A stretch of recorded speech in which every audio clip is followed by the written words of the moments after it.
game, KGMZ-FM at HD1 San Francisco. An Odyssey station. I want to invite people somewhere. I want to invite you into the realm where it's okay to say something nice about Jimmy Garoppolo on a football field. Feels great, baby. Because what I'm noticing is you're either a Jimmy guy or a non-Jimmy guy or girl, and once you've selected a side, it's like you're not allowed to visit the other side. Hear Willard and Dibs from 9 to noon. Let me go ahead and be the doorman on the Jimmy side. On 95.7 The Game. My husband and I live next door to a haunted graveyard. It's a little creepy, but we manage. Just like we manage without home internet. Do I wish my mobile hotspot was faster? Yes, but I make it work. Kinda. Just like we make it work sleeping next to a 17th century burial ground. Honey, can you move your hand? That's not my hand. It's mine. Not having home internet? It's not that bad. Grab my hand. Wait, okay. No, not up the stairs. We tried that last time. You can literally run through him. It is that bad. Don't settle for just mobile. Get Xfinity Home Internet for just $24.99 a month for 2 years with no annual contract and a free streaming box included. Go to Xfinity.com, call 1-800-XFINITY, or visit your local Xfinity store today. Restrictions apply. Not available in all areas. Requires paperless billing and auto pay with stored bank account. After 24 months, regular rates apply. Offer ends 12/21/22. It's the bottom of the ninth, the game's on the line, and your small business needs a loan fast. What's your move? Go to OnDeck.com, America's largest online small business lender. With OnDeck, you can apply in minutes, and if approved, get your funds as soon as the same day. Go to OnDeck.com. Your loan is on deck.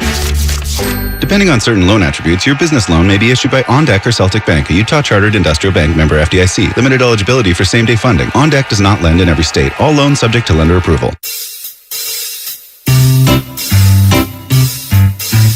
1-877 Cars for Kids. KARS Cards for Kids. 1-877 Cards for Kids. Donate your car today. 1-877 Cars for Kids. KARS Cars for Kids. 1-877 Cars for Kids. Donate your car today. Donate your car today at carsforkids.org. That's cars with a K. Your car, running or not, can be picked up as soon as the next day. You'll get a maximum tax deduction and a vacation voucher. 1-877 Cars for Kids. KARS Cars for Kids. 1-877 Cars for Kids. Donate your car today. Now accepting donations of land, homes, buildings, or any kind of real estate. Start your celebrations with Outdoor Supply Hardware. Get ahead of the season with holiday inflatables, artificial trees, and LED lights. On sale at Bosh now. Plus extension cords and light timers to brighten with ease. Cozy up al fresco evenings with propane patio heaters, smokeless fire pit, fire and tables. Bosh is talking turkey. From roasting racks, turkey fryers and smokers to specialty rubs and spices. From Traeger, Bad Bones, Dizzy Pig, and more. Turn holiday meals into mouth-watering memories. Find it all at Outdoor Supply Hardware's 14 neighborhood stores. Home, hardware, and happiness. Fremont Bank. If there's one thing we understand more than anybody, it's that it takes a local bank to really get the needs of local businesses. And more than anything, local businesses need access. Access to a knowledgeable banker and access to a full suite of business services. Can't come to the bank? We'll come to you. Our devotion to our clients ensures your business never misses a beat. That's why Fremont Bank remains the right choice for local and family-owned businesses. Learn more at fremontbank.com. Member FDIC. Fall is here and the rainy season is coming. Are your outdoor painting projects finished? Hi, this is Matt Jesse, president of MB Jesse Painting, and I'm here to offer a last call for fall. If your home needs a fresh coat of paint, now is the time. How about an interior repaint before the holiday rush? Our team of painters is ready to get started and would love to save a spot for you on our schedule. Don't miss your chance. Call 855-MB-JESSE or visit us online at mbjesse.com. MB Jesse, get in the zone, AutoZone. Welcome to AutoZone. What are you working on today? Thinking about gas mileage. You know, changing your oil with a full synthetic oil like Castrol Edge can help your engine get more miles.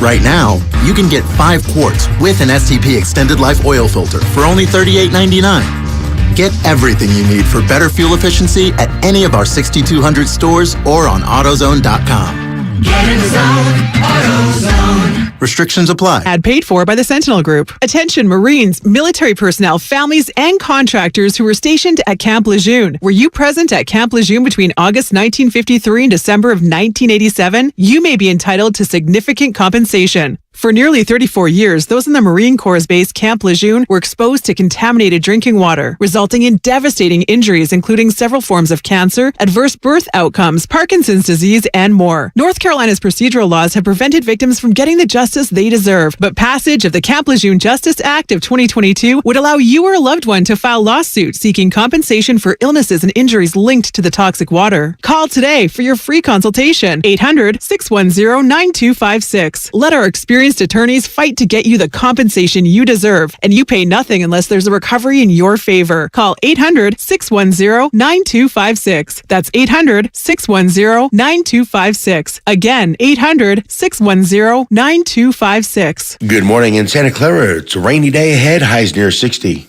Weather brought to you by one thing. Cut up six-pack rings and reduce your use of plastic to help keep it out of our waterways and oceans. Join Odyssey, and together each of us doing one thing makes a greener tomorrow. It's time to wake up with a nice cup of morning roast. Featuring Fillmore's finest, Monte Hill. The pride of the Excelsior, Joe Butcher Boy Shasky. You're listening to 95.7 The Game, the morning roast.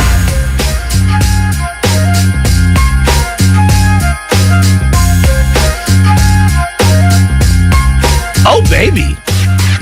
Get my headphones set up over here. It's a mess. You It's a mess okay? with these cords. It's a mess with these cords. I got iPhone chargers, headphone jacks all messed up. But, oh, baby, good morning to everybody out there. Hopefully you're having a good day. Tuesday morning here on the roast. Happy, Brian Baldinger, 7:30. All Saints Day? Is it All Saints Day? All Saints Day, November 1st, baby. I'm not a religious guy. I know. I feel like I'm the only one, so I gotta cape up. Well, I feel like we should get the day off then. If it's All Saints Day, there's no such thing. I was gonna say, Sports neither radio. of us is a saint. Well, yeah, we won't do good Martin Luther King Jr. Day off. We're not a saint either. Did you have a good Halloween? I mean, it was so uneventful. We didn't get one person ringing the doorbell.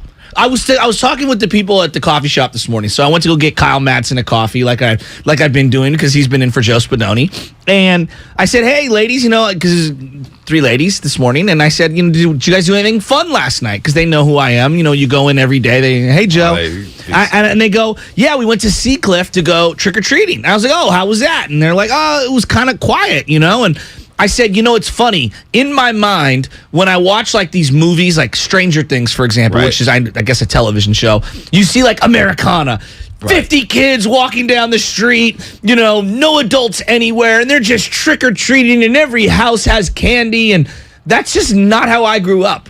Like, I want to believe that was what we did growing up, but like the reality is we didn't do it like that in the city. I know there are some neighborhoods that really like lean into it in the Bay Area.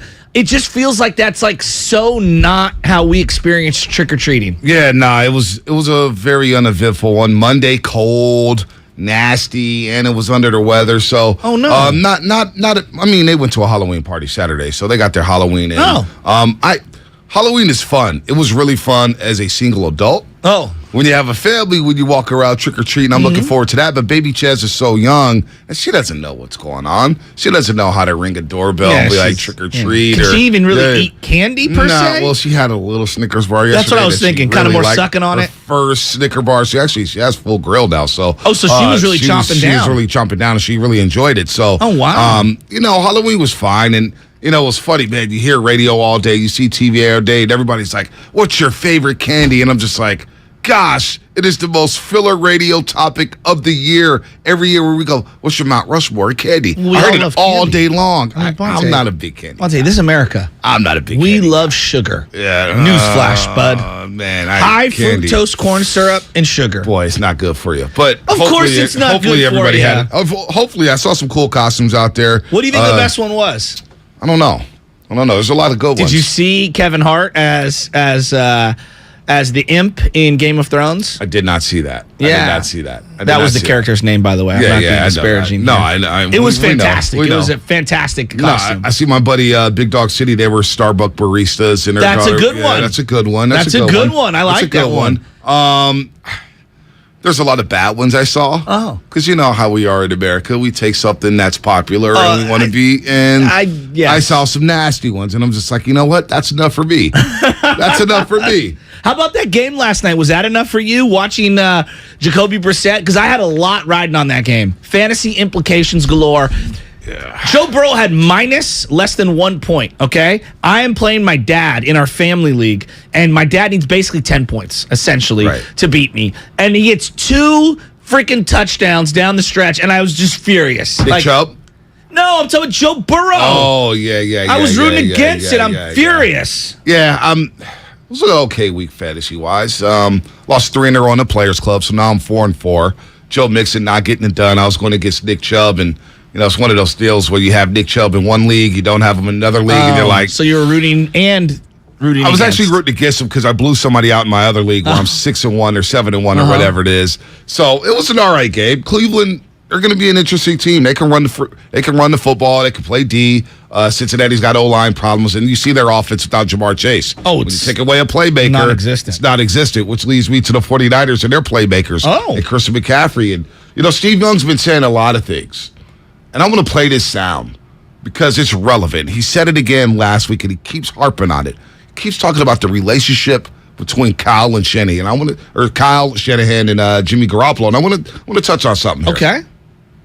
The trust between head coach Kyle Shanahan and Jimmy Garoppolo has never been what it needed to be. Yeah. How do I gain trust? Because how did he try to manage the situation? I managed with a great, innovative running game. Yeah, it's really one best in the league. Exactly. Yes. They don't have the runner now. Yes. They've got people hurt. So there's no way to not expose this lack of trust. It has to come out now, and they have to see if they can work it out. So Steve Young has been going on and on and on all season long about the trust between Shanahan and Jimmy Garoppolo, the trust. And I thought Sunday, after watching the game back yesterday, and I'm watching Jimmy and I'm watching Kyle, and they're up 24-14. And Kyle allowed Jimmy to throw the football.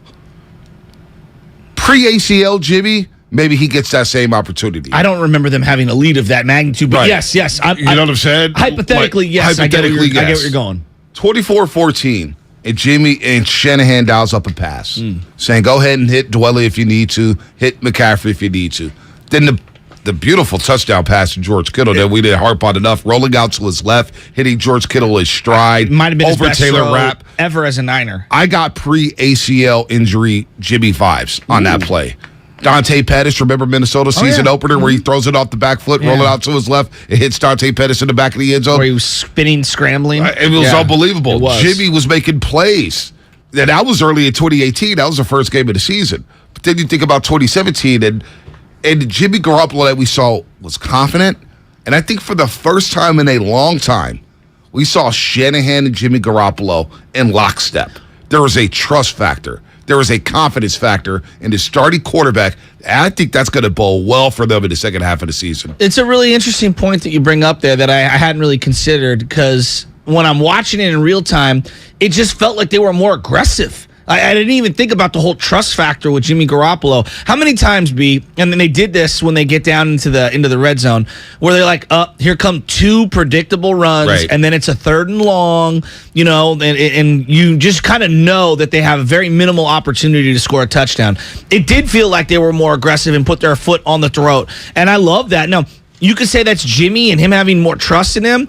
I think it's also Christian McCaffrey igniting more of an aggressive nature in general from Kyle Shanahan, knowing that he's got a guy underneath that if the play breaks down the field and there's no one to throw to, I can check down and still be able to get positive yards. I think that's a big little tool in the back pocket. No doubt Christian McCaffrey helps.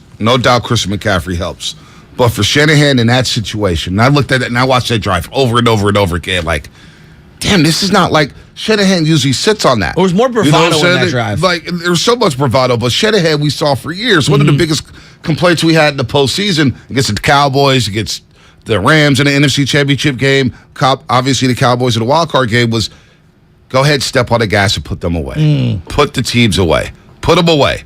And even in the Tennessee game on Christmas Eve, they didn't put them away, right? No. On that Thursday night football game. And for the first time in a long time, I saw a lot of trust. And Steve Young has been hitting on this. It feels like every single week of the season, the quarterback and the coach have to be in lockstep. And I thought just for the first time in a long time, I saw Jimmy Garoppolo look extremely confident. And Shanahan saying, you know what? I'm going to take the training wheels off. Yeah, he only threw it 25 times. They called 26 pass plays in total. But you know what? Let's go ahead and put these guys away. Wouldn't you agree? It wasn't necessarily, and I think this is where the data guys kind of drive me crazy. It's not just the raw attempts. It's the situational spots where they're throwing it, right? Like early in downs, and then the being able to rip plays downfield, throwing in the red zone. Think about this. Like they got into the red zone. They had the 3 touchdowns where it was CMC running one in late in the game, the George Kittle touchdown that preceded that, and then you had before that Christian McCaffrey catching a touchdown pass, which was, I believe, a 3rd down play right there. How many times do on 2 of those occasions they settle for 3? All the time. It's a totally different game if any one of those is a field goal as opposed to a touchdown. No doubt. My biggest issue has been with this team, we don't score enough touchdowns. And it felt like they finally got away from let's just play conservative. No, 4 touchdowns in all. They take advantage of their red zone opportunities. And the drive that really set them apart was when they went up 17-14. And again, that was another drive. Take away the 24-14. They throw it to Dwelly. They throw it to Kittle. They put the game away. That was beautiful. That's really something beautiful. But the drive to go up 17-14 where they go 11 plays, 88 yards. And Jimmy's 7-7. That was the drive. 71 yards. Yep. They went down the field with Jimmy's right arm and getting the ball to the playmaker's hands. Yep. And right then and there, I said, wow, Shanahan has turned the page. Jimmy's turned the page. And it all has to do with Christian McCaffrey. I get it. Christian McCaffrey is going to open up everything. He was the star of the show at SoFi Stadium. I can't wait to talk to Baldy about him and what he saw at SoFi Stadium with Christian McCaffrey. But the confidence. Shanahan said, you know what? I know I got this 20, number 23. Jimmy, go out there and just play. And I thought Jimmy played free. He played confident. And I think for the first time in a long time, again, going into the second half of the season when you're playing the Tampa Bays or you're playing Washington's nasty front, they're top 10 in sacks. They're top 10 in pressure rates. When they're playing the Chargers and Khalil Mack coming off that edge. Having that trust in the quarterback is something that we've been screaming about for 3 years. Kyle doesn't trust Jimmy. He doesn't trust Jimmy. Jimmy's not feeling Kyle, blah, blah, blah. A trait like McCaffrey has finally brought the trust in the building, and I think this offense, and we'll talk about it in the NFC and take a broader picture at the NFC and the conference and who's going to have the pressure and whatnot at quarterback. This offense may score 30 points a game the rest of the way. And this, I think, is what we've been waiting for. Shanahan's never had this many toys, never had this many playmakers. Jimmy's never had this many playmakers around him. And when you get a home run hitter like Christian McCaffrey, and you already know Deebo Samuel's a home run hitter, this team may explode offensively in the second half of the season. One of my buddies hit me up yesterday, and my buddy Johnny Bologna, big-time football fan, big Niner fan, and he basically, the summation of the text was something to this effect, B. Man, I knew McCaffrey was good. I didn't know he was this good. And I feel like everyone in the Bay Area, for the most part, was saying something similar. Like, I know he was good, but my God, when he's on your team and you watch him beat your division rival the way that he did, I think a lot of people were like, he's a lot more talented than even I assumed. And I'm not saying that people didn't think he was good, but I think when you watch someone on your team versus watching highlights or whatever, you realize what their impact is on a play-in, play-out basis. I think a lot of people came to realize how special Christian McCaffrey is a talent. I don't know if people found out. I think they just forgot how good he was. I mean, how many people are watching Panthers football? Like, really, truly. Like, even if you watch the red zone. It's not just the Panthers. I mean, he was playing down the road 30 minutes away. I mean, we could talk all day about college football here, and I hear you. Stanford was packed. It was also 5 years ago. Yeah, but that's what I'm saying. That's why I said people forgot. We forgot how good he was. We've been reminded of how good he was. Because he was in Carolina. And you play fantasy football. I play fantasy football. Everybody plays fantasy. I probably had Christian McCaffrey for the first 3 years of his career.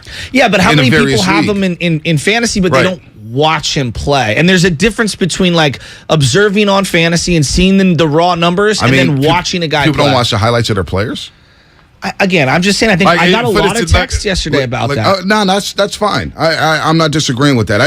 I think a lot of people, in my opinion, forgot. Now, your friends probably didn't watch Stanford. I watched a lot of Stanford. A lot of my friends watch college football. Christian McCaffrey's a special player. When he got traded here, we played all those highlights of him in college, Pac-12 championship, Rose Bowl, random games against Cal. This guy was special. And in Carolina, when you're seeing him with Cam Newton, because we all have red zone, there's always a Panther red zone game on, especially with Cam Newton and Christian McCaffrey. It was like, man, this guy's still good. He's still really, really good. And I think, in my opinion, we just forgot how good he was. And to see that on Sunday, the pass game, the run game, what he does, throwing the football. Yes, he's a special player. Now, can he stay healthy? That's one thing. We'll see about that. That's the big question. That's the big question mark for anybody. Devo, Kittle, Ayuk, for that matter, and Christian McCaffrey. But if this core is healthy with Christian McCaffrey and what he's going to do in this offense, again, this offense is going to turn it up a notch. Can they match their defense? I have no idea. But the tools are in place. The tools are in place for this offense to just go crazy. He has certainly added a layer of explosion to their offense, which they didn't have before. It felt like when they inserted Raheem Mostert into the lineup late in 2019, it was like, we got popped, because they got a little bit of that from Breida early on in the season, and then it felt like the games were too physical for him as the middle part of the season wore on in 2019. And then when you get Mostert, it was like a shot in the arm. You're getting that same Mostert explosion, but he's just a better all-around player in almost every single facet. And I believe he can do some more things between the tackles that Mostert can't do. Speed is a killer. And I think we underrated his speed in general, obviously his toughness. And then what he does in the passing game to help out Garoppolo. I mean, you're talking about the trust factor. I really do believe, Jimmy just looked so much more comfortable having that check down option. So Steve Young was talking about the Jimmy stuff, right? He's always talking about the Jimmy stuff. And Jimmy this and Jimmy that and Jimmy this and Jimmy that. What about this situation? Adam Schefter was on the Pat McAfee show. Did you hear this? Uh-huh. Let our audience hear it. Here's what Adam Schefter said about a possible playmaker joining the 49ers. I'll say this. I've wondered that if they keep winning, why would they not look at him? They were interested in him last year. I think he'd like to be in LA. But look, they certainly could use another wide receiver. They've had a lot of injuries. Yesterday, they were down to basically Ayuk. Juwan Jennings didn't play. Deebo Samuel didn't play. They were short at that spot anyway. To me, that's an intriguing match, and we'll find out whether the two sides both feel the same way that we all do. So that player, that guy, that playmaker, Adam Schefter's talking about Odell Beckham Jr. Odell Beckham Jr. Now, there's a couple names that have been linked to the Bay Area. We'll talk about one in basketball in a little bit, but Odell Beckham Jr., a 49er. Why not? I mean, I know that they have too many guys to catch passes. You add another wide receiver. Look, right now, just look at it right now. I like Juwan Jennings. He ain't scaring nobody on another defense. You throw Odell Beckham Jr. as a third wide receiver or even a number 2 wide receiver out there in certain situations. Now you got some juice. He's an unbelievable route runner. He's extremely tough. He killed them in the NFC Championship game. And I think he's one of the missing pieces for the Rams this year. Be interesting. Why are you reluctant? You got Christian McCaffrey. I'm thinking you need Odell Beckham Jr. now. Really? Ayuk is coming along, man. Of course. Ayuk is coming along. Kittle's coming along. Where's the targets at? This offense is not going to all of a sudden start throwing 35, 40 times a game. That's not their recipe for success. So, with that said, if Jimmy, we all want Jimmy to throw between 20 to 25 times. That's the ideal situation for Jimmy Garoppolo. For sure. Consistent, high completion percentage, 20 to 25 times. Well, I'm looking at McCaffrey in the pass game. He's probably going to get about 7 targets. At least. Ayuk's going to get about 7 targets. Kittle's going to get about 7 targets. That's 21 targets. Without throwing a Debo. Yeah, but I just think this is more about certain situations because there's going to be a game at some point where they're going to have to throw from behind. And it'd be nice to have more weapons in that. And I also think that Odell realizes that, he's coming in at the end of the year, play nice, try to get a championship, and then set yourself up where you make a couple of big-time plays in a playoff game to where the team next year gives him a contract. All right, more coming up on the Morning Roast. 957thegameshop.com. Go to 957thegameshop.com. Get you some cool gear there. Let us know if you like it, love it. 957thegameshop.com. Baldy at 7:30. Nick Friedel, 8:30. Talk about what the hell's going on in Brooklyn. A lot of situations there. Kyrie Irving, of course. Kevin Durant did ball out yesterday in the win against the Pacers. They'll take on the Bulls tonight. So we'll talk to Cousin Nick about the NBA in general, plus the Brooklyn Nets situation. That's all coming up. Brought to you by Fremont Bank, full service banking, no compromises, and Pfizer and BioNTech. Hey, you like 95.7 The Game, right? Yes. Then you'll love our brand new merch store. We've got custom t-shirts, long sleeves, and hoodies with your favorite quotes from the show. Let's put the rat on the table. What are you doing? Check it out at 957thegameshop.com. That's 957thegameshop.com. Charging a cell phone can be like getting a booster shot. A booster is given to enhance or restore protection after a primary series vaccination, which wanes over time. Schedule an appointment when you are eligible. Sponsored by Pfizer and BioNTech. There's a reason Comcast Business powers more businesses than any other provider. Actually, there's a few. Comcast Business offers the fastest, reliable network, the peace of mind that comes with Security Edge, helping to protect all your connected devices, and the most reliable 5G mobile network. Want me to keep going? I can. Whether your small business is starting or growing, you need Comcast Business. Technology solutions that put you ahead and give you serious savings. Comcast Business, powering possibilities. Get started with fast speeds and advanced security for just $49.99 a month for 12 months with no annual contract. Plus, ask how to get up to a $750 prepaid card with a qualifying bundle. Offer ends 12/5/2022. Restrictions apply. New Comcast Business 50 megabits per second internet and Security Edge customers only. EcoBill and autopay required. Equipment, taxes, and fees extra and subject to change. Most reliable based on Root Metrics US report. Results vary, not an endorsement. If you own a business, this has been a bumpy ride. From pandemic to inflation, I'm sure you could use a break. If your business has 5 or more employees and survived COVID, you might be eligible to receive a payroll tax refund of up to $26,000 per employee. The challenge is getting your hands on it. Hi, I'm Howard Mackler, and that's why I founded GetRefunds.com to cut through the red tape and get you that money. The team of tax attorneys we have put together are highly trained in this little-known payroll tax refund program. We do all the work, charge not a dime up front, and simply share a percentage of the cash that we get for you. Businesses of all types qualify, including those who took PPP, nonprofits, and even those that had increases in sales. We have helped return over $1 billion to businesses, and we can help your business too. Just go to getrefunds.com and answer a few questions. This payroll tax refund is only available for a limited period of time.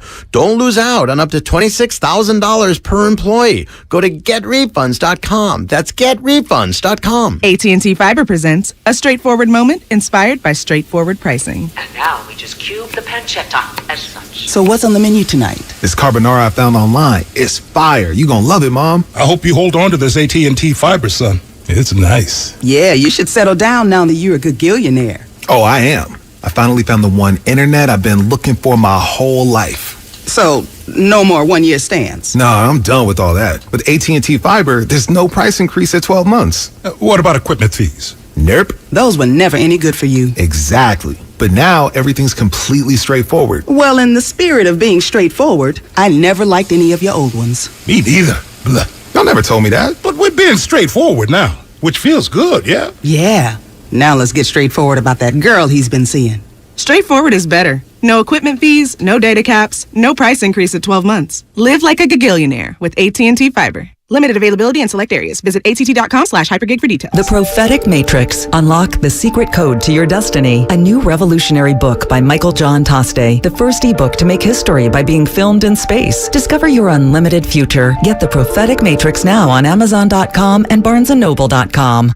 Are you interested in new career opportunities in the Bay Area and want to make a difference in your community? The San Francisco Sheriff's Office is looking for people considering a job in law enforcement right now. If you're at least 20 years or older with a high school diploma or equivalent, the San Francisco Sheriff's Office wants to hear from you. Enjoy full benefits, flexible schedules, and opportunities for growth and promotion. For employment announcements and more information, Visit sfsheriff.com. That's sfsheriff.com to apply today. Tune in to 95.7 The Game for Warriors Live, 60 minutes before tip-off of every Warriors game. Brought to you by Xfinity. Supercharge your home with supersonic Wi-Fi. Unbeatable internet, only from Xfinity. Anywhere fans go to cheer on their team, there are behind-the-scenes MVPs, ensuring everything is game day ready. We see you, Joe, fixing seats so every fan can enjoy every game. And Allie, who keeps her stadium running smoothly from the moment the first game starts to the last play of the season. At Grainger, you're our MVPs, and we're always here for you with supplies and solutions for every industry and 24/7 customer support. Call, click Grainger.com, or just stop by. Grainger, for the ones who get it done. Qatar, here we come. Christian's travel agency has one goal. Talk to you soon. The world's biggest soccer tourney. The hotel is 7 miles from the stadium. Are you serious? Did you email the transportation company? Now he needs an Arabic interpreter on his roster. I don't speak it either. Indeed can help him hire great people fast. I need Indeed. Indeed you do. You can schedule and conduct virtual interviews all from your employer dashboard. Visit Indeed.com/credit and get $75 towards your first sponsored job. Terms and conditions apply.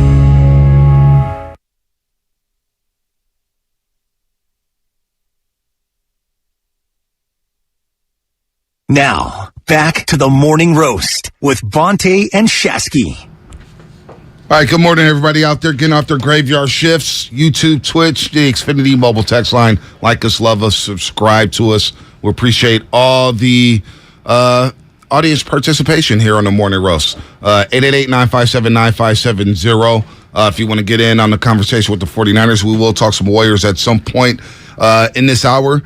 This segment is brought to you by Boxer & Girls, Northern California's premier workers' compensation law firm, helping injured workers get their lives back for over 40 years. A lot of OBJ or Robbie Anderson. Well, Robbie Anderson just got traded to Arizona. Yeah. It's not going anywhere. And his attitude's not the greatest. Did you see the Adam Schefter tweet that came out? You know, the Bobby Bonilla Day? Are you familiar with it? I am familiar with Bobby Bonilla Day. Does that make you fatigued when you hear all about that? It's kind of, again, it's like... How can I say this? It's like Twitter fodder?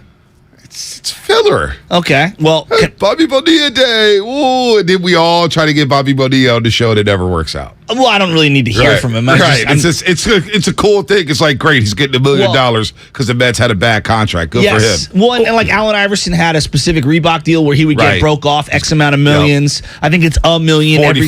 45 mil. I thought he was getting like a lump sum package after he turned 50. I could be wrong, but he's going to get paid. So here's what Adam Schefter just put out. A Bobby Bonilla type deal will end today. Former Miami Heat standout Chris Bosh will be paid the last of his 120 twice monthly over $400,000 installments that started being paid to him on 2017 in November. Today's the last day. Good for him. Wow. Good for him. Could you imagine getting it twice a month? You get like $500,000 just deposited into your account, and you ain't played in 5 years. Must be nice. Must be nice. Chris Bosh was in that Redeem Team doc, and he seems like such a great guy. Yeah. You know what I mean? Like someone who like super normal who I'd like to want to hang out with. It's funny.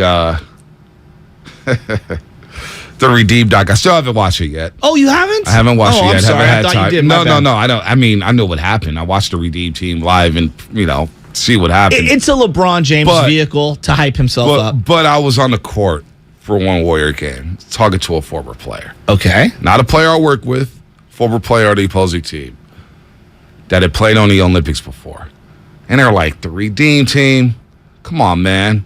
They blew the gold medal. Now they want to write a documentary about how they won the gold medal. They should have won the gold medal. They had all the talent. Like the Olympian and former NBA player was basically saying, like, you really had to make a doc about that? You mean the 2004 team that lost? Well, they were talking about the 2004 team, and they were saying, like, you guys redeemed yourselves for losing the gold medal? Well, it was a lot of different players. And those younger players were on there because a lot of people opted out after 9/11. When you watch the doc, it does bring up random things like, oh, that's right. They were like, no one wanted to go overseas right after 9/11. Right. Well, basically, the former player was not impressed. I get that. He was crying. I was like, wow. I was like, wow, okay, all right. The lack of self-awareness from Carmelo Anthony is evident throughout the entire doc. Right. I mean, you know. Anyway. Anyway. I just threw that out there, and I like watching Chris Bosh, and whenever I hear him talk, I find him to be quite introspective. I do like it. I do need to watch it just because of Kobe Bryant. Well, that's the best Kobe part. Bryant is the best. That's the best part. Kobe Bryant is, And I'm not giving away anything here because everyone kind of knows about how his work ethic was. Let's put it this way. He's coming out of the gym at like 4 in the morning, or 5 in the morning after a workout. They're coming back from the club in Vegas, right? And they're all looking around like, oh, damn. Like, Kobe's, like, very serious. Kobe's not playing around. Yeah, he was amazing. Kobe's not playing. 925 Xfinity Mobile text line. If Kobe wasn't on that team, they would have lost. It's possible. Well, it's possible. Yes, it was very close. I mean, it was a lot closer than I remember in my mind. Let's do something fun. Let's B, do it. you want to do the Watcher? Something we've been kind of kicking around for quite some time. It's where we go over what we're watching on television. Something just ended, and I think it's fun to kind of recap it. Just a quick little aside. We'll get right back into sports.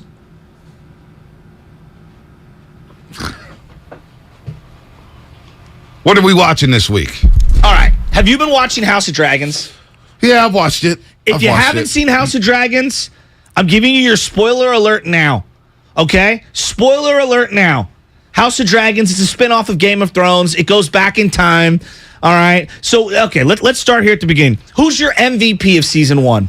Bonte, that's a great question. Who would be your guy? And I don't know a lot of the names, so I have the cast up right here, so we're going to get through it. Who do you think your MVP is? A lot of people are going to go with Damon. He's badass. He is badass.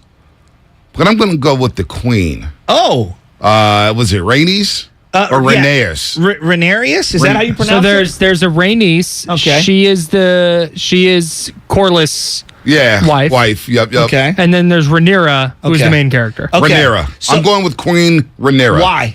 Because of her composure, her the way she navigated around the first marriage, the politics. where the politics of everything, and then now how she did send her son out there, and she knew that something was going to go down. I feel like, but I think there's a level of gangster to her that is untapped. Okay. I think and her leadership was very impressive in the last episode. To me, the MVP is the king who passes away. Is it Viserys or Viserys? Viserys. Okay.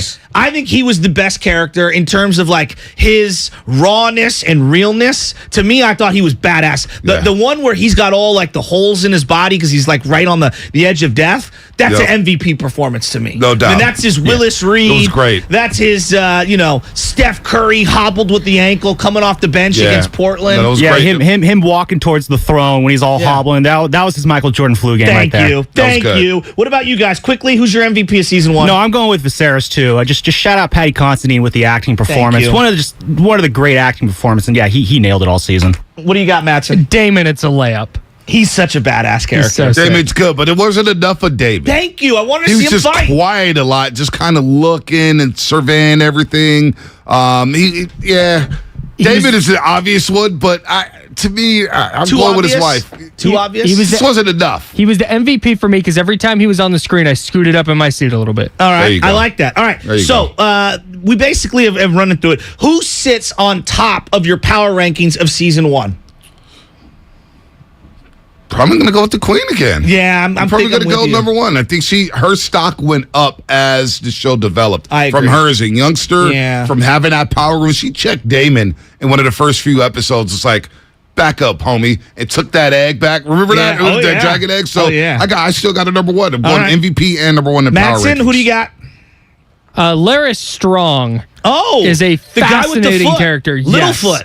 Yes, he is a fascinating character. Yeah, he's a weirdo. He's a weasel, and like super Littlefoot. weird. And by the way, he is a perfect Game of Thrones character. The foot scene, didn't see that coming. What about you, Lubman? I'm going to put Damon on top of my power rankings. Okay. That's guys like, if I want any guy on my team, I want Damon Targaryen backing me up on my team. So I'm putting him at top of power rankings. I know it ended in a goofy way. I got the guy whose eye got gouged out. Because right now he's got the biggest, baddest dragon. Yeah, he's got the biggest, baddest dragon, and he's a badass, and he can fight. All right, we're gonna roll. Yeah, we're gonna roll through this. All right, quickly. The Jimmy Oh No moment of the first season. Okay, a moment that you saw there was a decision that can be compared to Jimmy Garoppolo throwing one into the middle of the field and immediately regretting it. What is it for you? Gosh, somebody else start. I got to think about this. I'll go with my own because I thought of this question. The moment that inspired me was when Corlys' brother Vaemon is in the throne room and I won't say what he says. He calls out Rhaenyra's kids. That's a good one. The legitimacy of their birth. Yeah, he calls out legitimacy of their birth. And I'm just like, oh, dude, why would you do that? And then he gets his head chopped in half by Damon. That felt like Jimmy Garoppolo thrown in the triple coverage. That's a great call. That's a great call. That's a great call. It's hard to disagree with that one. I like that. That was because he bossed up in there. And I thought he was going to walk out of there alive, and it didn't happen. Yeah, I'm with you on that. What about you, Mattson? I think he had a death wish when he did that. The one for me is, what is Rhaenyra doing sending Lucerys out on that messenger mission in the last episode? You knew the second she sent him, he was cooked. It was Boys in the Hood when he's walking down the alley. Like, you knew it was coming, right? Yeah, that was... Dude, as soon as she was like, you do it, it's like, oh no! When the dragon was waiting... send him! When the dragon was waiting there, and he was telling the dragon to be calm at the end, and you're like, oh no, it's going to go down like this. Night. And they just kept going with the dragon in the air. It's like, oh, he's going to die. All right, so here's my Jimmy Oh No moment. It's when the woman who's like the cousin, who's got the blonde hair, Princess Rhaenyra, whatever her name is, she comes up with the dragon when the other kid's being named king and doesn't flame him. Yeah. Flame the whole family right then and there. Not her word to start, dog.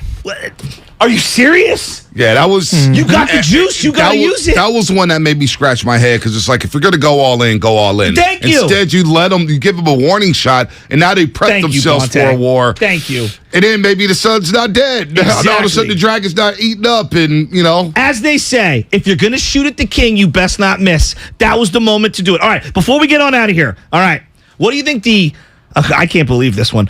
What do you think is the best platoon role? A minor character, all right, or a group of characters who you think actually does a really good job, but in small doses? The Kapler. I call this the Kapler. Oh, I like those sons, man. The one with the one eye, and I like his little brother. They're badass. Now the new king, and of course the son with the eye patch, whatever his name is. You didn't get a lot of them, but you got enough of them, and I think that's the group for me. Mattson, what do you got? Yeah, it's Eamon. Just as the little kid version of him was a weirdo, and now he's an adult, and it looks like he's going to be a badass. Okay, I'm going to go with the hand. The guy who's kind of plotting everything all over the place. What's it? The high tower guy? Yeah. Otto Hightower. To me, he's a perfect little, pot stirrer. What do you got, Lubman? You know what? I'm gonna do a tag team here. I got the twin brothers Eric and Eric. One spelled an E, the other spelled an A. You didn't see a lot of them in the season, but when they're on the screen, it's like, you know what? I want to spend more time with this dynamic here. I kind of like when they kind of starting to get into a fight with each other, and then the one Eric just leaves the other Eric to go fight Kristen Cole, because he's like, you're making the wrong choice, buddy. You go live with that. So I want to see more of those guys. I like them. Okay, that was the Watcher. We're just doing something fun for a couple of minutes. Would you guys agree? I like how fast it moves in contrast to the real Game of Thrones. Well, it was a nice little rebound from the last season of Game of Thrones. And it's intriguing to see where this goes, because you hear all the names, the Baratheons, the Lannisters, of King's Landing, and the Starks. And then how it's going to play out, how's it going to evolve into the future. So I'm looking forward to that. But it was a nice, fast-paced show, 10 episodes in. And a nice bounce back from the last season of Game of Thrones. So that was a lot of fun. If you haven't watched it, watch it. There's a lot of shows out there, too. ATL, I need to catch up on that. Raising Kanan.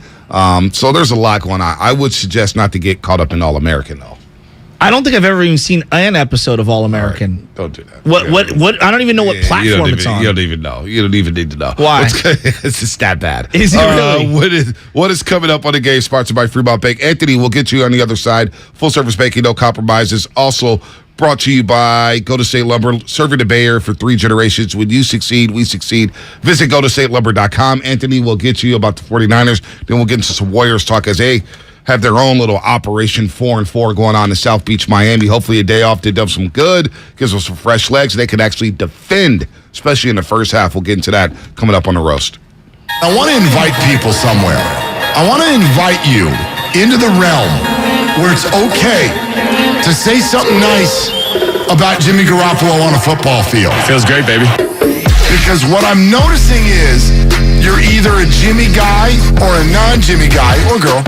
And once you've selected a side, it's like you're not allowed to visit the other side. Hear Willard and Dibs from 9 to noon. Let me go ahead and be the doorman on the Jimmy side. On 95.7 The Game. Kirby is your driveway mechanic. They bring the shop to you with brake replacements, oil changes, washes, and so much more. Get $50 off your first oil change with code OIL50 at Kirby.com. That's CURBEE.com and use code OIL50. Have you considered walking through another door?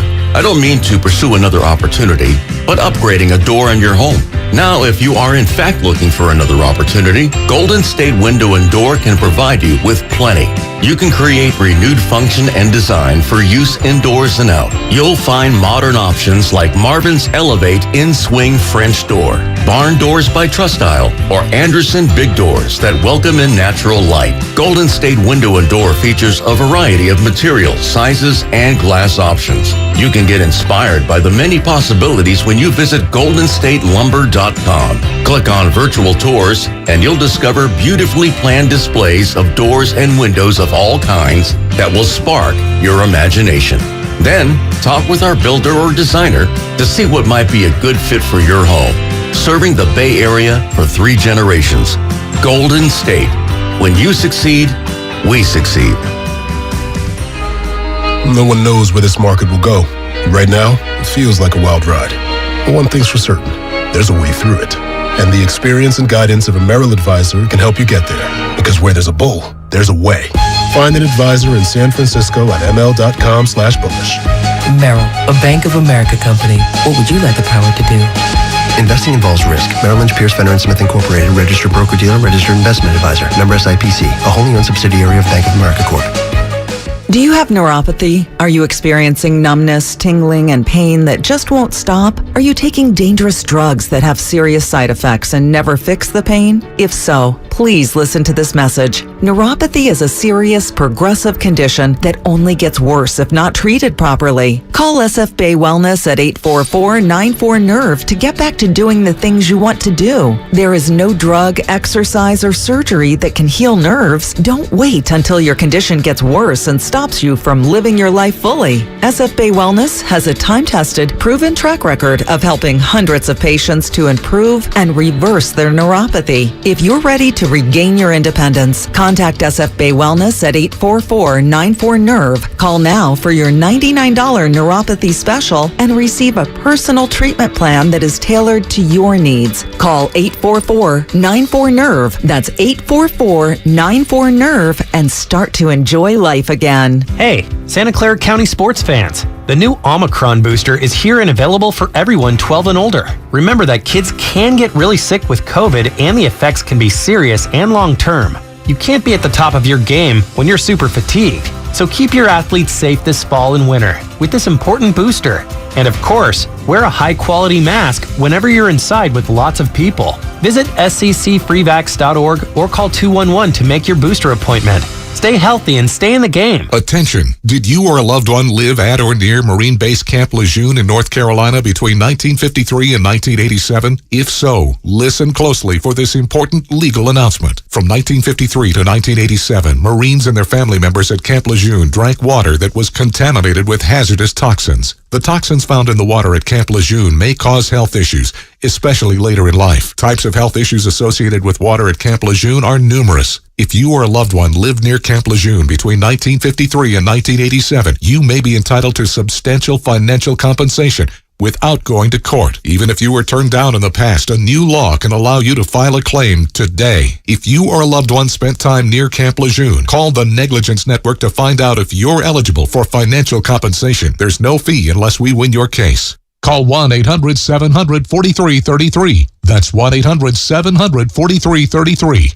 1-800-700-4333. Fremont Bank. If there's one thing we understand more than anybody, it's that it takes a local bank to really get the needs of local businesses. Fremont Bank has the flexibility and motivation to service your business loan needs like other banks can't or won't. With our full suite of business loan products and recognition as a top SBA lender in the Bay Area, Fremont Bank is the right choice for local and family-owned businesses. Fremont Bank. Learn more at fremontbank.com. Member FDIC, Equal Housing Lender.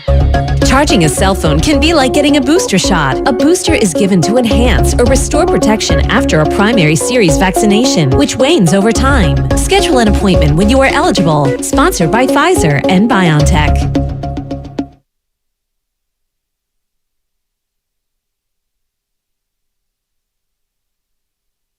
Now, back to the morning roast with Bonte and Shasky. Brian Baldinger, 7:30. Nick Friedel, 8:30.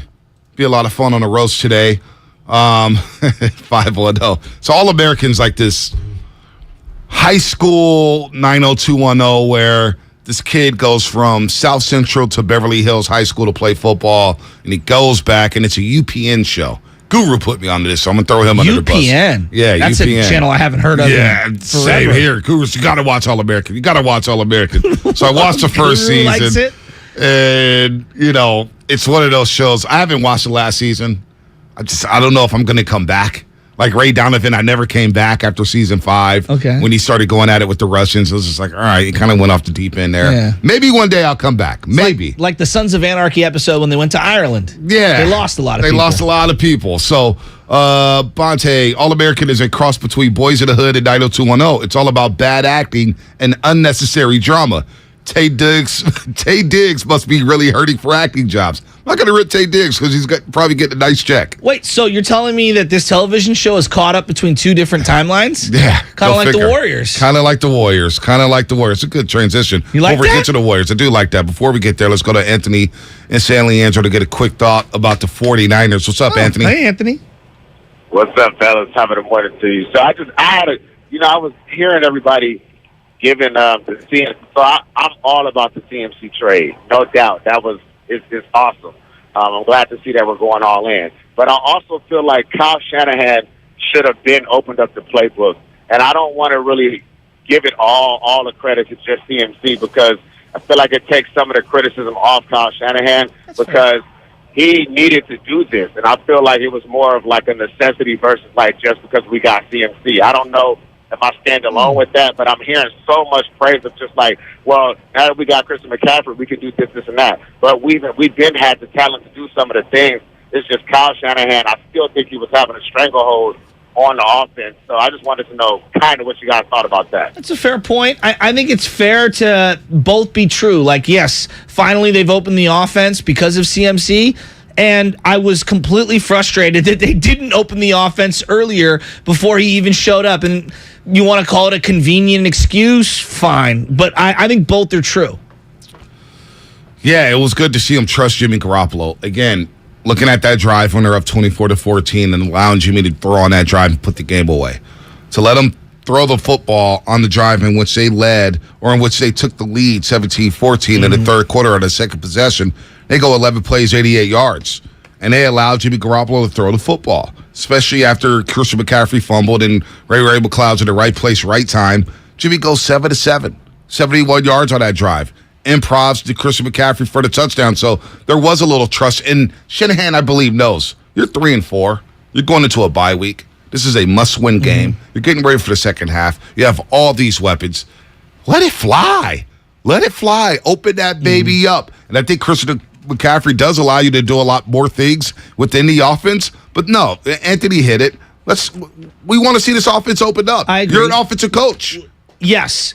I just, my little pushback, and we can argue till we're blue in the face on why are they throwing to this guy? Why are they throwing to that guy? You're right. I would rather them throw to their best players. But there are plays to be made on the field, and I think that was like one of my points yesterday when we were talking about the Ray play downfield. Whether you think it's an underthrown ball or that Ray should have jumped up and used his hands is kind of irrelevant. To me, it's more the big picture. Kyle does have plays throughout the game where there are big pop plays. It just feels like they don't do enough of them, which I agree with. And then the second part is I question who they're going to, but at some level, guys have to make plays. Well, no doubt. No doubt. But the second part I think is the most important part. The plays are there. They are there. But why are plays getting ran for Charlie Warner? That's the Ray McCloud. Yes. When everybody's going crazy, because I was actually watching it live with everybody at that point of the game before it went on for Warriors pre- and post-game against the Pistons. And I remember looking at the timeline, everybody's, Jimmy this, and I remember I tweeted, I said, man, that ball was underthrown. I watched it. Ball was underthrown, and everybody's going crazy on Ray McCloud. And to myself, I'm thinking, well, yeah, it was a good play call. No, it was a great but play it's call. Ray McCloud. Yeah, but who else are you going to have run that route? I get it. I would rather see Ayuk run that route. I would rather see Danny Gray run that route. As the number one in that game, Ayuk probably wasn't going to get. Give me Danny Gray. Look, that's fair. And it didn't turn out to be single covers because the safety came over to help, and by the time the ball arrived, there was a double. Well, that's because there's two defenders. Because it's Ray. I'm just saying a defense was going to key on Ayuk with no Debo out there, and he's probably going to get different coverage than what he would accustom. And what I find interesting, and this is where my biggest criticism is, it's not play calling to me for Shanahan. It's some of the roster politics. For example, you referenced Danny Gray, and you're like, hey, why can't this guy get out onto the field? So, like, they've done this now a couple times this year. They bring Tevin Coleman back, and he makes a couple plays, and then he gets cut. Yep. And you're like, well, why do you even have Jordan Mason? Like, why is he even on the team? Like, I'm asking sincerely. Then yesterday, Willie Snead gets released. Willie Snead, I believe, had 20-something snaps, and Danny Gray had like 5. Yeah, that's unacceptable. And then Willie Snead gets released? Like, why is he playing then if you're only going to release him a couple days later? Like, that, I think, is, to me, and that's the frustrating thing with Shanahan. It's like, dude, I get it. You want to play veterans because you want to win now, but you are the one who invested draft capital into these rookies. Give them a couple of opportunities. Well, that's why I would love to see Danny Gray run that route instead of Ray McCloud. We just saw Ray McCloud drop a dime in Atlanta. A dime. Third quarter. Perfect throw from Jimmy Garoppolo, but he drops it, and I'm saying, okay, that's enough for Ray. I've seen Ray muff punts. I've seen him muff kickoffs. I've seen him, I've seen enough for Ray in the passing game.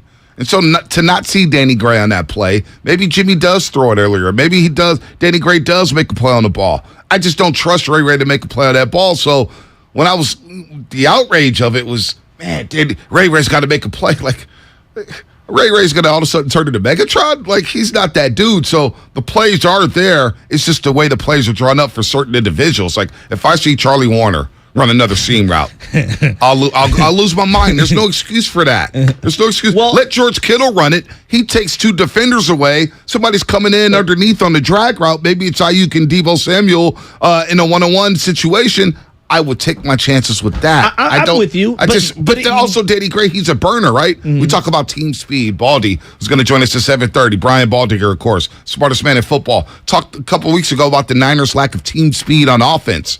Well, Danny Gray's the one burner you got. Yeah, but teams know that that's the route he's going to run. So I'm trying to play devil's advocate for Shanahan. So, for example, you're talking about don't run plays for this guy, but you don't get the Ross Dwelly play if you're never going to throw to one of these random dudes. Like, part of the beauty of this offense at times is that you're going to get the random guy open, and you're going to try to scheme that big play happening. And so when you get Ross Dwelly, everyone, you can't ever throw to one of these non-star players. It's like, well, man, we just had a huge chunk play with Ross Dwelly. You got to pick and choose your spots, and I agree with you there. But part of why those guys are out there and getting wide open looks because teams don't respect them. Yeah. And every now and then you got to take a shot with one of those dudes. Well, 510 kind of says it. Xfinity Mobile text line. We're seeing why the Pittsburgh Steelers didn't keep Ray McCloud.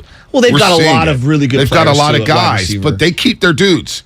They keep good wide receivers. I mean, you know what I'm saying? They might move Claypool right now. They got Deontay Johnson. They got the other George kid Pickens. Yeah. So who had a 0 in the game over the weekend? Yeah, he did. He did have a 0. I hear the thing. The overarching thing is that I do think that there are plays to be had out there on the field. You're not going to bat 1,000 as a play caller, and it just feels like yes, there is an element of opening it up, but there's also an element of there have been crucial times this year where down in distance they've let themselves down with undisciplined play, and guys aren't making the most of the singular opportunities like Ray McCloud that are given to them. And he hasn't all season. So let me see Danny Gray run that route. That's fair. And if Ayuk is there and George Kittle's there, if you have CMC, Christian McCaffrey, and you have Kittle, and you have Ayuk on the field at the same time, and you have Danny Gray out there, what do you think the defense is going to do?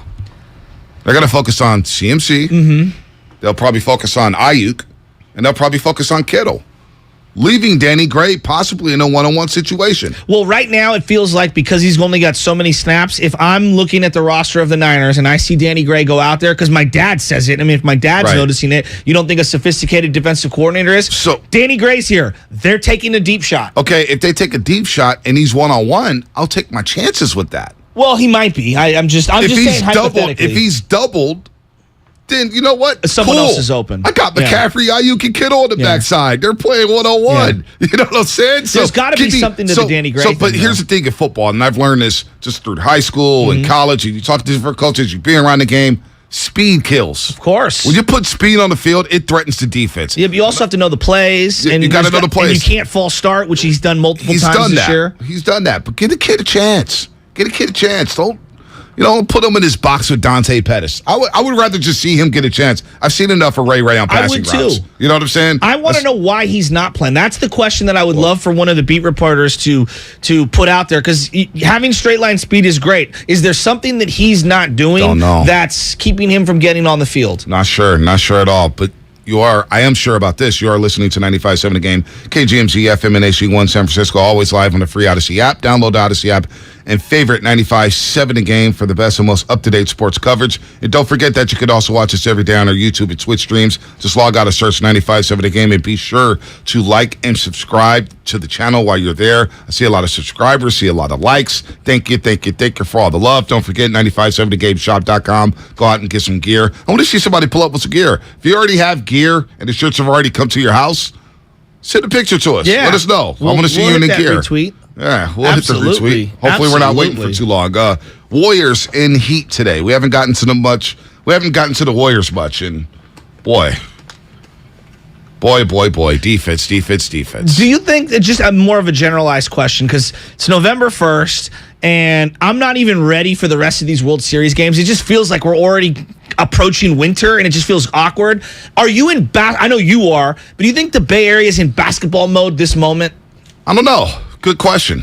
888-957-9570 if you are. Are you in basketball mode?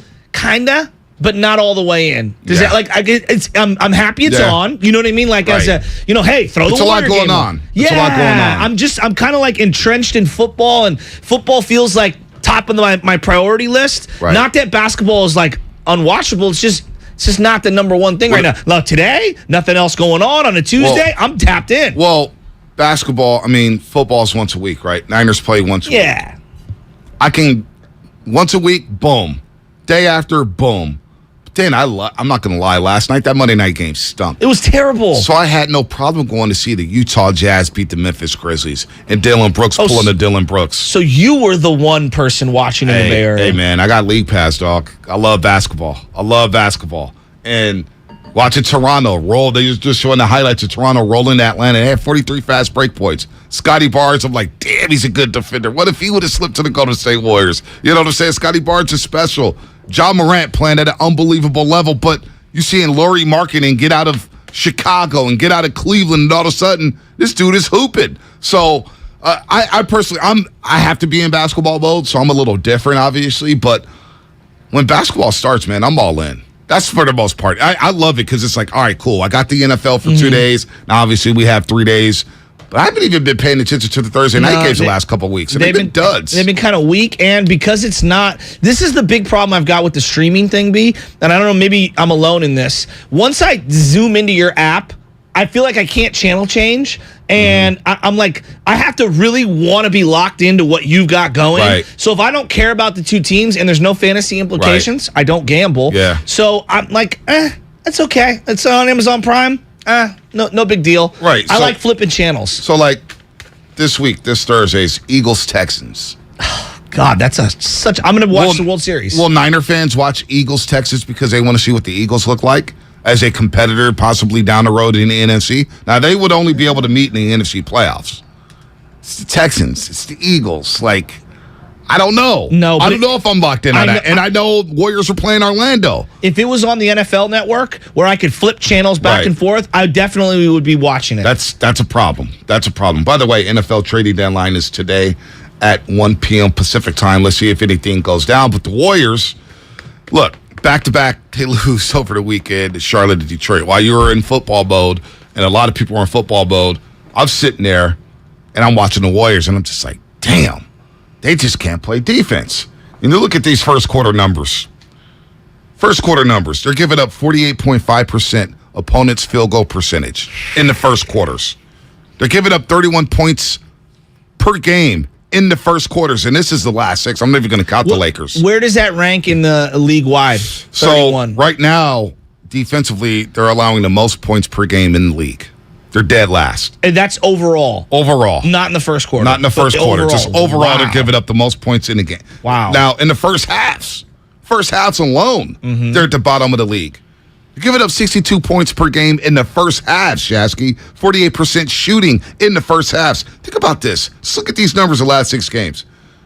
Denver scores 70 in the first half. Sacramento scores 71.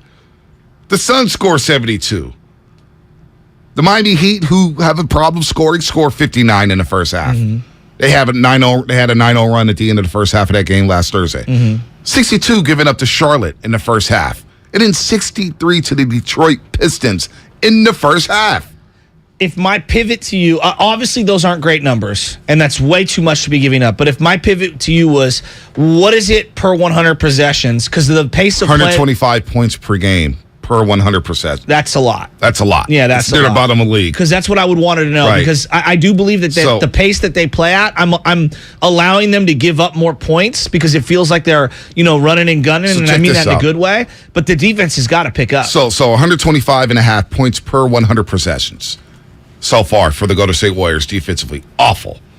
Third time this season they've had a defensive efficiency rating of 120 or higher. 3 times already this season. Oof. The first time last year, it took them 30 games last season to have a defensive efficiency rating of 120 or higher. Last season. And they did it 3 times. By the time they did it the third time, it was February 9th. So defensively, they're so far away from where they were a season ago. I felt like last year when the season started, it was, hey, we're back. Like, we're going to prove to everyone we're back. And maybe I'm wrong here, but it feels like this year is more like, hey, none of this really matters until about February. And maybe I'm being way too relaxed with it, but it's hard for me to get really fired up when basically they're doing the Shaq for both Draymond and Klay Thompson heading into the season. And what I mean by that is like, hey, the preseason is irrelevant. Work yourself into shape as the game as the year goes on. Draymond has played at a high level so far. I think Draymond's been one of the best players on the team. Draymond's been incredible. It's probably his best start to a season in 4 years. Draymond's been incredible. But he's still not at the amount of minutes that he will be that you're looking for at the end of the year. He's just at 30. Yeah. Playoffs could get up to 36, 37. Yeah, exactly. I mean, we don't want them burnt out. But the bigger problem is how they're implementing youngsters. And yesterday, they picked up the 3rd-year options of Jonathan Kuminga and Moses Moody, picked up the 4th-year option of James Wiseman. So they're going to be around. Maybe they'll be around. We'll see what happens in February. If the Warriors hover around February and the trade deadline comes around, maybe there's a different conversation. Maybe Bob Myers gets on the phone and starts shopping around knowing that, hey, my top 6 guys, at least my starting lineup, is blowing teams out. They're blowing teams out. They're having big third quarters. Not necessarily big first quarters, but big third quarters. Maybe I start shopping around. Who knows? But we'll get there when we get there. Steve Kerr's trying to figure out the rotation. He's trying to figure out the right combinations. He's trying to figure out how to keep these guys confident without playing much. Like, Kuminga's only playing about 7 minutes a game. Wiseman's only playing, what is Wiseman playing? He's playing 14 minutes a game. Yeah, I mean, I feel like we're overreacting to the minutes of the kids, and it's more so the starters giving it up. Well, I just feel like, did we do this with Bielitsa? How many minutes a game did Bielitsa play last year? Not much. Like but 7? But we consider James Wiseman to be a lot more skillful. No, I know, but what I'm saying is that, like, we're acting like they're the foundational pieces. Like, right now, the reality is, I love Jordan Poole more than anyone. Jordan Poole's defense isn't great. He's allowing a lot of dribble drive penetration, and to me, it starts with mono and mono defense. Their help defense has been so stressed out because guys are getting blown by on the perimeter that their rotations are extremely slow and bad. And it does feel like, and I know this, I'm not caping up, but it feels like teams are shooting at a ridiculous clip, partly because of the defense, but also it feels like guys are locked in going up against the Warriors. Isaiah Stewart, for example, what do you have, 6 points last night? And then against the Warriors, he looked like an all-star. Last night, he had a double-double, 11-11. I think it was at 11. Milwaukee. Okay. But Isaiah Stewart's tough. He had 4 points going into fourth quarter. Isaiah Stewart's tough, though. He's a tough player. He's averaging a double-double. Give him credit. He looked like Joel Embiid against the Warriors. He had a big-time game. All right? He's no scrub, though. I didn't even say that he was a scrub. But what I'm saying is Isaiah Stewart, you poll people around the league, just say Isaiah Stewart, who casually watched, they're like, who? That's all. Well, I'll explain who Isaiah Stewart is. He's the guy who chased LeBron James around the court. Well, that, yes. Look at him kick his ass. That's the guy who Isaiah Stewart is. With blood coming not off a of lot his of people eye. are watching. That's why you guys got to watch League Pass, man. I love there's a lot of young talent in the NBA. A lot of young talent. A lot of young talent. I'm going to tell you this, honest to God, right now. What? I am not spending my valuable, precious time watching Detroit Piston basketball. Kay Cunningham is special. Might be. Check Ivey. in 2 or 3 years. I will maybe watch them when they're on TNT. Jaden Ivey's I am special. making a vow to you. All I right. love you. I am All not right. doing that. Well, you don't have to. I love basketball. That's why Kay you're Cunningham, the expert. You know, Bully was talking. No, I'm not an expert. Bully was talking about when he was scouting Kay Cunningham. He said, "Man, this is Jason Kidd with a jump shot. This guy almost dropped a triple-double on the Warriors. He looked good last night against Giannis. Pistons got some young talent. Let's go to Cooper real quick in El Sobrante. Cooper, what's happening? You're on the roast. Hey, what's up, fellas? Good morning. Morning. Got a theory about the defense that relates to Draymond and him punching Jordan Poole. I think he's gotten knocked down a rung in his leadership level, and that's having an effect in his communication with the lineup, and it's affecting all these rotations. You know, he can't bark at people like he used to because he doesn't have that same respect level from his teammates. And I'm sitting here pulling out what little hair I have left watching the defense these days, but I've got faith we'll figure it out come early in the new year. That's all I got. Yeah. Have a good one, fellas. It's an interesting dynamic that people are starting to point out. Draymond has been a bit more measured at the podium as we break here. You're saying no, but subdued in game. Forget the podium. Nah, in game, I think he's maybe he's toned it down against his teammates. Maybe. That's why I told you guys, man. Part of what makes Draymond is the barking. Maybe you need some of that back. Maybe some of these guys need to get in gear. So they're not defending at a level at all, and they need to win badly. They're 0-2 on this road trip. They've yet to win a road game this season. 0-3 on the road so far this season. Go to State taking on the Miami Heat. You can listen to that game live on 95.7 The Game right here. Warriors and Heat, South Beach. Tim Roy and Jim Barnett will be on the call. We'll get into the Dubs a little bit later as well. Baldy at 7:30. That will be brought to you by Fremont Bank. Full-service banking, no compromises, and Outdoor Supply Hardware. I want to invite people somewhere. I want to invite you into the realm where it's okay to say something nice about Jimmy Garoppolo on a football field. Feels great, baby. Because what I'm noticing is you're either a Jimmy guy or a non-Jimmy guy or girl, and once you've selected a side, it's like you're not allowed to visit the other side. Hear Willard and Dibs from 9 to noon. Let me go ahead and be the doorman on the Jimmy side. On 95.7 The Game. Start your celebrations with Outdoor Supply Hardware. Then cozy up alfresco evenings with propane patio heaters, smokeless fire pits, and fire tables in an array of sizes and styles. Find it all at Outdoor Supply Hardware's 14 neighborhood stores. Home, hardware, and happiness. AT&T Fiber presents a straightforward moment inspired by straightforward pricing. And now we just cube the pancetta as such. So what's on the menu tonight? This carbonara I found online. It's fire. You gonna love it, Mom. I hope you hold on to this AT&T Fiber, son. It's nice. Yeah, you should settle down now that you're a gagillionaire. Oh, I am. I finally found the one internet I've been looking for my whole life. So, no more one-year stands? Nah, I'm done with all that. With AT&T Fiber, there's no price increase at 12 months. What about equipment fees? Nope. Those were never any good for you. Exactly. But now, everything's completely straightforward. Well, in the spirit of being straightforward, I never liked any of your old ones. Me neither. Blah. Y'all never told me that. But we're being straightforward now, which feels good, yeah? Yeah. Now let's get straightforward about that girl he's been seeing. Straightforward is better. No equipment fees, no data caps, no price increase at 12 months. Live like a gagillionaire with AT&T Fiber. Limited availability in select areas. Visit att.com/hypergig for details. If you own a business, this has been a bumpy ride. From pandemic to inflation, I'm sure you could use a break. If your business has 5 or more employees and survived COVID, you might be eligible to receive a payroll tax refund of up to $26,000 per employee. The challenge is getting your hands on it. Hi, I'm Howard Mackler, and that's why I founded GetRefunds.com to cut through the red tape and get you that money. The team of tax attorneys we have put together are highly trained in this little-known payroll tax refund program. We do all the work, charge not a dime up front, and simply share a percentage of the cash that we get for you. Businesses of all types qualify, including those who took PPP, nonprofits, and even those that had increases in sales. We have helped return over $1 billion to businesses, and we can help your business too. Just go to getrefunds.com and answer a few questions. This payroll tax refund is only available for a limited period of time. Don't lose out on up to $26,000 per employee. Go to getrefunds.com. That's getrefunds.com. Kirby is your driveway mechanic. They bring the shop to you with brake replacements, oil changes, washes, and so much more. Get $50 off your first oil change with code OIL50 at Kirby.com. That's CURBEE.com and use code OIL50.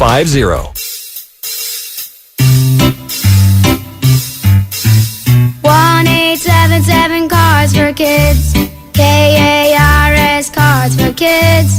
1877 Cards for Kids. Donate your card today. 1877 Cars for Kids. KARS Cars for Kids. 1877 Cars for Kids. Donate your car today.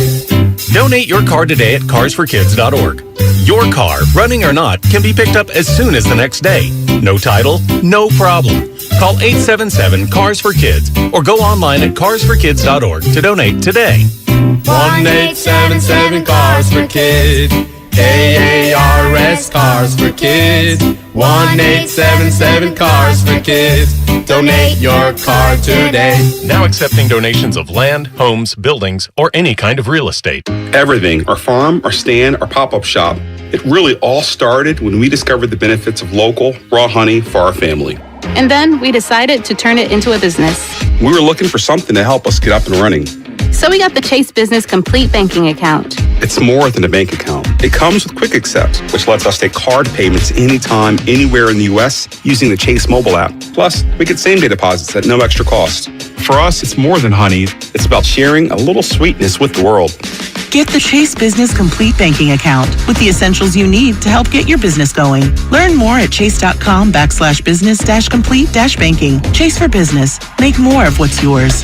Quick Accept is not available in U.S. territories. Enrollment required. Usage subject to approval. Same-day deposits available for payments before 8 p.m. Eastern Time, Sunday to Friday. Fees and rates apply for checking and processing. Limitations and restrictions apply. Participants compensated. Merchant services provided by Payment Tech LLC and WePay Inc. Subsidiaries of J.P. Morgan Chase Bank and a member FDIC.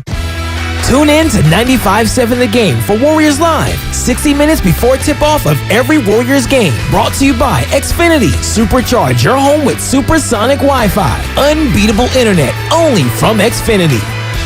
The best part about taking ZQuil Pure Z's Sleep Plus Next Day Energy at night is actually the next morning. I wake up alert with none of the grogginess from taking too much melatonin. Pure Z Sleep Plus Next Day Energy is a bilayer tablet with immediate release melatonin and extended release B vitamins to help me fall asleep naturally and wake refreshed. It's my secret weapon for a great night's sleep and a great morning. Hi, Mom. Hi, Mom. Can't beat that. ZQuil Pure Z's Gummies. Sleep better, wake your best. Get in the zone, AutoZone. Welcome to AutoZone. What are you working on today? Thinking about gas mileage. You know, changing your oil with a full synthetic oil like Castrol Edge can help your engine get more miles. Right now, you can get 5 quarts with an STP extended life oil filter for only $38.99. Get everything you need for better fuel efficiency at any of our 6,200 stores or on AutoZone.com. Get in the zone, AutoZone. Restrictions apply.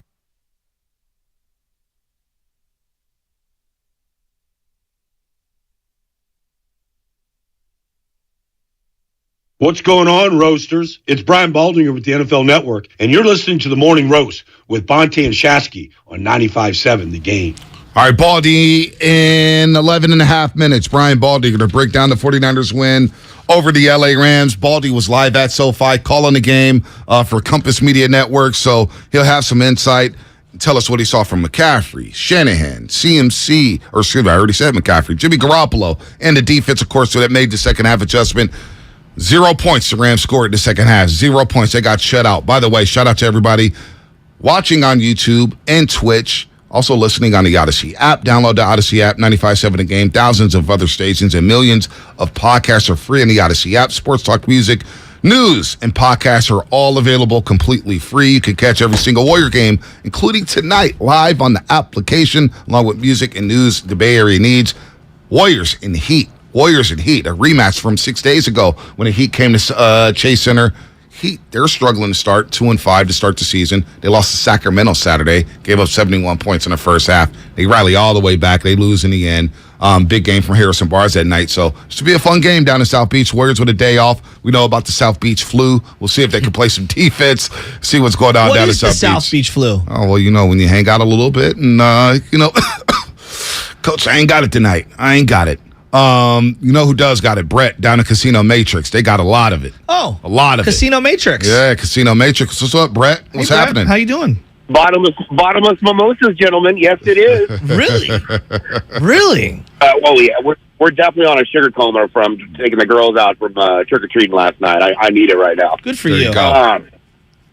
Thank you. No, I wanted to say, I think it's so early in the season to really be. I'm talking about the Warriors here. Mm-hmm. It's so early, 7 games in. I don't really start going with where the Warriors are going to be at their potential for about 20 games into the season. And I know those 2 losses were bad to 2 teams that probably aren't going to make the playoffs in the Eastern Conference, which is bad. But I feel like Draymond also is not going to ever return to Draymond because of what happened with JP. And I'm sad to say that, but I just don't see him getting back to that wolf that he was. And I feel like he is subdued, and all those points are very, very honest. And I don't know. I mean, we might end up having to move him before the trade deadline. But damn. I hope not, Brett. Well, he's one of their better players and clearly one of their best defenders by far. He's playing at a really, really high level. It is interesting to see the lack, because communication has been my number one aspect for him that no one talks about. He's the best communicator in the game defensively in terms of getting everybody aligned and staying 2 passes ahead of everything. He's an unbelievable off-ball defender as a helper, and it does feel like the communication is slightly less than what it used to be. I don't know if that's because the arenas have people in them and I can't hear like I did when they were empty arenas, or if that's me looking for him to communicate more. I don't know. I don't know. He's been outspoken after games, though. I meant on the court. On the court. I mean, after games. Yeah, I know. On the court. On the court is hard to tell. He is talking. You saw one of the first few plays Wiseman came into the game in Detroit. There was a screen set on Draymond Green, and Wiseman was supposed to call something out. Communicated. Draymond said, you got to talk. Yeah. You got to talk. Come on, let's talk. And he tried to do it in a very professional way. And he's talking to Wiseman left and right. So the communication with some of the youngsters is just not there defensively. Let's get these calls real quick before we shift it back over to football. A lot of people want to talk Warriors. Steve, Santa Rosa, what's happening, Steve? Hey, Steve.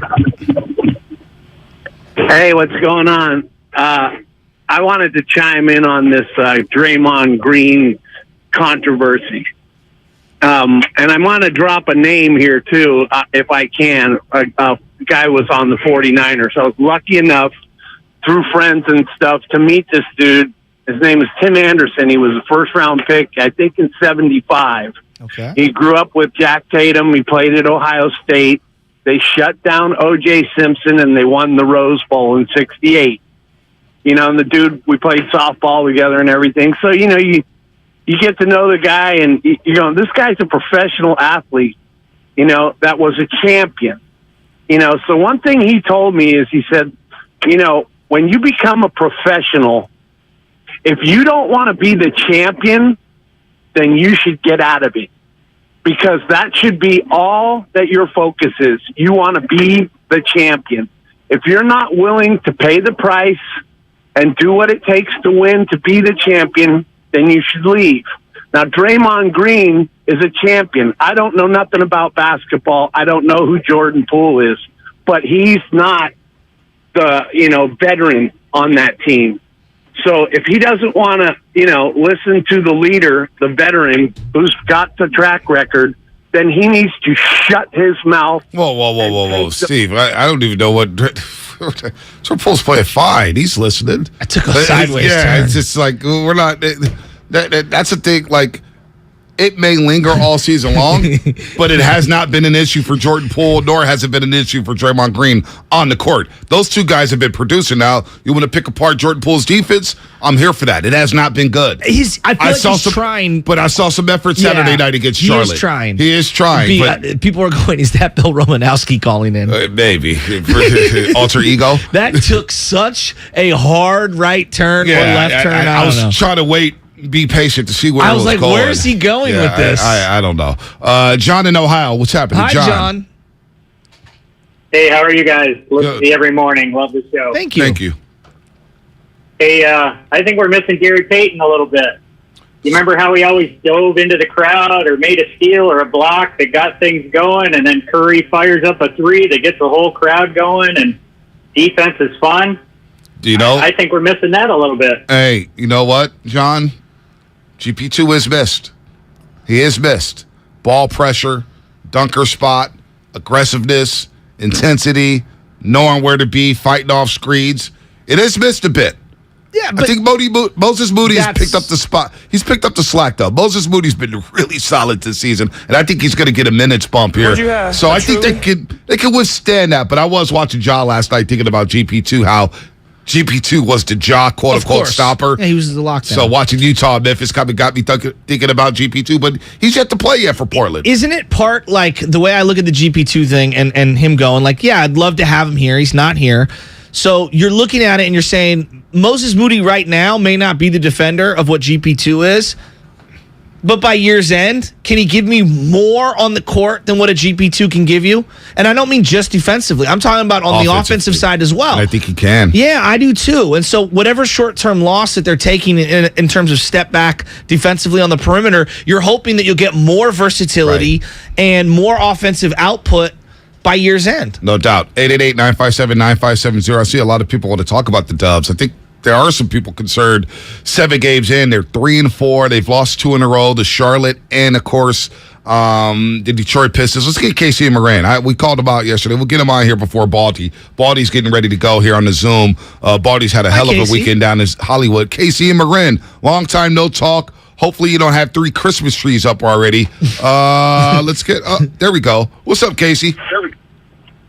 Gentlemen, good morning. It's interesting, all the Warriors chatter. I think if the punch did not exist, I think the entire conversation would be about the lackadaisical Warriors coming off a championship, and they're probably a little hungover from their off-season of partying. And also, why do the defending champions, who are setting themselves up for a repeat, why do they care about the first 10, 12, 14 games of the season?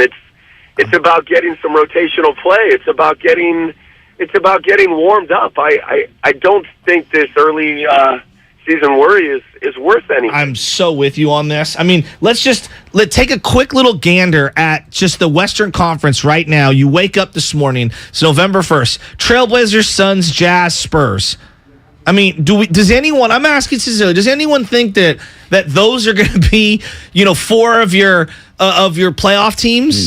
No, Well, probably not. The not top Suns 4. definitely. The Suns definitely. And maybe the Trailblazers are better than I'm giving them credit for, but I definitely think that the Jazz and Spurs have basically told everyone we're about the future. We're not about the now. So I'm just not that worried, and I feel like they've built up enough equity to let this thing play itself out. Now, look, come, let's say, 3 weeks from now, and we're in the middle of November, Bonte, and we're approaching turkey time, Thanksgiving. All right, and things are really ugly, and they're on all these slides, and there are a couple games that are from it. Yeah, then I will start to be a little more worried. Yeah, no doubt. I mean, it talk to me in 25 games. But there are red flags, and I want to see these youngsters improve. Does Steve Kerr have to tighten up the rotation just to get some wins on the board? It's a tough road trip, man. They got 3 games left, and they're playing a fired-up Miami team. They're going to play a fired-up Orlando team that are young and have a lot of talent. And then you got the Pelicans on Friday, who may be one of the more dangerous teams in the Western Conference. Yeah, they're definitely I think they could make a leap like Memphis did. Maybe not to the 2 seed, but I definitely think New Orleans could be in the top 5. I want to shelf this Warrior talk. Brian Baldinger's coming in at 8 o'clock, though. If you're a Warrior fan, in 30 minutes, I'm going to do 21 questions with Bonte Hill, and I'm not going to do 21 full questions. It's just more a game. You are locked in on these Warriors. I know you don't consider yourself, but I consider you an expert on this, and I've got questions that I've gotten from the fans, from our YouTube chatters, from people on Twitter, and I'm going to pepper you with these Warrior questions, and people can chime in. 30 minutes from now, a chunky Warrior segment. Yeah, what does Barkley always say? I'm no expert. Kazio, the expert. No, but I tell you who's an expert. I tell you who's an expert. It's Brian Baldinger. He's going to break it down. Niners, Rams, SoFi Stadium. He was in the building at SoFi talking to Bosa, Debo, Jimmy G. He gave Jimmy G a hug. What was that about, man? Baldy coming up right here on the Morning Roast. And Action. Where's the intro? Action? There we go. He breaks down plays better than anyone. I mean, this.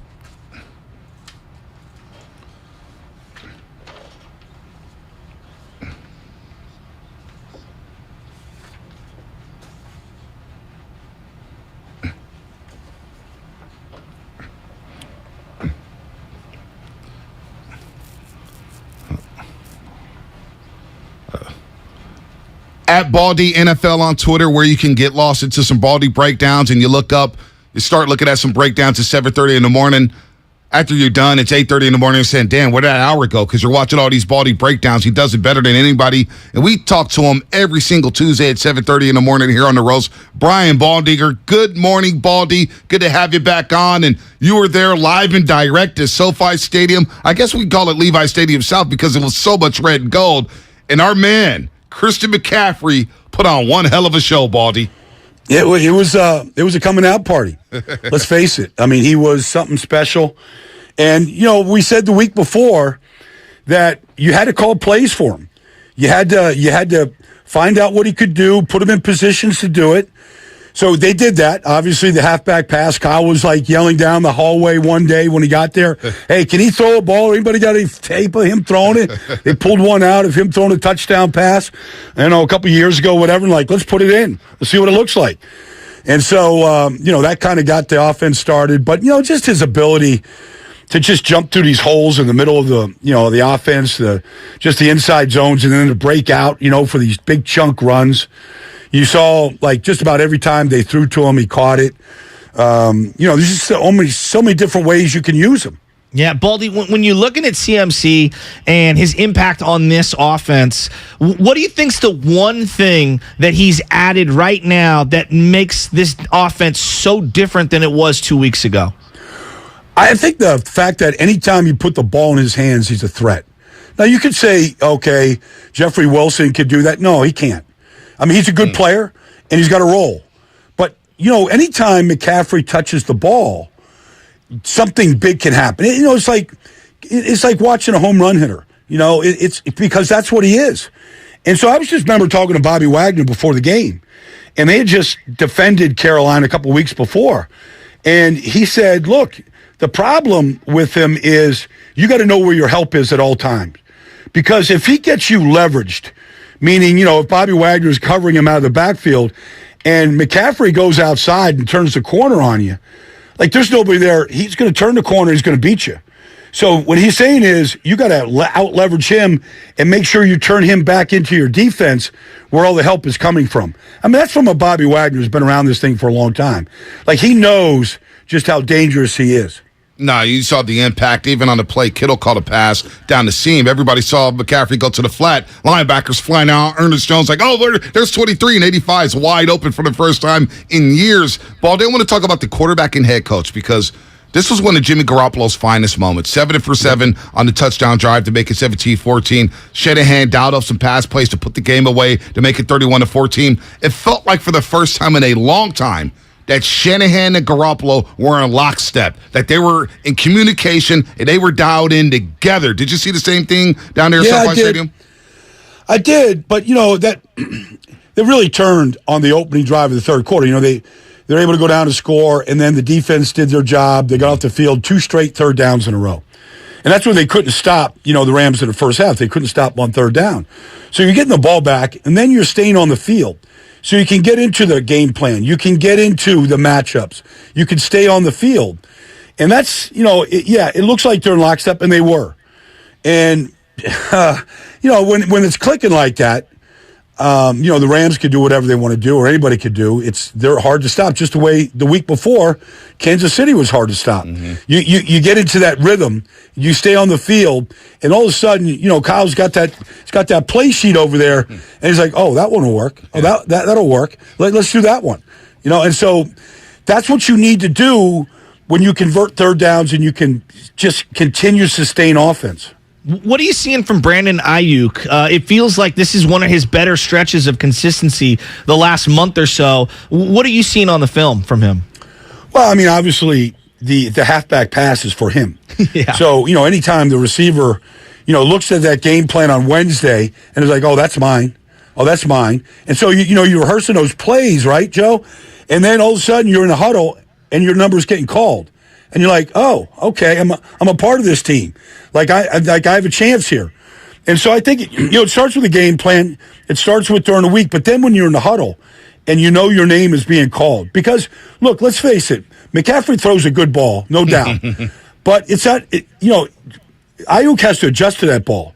Like you guys turn completely around. He's throwing it right. Like put it to an open patch of grass. Right. Let Brandon go do it. And so. It's not perfect, but you can see his skill set, how he can adjust to a ball in the air. Brian Baldinger here on the Morning Roast on 95.7 The Game. Look, we can talk about the offense all day long. I think they're ready to explode once they implement Debo back into the game plan with CMC. We'll talk about it in a second, Baldy. But the defense, you mentioned it. They couldn't get off the field in the first half. The Rams go on a long drive, make it 7-0. And in the second half, they pitch a shutout. The pass rush got home. D'Amico blitzed a little bit. The secondary defended. They shut down Cooper Kupp. What did you see from D'Amico Ryans? What was the biggest adjustment he made in that second half? Well, the biggest thing, honestly, and I said it right before it happened, their first third down of the first half, they're deep in their zone. I'm like, you can't let Matt Stafford get comfortable and let him scan the field to go find Cooper Kupp, whoever. So I said, they've got to force the issue. And they had 2 6-man pressures in a row. And, the first one got home where, Stafford just bounces the ball into the turf. And the second one, Bosh is chasing him into the nickel seats. So 2 straight third downs. D'Amico said, okay, the cover's got to hold up. You're going to be singled up on Cooper. If it comes out fast, you got to make a play. But I thought that those 2 third downs really made a difference. The third down, it was a little scary because Tyler Higbee's coming out of the backfield. He's wide open, and he drops it. And that play could have gone a long ways. That could have changed things. That's how, tenuous some of these stretches in these games can look. If Higbee catches that, you see him hanging his head on the bench. Right. But if he catches that and run, it might be a whole different second half. Yeah. What did they do to Cooper Kupp in that second half, like coverage-wise or maybe putting a person on them? Why was he so invisible in the second half? Well, I mean, they weren't on the field. So you get off the field on 3 straight third downs in a row. They were like what the 49ers were a little bit in that first half. Like, if you're staying on the field, you can get to Cooper Kupp on the variety of ways, whether it's fly sweep or, the quick game, all those different things. You have all those options to dial up his number. If you're not on the field and the 49ers are rolling on you like that, he's out of the game.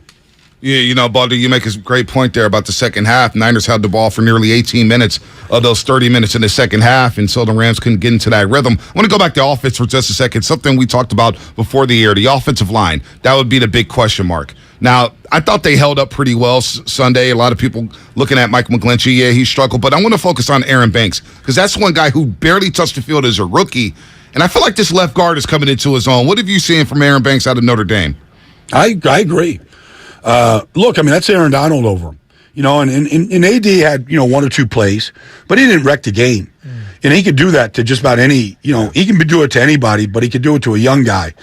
Because, if you get beat by Aaron Donald early, like that can stay in your head. That didn't happen. And I think Trent really helps him over there. I really do. I mean, he's just, first of all, he's a calming influence because he just knows how to play. And he can play it at the highest level. Watching him warm up the other day. I'm talking to him about Aaron Banks. Like, you kind of think of guards in a connection to a whole side. Like, that's the left side. It's Banks and it's Trent. Like, you got to, because they work so much together. Backside cutoffs, passing stunts, onside, outside zone plays. You got to work in concert. And I feel like, okay, 8 games into this thing, like, okay, Lakin's gone. There's no more talk about Lakin. It's Aaron's job. He was drafted for that job. And, he's mastering it. And every week you get a little bit better. You see a little bit more. You're a little bit more comfortable. You get a second half like the 49ers have. You feel like you're a big part of it. Your confidence grows. All those things happen. You're a huge Juice fan, Kyle Juszczyk, and he wasn't playing in this game, and I was really worried going into it. Was it as simple as Ross Dwelley played his position, or did you see some more wrinkles that Kyle Shanahan threw out there? Well, they went to some two-back with Jeffrey Wilson. He's the lead blocker. They ran a play. I mean, I love the one play where they dragged the backside fullback or tight end, and he doubles with Kittle on the front side, on the outside zone. I see the Jets use that play now, and, teams that, know this offense, they do that a lot. Wilson was in that position to do that. So I don't think one guy took Juice's job, and doubled up. I thought Dwelley did it. And so Jeffrey Wilson did it. So they cobbled it together to kind of make up for the loss of him. Brian Baldinger here on the Morning Roast on 95.7 The Game. Baldy, looking back at the defense, number 54, Fred Warner Jr. Was that his best game of the season? Well, I think I don't know if it was his best game because I thought the first 5 weeks of the season he was unbelievable. But you're playing without Greenlaw, and Greenlaw has been awesome. And his speed shows up, and he beats Fred to the play. Someplace. So now he's not on the field, okay? And then your backs are to the wall. It is the Rams. It's the world champions. You're in L.A., and you just lost 2 in a row. You can't miss. Like linebackers are like great hitters. Like when the ball is meant to be like, if it's down the plate and you're waiting on that off-speed pitch or that fastball, you can't miss. Yeah. It's your. And I felt like Fred didn't miss. I thought, first of all, he loves to fit into the pass rush. He loves to be that fifth guy. When he got there, he got home. And, when you get home, you take Stafford down, you're off the field. Like, you're running off the field. Like, it's a big moment. And so, you come over to the bench and you're like, that's one. We got one. And, and then when the run game is weak in Los Angeles. It's not like you have to really worry about it that much. You're not getting a big dose of it. You don't have anybody that really scares you, but still you got to take care of business. And I felt like Fred did that. We made a lot in the media locally here about Jimmy Ward saying that he felt he was out of position, playing in the slot, and Gibson's playing at safety. How did you think those two players played over the weekend? I thought they both played really well. Ofonga talking to Talanoa before the game and all those different roles and what you got to do to Cup. And, you got a game plan with Cooper Kupp. Now Robinson caught some balls. And so you're going to give stuff up when you play that player and that team. But I thought overall the ball didn't go over their head. They didn't give up the deep ball. And, you didn't get those type of matchups where you're like, oh, man, like you're playing catch-up with the balls in the air. Now, part of it was the pass rush. But I thought the way that they utilized those three guys, I thought was smart, and you're with your second team corners out there right now. You're going to be like that for a while. I thought all those guys stepped up, for the most part. Look, Allen Robinson's a big guy. He catches the back shoulder fade. He catches the back shoulder fade. You go to the next play. Right. Can't do nothing about that. You're right, Baldy. Niners have won 8 straight games against the L.A. Rams. Really just dominant over the L.A. Rams in the regular season the last 4 seasons. They've outscored the Rams 214-131 or plus 83 that's an average score, Shasky, of 26-16. It's really remarkable of how they dominated the Rams. But I wonder, Baldy, going into the bye week. But the one thing, though, about that, Bonte, is right now they're 3-0 in the division. You get the Chargers, you got Arizona coming up. Division games can count almost as 2 sometimes. Yeah. Because it's about winning the division. That's what it's about. Now, they still got Seattle out there, and they're playing good football, and that matchup will come. But, they're 3-0 in the division. They want to be 6-0 in the division. Right. 6-0 in the division, they're going to be in the playoffs. Yep. And maybe they're division winners. And maybe you're playing at home. So these things are really, really important. The fact that they dominate the Rams You can't just say, okay, well, they dominate the Rams. Right. No, you're in your division. So what's the it carryover? Helps you win the division. But what's the carryover as you're looking at, because we were just kind of like, and I don't want to get too ahead of ourselves, but I'm looking at the rest of the NFC and I'm saying to myself, like, this is a very experienced team that's older. I mean, they've got a lot of win now pieces. What are the carryovers that you saw from this matchup against the Rams that will help them against some of these other teams as we flash forward to December and January? Well, they got to play. You got to keep stacking wins. I mean, the Kansas City Chiefs were 3-4 at one point last year, and Mahomes was turning the ball over, and everybody was like, "What's wrong with the Chiefs?" And they ripped off 8 in a row. So, at some point, you got to start stacking wins, and this is a great time to do it. You got the bye.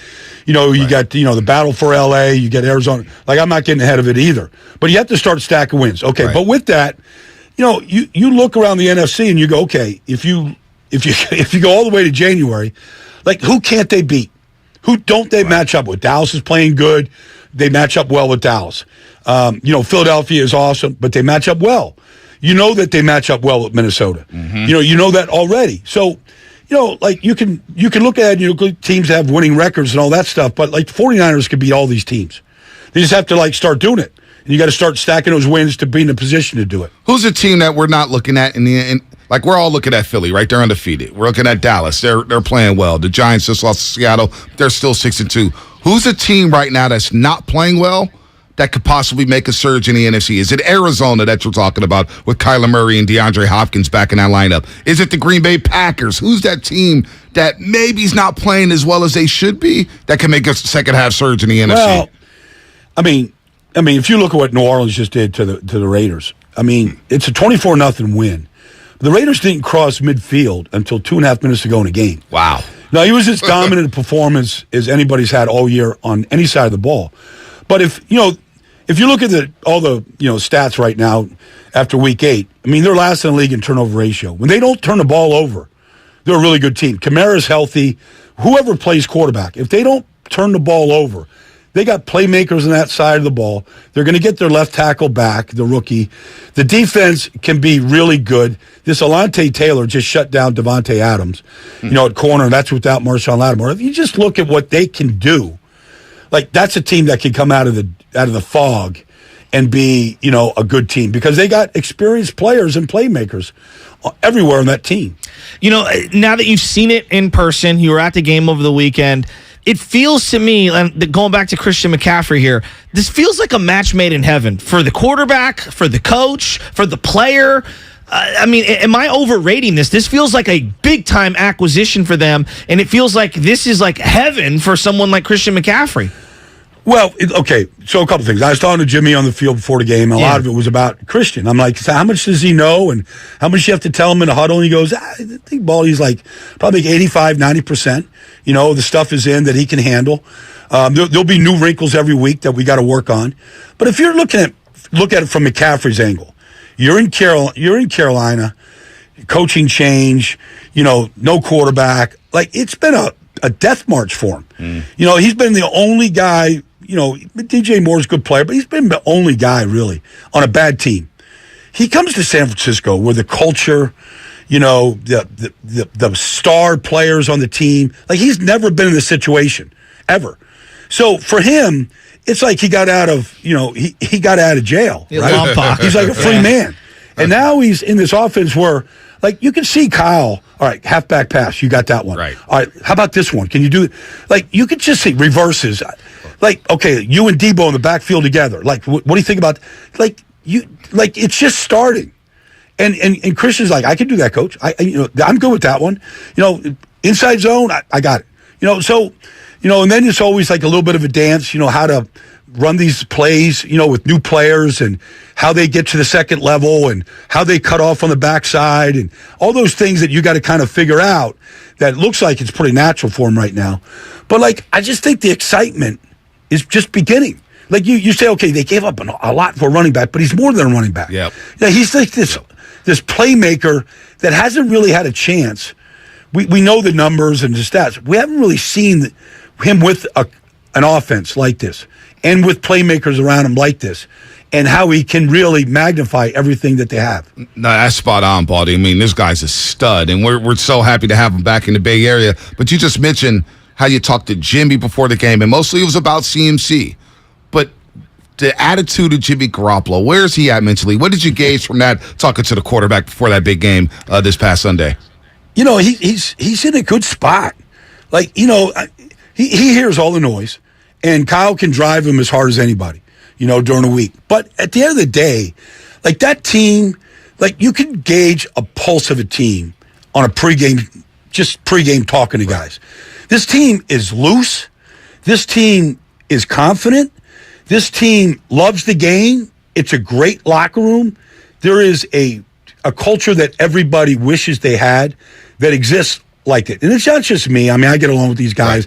They know who I am. Nick Bosa. Hey, my brother's got a boat, Baldy. You're in Fort Lauderdale. You know, like, it's fun. But, like, you know, the thing is that even if you talk to, you know, a Steve Weiss or somebody, MJ Acosta from our network, they'll tell you the same thing. Like, you know, sometimes you got a quarterback, you got to, like, walk on eggshells around him. You know, like, he's so protected. That's not Jimmy. Jimmy will talk to anybody. You know, like, you can go get him. Like, this is an open team. They don't, you know, they expect to be playing in January for big games. And the locker room is really, really good. And it's a good blend of veterans that have proven themselves, young players like Ofanga is coming on. Like, it's just a good culture.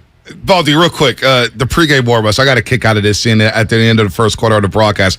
But A'Shawn Robinson was barking at Trent Williams, and I see John Lynch in the background smiling. Did you see it? Did you see that pregame scrum between the Rams and Niners? Big Trent and A'Shawn Robinson.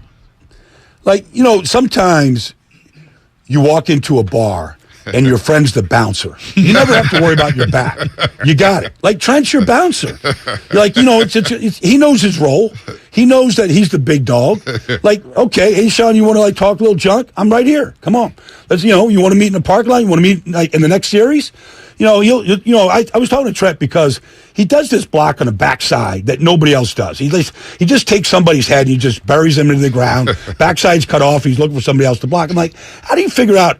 I'm like, he can do that to A'Shawn. Just put him in there, have him eat a grass seed. Like, nobody can do that. You know, he's the big dog out there. On the Jimmy Garoppolo, Kyle Shanahan thing, did he maybe say something that gave you a little more insight or like a aha kind of a moment regarding their dynamic? Because we make so much of it. I'm just curious if you heard something that maybe gave you a little more, you know-how about how the sausage is made between their relationship. You know, once you get to game day, like, you know, the game plan, the week, it's, you know, it's in the, you know, the old cliche, it's the haze in the barn. You know, Jimmy hits the field game day, like, his head's clear. You know, I mean, look, I think sometimes we feel like this thing is, like, too rigid. You know, I think that's tense. I think that's what we've believed, Joe. Yes. It's just too rigid between them. There's got to be a little more freelance to an offense and a quarterback and what he sees, and it can't always be the way the coordinator and the head coach sees it all the time. Like, it's good when it works out, but sometimes you got to just go play. You know, like Joe Burrow has a soundbite floating out there right now where his headset went out, you know, in a playoff game, and he had to call the whole series. You know, like, sometimes you hear that and you go, wow. You know, like, that still goes on. Right. And sometimes I feel like, I wonder what would it be like if Jimmy's headset just went out and he had to just call it. Wow. Like, what would it look like? Would it look different? Would it be more fun? Would the ball go over the defense's head more often? Like, I don't know, but it's kind of like one of those things, like, you almost kind of hope it would happen, you know, in a game, and let's just see what it goes on. And then Jimmy floats that out there going, hey, man, I didn't hear Kyle for, you know, an entire series. Headset went out. I just wonder what would happen, you know? Well, Kyle's head would explode. That's what would happen. Jimmy Garoppolo, 13-15 in that second half, 150 yards, played some really good football. Christian McCaffrey, dynamic player, opened up this offense, and the defense was barking Sunday at SoFi Stadium in front of all those red and gold fans. 49er fans took over that stadium. Baldy, feels like this team is primed for a second half run. We can't wait to talk to you again next week to look at the NFC, big picture NFC, as we get ready for the playoffs.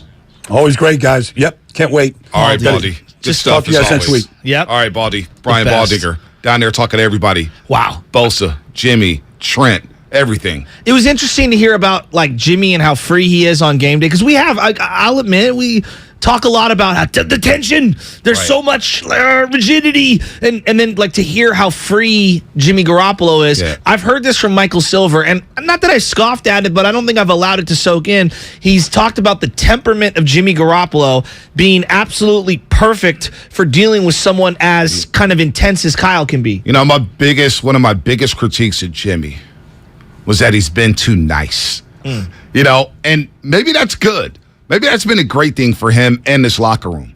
Because there's times where you hear, like, we do it.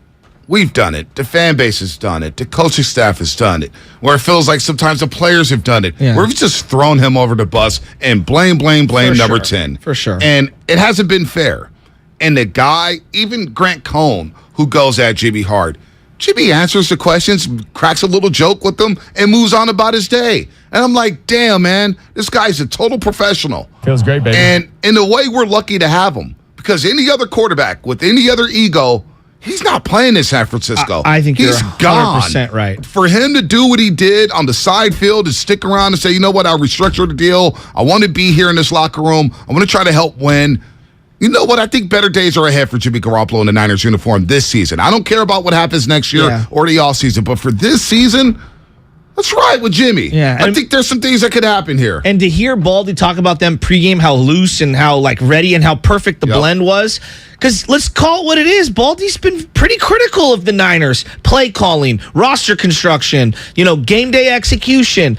And for him to have that feeling walking away before the game even starts, like that resonates to me. That's huge. The last thing, his affection for CMC in this offense and just how it's a game changer for everyone involved. CMC, the team, Jimmy, that really hit home. It's the perfect fit. The perfect fit for the 49ers as they're 4-4. They'll get a week off before taking on the LA Chargers at Levi Stadium for a little Sunday Night Football. Now let's get to what we need to get to here at 7:55. It's time for the injury report. That really hurt. Brought to you by Boxer & Gerson, Northern California's premier workers' compensation law firm, helping injured workers get their lives back for over 40 years. All right, the Warriors will take the floor tonight against the Miami Heat. I wonder what uniforms the Heat are wearing tonight. Maybe the Miami Vice ones. They continue to be without Victor Oladipo, who's had a slew of injuries over the past few years. He's yet to play this season as he deals with chronic tendonitis in his left knee. The Heat are electing to be cautious with Oladipo, who has played only 96 games. Only in 96 games since the start of the 2018-19 season. They're evaluating his potential availability on a game-by-game basis. The injury report brought to you by Boxer & Gerson, Northern California's premier workers' compensation law firm, helping injured workers get their lives back for over 40 years. What's coming up on the game? Sponsored by Fremont Bank, full-service banking, no compromises. A little more Niners, a little more Warriors. 888-957-9570. Your call's coming up here on The Roast. I got 21 questions. Hey, you like 95.7 The Game, right? Yes. Then you'll love our brand new merch store. We've got custom t-shirts, long sleeves, and hoodies with your favorite quotes from the show. Let's put the rat on the table. What are you doing? Check it out at 957thegameshop.com. That's 957thegameshop.com. My husband and I live next door to a haunted graveyard. It's a little creepy, but we manage. Just like we manage without home internet. Do I wish my mobile hotspot was faster? Yes, but I make it work. Kinda. Just like we make it work sleeping next to a 17th century burial ground. Honey, can you move your hand? That's not my hand. It's mine. Not having home internet? It's not that bad. Grab my hand. Wait, okay. No, now up the stairs. We tried that last time. Run over. You can literally run through him. It is that bad. Don't settle for just mobile. Get Xfinity Home Internet for just $24.99 a month for 2 years with no annual contract and a free streaming box included. Go to Xfinity.com, call 1-800-XFINITY, or visit your local Xfinity store today. Restrictions apply. Not available in all areas. Requires paperless billing and auto pay with stored bank account. After 24 months, regular rates apply. Offer ends 12/21/22. If you own a business, this has been a bumpy ride. From pandemic to inflation, I'm sure you could use a break. If your business has 5 or more employee and survived COVID, you might be eligible to receive a payroll tax refund of up to $26,000 per employee. The challenge is getting your hands on it. Hi, I'm Howard Mackler, and that's why I founded GetRefunds.com to cut through the red tape and get you the money. The team of tax attorneys we have put together are highly trained in this little-known payroll tax refund program. We do all the work, charge not a dime up front, and simply share a percentage of the cash that we get for you. Businesses of all types can qualify, including those that took PPP, nonprofits, and even those that had increases in sales. We have helped return over $1 billion to businesses, and we can help you too. Just go to getrefunds.com/sports, click on Qualify Me, and answer a few questions. This payroll tax refund is only available for a limited period of time. Don't lose out on up to $26,000 per employee. Go to getrefunds.com/sports. That's getrefunds.com/sports. O'Reilly. When you need auto parts, O'ReillyAuto.com is just a few clicks away. We offer convenient options for you to get your parts quickly. Order online and pick up for free at your local O'Reilly Auto Parts store. We'll even bring it out curbside. Or you can have your parts delivered right to your door with free shipping on most orders over $35. Visit O'ReillyAuto.com. O'Reilly Auto Parts. No one knows where this market will go. Things could change tomorrow, next week, or next month. At Merrill, we've been here before, and history shows this is the time to stay focused on your future. Because through every market, the bull will always have your back. Find an advisor in San Francisco at ml.com/bullish. Merrill, a Bank of America company. What would you like the power to do? Investing involves risk. Merrill Lynch, Pierce, Fenner & Smith Incorporated, registered broker-dealer, registered investment advisor. Member SIPC, a wholly owned subsidiary of Bank of America Corp. Without the ones like you, who work tirelessly to keep things running, everything would suddenly stop. Hospitals, factories, schools, and power plants, they all depend on you. No matter the weather, emergency, or time of day, you're the ones who get it done. At Grainger, we're here for you 24/7, with supplies and solutions for every industry, and access to product specialists ready to help. Call, click Grainger.com, or just stop by. Grainger, for the ones who get it done. Hi there, I'm your host, Dog, filling in for the human who's normally here and bringing you the smells and sounds of the holidays, courtesy of Beggin' Dog Treats. We wish you a begging Christmas. We wish you a begging Christmas. Dog rest ye merry Doberman, let begging you acquire. Deck the halls with strips of begging. Arf, arf, arf, arf, arf, arf, arf, arf, arf. Remember, for bacon-loving dog excitement this holiday, it's Beggin'! Hey, this is Kenny Mayne, host of something called Hey Mayne. That's a podcast. We're working busily on season 2, but let's not forget about season 1. Remember Roy Wood Jr.? Wow, opening for Ron White. I've arrived. He's such a nice man. Maybe he wants a ride. Maybe he wants me to drop him off at the American Airlines terminal. Roy, I have a private jet. My pilot hangs with me like my homeboy. If you missed that episode of Hey Mayne, check it out on the Odyssey app or wherever you get your podcasts. Hey guys, this is Kenan Thompson. I have a problem with you. Yes, you. None of y'all told me that AutoTrader has millions of new and used cars that I can shop from home. I thought we were friends. I put smiles on your face, but I'm not smiling. No one told me that with AutoTrader, a dealer can deliver cars to my home or that I could shop by price on AutoTrader. No one. Consider this friendship that you just learned we had officially over. Finally, it's easy. AutoTrader. You're the one who protects the flock, and that requires an eye for detail. Because when safety and well-being are on the line, it's the details that can save lives. Even when no one else is watching, you see everything. Grainger gets you, and we're here for you, and all the ones who get it done with a wide range of safety products and solutions, plus board-certified safety consultants here to answer your questions. Call, click Grainger.com, or just stop by. Grainger, for the ones who get it done. Okay, smile naturally. Perfect. Cam's Photography knows wedding season ramps up in a flash. Smidge closer. They need to say I do to a studio assistant before clients go full Bridezilla. I'm so sorry. I have to get a different lens. I'll be right back. Indeed can help them hire great people fast. I need Indeed. Indeed you do. We instantly connect you with quality candidates whose resumes on Indeed match your job description. Visit Indeed.com/credit and get $75 towards your first sponsored job. Terms and conditions apply. You're listening to 95.7 The Game, KGMC FM at HD1 San Francisco. Always live on the free Odyssey app. It's time to wake up with a nice cup of morning roast. Featuring Fillmore's finest, Monte Hill. The pride of the Excelsior, Joe Butcher Boy Shasky. You listening to 95.7 The Game, the morning roast. All right, oh baby, good morning to everybody out there on the Tuesday foggy morning in the Bay Area. Maybe it's just foggy to San Francisco.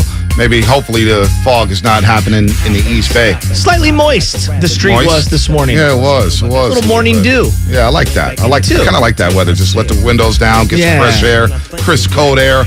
Good morning to everybody out there getting off their graveyard shifts. If you're at work, good morning to teachers, students, cops, firefighters, everybody, Lubman, Matson, Shasky, everybody here at 95.7 The Game. We just had Baldy on. Pretty good stuff. We're going to get back into the Warriors. Cousin Nick is going to join us at 8:30. And Cousin Nick has been in the news. Nick Friedel, of course, if you don't know. ESPN's Nick Friedel. He's covering the Brooklyn Nets. We'll get to him and his little back and forth with Kyrie Irving over the weekend. Very, very interesting as Kyrie Irving continues to be in the news for all the wrong reasons. I'm not going to tell anybody to shut up and dribble, but maybe educate yourself on certain things before you speak out. Anyway, Warriors in Miami Heat tonight, 4:30 p.m. West Coast time.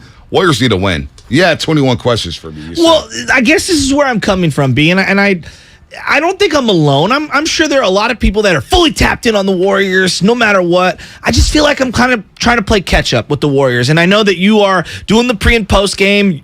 I'm not an expert. No, you are an expert. In this building, you are the Warrior expert. And I want you, someone who's been watching this team with a fine-tooth comb, maybe provide some insight to people like myself who feel like they're catching up on where the Warriors are at. This is the championship team. This is a team coming off of one of the great runs that we can ever remember. And I feel like I'm playing catch up here. So, oh, look at the music come in. I got 21 questions for you. So it's not really 21. If you can't hear the music, it's 21 questions, 50 cents. Yeah. So just play the beat in your head as we go through this. So I'm going to pepper you with them, and then you can be as short or as long-winded as you want on these answers. Let's start here. I look up at these standings right now for the NBA, and I'm like, wow, none of this makes sense. And the number one is, why are the Warriors 3-4? Defense. Slow starts. You look at their last 6 games. They've given up at least 59 points in the first half. 70, 71, 72, 59, 62, 63. Teams are shooting 48% against the Dubs in the first half. And I'm taking away the Lakers because they're the worst team in the league. Last 6 games, 48% shooting in the first half, 62 points per game they're giving up. And teams are just getting really comfortable. You think about Charlotte Saturday, they make their first 6 shots of the game. First 6 shots. They scored 34 points in the first quarter after scoring 30 in the first half. Teams are shooting, and the Warriors, they're giving up 120 points per game, which is worse in the league. But it's not only that, it's the field goal percentage they're giving up. The teams are getting way too comfortable. They're getting to the paint. Warriors don't look athletic early on. And so they've got to tighten up the defense. It's defense. Wow. All right, so who's playing really well right now? Because I feel like I look and I watch this team, and obviously Steph Curry comes to mind, but I also feel like Draymond's having a great little start to the season. Draymond's having a nice start to the season. 4 to 6 games, 4 to 7 games, he's scored in double figures. I think he took a step back against Detroit, but Draymond's been aggressive offensively. He's been facilitating the offense. He's been really good. Andrew Wiggins.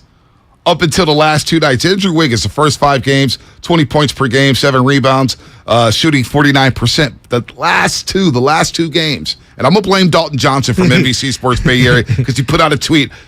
Andrew Wiggins will be an all-star for years to come. And then the last 2 nights, Andrew Wiggins shooting 28% from the floor, 10 points a game, 4.5 rebounds. So last 2 nights, he slumped. But I would put Andrew Wiggins in that category. Also, Jordan Poole. Yeah. Dude scored 12 points in 52 seconds Sunday against the Detroit Pistons. Dropped the 30-burger, 18 in the third quarter, the second most he's ever scored in the quarter. 19 was a career high last year against the Boston Celtics in the third quarter. So Jordan Poole playing really good basketball off the bench. Yeah, and look, we want this to be interactive moving forward. So today it's me doing it, but if you ever have your questions that you want answered or just something that you think is compelling about this team right now, 888-957-9570. Hit us up on the Xfinity mobile text line. Bonte, who's not playing really well right now? The team's 3-4. I'm seeing a lot of people really pissed off about the young guys. Obviously the defense we've touched on, but who are a couple players that you think aren't playing their best ball right now? Well, let's start with Klay Thompson. And I'm really interested to see how Klay Thompson bounces back after a day off on Sunday. 12 points a game, 28% from the three-point line. He's just not gotten into a rhythm. Now, you could say, hey, he only played one preseason game. He didn't go through 5-on-5. There's some validity to that. No doubt about it. That's something to do with it. He doesn't have his legs under him. He's missing wide open shots that he's going to hit in November, in December, in April, in May when they're playing deep into the playoffs. But Klay Thompson, he's got to step it up. 25 minutes a game, 12 points. The field goal percentage is down, though. Field goal percentage 34.5%, and like I just said, 28.6 from three. So, and I know this is going to be kind of a theme throughout the year because last year, I worried about him, and I'm not burying the guy. I'm asking you sincerely, what if this just is who he is? And what I mean by that is, what if he's just an inconsistent, streaky player who at times can be elite and at other times can just be really gunning out there and kind of taking away from the flow of the offense? What if that's who he is moving forward for this year? Well, I think Klay's always been kind of a chucker. Yeah. I think he's always been a guy who's going to, at times, hunt for his shots. You look at last year, and he shot the same from the field and the three-point line in the regular season and the postseason. Same exact field goal percentage, same exact three-point percentage. 38.5% from the three-point line, about 43% from the floor. 20 points per game in the regular season, about 18, 19 in the playoffs. So that's always been Klay Thompson. He's always been a streaky shooter. He's getting open shots. There's going to be times he detonates and just blows the team off the floor with the 15-point spurt in a quarter. There's times he's going to be 5 for 16, 5 for 17. Yeah. That's who Klay Thompson is. So they just got to ride it out with him? Got to ride it out with him. And he's on a minutes restriction, so he's not in the rhythm. He's not in the flow. He's a little frustrated right now. Also see it coming about Poole on defense. Defense has been a story for him.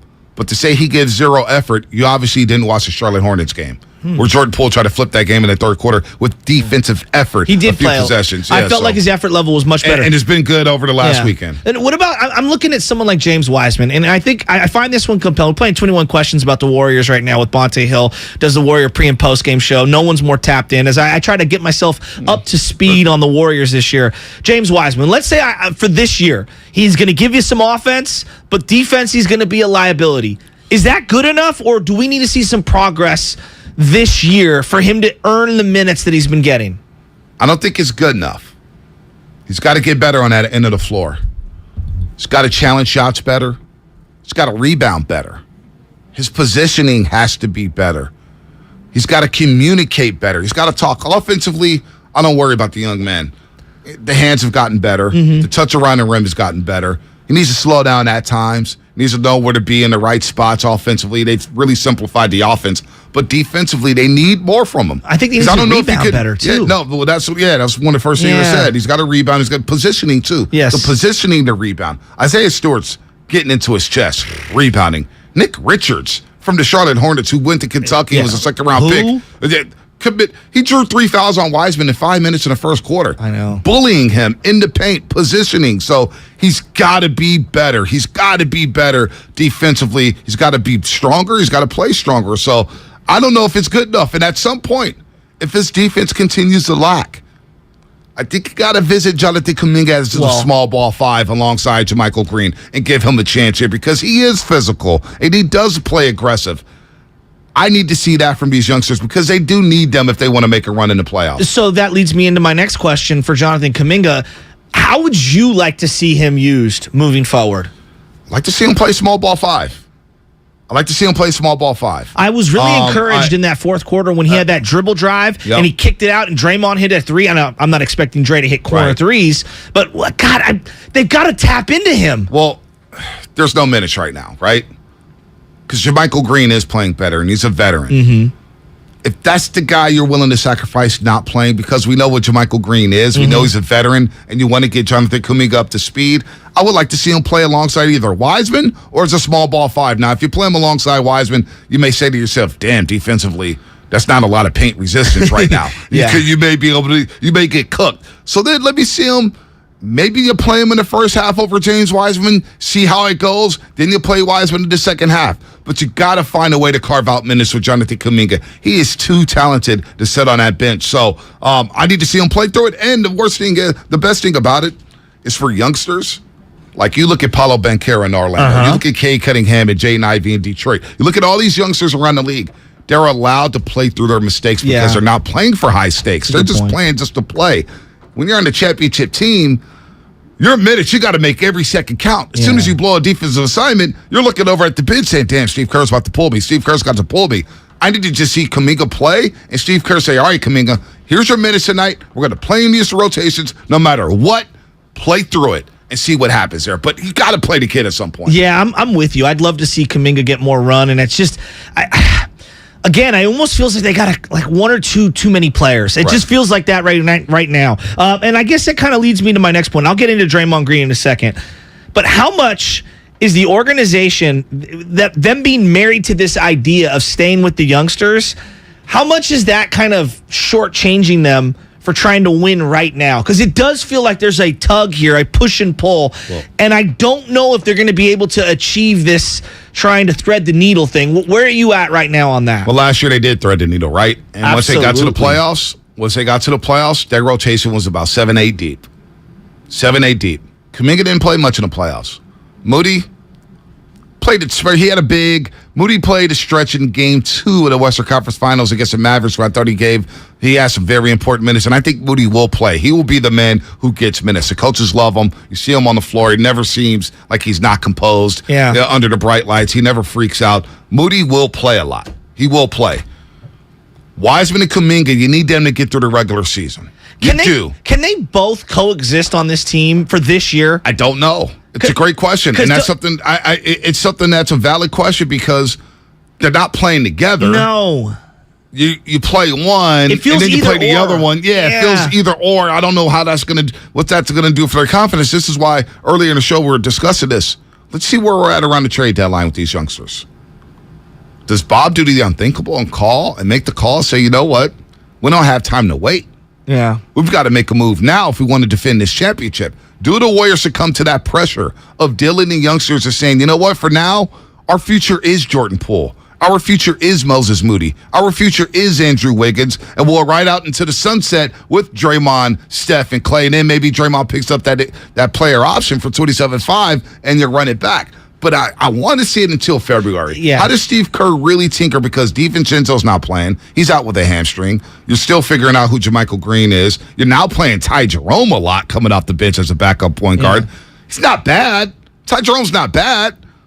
But where are we at in February with these youngsters? I'm going to be very intrigued to see where the Warriors are at, where the youngsters are at, what the record is, what seed they're in, and then whether or not the pressure gets to the front office and they say, you know what? We may have to pull the trigger on the future, or at least Wiseman and Kuminga, and get something for the now and not have to wait on them, because patience, this fan base is not patient. That really surprised me to hear that come out of your mouth. Not that it's like some crazy idea. I'm surprised that that's actually even a consideration right now. Just because I do think you're right, though. It's not a consideration but now. But it's a thought that you might have down the line. In February. Yeah. Now, it's very early in the season. We're 7 games in. But it is a delicate situation with the youngsters. You see Draymond in the first couple possessions alongside James Wiseman. Hey, you got to talk, buddy. Well, I'm glad you bring up Draymond Green. I'm noticing him be slightly more subdued. Am I making too much of that? No, you're not. Is that a good thing or a bad thing? Been very professional at the podium. A lot of people say they like that. I need the Saginaw Savage back.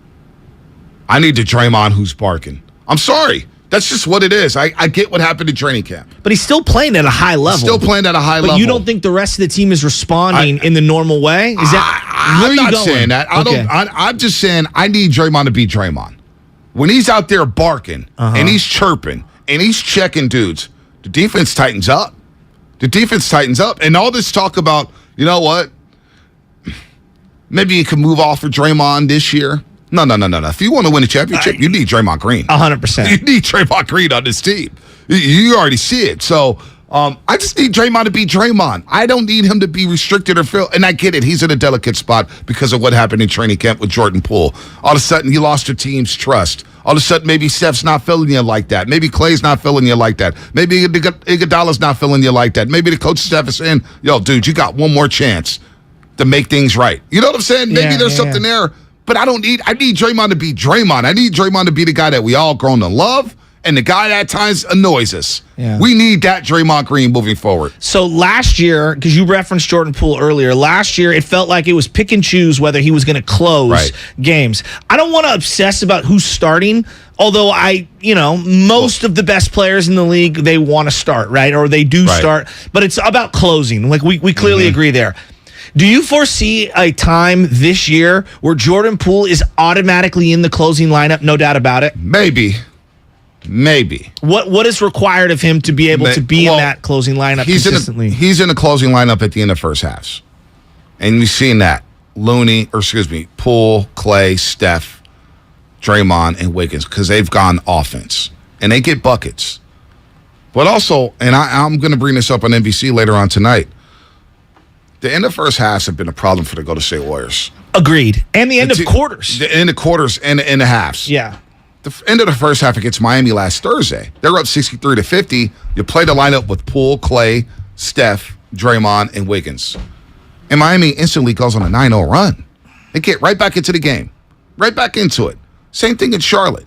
Same thing in Phoenix. End of the first half, we all said, man, what an entertaining game. Phoenix started hitting bomb. Boom, boom, boom, boom, boom. They got 72 points. So defensively, that problem's been it's been a liability. It's been a problem. Is that the Steph and Poole out there simultaneously not being able to guard perimeter players? Absolutely. Not being able to stay in front of your man, not being able to switch, not being able to get physical. Poole, we saw Poole and Curry during the Phoenix game. Yeah. What's going on? Guy goes back door. Miscommunication. Weak side defense with Jordan Poole. He gets lost sometimes watching the ball and not watching his man. And the cutter goes right to the back door. So that's why you can't forget about Kevon Looney.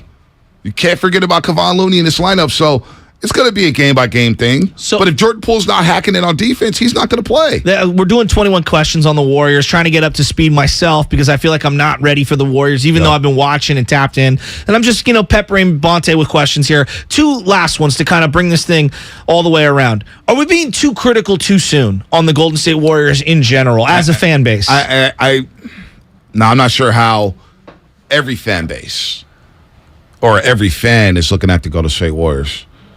I'm seeing a variety of reactions. That's what I would say, a variety. Some saying this is no big deal. Some saying this is the end of the world. I'm probably somewhere in the middle where I'm slightly concerned, but I'm also looking at the calendar like... We're 7 games in. Right?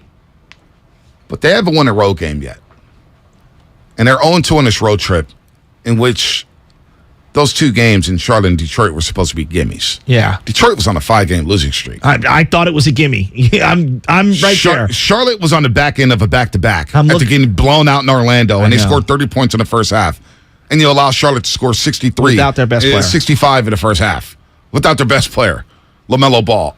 And Scary Terry Rozier. Who killed you a couple years ago with the game-winning shot. Yeah, no doubt. The Warriors, out of nowhere, have lost 4 in a row in Charlotte. I can't figure that one out. Warriors also lost 13 of the last 14 overtime games, which is another weird stat. We're going to go to State Warriors. So I'm not overly concerned, but I do want to see more urgency. Okay. I want to see more urgency from the youngsters. I want to see more urgency from the starters. They've got to be better at the end of first halves and in the first quarter setting the tone. They're not setting the tone. Teams are coming out 30 points easy in their sleep. So here comes my last question then. Is this all about health and playing good ball in April? Or is there a win total or something other thing, whether tangible or intangible, that you're looking for that would be the main goal of this regular season for this team? Well, we were having this discussion last week, right, about home court advantage. And all I said was, look, man, just be in the top 6. I don't care about home court advantage for this team. And a lot of people have some fun on the internet saying, you idiot, home court advantage, you want a home court advantage. I get Joe Lacob will want a home court advantage.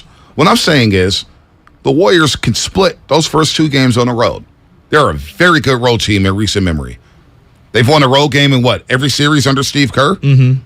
So winning one of the first 2 games on the road would not be a problem. Then you get back at home at Chase Center. Warriors were 11-1 at Chase Center last postseason. That's incredible. So all I need is splits in the first 2 games. They were 11-1. 11-1 at Chase Center. The one that game is they lost. Crazy. One game they lost. Yeah, they won 3 against Denver. They won all 3 against Memphis. The one they lost was game 1 of the finals when they had the lead going into the fourth quarter. Won all 3 against Dallas. That's the only game they lost. That's the only game they lost at Chase Center. What they were a home 11-1. court advantage. So all they need to do is split the series, split the first 2 games, and be good. And then you got the championship pedigree. So I'm not overly concerned. It's way too early to panic. But let's see how this plays out in the month of November. Well, that's the thing I'm looking for in November. Forget wins and losses, because I feel like the wins will come. Form matters. Is the team playing up to form? Are the starters gelling? Is the ball moving around? Can they reduce some of the turnovers? Can they communicate better on defense? Can they close teams out at the end of quarters and halves? Right. All of those things. And then can we carve out these roles so that some of the younger players that are getting minutes know exactly what they need to do to stay on the floor? No doubt. No, they've got the rotation is a big issue, and Kerr and company are trying to figure that out. Also, a lot of people brought up the loss of Mike Brown defensively. He's your defensive ace. Now he's up in Sacramento. So who's picking up the slack? Chris DeMarco is, Kenny Atkinson is, but it's a different voice defensively, a voice that they're not accustomed to. So let's take some calls real quick before Nick Friedel. Cousin Nick, we're going to play some sound for Nick Friedel when we come back on the other side. Real quick, let's get to Matt and then Rob and San Bruno. Got about 30 seconds each before the break. Matt, what's happening? Matt in San Jose. What's popping, guys? How y'all doing? Good. Okay, so I'm not going to freak out about Klay Thompson's struggles in the early going. Klay's made all-star teams with starts like this. He always gets off to a slow start. We know he's recovering from the injury. Klay Thompson's going to be fine. Let's check out what he's doing by the time we get past Thanksgiving. When we get towards Christmas Day games, we'll see how Klay's doing. If he's still struggling by then I'll start to freak out. As far as the back end of the bench, I don't know if I want to see Ty Jerome on the floor. I feel like I'd rather see some of these young guys play those minutes, get that combo guard look. I'd rather see, personally, and this is just me because I like the guy, I'd rather see Rollins than Ty Jerome. But that's because I have a personal, I like Rollins. But, right. Thanks for the call, Matt. All right, real quick, Rob and San Bruno. That was a good call, Matt. Good call. Rollins is interesting. I'm open to seeing someone else facilitate for that second, third unit. No doubt. Rob and San Bruno, before we hit the break, what's happening? What's going on, fella? I got two quick things. One, I think the Steph Curry and Poole thing is not working out. They can't guard anybody. You can have 2 of those guys. They can score, but they can't guard anybody. And then Draymond Green, the last 2 teams they played, they got an athletic front line. And we know Draymond at this point in his career can't handle guys like that. So I feel like they got to get another perimeter defender. And Jerome shouldn't be on the floor. That's the insult to Kuminga, in my opinion.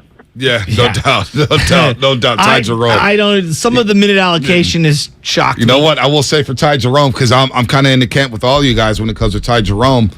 He did give you a nice little jolt Saturday night in Charlotte. You needed his 7 points in that second quarter. Warriors were lackadaisical to start that basketball game. So defense. It's not there right now. Let's see what happens in South Beach. We're going to get to Cousin Nick right after the break. Before we get to Cousin Nick, we'll play the sound of what happened with Cousin Nick and Kyrie Irving, and we'll explain on the other side. You don't want to miss this. Cousin Nick Friedel, ESPN, coming up here on The Roast, and that's sponsored by On Deck Small Business Loans. For all contest rules, go to 957thegame.com/rules. At the United States Postal Service, we're here to deliver fast and reliable service to help you get holiday ready. We offer free package pickup and deliver free shipping supplies to your address. So whether you're in Garland, Texas, Rudolph, Wisconsin, or anywhere in between, we're making it easier for you to spread festive cheer this holiday season. USPS, delivering for America.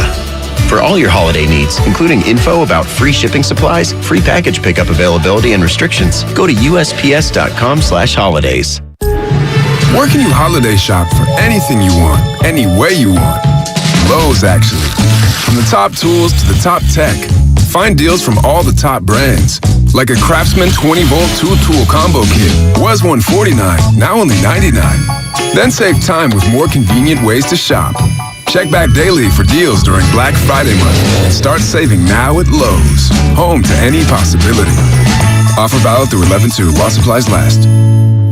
Here's to Prilosec OTC. Without Prilosec, I wouldn't be able to enjoy all this yummy holiday food. Speaking of, whoever made that apple pie, delicious. Thank you.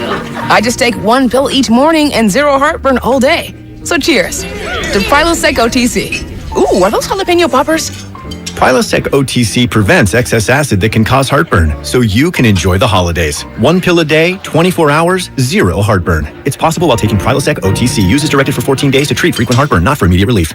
At the United States Postal Service, we're here to deliver fast and reliable service to help you get holiday ready. We offer free package pickup and deliver free shipping supplies to your address. So whether you're in Garland, Texas, Rudolph, Wisconsin, or anywhere in between, we're making it easier for you to spread festive cheer this holiday season. USPS, delivering for America. For all your holiday needs, including info about free shipping supplies, free package pickup availability, and restrictions, go to USPS.com/holidays. Everything, our farm, our stand, our pop-up shop, it really all started when we discovered the benefits of local, raw honey for our family. And then we decided to turn it into a business. We were looking for something to help us get up and running. So we got the Chase Business Complete Banking Account. It's more than a bank account. It comes with Quick Accept, which lets us take card payments anytime, anywhere in the U.S. using the Chase mobile app. Plus, we get same-day deposits at no extra cost. For us, it's more than honey. It's about sharing a little sweetness with the world. Get the Chase Business Complete Banking Account with the essentials you need to help get your business going. Learn more at chase.com/business-complete-banking. Chase for business. Make more of what's yours. Quick Accept is not available in U.S. territories. Enrollment required. Usage subject to approval. Same-day deposits available for payments before 8 p.m. Eastern Time, Sunday to Friday. Fees and rates apply for checking and processing. Limitations and restrictions apply. Participants compensated. Merchant services provided by Payment Tech LLC and WePay Inc. Subsidiaries of J.P. Morgan Chase Bank and a member FDIC. Why wait to save? Dell Technologies Black Friday event arrives early with select deals on top tech to power business productivity. The savings start now with up to 48% off performance business PCs powered by 12th Gen Intel Core processors. Don't forget special pricing on the latest monitors, docks, and accessories, including free shipping on everything. Call a Dell Technologies advisor at 877-ASK-DELL for Black Friday deals. That's 877-ASK-DELL. There's a reason Comcast Business powers more businesses than any other provider. Actually, there's a few. Comcast Business offers the fastest, reliable network, the peace of mind that comes with Security Edge, helping to protect all your connected devices, and the most reliable 5G mobile network. Want me to keep going? I can. Whether your small business is starting or growing, you need Comcast Business. Technology solutions that put you ahead and give you serious savings. Comcast Business, powering possibilities. Get started with fast speeds and advanced security for just $49.99 a month for 12 months with no annual contract. Plus, ask how to get up to a $750 prepaid card with a qualifying bundle. Offer ends 12/5/2022. Restrictions apply. New Comcast Business 50 megabits per second internet and Security Edge customers only. EcoBill and autopay required. Equipment, taxes, and fees extra and subject to change. Most reliable based on RootMetrics US report. Results vary, not an endorsement. Good morning in Santa Clara. It's a rainy day ahead. Highs near 60. Weather brought to you by one thing. Don't buy plastic toys for your pet. Instead, look for natural materials like cotton, rope, wood, or bamboo. Join Odyssey, and together, each of us doing one thing makes a greener tomorrow. Kansas City Steak Company, another AmericanEagle.com success story. Started in 1932 as a family-owned butcher shop, today they're a leading distributor of superior all-American steaks delivered right to your door, ready for the grill and your taste buds. When it came to their website, an average site wouldn't do. They chose AmericanEagle.com to take their website to the next level. With a dramatic increase in competition and a softening market demand, they had two challenges: improve their brand presence and message, and produce a positive return. AmericanEagle.com got to work and executed usability studies and detailed audits of site experience, digital assets, and marketing. The result? An integrated digital marketing and customer experience plan, organic traffic increase of 20%, and a long-term roadmap for success. If you love great steaks, go to kansascitysteaks.com for website design, development, and online solutions that bring efficiency and results. Visit AmericanEagle.com. If you need a results-driven website, call the team at AmericanEagle.com at 877-WebNow1. That's 877-WebNow1. Score big with Xfinity Internet. It's made to do anything, so you can do anything. Supercharge your home with the game-changing speed of supersonic Wi-Fi. With 3 times more bandwidth, it covers the field and then some, and blocks billions of threats with advanced security that helps keep you protected at home and on the go. If you're keeping score, that's internet that does it all. That's unbeatable internet from Xfinity. Learn more at Xfinity.com. Restrictions apply. Not available in all areas.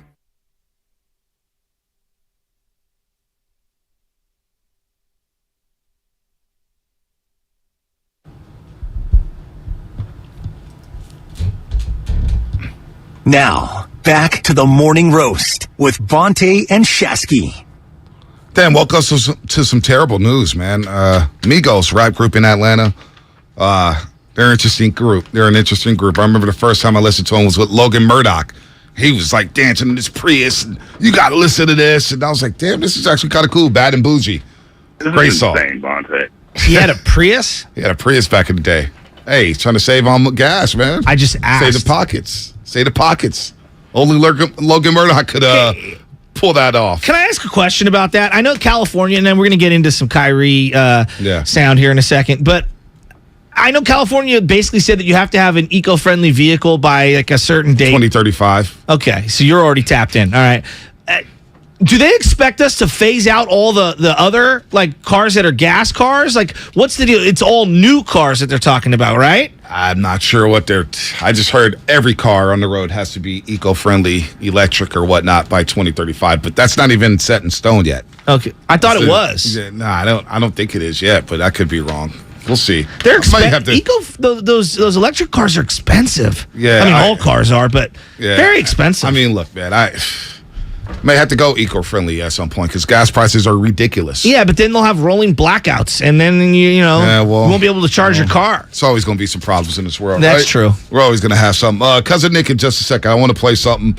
And the reason why we're bringing on Cousin Nick is because Kyrie Irving has been in the news. And look, Brooklyn's 2-5. They finally got a game yesterday against the Pacers. They lost to the Pacers Saturday night. And Irving has come under fire after he appeared to show support to an anti-Semitic film last week. And he says he embraces all religions, defends rights to post. Well, Nick Friedel questioned him on that. He questioned him on that stuff. And it's 2 minutes long. So we're going to play the first bit here, and then we'll play back-to-back cuts, and then we'll get Cousin Nick on, who's waiting patiently here. Here's Nick Friedel, who I thought, if you are a professor in a journalism class or you're teaching a master class in journalism, you should show this clip. Nick Friedel is a professional journalist, one of the best at his craft. Here's Kyrie Irving and Nick Friedel going back and forth here. Kyrie, while we're on the topic of promotion, why did you decide to promote something that Alex Jones said? That was a few weeks ago. I do not stand with Alex Jones' position, narrative, court case that he had with Sandy Hook, or any of the kids that felt like they had to relive trauma, or parents that had to relive trauma, or to be dismissive to all the lives that were lost during that tragic event. My post was a post from Alex Jones that he did in the early 90s or late 90s about secret societies in America of occults, and it's true. So I wasn't identifying with anything of being a campaignist for Alex Jones or anything. I was just there to post, and it's funny, and it's actually hilarious because out of all the things I posted that day, that was the one post that everyone chose to see. It just goes back to the way our world is and works. I'm not here to complain about it. I just exist. And to follow up on the promotion of the movie and the book. Can you please stop calling it a promotion? What am I promoting? Put it out on your platform. But I'm promoting it? Do you see me in front of the putting it out there, people are going to say that you are promoting. Yeah, put it out there just like you put things out there, right? Yeah, but it's not. You put things out there for a living, right? Right, but my stuff is not. So let's move on. Filled let's with move on. Anti-Semitic. Let's move on. Don't dehumanize me up here. I'm not doing that. Another You're human free to being. post I can post whatever I want. So say that and shut it down and move on to the next question. But Kyrie, you have to understand that I don't have to understand anything from you. It's not me. Nothing. By It's no posting people that what you're you making did, up, bro. Move on. But by posting move what on. you Next did, question. Anybody Do you guys have any more questions for me? And they're going to say, you guys have any more does he have questions? Because this is going to be a clip. beliefs? This is going to be a clip that he's going to marvel at. Is this any more questions? But you're not answering the question. This is another answering your question. Oh my God, let's make another Instagram clip so we could be famous again. Next question. Wow. And with that said, We're bringing Cousin Nick without the intro. Well, I guess we can just go straight to Cousin Nick for now. Yeah, go straight to him. Nick, what's happening, man? Good morning to you. And I texted you Saturday saying, good job there. Like, we've seen you in the locker rooms do this a lot, man. You do not back down from these players. You do what you got to do to ask the questions. Whether they answered or not is a different story. But you and Kyrie, I thought, were best friends, Nick. The friendship is in deep trouble. It was probably a toxic relationship, and I've been through plenty of those in time. So it's just so bizarre listening to that clip again. And I was texting with both you guys Saturday night, and to be in the middle of that, it's just, I mean, it's part of the job, but even hearing it back, it just kind of, it makes you shake your head, because Kyrie could have just answered the question and then there's no more issue. But by allowing it to linger and not being clear with his answer and what he wanted to get across, it has now become a much, much bigger thing. So the whole situation in the last 48 hours has been really, really strange, frankly, to be part of. But as usual with the Nets and Kyrie, there's always something else that is going on off the floor, and they're really not playing well, guys, on the floor. And when you have that mix of what's happening, you have much, much larger issues for a team that doesn't seem to have a lot of answers. Nick, let's take this backwards, because I think there's a lot of people that may be hearing that sound, the exchange between you and Kyrie for the first time, and they don't even understand what Kyrie might have posted or what was the beginning, the genesis of this. He has 4.6 million followers on Twitter. Just for reference, people that are out there, the 49ers, the team account has 2.3 million. So he has twice as many. Kyrie does. What exactly did he post? Joe, what he posted like a month ago was a video from Alex Jones. And that was where that first question I asked him came from, because he hadn't been asked about it yet publicly. The next video was a film and a book, and he had two separate posts. And you mentioned the Twitter followers, guys. Obviously, he also has millions and millions of Instagram followers. Yes. So we're talking about a huge social media platform. But the book and the video that he posted is filled with just a lot of anti-Semitic ideas. And I think there were a lot of people, and this is the part that I've never felt Kyrie has understood from the beginning. There are so many people that were hurt by the fact that he posted a link to the movie and the book on its own. And he didn't, I mean, appreciate that in the moment, and maybe he has in the last couple of days. We haven't heard from him yet since that exchange, but that is what has kind of made this a much bigger story, is because when you are using the platform that Kyrie has to millions of people and you're putting that kind of stuff out there, people are going to wonder exactly what he believes. Certainly, and this is part of what's going on in the world right now after what has happened to Kanye. That is, and the things that he has done and posted. I mean, there's so many layers to this. But with Kyrie, as you guys know, we talked about it a few weeks ago. Like, I've actually enjoyed my conversations with him over time when it's just been on a one-to-one basis, a human-to-human basis. And to have it kind of implode the way that it did, it makes you shake your head.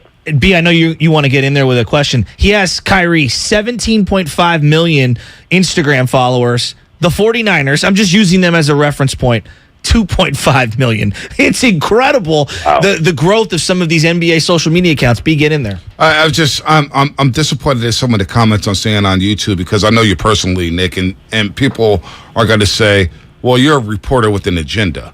You have an agenda. You're going after Kyrie Irving, and I say, because I've been in your spot before, you're doing your job. It's a big story with the big-time player who, let's face it, Nick, what he did last season by not getting the shot. And look, whether or not you get the shot, that's your own business. I was anti-shot for a while, but I said, you know what? It's going to make my life easier to get the damn shot so I can fly and go live my life. Kyrie didn't get the shot, and it derailed their entire season. And here we are at the start of another season, and he's in the news again for non-basketball issues. When is this? Do you think the owner, Joe Tsai, who came out Saturday night and tweeted about Kyrie and said we need to have a conversation about what he said and what he quote-unquote promoted, are the Nets starting to get fed up with him? And would they be willing to deal him this year to get rid of him due to all the off-court issues? Frankly, I think they've been fed up with him. But Joe Tsai putting out that statement, that doesn't really do anything. The statement, if the Nets want to make one, is to cut Kyrie. It's that simple. And as far as a trade goes, even in the last few days, talking to some people around the league, there's just not that much value, it appears, right now in a deal. I mean, can you imagine any other team watching what has unfolded, not just on Saturday, but in the last year, like you mentioned with the vaccination stuff? And the year before, there were times where he just kind of disappeared for a few games, and nobody was sure what was going on. So I think as talented as Kyrie is, he's teetering right now on teams all across the league, and I just don't know if it's all worth it to bring him into our organization in the future. And the craziest part about that from a basketball standpoint, guys, is that in the last 6 weeks or so since training camp, player after player and coach, Steve Nash has said it many times, was raving about Kyrie's attitude and the fact that they really felt like he had turned a corner and he was reliable and he was there. But you can just set your watch to something is going to happen all the time.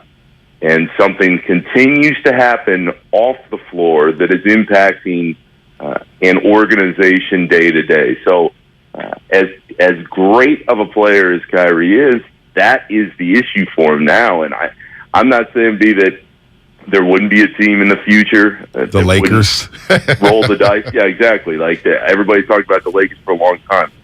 The difference to me is I don't see how any team would give him the max deal that he's going to be looking for this summer now. Yeah. I mean, Nick, I respect you as a human. Obviously, you've been in my home and you're friends with my family, and I know who you are at your core. And I'm sure that people that don't know you the way I've been able to know you are like, he's just a reporter, like Kyrie said in the piece as you guys were having the exchange back and forth. You're just doing this for clicks. Now, I can cape up for you because I know you literally do not care about social media, and you have a ridiculously large following yourself, which is minuscule in contrast to Kyrie Irving, but big in its own right. When he was coming back at you with that exchange, did you want to have this conversation with him off camera, off air? Have you had any kind of conversations with him that weren't in front of the camera?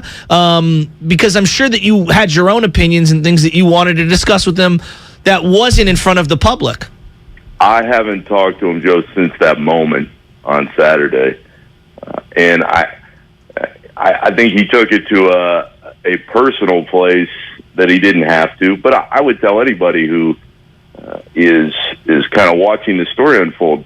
2 weeks ago, Kyrie and I were in Minneapolis on the floor at Target Center at shoot-around, just talking about life, talking about where we grew up, and how we enjoyed basketball and being able to see different players play. I mean, we were just having a nice, normal conversation.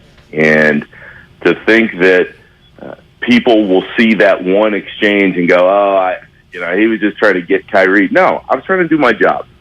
I was trying to ask the questions that I felt like people wanted to get the answers about. And whether or not somebody agrees with that, I don't really care, guys, because in the last couple days, I cannot tell you how many people have texted me or called me inside the league and outside the league, and just said, thanks. Thanks for having the exchange. And a lot of reporters have gone a lot of different directions in how they approach the job. My approach, for better or worse, is just always going to be to ask the questions that I feel like people want to know the answers to, and to try and be fair and respectful in that process. And I am sure that Kyrie and I will talk at some point down the line, and I'm sure that the conversations will continue. But I shake my head when I see, my social media mentions, just some of the stuff that gets said. It's nasty. People have no respect sometimes. You're doing the job, and whether or not they agree with the questions, like, I don't agree with everything you ask, Nick, but I'm not going to disrespect you. People are just disrespectful and nasty. We talk about Jimmy Garoppolo on here. I've never been called out in my name more the last 2 months talking about Jimmy Garoppolo. It's nasty stuff. I call those 10%, the 10% of those people, they're the scum of the earth. Seriously. Well, forget that. I'm curious, because as I was listening to you guys go back and forth, I actually was trying to have an open mind, and I'm like, wow, like, Kyrie clearly had interesting talking points as he started to rebuttal, and then it went sideways. Was there anything that he said that maybe you wanted to follow up with that what you guys weren't allowed to kind of continue conversing about? Because I found it to be interesting just listening to the two of you go back and forth. I think the biggest thing would be he said he watched this movie. What did he think? The big question for Kyrie moving forward now, guys, and the Nets don't know if he's going to talk tonight. They play the Bulls later at Barclays, and how long it may stretch without him speaking to the media. The question now is, okay, you've watched the movie. Do you agree with the views that are put out in the movie? That's the question. Why did you decide to delete the tweet? There are a lot of unanswered questions that he's going to have to face at some point, whether I'm asking the questions or not. But I can tell you guys this part for certain. There are plenty of people in the organization who are waiting to see how those responses go, and there are plenty of people in the league office who are waiting to see how those responses go. So I don't think it was the worst thing in the world for the Nets last night to say, hey, let's give this a cool-down period. We're not going to put him back out there after what happened on Saturday. But at some point, Kyrie, as a member of the NBA and a guy who's making a ton of money to play basketball and have the platform that he has, he's going to have to answer the questions that everybody knows are coming his way. Well, I got questions about basketball and what the hell's going on with the Brooklyn Nets. I thought it could be possible. I thought it could be possible that, and KD's not going to share his opinion about what he thinks about what Kyrie Irving's doing. I think KD told us all in the summertime what he thinks about Kyrie Irving by demanding a trade. And of course, the Brooklyn Nets was like, "Nah, we're not trading you. You're staying here." So the Brooklyn Nets are 2-5. They get. The Pacers drop 126 on them. They had the rookie from Arizona, Maruthian, drop 32 on them off the bench. Where are the Brooklyn Nets at? Then I got a sound clip for you before you get off the air. I want to play something for you before you leave us. Brooklyn Nets good enough to turn this around? It is a mess. and the Kyrie stuff. The Kyrie stuff is secondary. Certainly from a basketball standpoint, the pieces on this team just don't fit. I mean, everybody sees the brilliance of KD, and he's still awesome. And Kyrie, most nights, is still awesome. When you start going down the rest of the roster, and of course there's a ton of spotlight on Ben Simmons, given what happened last year in Philly and the fact that he didn't play once he got to Brooklyn. The pieces that are in place with this Nets team, the defense is just atrocious.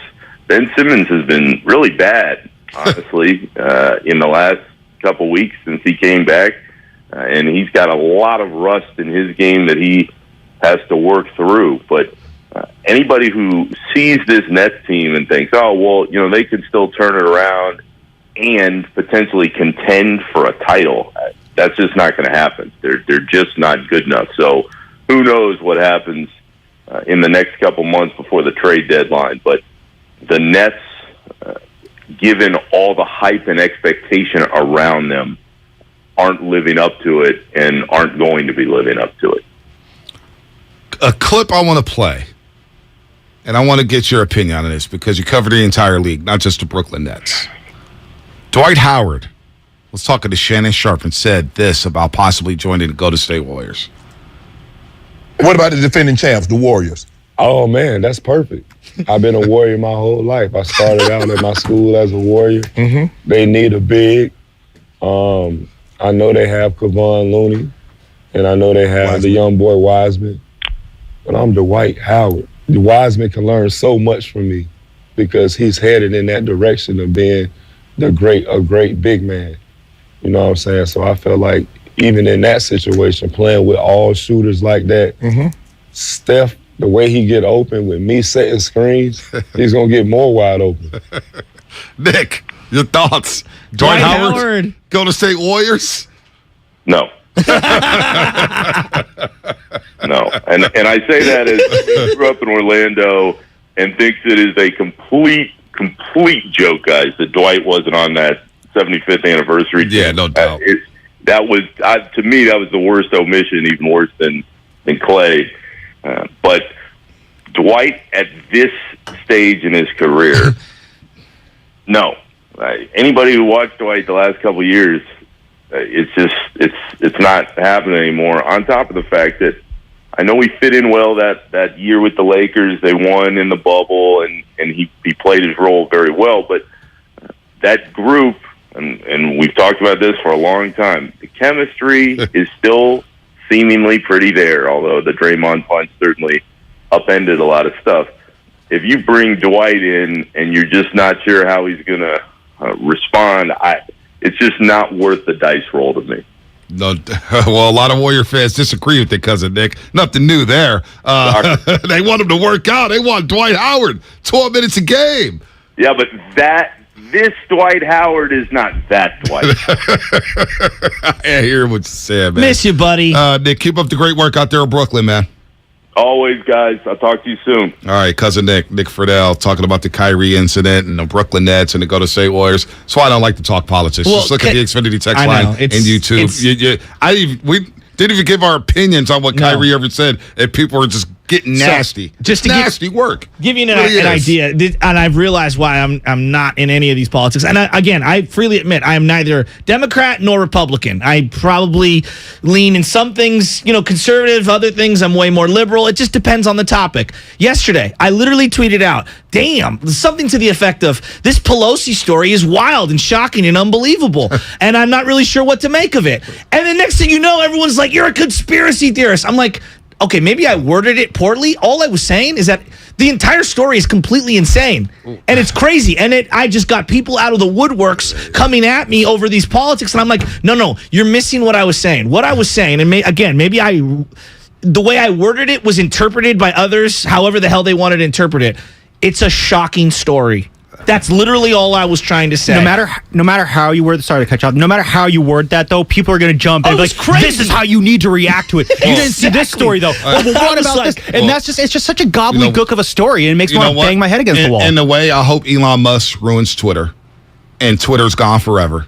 I miss a lot of people on Twitter. I barely use Facebook. I miss a lot of people on Twitter, but I tweeted about, damn, gas prices are high, man. It took me $100 to fill up my car.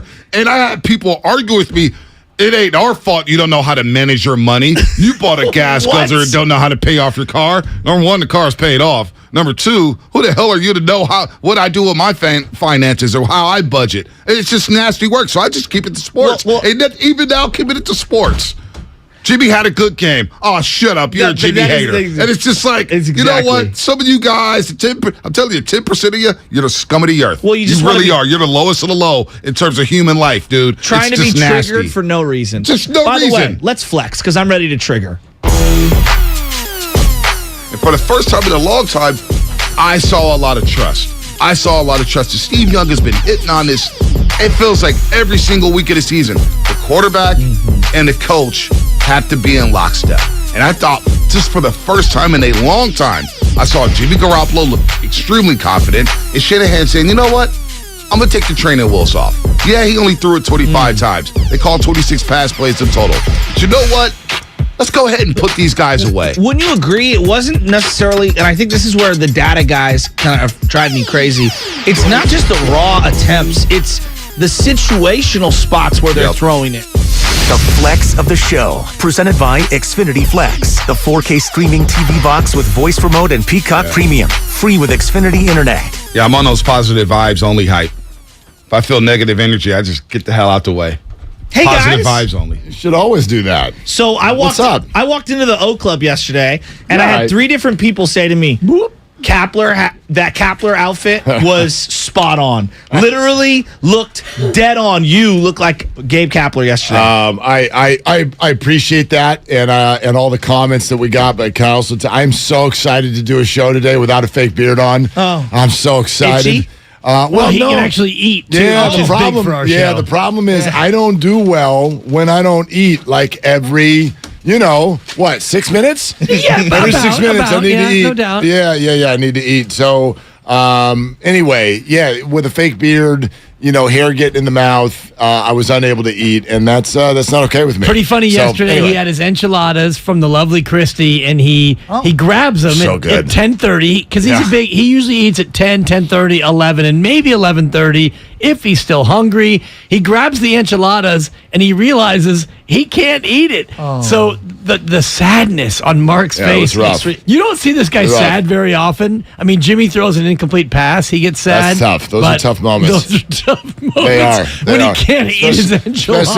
Especially when it's over the middle and someone's open. Those are tough. These enchiladas, I have questions. Where were mine, number 1, and number 2? You want my girlfriend to make you food? Who doesn't like enchiladas? I don't know if it's happening. Who doesn't like enchiladas?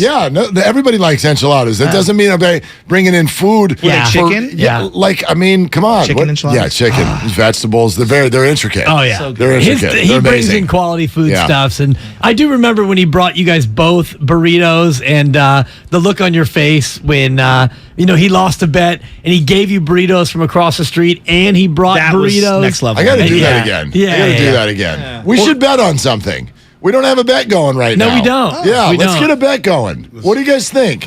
A bet? Where do you just something, anything. Yeah, we don't have anything running right now because that was about the baseball season starting on time, and then we had the Jimmy bet, which was the Jimmy bet was kind of like the Gore Bush election. It was like we never really got an answer, and then it just went on forever, and nobody knew what to do. So we got to do something. I've got my bet with Lubman. He's going to wear a Florida State sweater next week when the Noles beat the Hurricanes. This Saturday, so I've got that going on. Do you own a Florida State jersey? I'm just curious. Not a jersey, but I got some gear. Okay, I lost $1,000 by you wearing shorts today. I'd put all my money in you wearing shorts. Pants every day this week. It's raining outside, dude. It's Halloween. He's dressed as Lucas Alexander. There you go.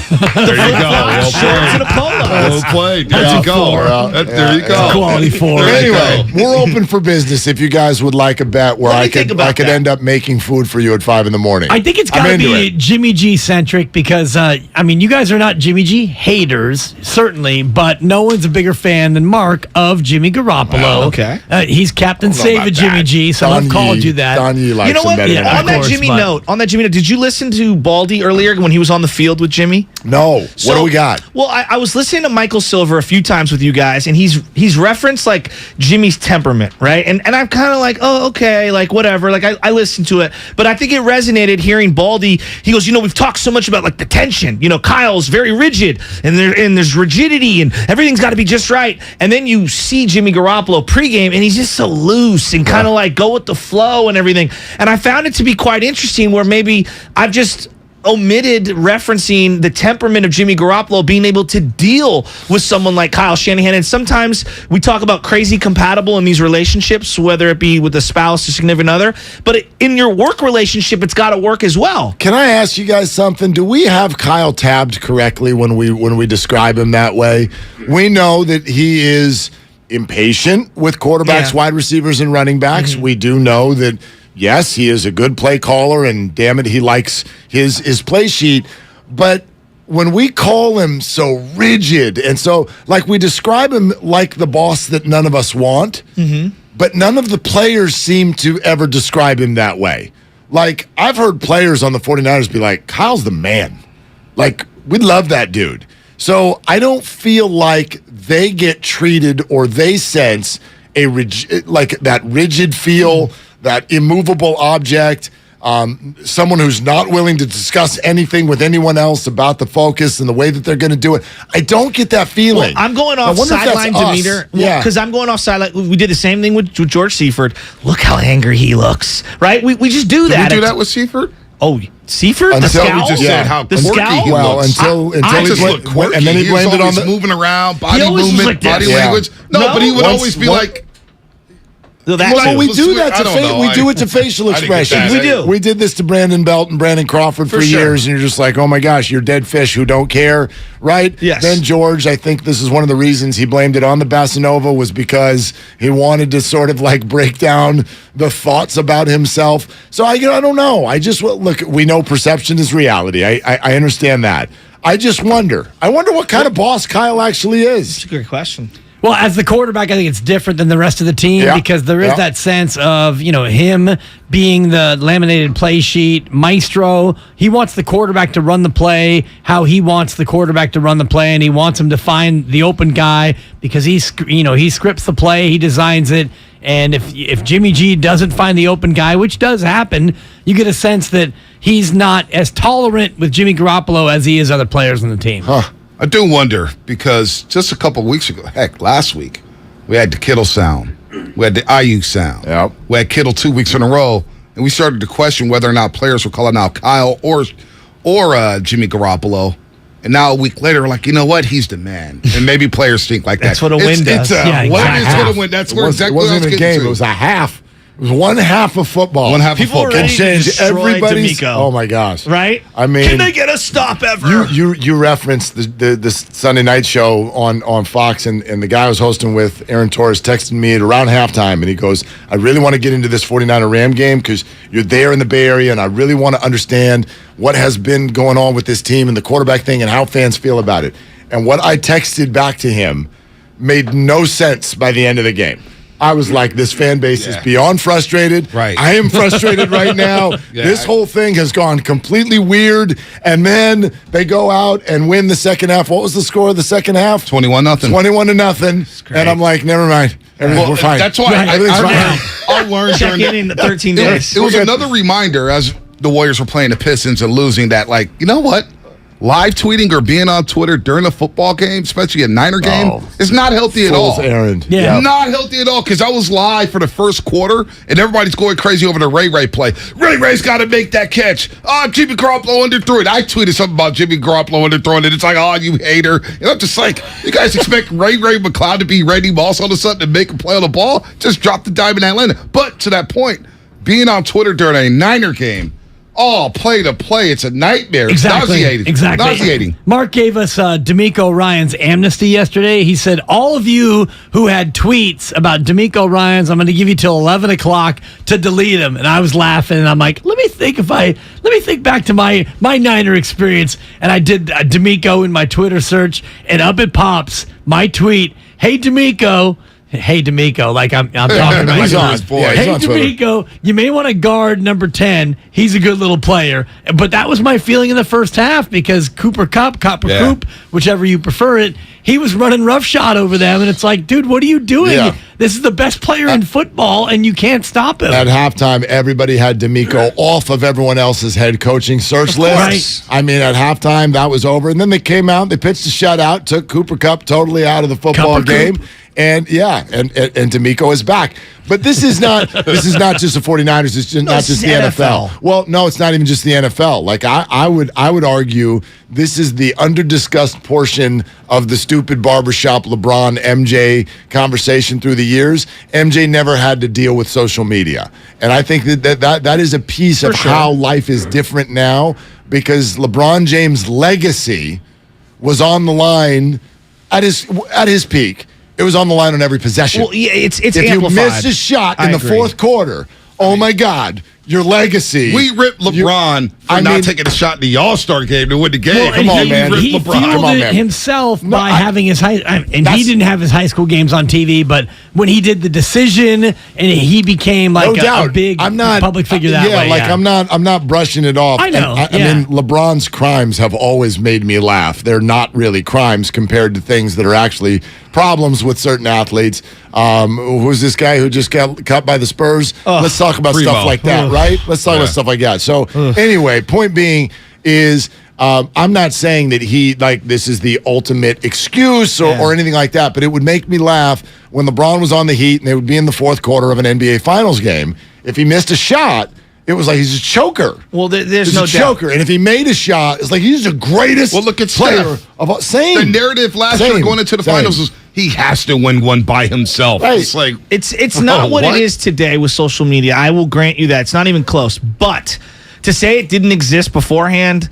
Jeff Garcia, I remember vividly every single possession. Montana hits that. Steve Young hits that. I mean, people losing their minds on Jeff Garcia. Then in post-game. But those were what? People just sitting next to you? Oh, no, all around you. There was no way to broadcast it. I used to leave phone calls for Glenn Dickey on Did you really? Yes, I did. Absolutely. I was so mad at Glenn Dickey when he got T.O. suspended. That's neither here nor there. But the point being is, you didn't have a forum.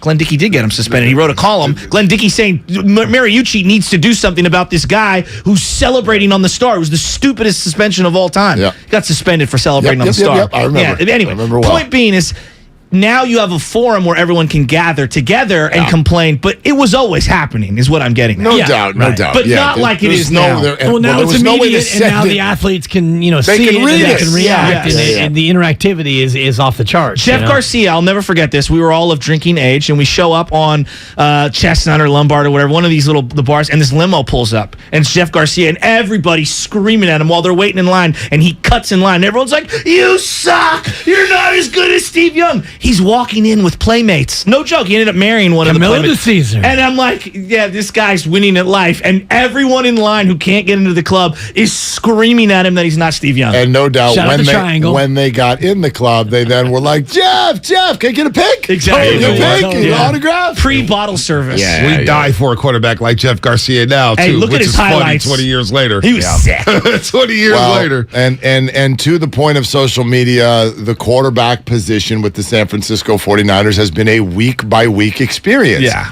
We're going to get into it. We're going to get into it a little bit here in just a few, just because it's impossible, I think, to sort of keep, especially with a bye week now. You're coming off of maybe what was one of the more positive Jimmy Garoppolo regular season experiences of the last handful of years. So now that's going to be the lasting image that leads us for the next couple of weeks until we get something otherwise. Although, I'd also say over the last 5 weeks, it's been mostly good. There's certainly been some bad moments, but he's played to some good stats, and it's impossible in this moment to not let that conversation bleed out into something bigger, which is meaning more than just Week 9, more than even just this season. Like, I don't know. I now start to look back. The experience we're having as the 49ers hopefully make another playoff run. I look back, and it has nothing to do with the particular people. Nothing to do with Jimmy, nothing to do with Trey. It's more having to do with the idea of handing a playoff-ready roster over to a kid. And I just don't – I'm very conflicted by it because you're going to have to face this exact same question again next year. It's going to be a playoff-ready roster. And no matter who you are, you're an NFL team, do you hand a roster like this over to a kid? When they drafted Trey, they were coming off of a disappointing missed the playoffs season where they had not made the playoffs 4 out of the 5 years prior under the regime that they were under. And so I know that we use that template going into this year. They were literally a Debo touchdown pass away from not making the playoffs last year. They had to win in overtime in Week 18. Now, they ended up winning games after that. The margins are just so thin. I get where you're going. It's just... I don't know. Part of this is not even having anything to do with Trey. Like, I look around the league, look at these other quarterbacks that got drafted alongside Trey, and look what their organizations are going through. Well, New England. Part of it is that they don't have great rosters around them, but I don't know, man. I got affected by being up at 6:30 in the morning. I was out at the lake, went fishing on Sunday morning, and on the phone, I'm watching Trevor Lawrence. I'm like... He stinks. Dude, Orlovsky's sitting there talking about he can't hit in many cases 10-yard out routes for a first down. Since Elway. That's what I mean. Remember, give him a halfway decent roster. I mean, he's got Etienne, and that's about it. Yeah, but when you put him on this team and let's see how he does. Kirk, $18 million. Let's go. I did see Lawrence twice. I was lucky enough to see Lawrence twice in person. And when people said Andrew Luck and Elway, I just kind of laughed like, all right, let's not do this to the kid. Because now we're setting him up to fail. I think Trevor could be a really good quarterback. He's really agree. good. But to just say, hey, he's the best we hear that, we're going to hear it next year. Some guy's going to come out and they're going to say he's the best prospect. It's Peyton Manning and Andrew Luck. And so much of it, though, is circumstance and surroundings. Exactly. I mean, look what Joe Burrow has, and look at what Joe Burrow had last night without Jamar Chase, and all of a sudden he looked like Trevor Lawrence. Exactly. So, and that's what inherited one of the worst franchises and that's where we can talk about this as it pertains to next year with the 49ers. Trey Lance with this collection of talent, I don't feel that nervous knowing that. I mean, this is not Justin Fields in Chicago. Right. This is Trey Lance with a collection of talent that is off the charts. Justin Fields, a lot of people may have brought him off a little too prematurely. Last 2 weeks, looks like a different player. But not only that, they've got an abundance of draft picks next season. Yep. They've got over $100 million in cap space. They will get him weapons. Now, what happens with that, we'll see. But I think right now, Justin Fields may be the best quarterback out of Mac, Trevor, Zach Wilson, and of course, Trey Lance. Isn't that wild? Because if you had said that 21 days ago, we'd have carried you out of here on a stretcher and not let you finish the segment. Well, you need to give credit where credit's due. Where's that? Eberflus. Well, I like him. He finally figured out, Justin Fields, I can't keep him in the pocket. He was the last one in the planet to know. Thank you, the Flus. So, I don't really want to give him too much credit. I thought it was rather obvious. But, it is surroundings. But my larger point is I don't want to bury any of these guys yet. I'm not ready because it takes time. It does take time. And the 49ers don't have time. And so that's why I'm very, very conflicted by this based on the way this has played out and the way we've watched it. Well, they're 4-4, so I'm not ready to go talk about Jimmy Garoppolo being a quarterback next season. It's not even Jimmy. The 49ers or passing the team over to Trey Lance. Yeah, it's not even Jimmy. I don't know. What else you guys have coming up? Well, first off, the bigger question is what could they even do at the quarterback position, and how does Christian McCaffrey's contract factor into all this? Do they going to have to restructure that? If they don't, is somebody else who you really love going to get left off of this team? So Jason Hurley, who runs a site on the 49ers is going to join us here in 45 minutes. He's really good. Anthony Slater jumping on as well. We want to get into the Warriors and Dwight Howard's comments and also maybe the worst stat.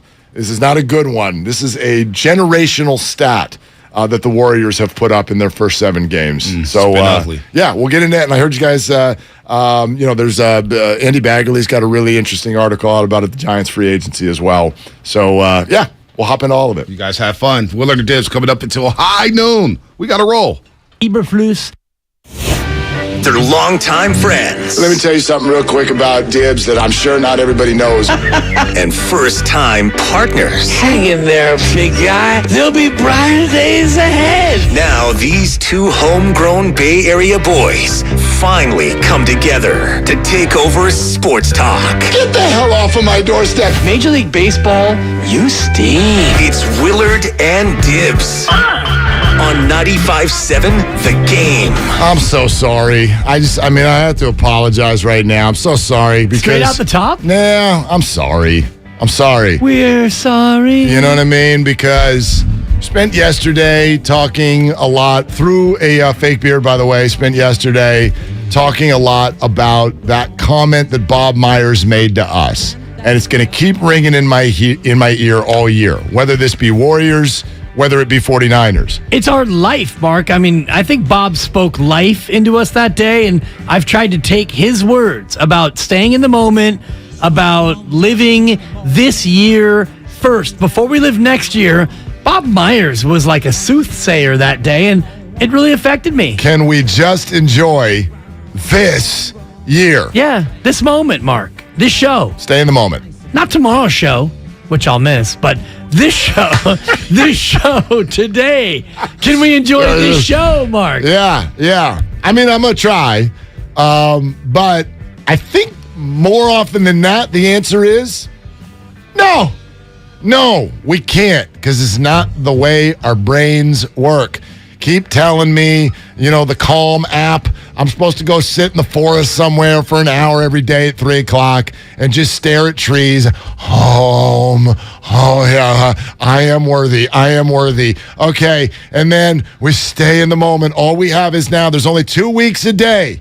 There's 2 days a week, that is, Dibs, 2 days a week where nothing good can happen. Yesterday and tomorrow, because there's nothing you can do about either of them, right? So I get all of those fun little phrases. Unfortunately, it's not the way the human brain works, especially when we've got a bye week for the 49ers. Our mind is going to wander. Now, I sent this out last night. I actually haven't even looked at the final results, but I timed it to be over right now, and yes, here it is.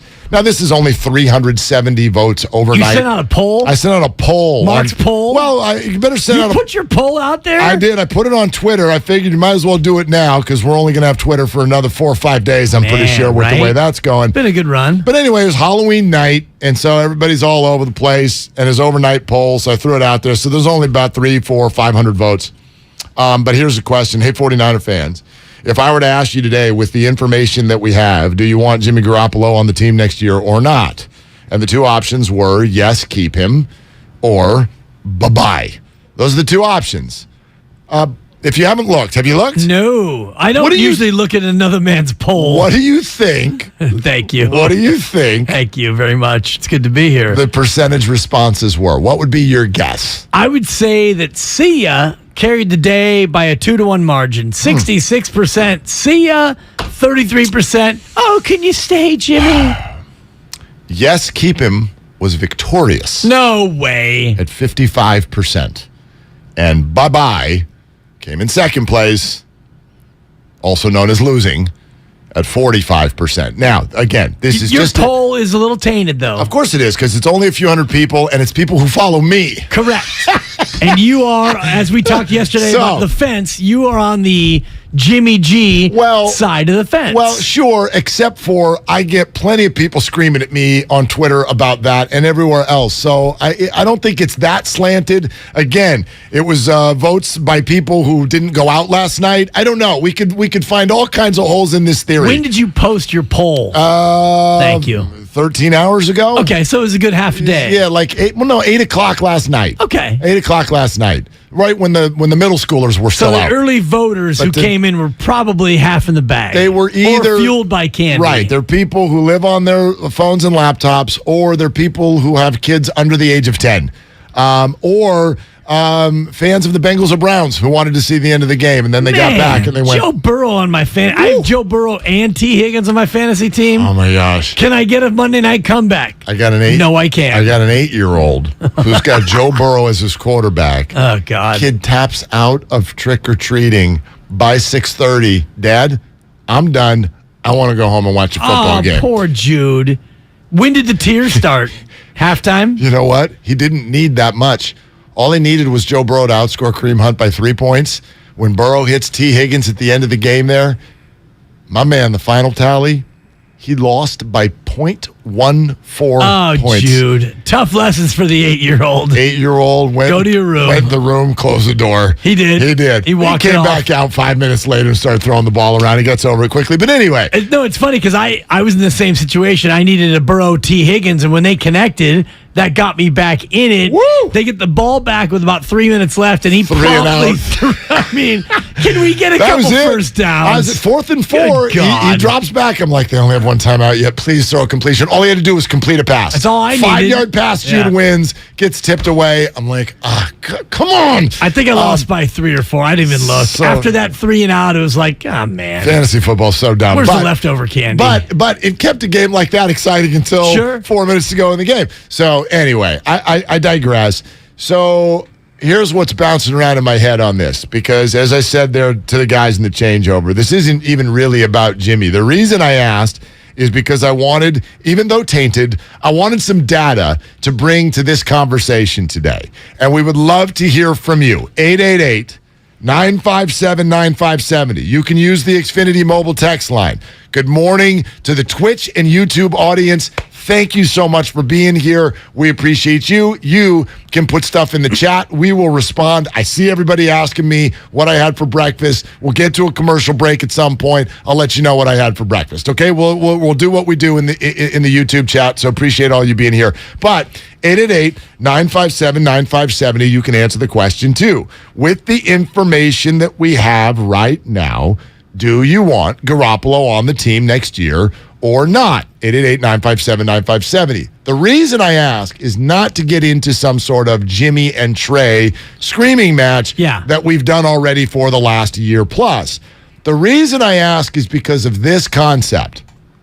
We ended up with a Mike Silver article that got a lot of people going because it stated that certain players in the locker room were not necessarily in favor of starting Trey Lance this year once they knew Jimmy Garoppolo was an option. I want everybody to understand that I don't think that was because of a Jimmy versus Trey thing. What if I said it to you? No, it's a young guy versus veteran thing. It doesn't matter who the people are. Put whatever name you want on them. You can call them Bob and Jim. Actually, one of them's name is Jim. Bob and Tom, okay? Bob is experienced. Tom is relatively lightly experienced. Whatever name you want to put on Sure. Is Tommy. And this is sort of the opinion that I've come to, and one of the reasons, especially if you're going to get a decent Jimmy, which you're getting right now, one of the reasons I had trouble with this is this roster is so good. Parag and the group, and I know there have been mistakes in the DeForest Buckner trade and all that, but the roster is so stacked right now. Does it make sense to hand that to a young guy, which is relevant because A, it happened, and then they got, air quotes, saved by a bad injury. They did. But you got a chance, and this is rare in life, you got a chance to see how your decision works, then saved, but now you're going to have to make the same decision again, and you already dipped your toe in the water to know how it feels. They're going to have to do this again. The roster's going to be stacked again next year. Should be, yeah. So, is it right to hand a stacked roster to a young player? It is right, and it's the decision that they've already made. And they made it when they traded up to get Trey Lance, and they called Jimmy and said, Jimmy, this is what we're doing, and this will be your last year, and thank you, and so long. And Jimmy got hurt, and Jimmy got kept, and Jimmy was the backup, and now Jimmy's the starter. And when you get to the end of this year, no matter what happens, I believe they're going to go back and do what they already have done, which is give Trey the keys to the car and say, Jimmy, thank you, and you got to move on. And I look forward to having this cap conversation at the top of the hour in terms of can they even afford to keep Jimmy Garoppolo, because we talked about it. If Jimmy plays really well, he's going to command a lot more money than I think they can afford to pay him, more than they want to pay him, and that ultimately is determined by how far they go based on what they can do with other contracts and all the rest of it. And you've always said that the cap is somewhat of a fluid thing. Gymnastics. I don't know if the cap, at some point, the cap isn't as fluid as you would like, and you've got a lot of deals already that you can't restructure, that you've already restructured. So for me, it's a no-brainer.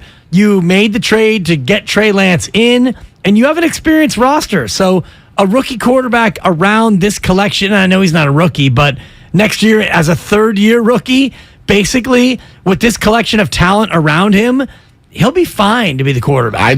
I felt like 2 years ago, I'm like, well, the Rams are out of money now, that's for sure.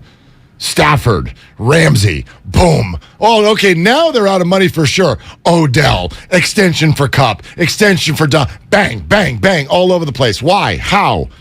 Gymnastics. Well, look at their roster now, though. Their roster is a bunch of nobodies and 5 stars. Fine. And that's why they're in shambles. No, you're going to have to pay the piper on the back end, but we're not on the back end, and that's kind of my point. And so that's the question to put out to everybody right now at 888-957-9570.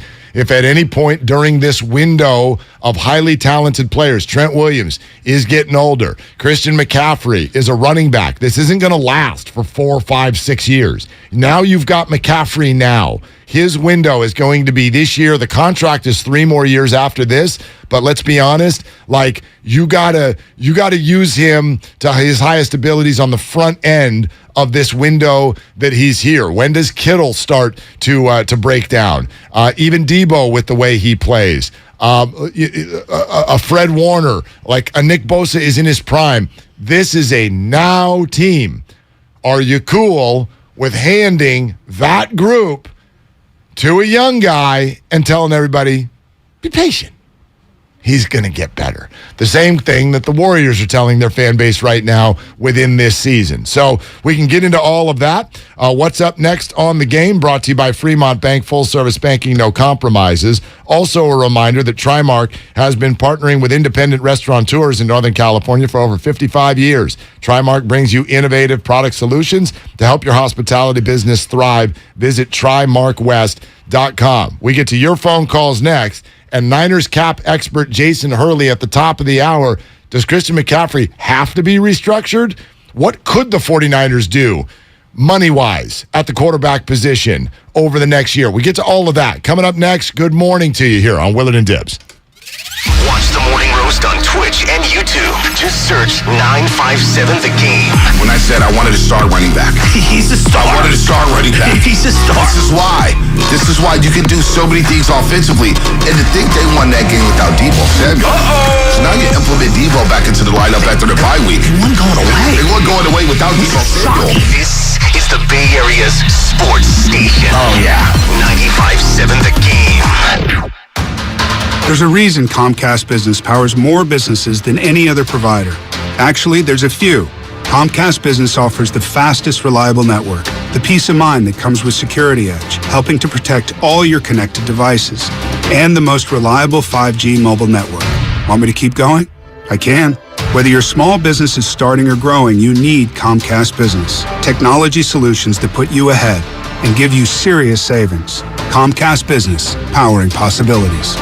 Get started with fast speeds and advanced security for just $49.99 a month for 12 months with no annual contract. Plus, ask how to get up to a $750 prepaid card with a qualifying bundle. Offer ends 12/5/2022. Restrictions apply. New Comcast Business 50 megabits per second internet and Security Edge customers only. EcoBill and autopay required. Equipment, taxes, and fees extra and subject to change.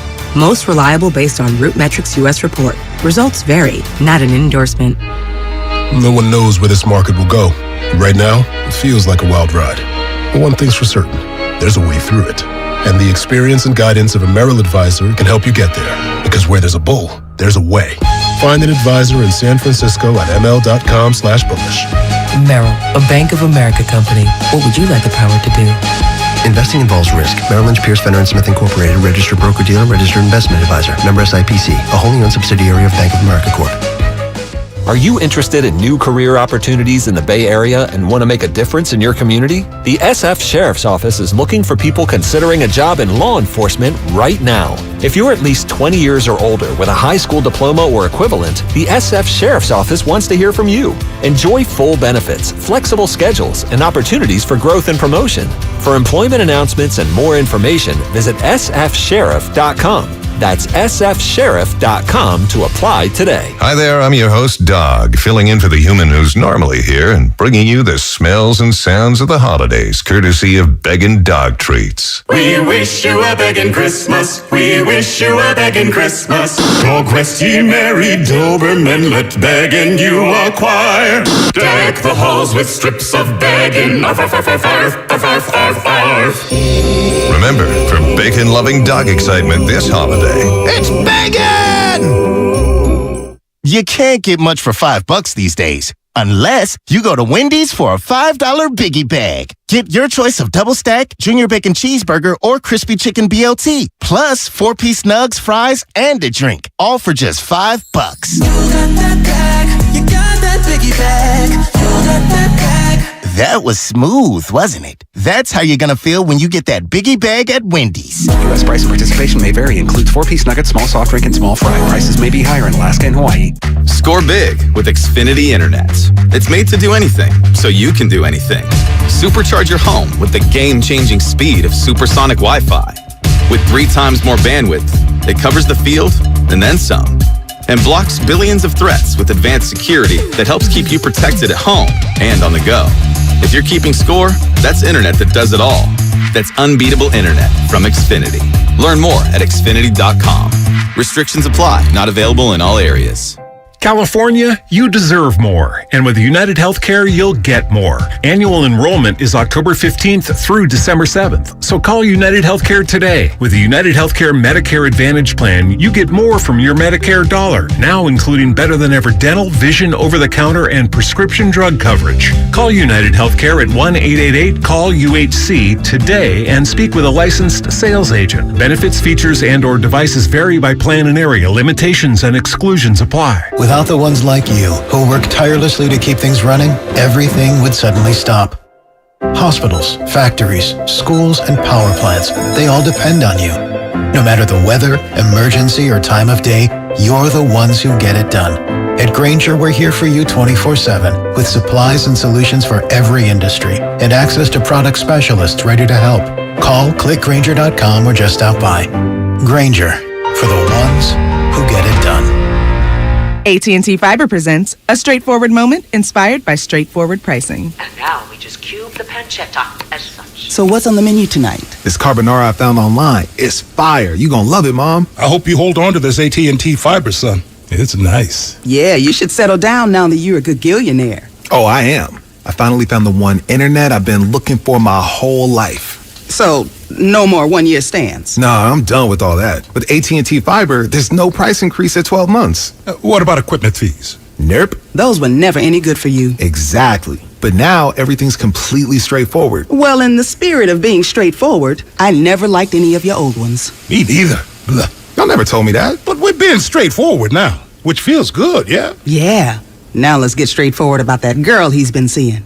Straightforward is better. No equipment fees, no data caps, no price increase at 12 months. Live like a gagillionaire with AT&T Fiber. Limited availability in select areas. Visit att.com/hypergig for details. Chris Cuomo is back with a new show on a new network. Catch Cuomo weeknights on News Nation at 5 and 8 p.m. Pacific. To find News Nation on your television provider, go to newsnationnow.com/join us.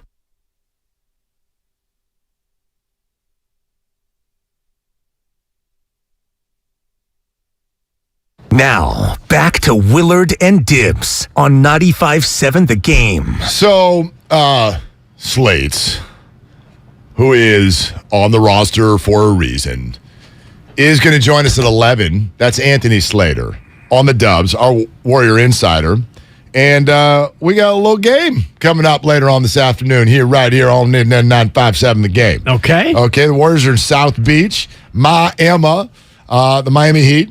Coverage on 95.7 The Game is going to begin at 3:30 with tip-off set for 4:30. So make sure you are with us for the game.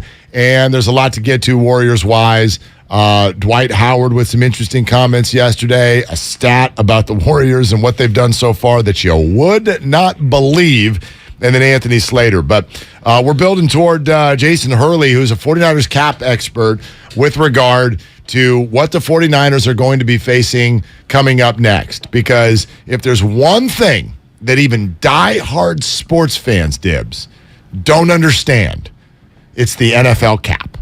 It's the NFL cap. Like, for me, the final marker, because I've had people who are inside on the league tell me, look, you can do whatever you want to the cap if you really, really, right? If you want a player, you can find a way to make this work, kick someone else's deal into a bonus or whatever. Like, and I don't really pretend to fully get it. Right.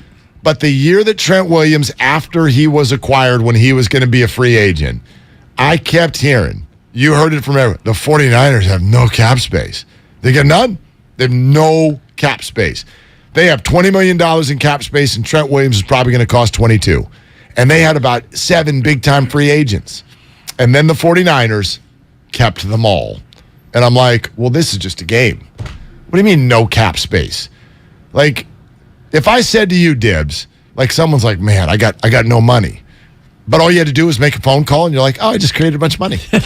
Do you actually have a problem? Because that's what the cap feels like. We have no cap space. Well, then call someone and create some cap space. That's all you got to do. Well, it's not that easy. Kind of. Well, it depends, because at some point you're going to have to pay the piper. Yes. And that's, back in the day, in the early days of the Versateller, back the first ATM, I had some friends who needed money, and they didn't have money. So they would take an envelope and deposit it in the ATM, an empty envelope, and then immediately take a cash back. So you would deposit a check for $101, and then you would cash back $100. And, ultimately, it would take the bank 4 to 6 business days to figure out, hey, I think you accidentally deposited an empty envelope here. Jeez. And so that's kind of what the salary cap is in my mind. At some point,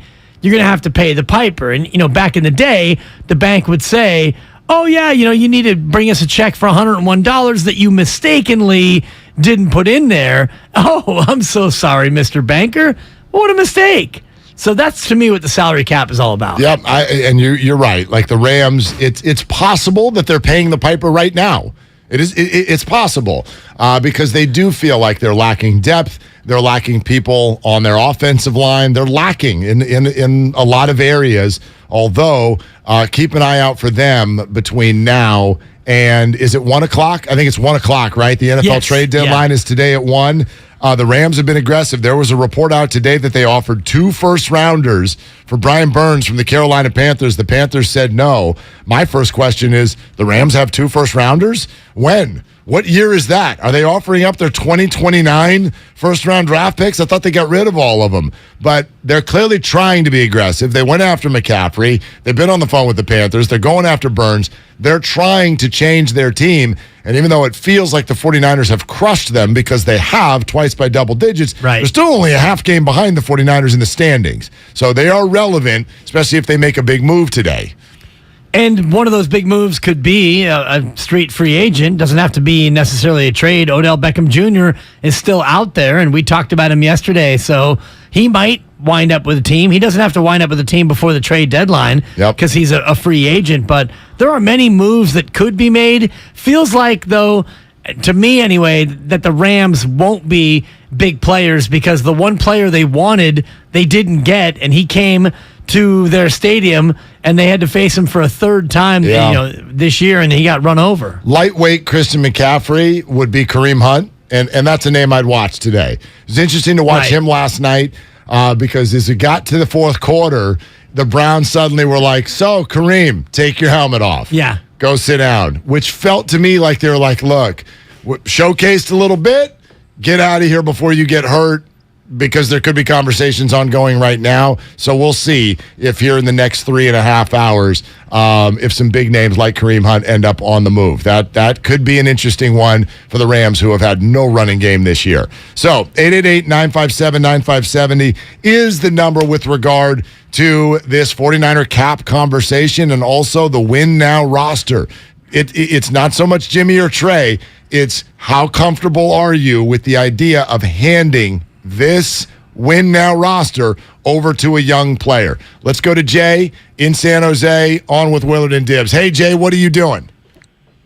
What's up, fellas? I just took a little early lunch break. Is it too early? Never too early. Never too early. Okay, protein and vegetables. Go. Cool. I love it. So I think this is easy for me. I think you go with Trey, and for 2 reasons and 2 reasons only. So we've seen Jimmy at his absolute worst. We've seen him as average Jimmy, and we've seen him what we think is peak Jimmy. I don't think Trey is going to play for a whole season as bad as, let's say, Jimmy at his worst. I think he's got a much higher ceiling with what he can do. And then secondly, I think it's about maximizing Kyle Shanahan. Clearly, he has a whole separate playbook that he's been dying to use with a quarterback that can run the ball, that has maybe a little bit stronger arm. So if Kyle's not going anywhere, we're not going to fire him. We need to maximize his coaching ability and let Trey do the things that clearly he wants to do. So for me, it becomes a no-brainer to play Trey next year. It's fascinating because, and thanks, Jay. Appreciate it. I appreciate it, Jay. I'm enjoy your lunch. Right with Jay. I'm in lockstep with Jay. Boy, I mean, you traded all those picks to get him. Yep. You got him, and you gave him the gig. You didn't even think twice about, let's make it a competition. Let's keep Jimmy. Let's have it be a competition. And even when you couldn't get rid of Jimmy, when no one wanted him and you were stuck with him, you still had Jimmy on a side field. You didn't want Trey threatened at all by Jimmy Garoppolo. And Trey, it's your job. Go do it. And the results were a little bit mixed early. We didn't see enough of a sample to really judge it. Sure. 5 quarters of football. He breaks his ankle. He's gone. Jimmy, turns out we need you. Come on in and do the gig. And I don't think that changes how you feel about Trey. I don't think they feel any worse about Trey Lance based on the fact that he got hurt. No. I don't think they feel any worse about him with what happened during the season. You know, my read on the fact that Jimmy Garoppolo was still on the team had a lot to do with how they were feeling about Trey in the offseason. There was a confidence there, or lacking, I should say. There was a confidence that they wanted to be there that wasn't there in Trey Lance. I can feel, and I see it on our YouTube chat. I know a lot of you, and I knew this, by the way, going into this conversation. Many of you are going to turn this into a Jimmy and Trey thing, and who's on what team. I'm not on Team Jimmy, and I'm not on Team Trey. I am a 49er fan, and this is not about Jimmy and Trey. This is about, and I promise you, this is what the locker room was feeling at the beginning of the year. This is about whether a team that has Christian McCaffrey and Trent Williams and Deebo Samuel and Brandon Ayuk and George Kittle and Fred Warner and Nick Bosa and Jimmy Ward and Charvarius Ward. It's about whether or not that roster should be given a young player at quarterback. I have reached that question, and I have reached the point where I think the answer is no. So that doesn't make me Team Jimmy. That makes me Team Veteran. That makes me Team Proven Quarterback. Right. So, and by the way, Jimmy's very flawed. So that person might not even be Jimmy. And to your point, if he's going to command $35 million on the open market, then the answer is hell to the no. Of course. So I hope that helps all of you understand this is not about being Team Jimmy. This is about being Team Proven Quarterback. Right. Because the rest of your team is proven and ready. And I think that many of them, correctly, are not wanting to go through the process of, well, let's be patient and let's see if this works out. Nobody wants to do that, and they shouldn't have to. They want to win, and I don't think that having an unproven quarterback automatically means you're going to lose games. Now, we could look at the one game he started, the 2 games he started, actually, one of which he didn't finish, but he still gets credit for the win. So Trey Lance goes 1-1 as a starter this year. I don't think you can look at Trey Lance and say, well, if he starts next year, we're not going to win games. I don't think that any of them feel that, and I don't think that we as fans can accurately look at that and say from A to B, that's where this goes. Now, whether or not the veterans think that a veteran quarterback gives them a better chance to win, that's up to the locker room to decide. And ultimately, that's not their decision to make. It's a Kyle Shanahan decision. And he already made that decision in my mind. He's already telling them, look, I think that Trey Lance gives us the best chance to win. And therefore, that's what I'm going with. Right. And if they don't believe that, then we might get a situation where the locker room's divided. So would you believe your boss? He's like, look, here's what we're doing. This is our guy. I don't want any question about it. And then 2 weeks later, he's like, oh, by the way, now we're going to keep the other guy around. Is everybody okay with that? Do you believe your boss? Does your boss sound convinced? Depends on how I feel about the boss going in. Yeah, I get it, but and their behavior. I've worked for so many different stations, and I've had so many different bosses, and there are bosses, and I'm not trying to curry favor with look, but I have more faith in our current boss than I've had in virtually every other boss I've had. He's had to earn it over the 4 or 5 years that he's been here, and he has earned it. I've had bosses in the past in whom I would not have had that same level of faith. So to your point, and you're absolutely right, for Kyle Shanahan to go back to them and go, guys, by the way, Jimmy, have you noticed Jimmy on the side field? Well, Jimmy's going to be staying around. We're keeping Jimmy. Are you guys cool with that? Listen, if he has that equity already built up, and I think that he does in that locker room, then it's more okay than if it was like Tom Sula or Chip Kelly who tried to foist that. I want to tell everybody right now, like, if there is an option A on how this all plays out, okay, and this is to me, it's that Jimmy Garoppolo's on a different team next year and that Trey Lance is the starter, but he has to win. See, that's the point I've gotten to. Trey has to win. I do not want to be told, be patient. No, you can't be patient not with this roster. Team. Exactly. I agree with you. Do not take me through, Journey, we're going to pet you on the back of the head. And shout out Penny. It's going to, no. We're not petting the QB. Answer's no. Heavy petting? I'm fine. Well, that's the, okay. I'm fine. You made the move to leave Jimmy, and I get it. And I was supportive of it.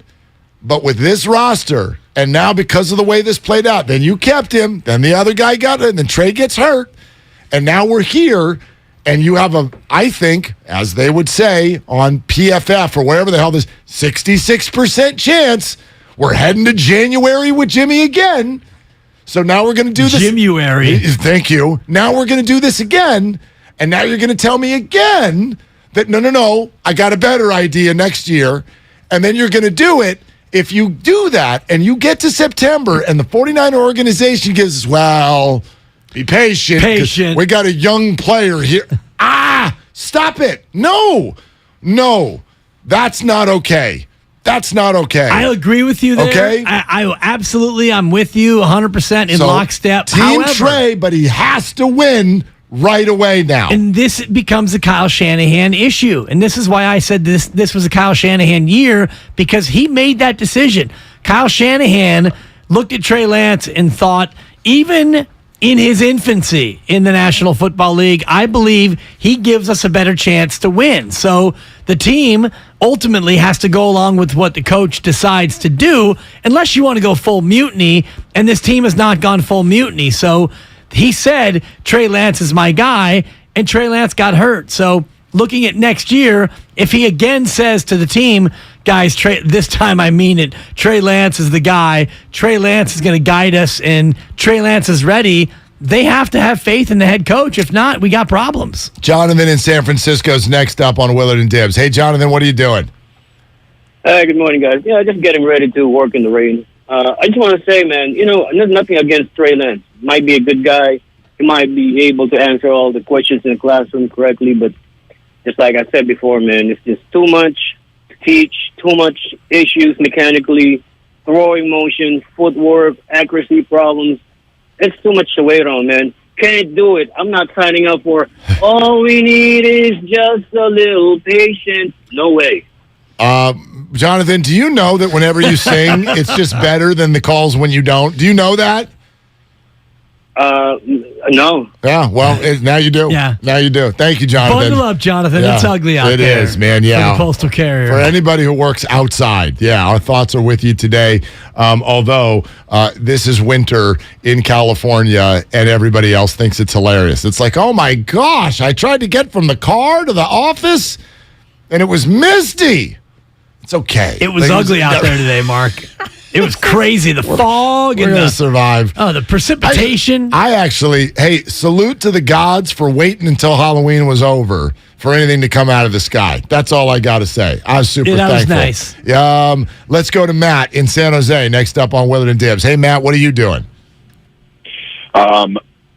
I just got back from the gym. I had a friend that wanted to do a 6 a.m. workout, and I'm very upset about it, but I feel good. Yeah. The day after Halloween, no friend of mine. That's not a day for early wake-up calls, is it?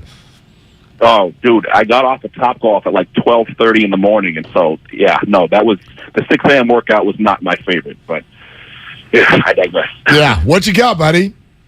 Okay, so, look, the trade market for the Rams doesn't really freak me out if they go get a running back, whoever.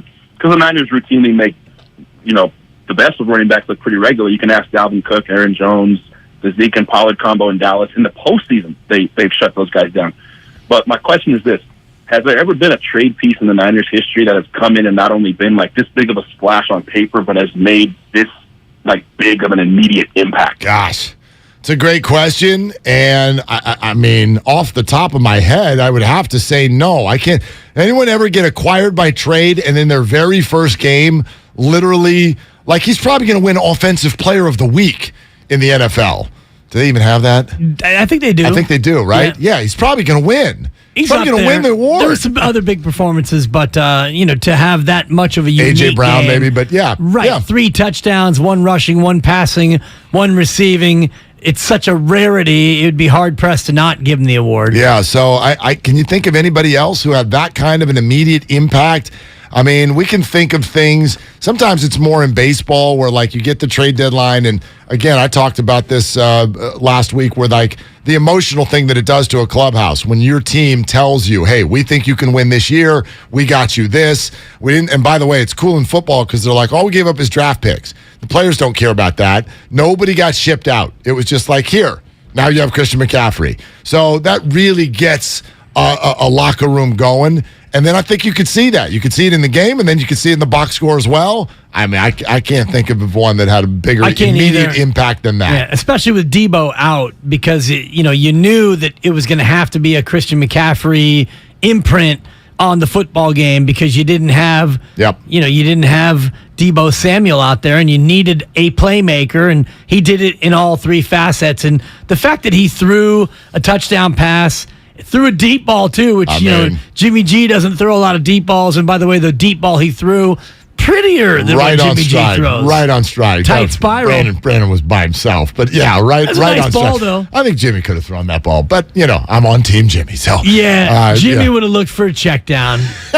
He wouldn't have seen him open. I just don't see. He's open, but he's not that open. No, I don't feel good about this at all. Kyle, did you have one? An acquisition that was like that? No? Okay. Did you have something that you wanted to say? Yes. Okay. What did you want to say? I have a question for you. Okay, I have a question it? for you, Mark. Yeah. And I guess also for you, Dibs. Although you're in a different camp, so it doesn't quite like work. an afterthought, So but you go ahead. Okay. Hey, Dibs, how are you? Good. Okay, good. All right, Mark. Hi, Kyle. So you're saying that it's less about Jimmy Garoppolo specifically, and more about having a veteran quarterback. Yeah, Matt Ryan. Well, okay, but I don't want a veteran. I want a proven quarterback, I guess is my point. And I'm not anti ever drafting a quarterback. Sure. I guess where we arrived, and because of the unique situation this offseason, go back to when they made the pick, and I sort of go, you know what? You probably should have tried harder to get Stafford. Or go back even before that and be like, you know what? And we were wrong. I'm on record saying that. But Brady was available. You said no. So you didn't get Brady. You didn't get Stafford. And instead, when you wanted to make a quarterback move, you went and got a rookie. And I just think with this roster, that's just not a great strategy because the team's too good. It's too good. It's too good and therefore not fair to Trey. Because how many weeks in were we when people were like, gosh, I don't know, we might need to bench Trey. It was when the 49ers were 0-1. That's not fair to a guy, since it's not fair. Well, there's nothing fair about the National Football League. There's winning and then there's losing. And if you don't win, then fair goes out the door because you need to win. And to your point, if the Niners start out slow next year, there's no talk of, we need to stick with him. We need to be patient. Not with a ready-made roster. What's up next on the game is brought to you by Fremont Bank, full-service banking, no compromises. And here's what's up next. A, we're going to keep going with your phone calls. B, we're going to weave Jason Hurley, 49ers cap expert, into this conversation. What money could they even throw at the quarterback position next offseason? Does Christian McCaffrey have to be restructured to stay around? And if he's not, are we going to lose an Ayuk or someone like that going forward? So all of those questions with Jason. Plus, there's breaking news in the NBA, which we will pass along. It's Willard and Dibs on 95.7 The Game.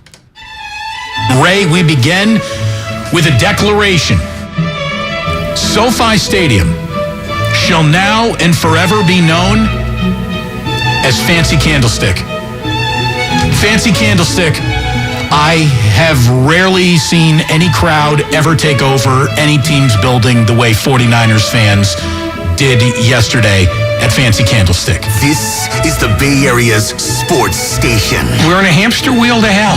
95.7 The Game. My husband and I live next door to a haunted graveyard. It's a little creepy, but we manage. Just like we manage without home internet. Do I wish my mobile hotspot was faster? Yes, but I make it work. Kinda. Just like we make it work sleeping next to a 17th century burial ground. Honey, can you move your hand? That's not my hand. It's mine. Not having home internet? It's not that bad. Grab my hand. Wait, okay. No, not up the stairs. We tried that last time. You can literally run through him. It is that bad. Don't settle for just mobile. Get Xfinity Home Internet for just $24.99 a month for 2 years with no annual contract and a free streaming box included. Go to Xfinity.com, call 1-800-XFINITY, or visit your local Xfinity store today. Restrictions apply. Not available in all areas. Requires paperless billing and auto pay with stored bank account. After 24 months, regular rates apply. Offer ends 12/21/22. If you own a business, this has been a bumpy ride. From pandemic to inflation, I'm sure you could use a break. If your business has 5 or more employees and survived COVID, you might be eligible to receive a payroll tax refund of up to $26,000 per employee. The challenge is getting your hands on it. Hi, I'm Howard Mackler, and that's why I founded GetRefunds.com to cut through the red tape and get you the money. The team of tax attorneys we have put together are highly trained in this little-known payroll tax refund program. We do all the work, charge not a dime up front, and simply share a percentage of the cash that we get for you. Businesses of all types can qualify, including those that took PPP, nonprofits, and even those that had increases in sales. We have helped return over $1 billion to businesses, and we can help you too. Just go to getrefunds.com/sports, click on Qualify Me, and answer a few questions. This payroll tax refund is only available for a limited period of time. Don't lose out on up to $26,000 per employee. Go to getrefunds.com/sports. That's getrefunds.com/sports. O'Reilly. Cleaning your fuel system can help your engine run better and improve gas mileage. Visit O'Reilly Auto Parts and pick up a bottle of Chevron Techron Fuel System Cleaner on sale now. Buy one, get one free, plus double O Rewards points. Get more fuel-saving tips from the professional parts people at your local O'Reilly Auto Parts or visit O'ReillyAuto.com. O'Reilly Auto Parts. Everything, our farm, our stand, our pop-up shop, it really all started when we discovered the benefits of local, raw honey for our family. And then we decided to turn it into a business. We were looking for something to help us get up and running. So we got the Chase Business Complete Banking Account. It's more than a bank account. It comes with Quick Accept, which lets us take card payments anytime, anywhere in the U.S. using the Chase mobile app. Plus, we get same-day deposits at no extra cost. For us, it's more than honey. It's about sharing a little sweetness with the world. Get the Chase Business Complete Banking Account with the essentials you need to help get your business going. Learn more at chase.com/business-complete-banking. Chase for business. Make more of what's yours. Quick Accept is not available in U.S. territories. Enrollment required. Usage subject to approval. Same-day deposits available for payments before 8 p.m. Eastern Time, Sunday to Friday. Fees and rates apply for checking and processing. Limitations and restrictions apply. Participants compensated. Merchant services provided by Payment Tech LLC and WePay Inc. Subsidiaries of J.P. Morgan Chase Bank and a member FDIC. Football season is here. The new Odyssey app lets you stay connected to your NFL team, your station, your shows. Follow your favorite stations and come back again and again. Get real-time updates on everything you care about. Miss your show? Jump back to their awesome rewind feature. The Odyssey app is NFL football. Live and on demand. Wherever you are, whenever you want. And did we mention it's all free? Download the Odyssey app today. When you can't stop, there's Vicks VapoRub. Vicks VapoRub sends powerful medicated Vicks vapors right to the source of your... so you can experience cough relief and breathe easier. Generations of families have trusted Vicks VapoRub to help relieve the worst cold symptoms. So next time you have a cough, reach for the Vicks VapoRub. Vicks VapoRub. Cough relieving is believing. Ray Magliozzi here for eBay Motors. You're driving along and some nimrod cuts you off. You hit the horn. Jeez, it sounds like a goose in distress. Time to head over to eBay Motors. They have horns for every make and model, not to mention horn pads, steering wheels, wiring, and more. 122 million parts. You can even go for an upgrade. That looks like Mr. Cutoff Man needs a new seat cover. Try eBay Motors, pal. Get the right parts at the right prices. eBay Motors. Let's ride. At EasyCater, food for work is our thing. It's literally all we've done for 15 years. Whether you need to feed a meeting or the whole company, we're here to make sure the food is professionally delivered, on time, as ordered, and all within your budget. No wonder we get orders from 93% of Fortune 500 companies. Food for work is what we do, and no one knows it better. Order 24/7 from over 95,000 restaurants on EasyCater.com. EasyCater, food for work. That's our thing. At Simply Safe Home Security, your safety is the only thing that matters. That's why you get live 24/7 professional monitoring for less than $1 a day, because every home deserves to be protected. Right now, get 40% off the whole home security system named the best of 2022 by U.S. News & World Report. Visit simplysafe.com/holiday to save big today.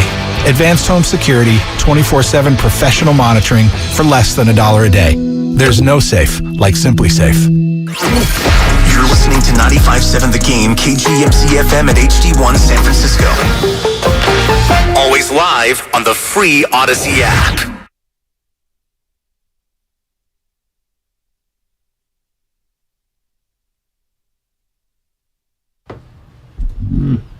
Now, back to Willard and Dibs on 95.7 The Game. All right, glad you're with us. Today there is a lot going on, including the firing of Steve Nash by the Brooklyn Nets, because that was clearly the problem.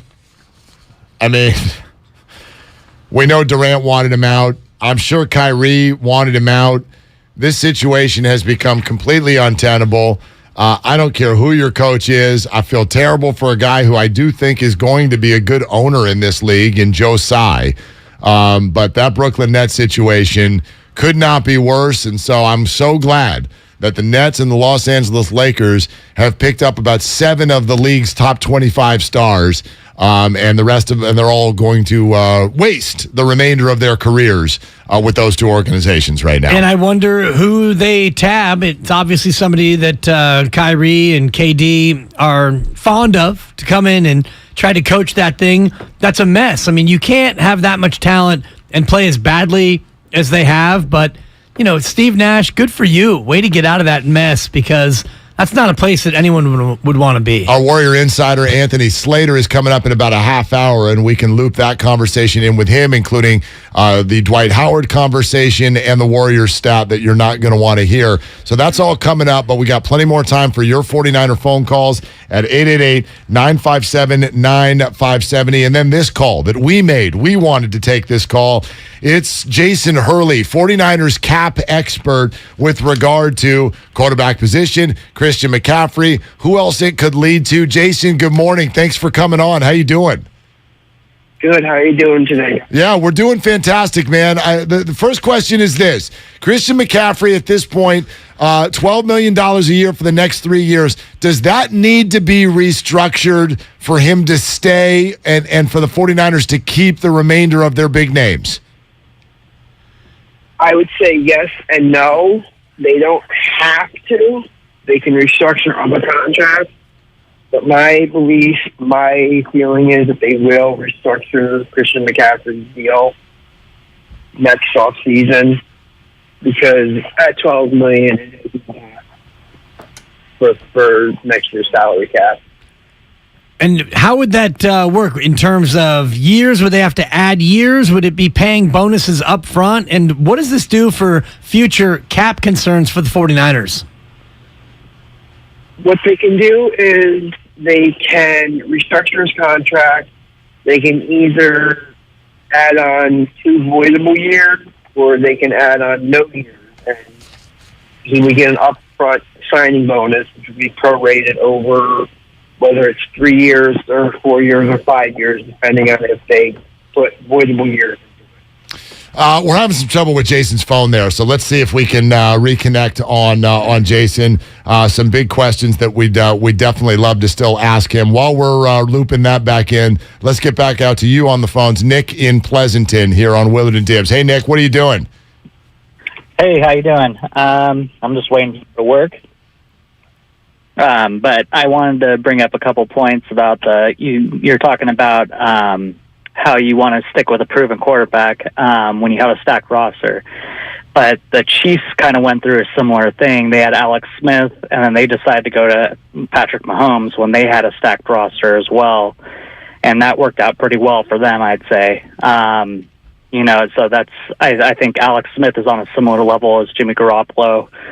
And, yeah, they could have stuck with him and tried to get to the Super Bowl to him, but that proved he got only to the championship game. He never got to the Super Bowl. So, I think that they should go with Trey Lance.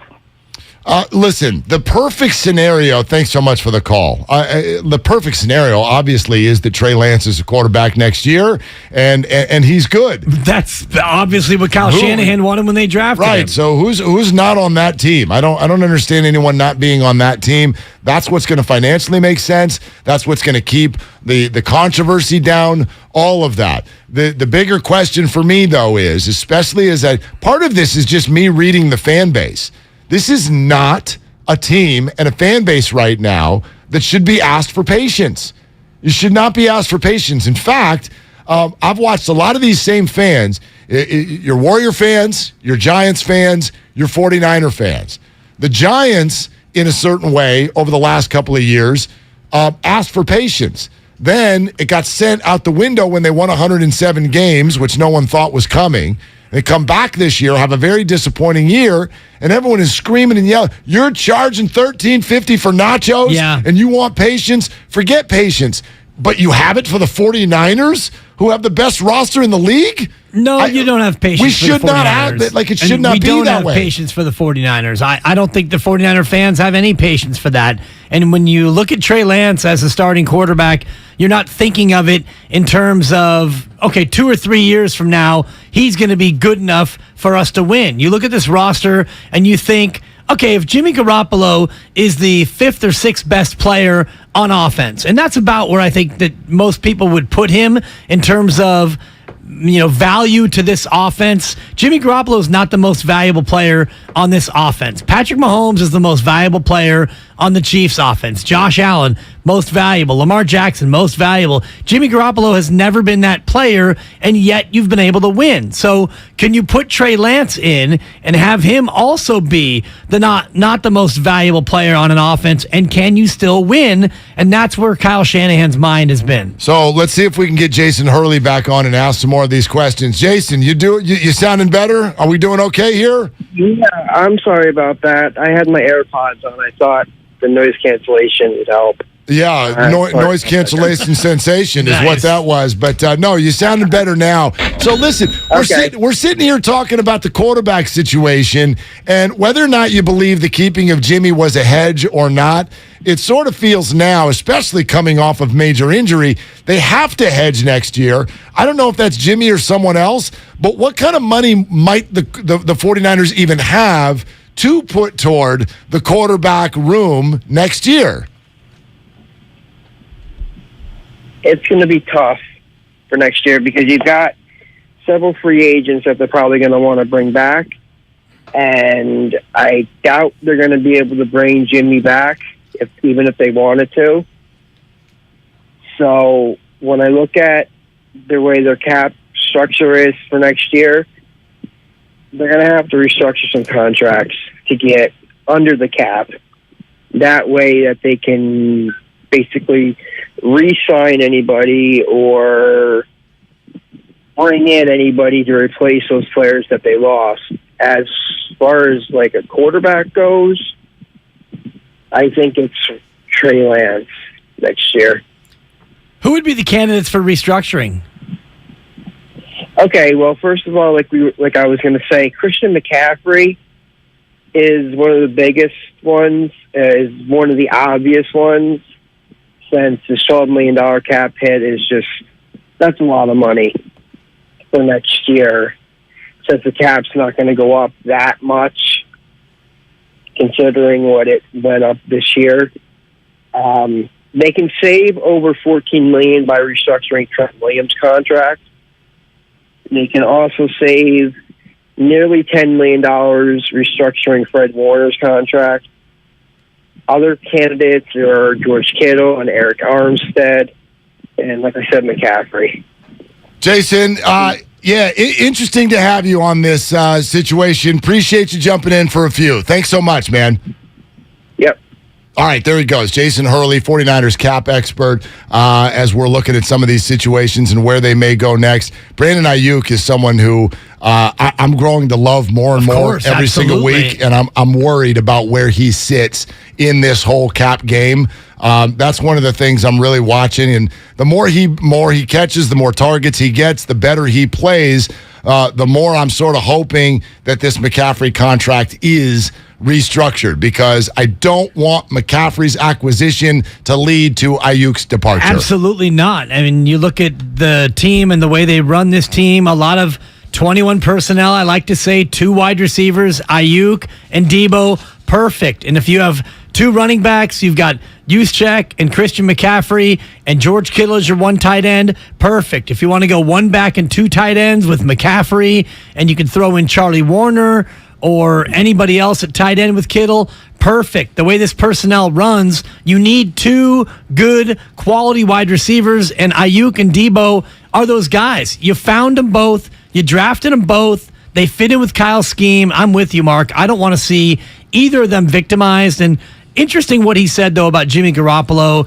in that there's really no way that they could keep Jimmy Garoppolo next year. What, Jimmy's making $6 million this year? Oh, he's not coming back for $6 million. Listen. I don't think it's a good thing for the 49er organization to have Jimmy Garoppolo on the roster next year. It's not a good thing.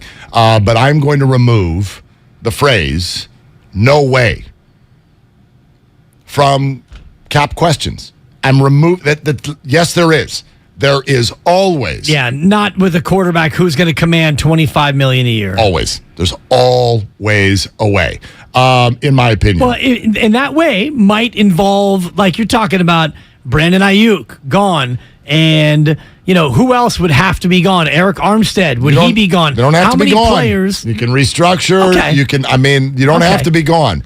Again, yes, you're going to have to pay the piper at some point. Right. But the idea that there's no way, again, it's bad because, by the way, if you do that, now you're going into essentially Trey Lance's decision years, right? You're going to be going into years 3 and 4, and you're going to have to figure that out. And in order to figure that out, he's got to play. He's got to play football. But this is the situation the 49ers created. This is why I hated it. In many ways when they decided to keep Jimmy Garoppolo, because it is now kicking a can down a road. Then you get the injury, and here we are. And because now there is a 66% chance that this ends up in Jimuary again. Yeah. So because of that, now you've set up a situation, if you're the 49er organization, where you're allowing your fans to probably experience back-to-back playoff years with a veteran quarterback at the helm, and now you got to face this again next year. Right. And Trey's in an unfair spot, and the veterans on the team are in an unfair spot, and all of that stuff. And that was created by the decisions that were made starting a year and a half ago. And good thing they made the decision that they made in August to bring Jimmy G back, because if it was Nate Sudfeld or Brock Purdy, we wouldn't be talking about playoff football in January. By the way, Nick Bosa had his 5th-year option picked up for next year. You're not going to have him play on his 5th-year option. He's going to, at the end of this year, he's getting an extension. So as much as you talk about kicking the can down the road and pay the piper later, that's all true. And, the cap flexibility that Parag Marathe has shown with the 49ers has been extraordinary. But I think when you throw another big QB contract into that mix, it makes it almost impossible to serve all of these other masters, the McCaffrey deal, the Nick Bosa contract, Brandon Ayuk that's coming up, and all the rest of it. Let's go to Bob in San Francisco. Hey, Bob, you're on with Willard and Dibs. What are you doing, Bob? I'm enjoying the show. Just love listening to you guys. Appreciate it, Bob.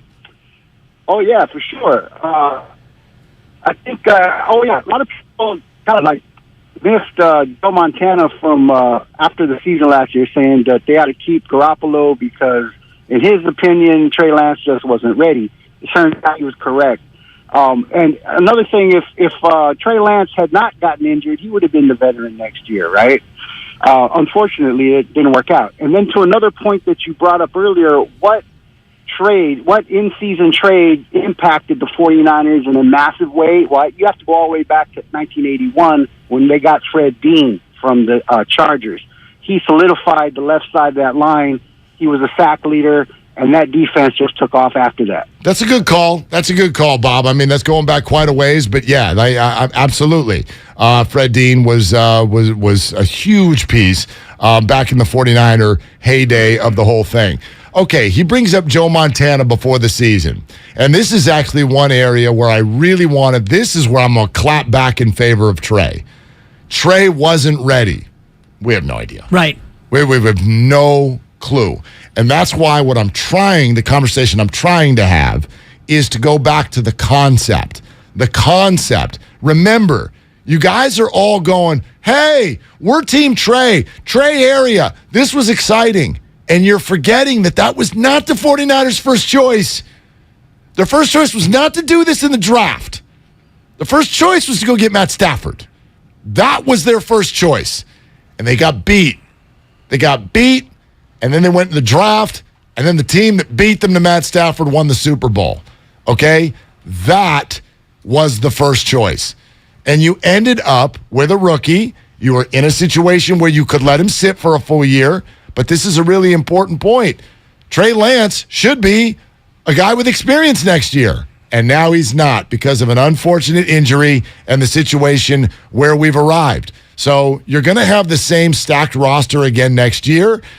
This is not me saying, I've said this now about 5 times on the show today, that the option one is that Trey is your quarterback and he's good.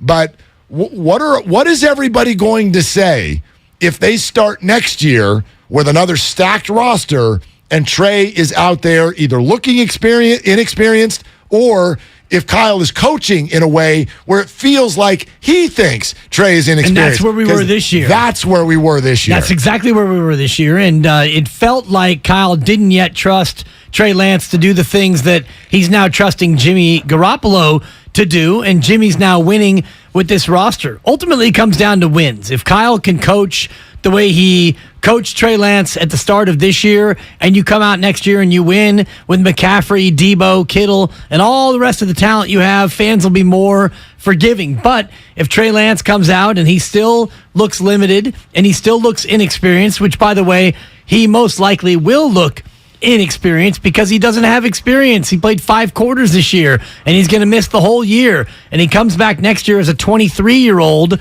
trying to be QB1, having only played a small handful of plays over the past, 4 years, going back to college in a pandemic year where he played 1 game and all the rest of it. So Kyle Shanahan's trying to thread the needle, and it's getting tougher each and every year that he tries to do it with a quarterback who doesn't have experience. So I'll go back to Bob Myers sitting there with us in the suite. Yeah. Just a couple of weeks ago. Okay, Bob, what do you say to Warrior fans when they say this feels like the end of the big 3? And he looked at both of us and he goes, I would tell those fans to just enjoy this year. These 2 teams that we're watching right now are very similar in one regard, which is that both of them have everything they need to compete this year and potentially make it a special year at the end of the year. And then when this year is over, understand that there is going to be a massively, I believe, controversial, filled with unrest. I don't know, however you want to describe this. The off seasons that are ahead for both of these teams are going to be incredibly difficult to navigate, with thousands of different opinions descending on both front offices. That's what's coming. And in many ways, because of the way that they've set it up. It's a little bit less the fault. I don't blame the Warriors for being here at all. They won a championship last year, and nobody knew that Draymond Green was going to haul off and punch somebody in the middle of practice.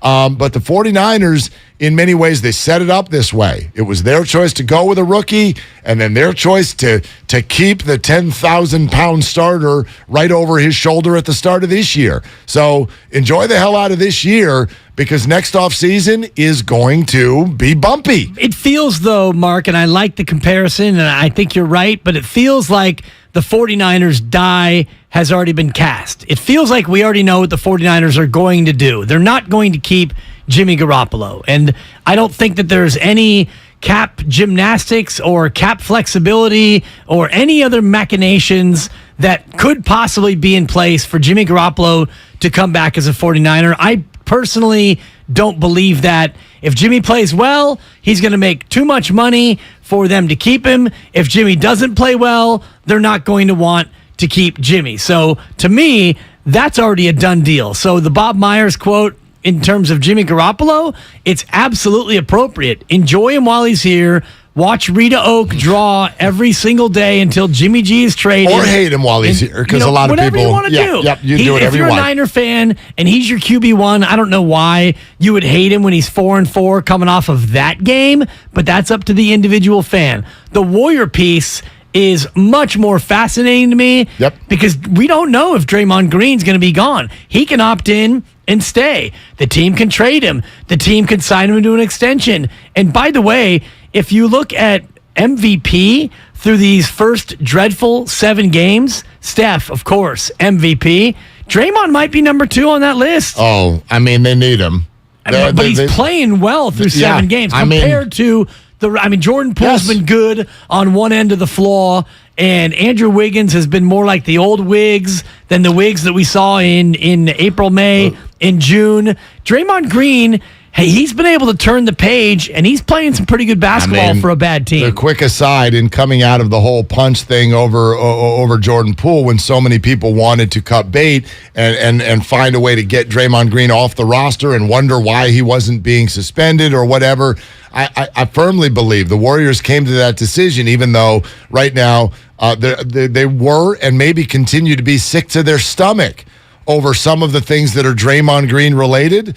But at their core, they know something, and so do we. They can't win without him. Not right now. Maybe next year. Can't win with him. Unless you got Sacramento and the Lakers on the schedule. Well, it's not like Norm at Cheers, women can't live with him past the beer nuts. It's not that. That's right. It's not the whole can't live with him, can't live without him thing. It right now, it is can't live without him. A lot more than you can't live with him. It's a lot more than that. So I don't know what that will be in the future, but my goodness, if you can't see defensively how they're struggling right now, even with him on the team, like imagine taking him off of this team. Are you ready for the stat? And I'll give it to you here. And Anthony Slater is going to join us in about 37 minutes or so. Slate's back to 11. So we'll get into some Warriors coming up next. And especially what Dwight Howard had to say and this entire conversation. Dwight Howard. The Golden State Warriors right now, don't laugh at it because of this number. Oh, I laugh at Dwight Howard. Why? Because he is maybe one of the most overrated players of his generation, considering where he was drafted, the physicality with which he possesses, and the player that he was. He should have been one of the 10 best players of all time, and he stinks. Totally agree. However, similar to how people used to say that about Andrew Wiggins, it's all in comparison to what we expected you to be. Number 1 overall pick. Well, when we tuck you into a different group and ask you to be a 3 or something like that, and we put you in a culture where people finally get to you and go, dude, you're an unbelievable athlete, you can rebound, poof, all of a sudden you become a wonderful player who's an all-star and everybody wants. And I'm not saying that that's my opinion about Dwight Howard. We'll get to that down the road. But the Warriors would not need Dwight Howard to be anything more than a rim protector and a defensive stopper. I mean, listen to this number. The Golden State Warriors, through 7 games, have given up more points than any reigning champion ever. End of stat. I'm not going to say since 2000, since 1980. What's it, 122 a game? They have given up more points through 7 games than any reigning champion ever. Yeah, they've been bad. Period. Take your best defensive player off the team and watch what happens next. And I would say that, and we can get into this on the other side, to me, injecting Dwight Howard into the mix does absolutely nothing to improve that. He is washed beyond washed. He is acid washed jeans. He's so washed. I mean, it's interesting. His first time around with the Lakers, they hated him. His second time around with the Lakers, they didn't hate him so much. How about his third time around with the Lakers? Well, I mean, if you'd like to hear what it was exactly that Dwight had to say, that is coming up next. We'll tell you why we're getting into this conversation. You can certainly weigh in on it. 888-957-9570. That's the number. That's also the Xfinity mobile text line. And keep your comments coming on Twitch and YouTube as well. What's up next on the game? It's brought to you by Fremont Bank. Full-service banking, no compromises. Also, are you a commercial property owner or manager working on 2022 painting plans? MB Jesse Painting offers full repaints, maintenance painting, carpentry, and wood rot repairs. Why wait? Call 855-MB-JESSE today or online at mbjesse.com. In or out on that idea, we'll tell you exactly why that idea has come up. It came from an interesting place. Listen to what he had to say coming up next. Willard Dibs on 95.7 The Game. Poof. Steiny and Guru stream live on YouTube and Twitch every day. To me, it was their most impressive win of the year. Obviously, McCaffrey was tremendous. Jimmy Garoppolo he played one of his best games as quarterback of the 49ers. No doubt about it. Now you get to take a week off knowing you are sitting pretty in the division, knowing you've beaten the Rams twice. This is the Bay Area's sports station. Oh, show. 95.7 The Game. Score big with Xfinity Internet. It's made to do anything, so you can do anything. Supercharge your home with the game-changing speed of supersonic Wi-Fi. With 3 times more bandwidth, it covers the field and then some. And blocks billions of threats with advanced security that helps keep you protected at home and on the go. If you're keeping score, that's internet that does it all. That's unbeatable internet from Xfinity. Learn more at Xfinity.com. Restrictions apply. Not available in all areas. Yeah, we're replacing the carpets too, so don't worry about that. No fresh powder yet, but Dan's Ski Lodge has an avalanche of projects. Those 4 rooms are getting hot tubs. He needs a staff engineer to navigate a flurry of new requests. And all of those will be fully ADA accessible. Indeed can help him hire great people fast. I need Indeed. Indeed you do. You can schedule and conduct virtual interviews all from your employer dashboard. Visit Indeed.com/credit and get $75 towards your first sponsored job. Terms and conditions apply. Festivals, football, flannels. Some say fall is their favorite time of year. And this fall, there are now updated COVID-19 booster shots designed to help protect against COVID-19 variants. If you've had your primary series, schedule an updated COVID-19 booster shot appointment as soon as you're eligible. And don't forget to enjoy the foliage. Sponsored by Pfizer and BioNTech. California, you deserve more. And with United Healthcare, you'll get more. Annual enrollment is October 15th through December 7th. So call United Healthcare today. With the United Healthcare Medicare Advantage Plan, you get more from your Medicare dollar, now including better than ever dental, vision, over-the-counter, and prescription drug coverage. Call United Healthcare at 1-888-CALL-UHC today and speak with a licensed sales agent. Benefits, features, and/or devices vary by plan and area. Limitations and exclusions apply. The following is an attorney advertisement. If you get sidelined by a workplace injury, the workers' compensation attorneys at Boxer & Gerson can help get you back in the game. Our team of skilled attorneys will fight by your side for the treatment and compensation you deserve. We care about justice for injured workers. That's what makes us Northern California's premier workers' comp law firm. Call Boxer & Gerson at 510-345-2341 or visit boxerlaw.com for a free consultation. Boxer & Gerson, your life is worth the fight.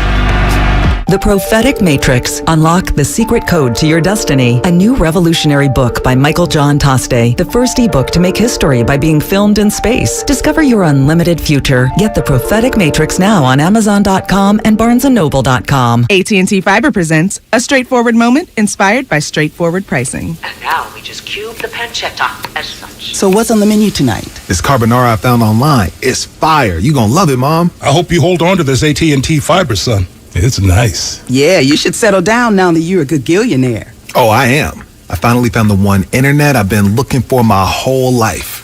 So, no more one-year stands. No, I'm done with all that. With AT&T Fiber, there's no price increase at 12 months. What about equipment fees? Nope. Those were never any good for you. Exactly. But now everything's completely straightforward. Well, in the spirit of being straightforward, I never liked any of your old ones. Me neither. Blah. Y'all never told me that. But we're being straightforward now, which feels good, yeah? Yeah. Now let's get straightforward about that girl he's been seeing. Straightforward is better. No equipment fees, no data caps, no price increase at 12 months. Live like a gagillionaire with AT&T Fiber. Limited availability in select areas. Visit att.com/hypergig for details. Aw, you didn't have to go so all out for my birthday. Yes, we did. Because birthdays are about showing your friends how much you care for them and how grateful you are for their... This is Jamie from Progressive. No, this is a great time. Progressive protects you 24/7. Oh, I'm sorry that happened. Jamie, can you hold on 1 second? I gotta take this call, but remember, birthdays are about togetherness. Contact us 24/7 on the phone, online, or on the mobile app. Progressive Casualty Insurance Company and affiliates, covered subject to policy terms. I'm Bob Burke, founder and chairman of Burke America Parts Group, a family of brands that includes RepairClinic.com, an appliance and HVAC parts solution company that's grown into an international brand. Before AmericanEagle.com, we partially launched a new technology platform developed by another firm. American Eagle helped take our technology to a whole new level with digital marketing, software development, and business insights into our key markets, appliances, HVAC, and outdoor power equipment, and did so both on time and on budget. AmericanEagle.com has the resources, experience, and talent needed to produce solutions. Our new technology platform, developed by AmericanEagle.com, has produced tremendous results with higher traffic, conversion, engagement, and online revenue. If you have any home repairs you need to take care of, check us out at RepairClinic.com. If you need a world-class website or technology project, then I would highly recommend AmericanEagle.com. Call AmericanEagle.com at 773-NETWORK. That's AmericanEagle.com, 773-NETWORK. Chris Cuomo is back with a new show on a new network. Catch Cuomo weeknights on News Nation at 5 and 8 p.m. Pacific. To find News Nation on your television provider, go to newsnationnow.com/join us.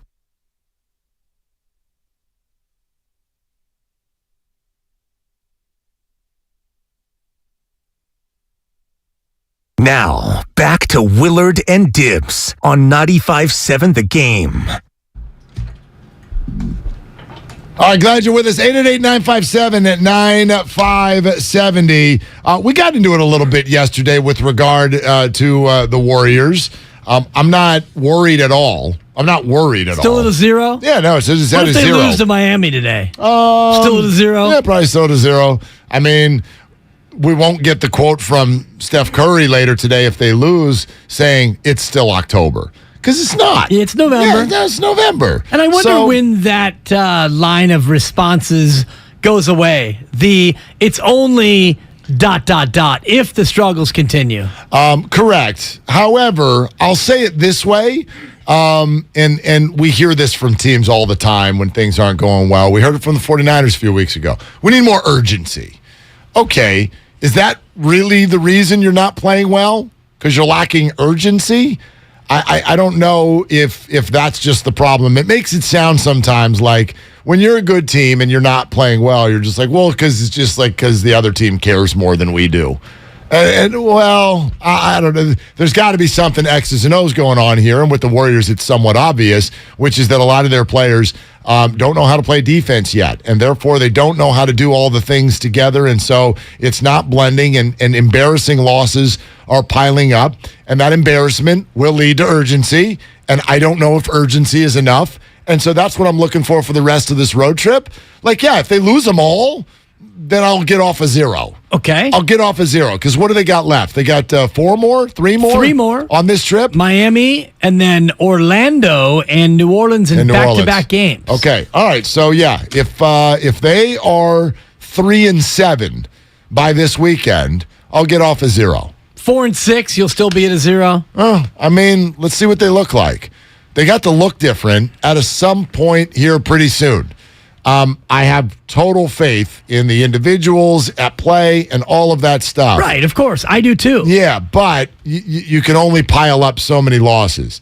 And so when you start doing the two-step in Charlotte and Detroit, that is a problem it's not a problem if you can react to it and start here pretty soon to look like the Warriors. So all these losses have done is they've bumped up the pressure in November. Like normally, like this is not a problem. If they're 500 at Christmas, you're like, well, they're still fine, right? They'll go on their run. But that bumps up the pressure though in March and April, which is what you didn't have last year. Last year, when you started out 18-2 and you went 35-27 the rest of the way, 35-27 is not great championship caliber regular season basketball, but it didn't matter because you had the 18-2 in your pocket. Absolutely. So if they don't look better, what maneuvers are available to the Warriors? We've got nothing. By the way, Dwight Howard's name came up, and you can weigh in or weigh out, in or out on the idea. I know you are.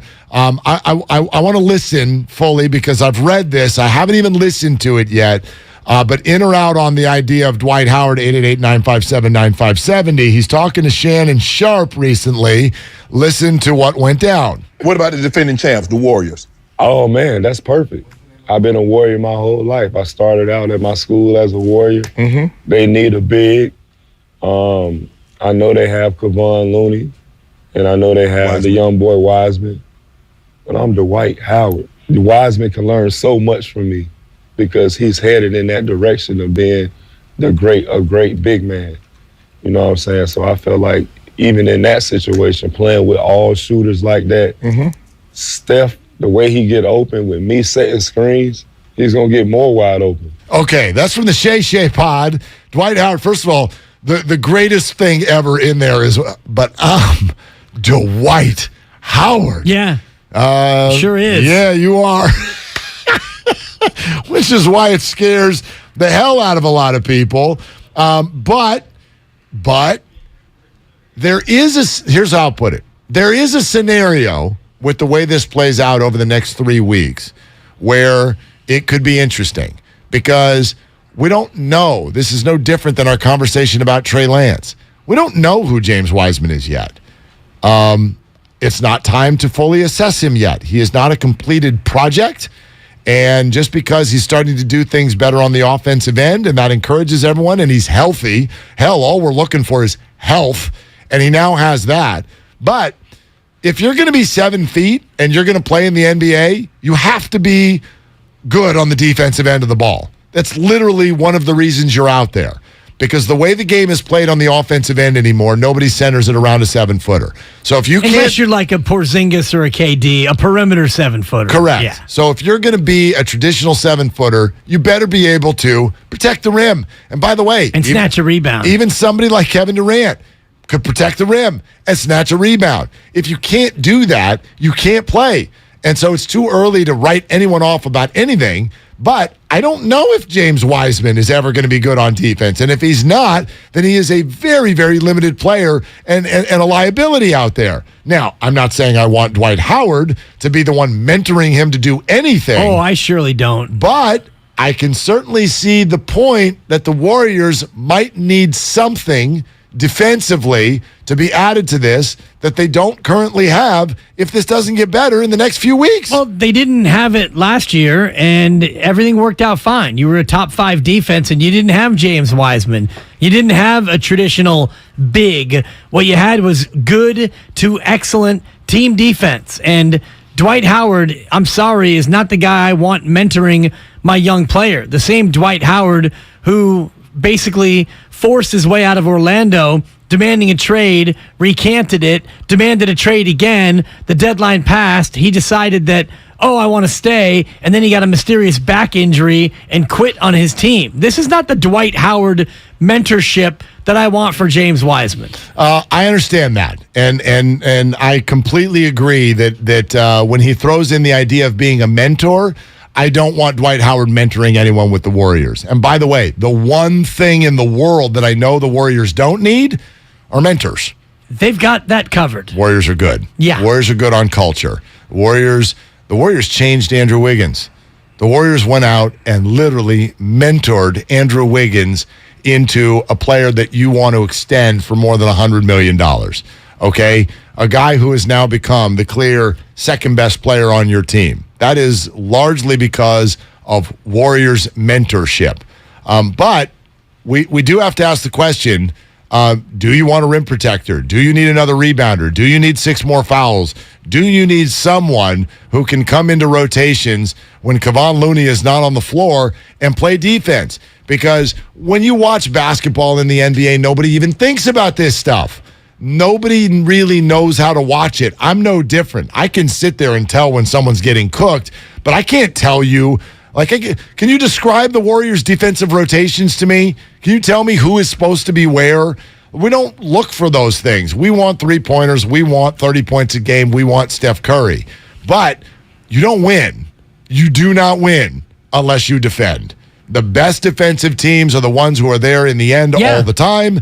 And so the Warriors are far from that. It's not like, they're a little bit out of the top 5. They're not in the top 20. They're 29th right now in defense. They're second to last. And I look at last year's team, and it's largely the same defensive team. You don't have Gary Payton II. Otto Porter Jr., he's a fine defender. I wouldn't say that he's necessarily a top defender. You might miss GP2 a little bit in the second unit defense, but the majority of defense, especially in the NBA, comes down to effort, attitude, and awareness. And right now, this Golden State Warrior team is not showing a lot of defensive effort. Steve Kerr talked about the transition defense, which has been terrible. Draymond Green has talked about the defense, which has been very bad.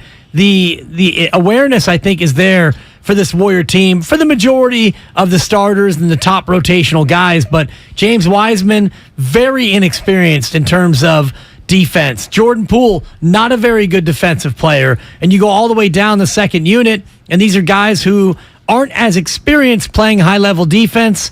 And you add into that mix, there's a certain amount of complacency that comes with being the defending champs, and you add in a dash of these other teams are coming for you.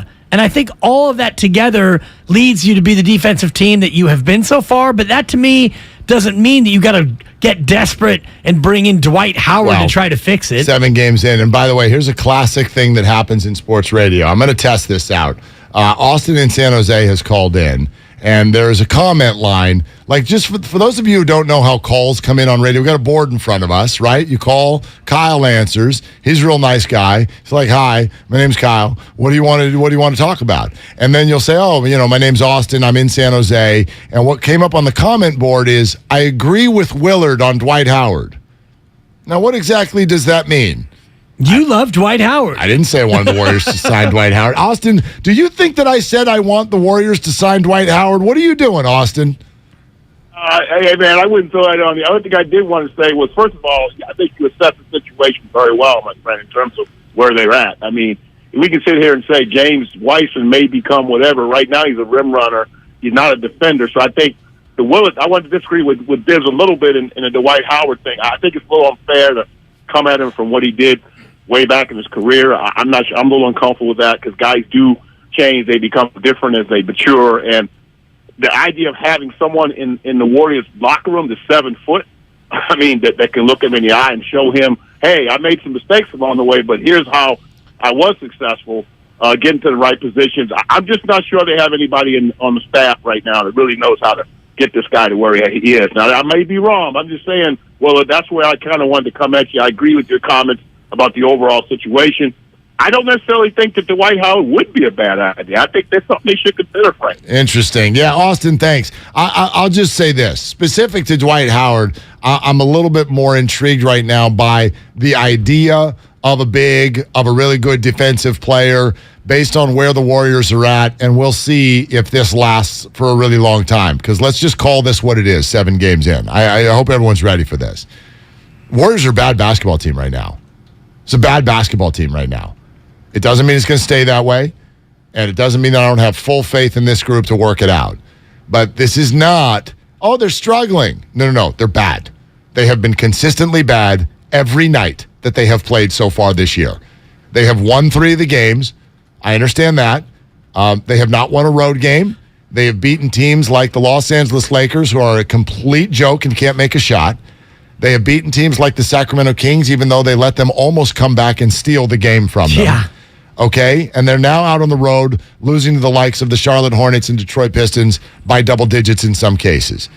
They are one of the worst teams in the NBA by metrics on defense. this is a bad basketball team. It's not a struggling team.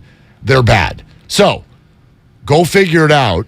That's fine. I'm intrigued by the idea. Here's where I'll agree with you, Dibs.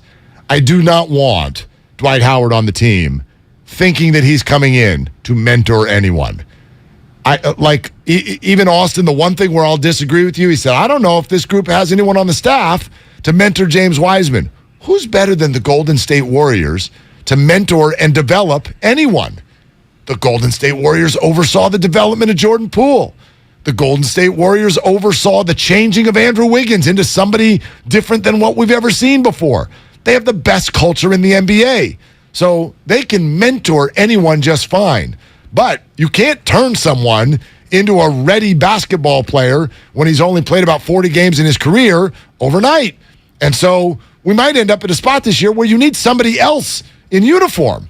I don't think it's Dwight, but it might be somebody. Yeah, it might be somebody. Or you could look at what you did last year and realize that if this team plays the kind of defense that they played last year, it's probably good enough, because all we talked about last year at the deadline was, they need a big. They need a big. And Bob Myers told us when we interviewed him in the suite a couple weeks ago, they looked at it and they looked at the candidates out there, and ultimately they thought James Wiseman was going to be that big that they were going to get back, so they didn't make a move for a big. They didn't get Wiseman back, and I'm not sure, Mark, but I think they won the championship anyway, even though they didn't, quote, get a big. So I don't believe and I don't buy into the notion of they need to bring in a big, and certainly not Dwight Howard. To me, he's not the answer. A guy who is very long in the tooth, and he's going to play 13 or 14 minutes as a 36 or 37-year-old guy who cannot shoot, by the way, offensive liability. Oh, totally. And he's going to take minutes away from a younger player you're trying to develop? No, I'm not into the idea either. I'm not into it at all. I'm not into it. But I'm curious to see how quickly the Warriors can look different. I don't worry about the record in November. If they're telling me that they're on a journey and they're going to figure it out, I totally believe it.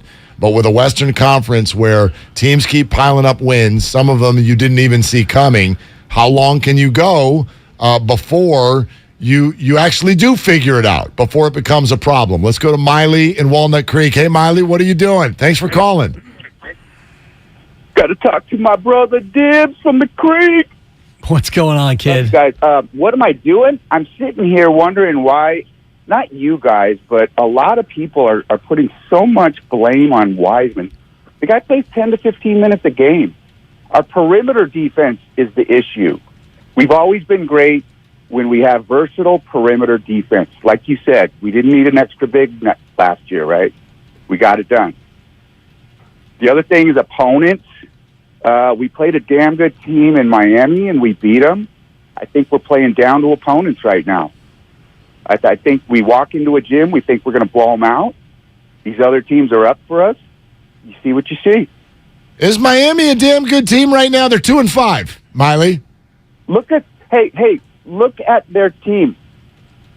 Yeah, but see, sometimes we got to... not going to be good. Okay, let's go back to Devin Booker and Klay Thompson the other night. And this is what worried me. Miley, thank you very much for the call. This is what worried me. I don't want to look at anybody's roster anymore. I'm tired of looking at rosters. Look at their team. They were just in the Final Four last year. They're Miami. They're 2-5. They're not a good basketball team right now. We did this with the 49ers. And at a certain point, we're all ready to freak out. Stop telling me to look at their roster. Win the games.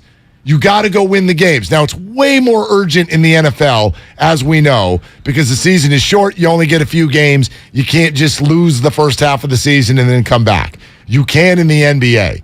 But I'm not calling the Warriors out for being a bad franchise. I'm telling you that through 7 games, the Miami Heat and the Golden State Warriors this year in this NBA so far in 7 games, they're bad basketball teams. They're both bad. They are getting beat by everybody they play pretty much. They are getting run up and down the gym, especially when they're on the road. So I know you think Jimmy Butler and last year, they're good. The Warriors are good. Not right now, they're not. Not right now, they're not. Well, the Warriors are better than the Heat. At least they were the first time they played. Yes, they were. It's a revenge spot for Jimmy Butler and company. What do you think would happen if the Warriors went to Utah tomorrow night?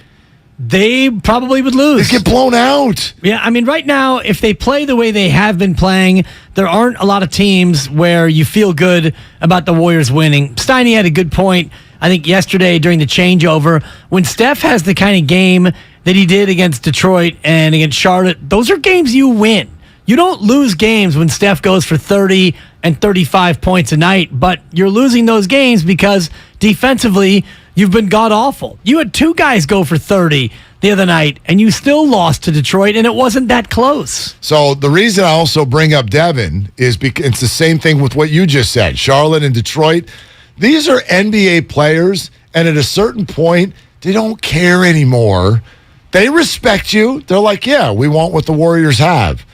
But they don't care that you won 4 rings. They've got a basketball game to go play. And you've never heard of them, and I've never heard of them, and their record's bad. It doesn't matter.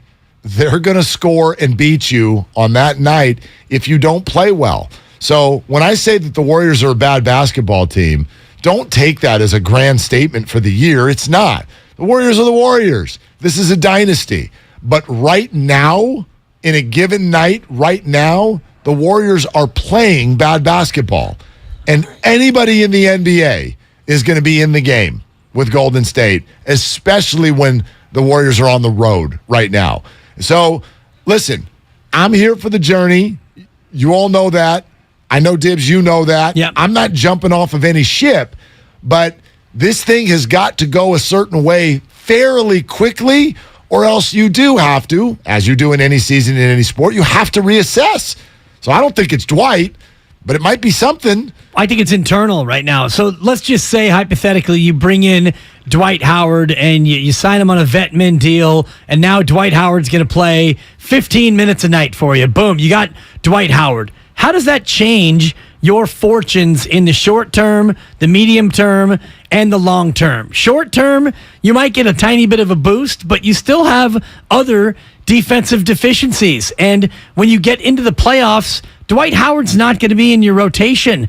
We've seen Steve Kerr go to Draymond Green at the 5 down the stretch. When you come to a playoff game and a finishing lineup, Steph, Klay, Jordan Poole, Wiggins, and Draymond, that's your finishing 5. So does Dwight Howard give you 12 to 15 minutes a night? Great. That's not going to be the difference between wins and losses. And miss me with the whole idea of he could come in and mentor James Wiseman. The guy played on 7 different teams. He was never, outside of his early days with Orlando, a beloved member of a team, and we saw how it ended in Orlando. No, it's true. And after that, he's been a straight journeyman, so he's not coming in to be a shining role model for young James. Well, I mean, the comment that we laugh at, and it's fun and it's silly, I'm Dwight Howard, actually, for me, is the only red flag you need. That's all you need, because there's no room on the Golden State Warriors for I'm Dwight Howard. Yeah, great.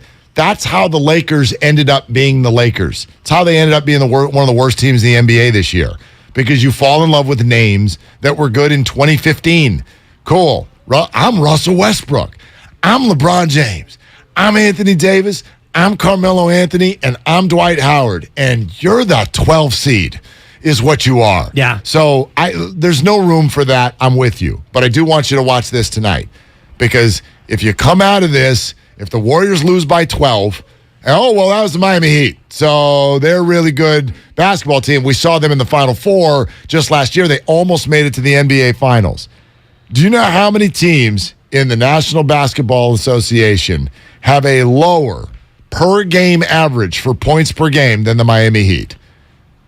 0.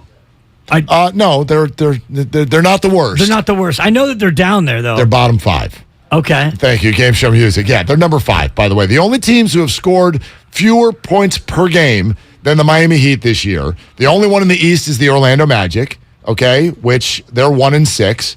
And the only teams in the West who score less per game are both LA teams, the Clippers, who are 3-4, the Lakers, who are 1-5, and the Houston Rockets, who are 1-7. Those are the 4 teams who've scored fewer per game than the Miami Heat. So if you want a good barometer as to where the Warrior defense sits, watch them against the Miami Heat tonight. Do it right here on 95.7 The Game. And if the Warriors let this team bust $120 on them, I don't know. You got to throw some flares out in the road or something. Like, this is a team you should be able to slow down. Well, the Vegas line is telling you that Miami's going to win this game 113 to 112. Spread is Miami by 1. Okay. And the over-under 225 and a hook. Wow. So they're telling you that 113, 112 would be the approximate final score based on the over-under and the spread. So it's a get-right game for Miami at home. Warriors winless on the road. And, you know, this is not a must-win game. This is not a gotta-have-it game. But in terms of Warriors fan sanity, Mark, this is a game that Warriors fans are looking for them to get. This is a Lexapro game. Yeah, it's just a shocking stat. This is Wellbutrin. Get a win over a Miami team so that everyone can take a chill pill. Points per game allowed. The Warriors have the highest number in the entire NBA. It's just a shocking number. And again, the number we gave you earlier, through 7 games, no reigning champion has given up more points than the Warriors have this year. Just wild. It's all sponsored by On Deck Small Business Loans. Remember, 3:30 is our coverage right here on the Game for Warriors and Heat. Tip-off is set for 4:30. Anthony Slater is set to join us next. It's Willard and Dibs on 95.7 The Game. Watch the Morning Roast on Twitch and YouTube. Just search 957 The Game. When I said I wanted a star running back. He's a star. I wanted a star running back. He's a star. This is why you can do so many things offensively. And to think they won that game without Debo Samuel. So now you implement Debo back into the lineup after the bye week. They weren't going away. They weren't going away without Debo Samuel. This is the Bay Area's sports station. Oh, yeah. 95.7 The Game. Brought to you by On Deck Small Business Loans. When you own a small business, sometimes you need funds fast. So go to OnDeck.com, America's largest online small business lender. OnDeck makes it easy to apply in minutes. Apply for your loan today at OnDeck.com. Are you interested in new career opportunities in the Bay Area and want to make a difference in your community? The San Francisco Sheriff's Office is looking for people considering a job in law enforcement right now. If you're at least 20 years or older with a high school diploma or equivalent, the San Francisco Sheriff's Office wants to hear from you. Enjoy full benefits, flexible schedules, and opportunities for growth and promotion. For employment announcements and more information, visit sfsheriff.com. That's sfsheriff.com to apply today. Score big with Xfinity Internet. It's made to do anything, so you can do anything. Supercharge your home with the game-changing speed of supersonic Wi-Fi. With 3 times more bandwidth, it covers the field and then some. And blocks billions of threats with advanced security that helps keep you protected at home and on the go. If you're keeping score, that's internet that does it all. That's unbeatable internet from Xfinity. Learn more at Xfinity.com. Restrictions apply. Not available in all areas. Locked On Warriors is a daily podcast covering your favorite team, the defending world champion Golden State Warriors. I'm your host, Cyrus Softas, and every Monday through Friday, Locked On Warriors brings you all of the biggest Warriors stories in around 30 minutes. We cover Stephen Curry and the dynasty that is one of the greatest teams in the history of this beautiful game. Listen to the Locked On Warriors podcast every day on the Odyssey app or wherever you get your podcasts.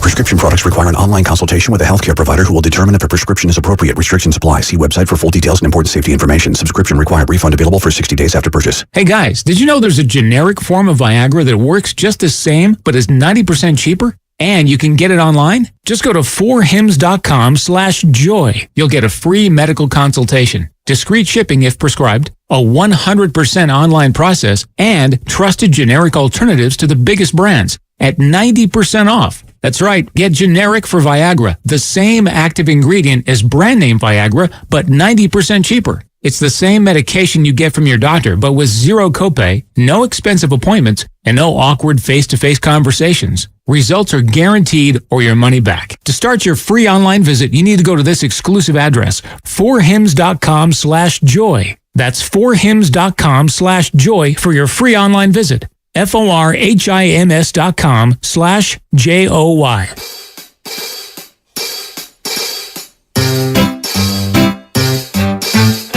1877 Cars for Kids. KARS Cars for Kids. 1877 Cars for Kids. Donate your car today. 1-877-CARS for kids. KARS, Cars for Kids. 1-877-CARS for kids. Donate your car today. Donate your car today at carsforkids.org. That's cars with a K. Your car, running or not, can be picked up as soon as the next day. You'll get a maximum tax deduction and a vacation voucher. 1-877-CARS for kids. KARS, Cars for Kids. 1-877-CARS for kids. Donate your car today. Now accepting donations of land, homes, buildings, or any kind of real estate. Kansas City Steak Company, another AmericanEagle.com success story. Started in 1932 as a family-owned butcher shop, today they're a leading distributor of superior all-American steaks delivered right to your door, ready for the grill and your taste buds. When it came to their website, an average site wouldn't do. They chose AmericanEagle.com to take their website to the next level. With a dramatic increase in competition and a softening market demand, they had two challenges: improve their brand presence and message, and produce a positive return. AmericanEagle.com got to work and executed usability studies and detailed audits of site experience, digital assets, and marketing. The result? An integrated digital marketing and customer experience plan, organic traffic increase of 20%, and a long-term roadmap for success. If you love great steaks, go to kansascitysteaks.com for website design, development, and online solutions that bring efficiency and results. Visit AmericanEagle.com. If you need a results-driven website, call the team at AmericanEagle.com at 877-WEB-NOW-1. That's 877-WEB-NOW-1. My husband and I live next door to a haunted graveyard. It's a little creepy, but we manage. Just like we manage without home internet. Do I wish my mobile hotspot was faster? Yes, but I make it work. Kinda. Just like we make it work sleeping next to a 17th century burial ground. Honey, can you move your hand? That's not my hand. It's mine. Not having home internet? It's not that bad. Grab my hand. Wait, okay. No, not up the stairs. We tried that last time. Run around. You can literally run through him. It is that bad. Don't settle for just mobile. Get Xfinity Home Internet for just $24.99 a month for 2 years with no annual contract and a free streaming box included. Go to Xfinity.com, call 1-800-XFINITY, or visit your local Xfinity store today. Restrictions apply. Not available in all areas. Requires paperless billing and auto pay with stored bank account. After 24 months, regular rates apply. Offer ends 12/21/22. You're listening to 95.7 The Game, KGMZ FM and HD1 San Francisco. Always live on the free Odyssey app.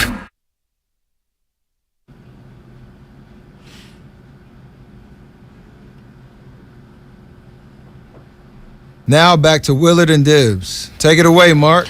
Okay, thank you, Steph. I appreciate the assist. Yeah, let's keep on rolling. 888-957-9570.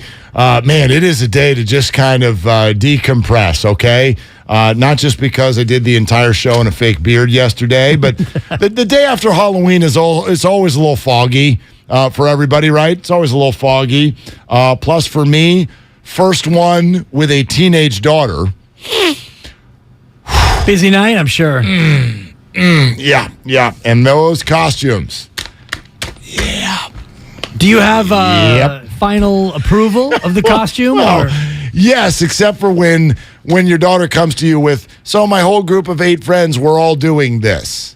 Like, well, now the peer pressure is now on. the pressure's on you. Like, are you going to be the parent that's like, no, you're not?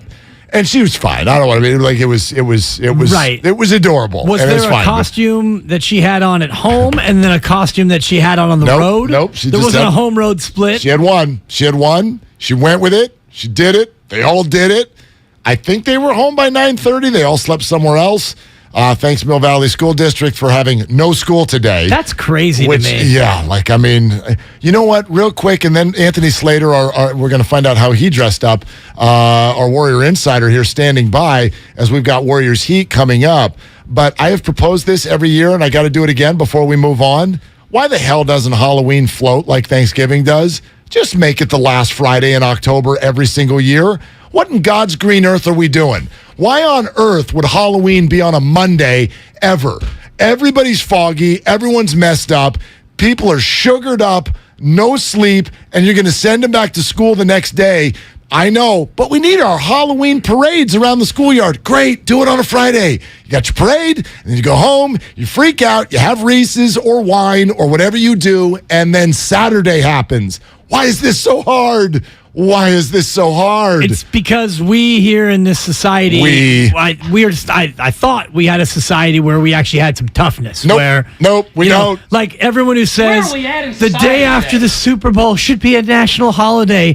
Buck up, buckaroo, and get to work. I'm here. Halloween's on a Monday. Show up on a Tuesday. You don't need the day off of school, kids. Grab 5 pieces of candy, get your book bag, and let's get back to work. What has happened to our society? Well, call me in 12 and a half years when she turns 13. Can't wait. I've already been through it twice with 2 grown kids. Now with a girl. That's a good point. Good point. Now we go. Hey, Anthony Slater, did you dress up in Miami? You were in Miami for Halloween, for crying out loud. I dressed as a California NBA writer. Out of bed. I will say, there was a lot of people dressed up in Miami. I was not one of them. Yeah. There was plenty of costumes out there last night. Always in Miami. It could be April 4th and there'll be people in costume in Miami. Oh, gosh. Beautiful. So here we are, the Warriors in Miami, 3-4 versus 2-5, just like we all thought when they were all so relevant last June, right? What's going on with these two teams through your eyes? The Heat, I don't love their personnel this year. They're trying to go smaller with Tyler Hero in the lineup. They're not defending that well. They tried Udonis Haslem in Sacramento the other day, in a loss to the Kings, by the way. And I don't know. I'm kind of down on them, although I do think the Warriors are catching them in a very bad spot. The Kings have had 2 straight days off. They're a little ticked off because of how the road trip went. They lost to the Warriors recently. They had from what I heard, a long practice yesterday, and the lore around here is when the Heat practice, which is rare, but when they do, they typically win the next game. So I think they're going to face a tough Heat team tonight. As far as what's going on with the Warriors, we can dive deeper into that. But I think they're struggling with the implementation of their youth, which honestly was probably pretty predictable. But to see it play out has been I guess an issue early on. And beyond the implementation of the youth, defensively, it looks like across the board, 1 through 15, they've really struggled. Where would you pinpoint the defensive deficiencies for this Warriors team? Yeah, I mean, they've pointed to the foul number. They're, I think, fifth most fouls in the league per game right now. I mean, they gave up 38 free throws to the Pistons the other night. I thought the Pistons they just had more energy, more juice, and were just causing fouls. But when they do foul, it's tougher for them to get out in transition, get a flow. They're facing half-court defense. So I think that is one of the problems. I think, when they do put the young guys in, they're just like, it's not Otto Porter Jr., it's not Gary Payton. It's not even, Bielitsa is obviously very limited defensively, but every time they put Bielitsa out there, he knew the assignment. He knew when to rotate. You could even get him in the switch and feel somewhat comfortable. He'd just have some type of veteran trick that he might pull on like a Jokic and get a stop in the post. Whereas, Wiseman, Kuminga at times, even Moody, I think, has been getting blown by a little bit on the perimeter. It's just the defensive pieces and the defensive knowledge and IQ just isn't there when you're playing a lot of minutes, with 19, 20, 21-year-olds.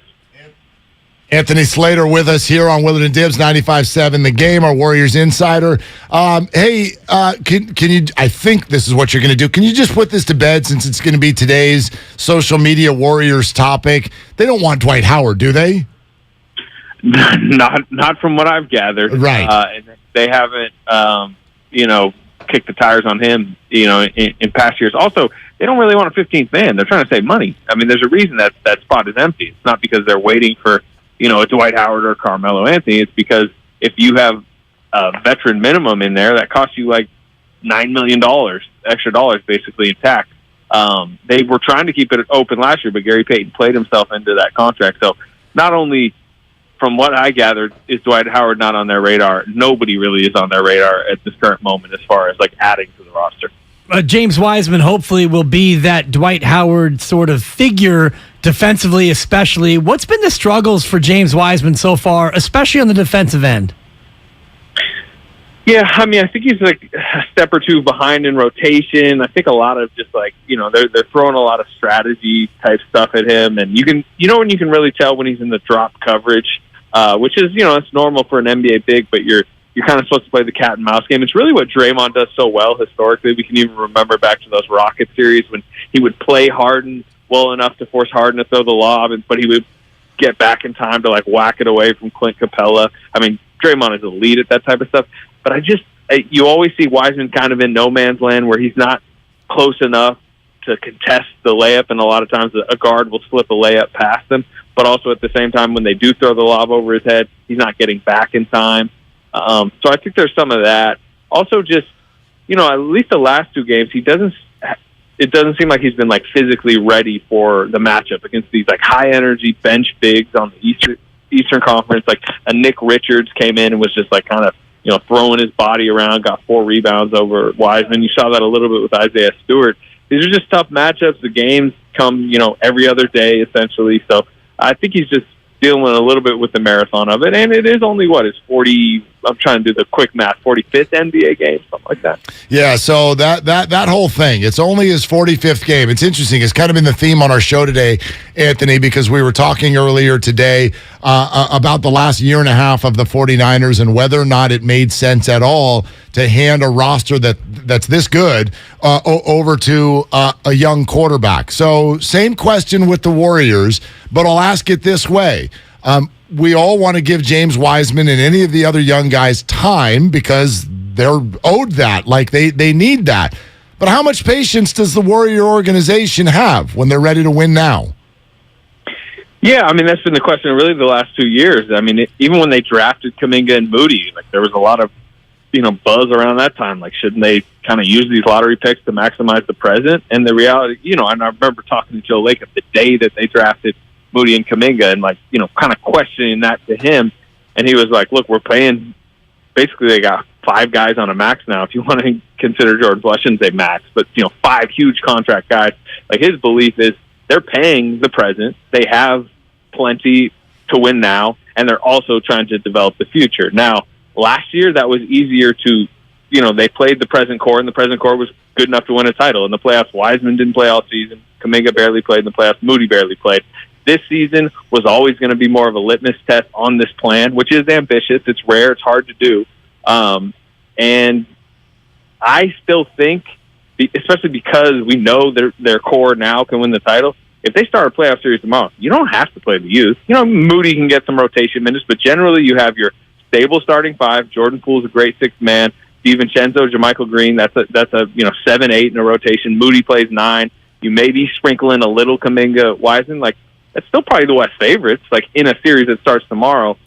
But there's going to be such growing pains this season because they are going to, I think, rightly prioritize the development of the youth because they've gone down this path. I do think maybe what you're getting to is take 2 steps back. Should they be doing this? I don't know. But if you are doing it, you should play the guys during the regular season when, the basketball, it's not meaningless, but it's a lot more meaningless than April, May, June. Yeah, and the meaningless minutes are supposed to be going to Jonathan Kuminga, and so far hasn't really worked out that way. 52 minutes over the course of the first 7 games total. Why has he been so buried on the Steve Kerr rotation? Yeah, his problem, I think, is positionally. They tried in the first couple games to have him as a small forward in a bench unit that included JaMychal Green and James Wiseman, and that's just not who Jonathan Kuminga is at this point of his career. He's a power forward.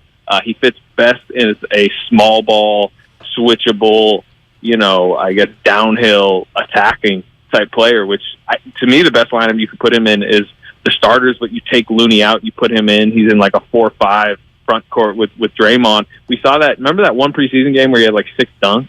That was mostly he was, in that type of lineup. He was in the dunker spot, playing the Iguodala role in the, what used to be the death lineup. That's where he makes sense. But how Kerr is currently deploying his rotation, you have Looney and Draymond starting, you have JaMychal Green and Wiseman having to play front court bench minutes. There's no place for him. A place for him would be at the small forward, but that's not available. They put Moody over him because they're prioritizing space with the small forward, and it's kind of edged him to the fringe of the rotation. We could, maybe they should be playing him a little bit more over JaMychal Green, but JaMychal Green's currently, you would say, a more reliable NBA player, so it's kind of the delicate balance that they're attempting to go to. our Warrior Insider, Anthony Slater, with us on Willard and Dibs, 95.7 The Game. Hey, Anthony, since we have an NBA voice like you on with us as this is happening, this just came down a handful of minutes ago. Yeah. We know about Steve Nash being fired, but Ime Udoka, according to Shams, emerged as a strong frontrunner to be the next head coach of the Brooklyn Nets. What do you think about that? Are there challenges to get him out with the uniqueness of the Celtics situation? Bold move by the Brooklyn, considering all the situation. Say that, but they wouldn't be like the lone controversial figure that would be around the Nets, I guess. From what I gather, it's and again, I'm not like on the inside of this situation reporting like the people that are putting it out, but it sounds like Boston is probably going to allow him to at least talk or explore that with the Nets. I think he was on a pretty short-term deal with Boston, and obviously his future with the Celtics is very much in question. So, yeah, I mean, that seems to be where things are trending. I mean, Ime was a lead assistant before the year he went to Boston. He was the lead assistant in Brooklyn. I gather that he has a good relationship with Kevin Durant, which at this point probably is very much a lead qualifier if you have a good relationship with Kevin there. So maybe they're going to do it. Sounds like they're going to do it. I mean, it's going to come with a lot of questions, a lot of controversy, but they're trying to win. I think all the people involved there know a lot of the noise around them quiets if they win, regardless of if it should or not.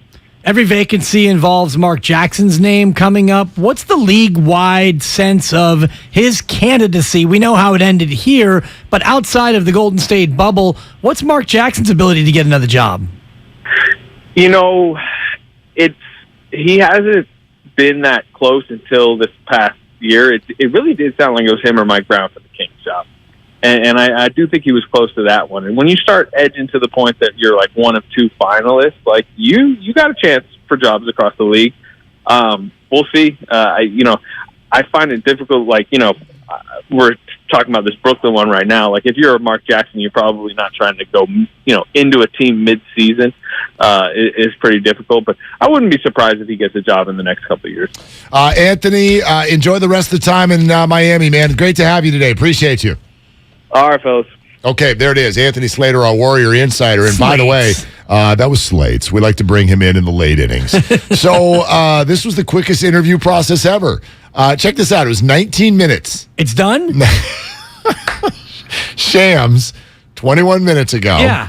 Ime Udoka has emerged as a strong frontrunner to be the next Brooklyn Nets head coach, and the sides have begun discussions.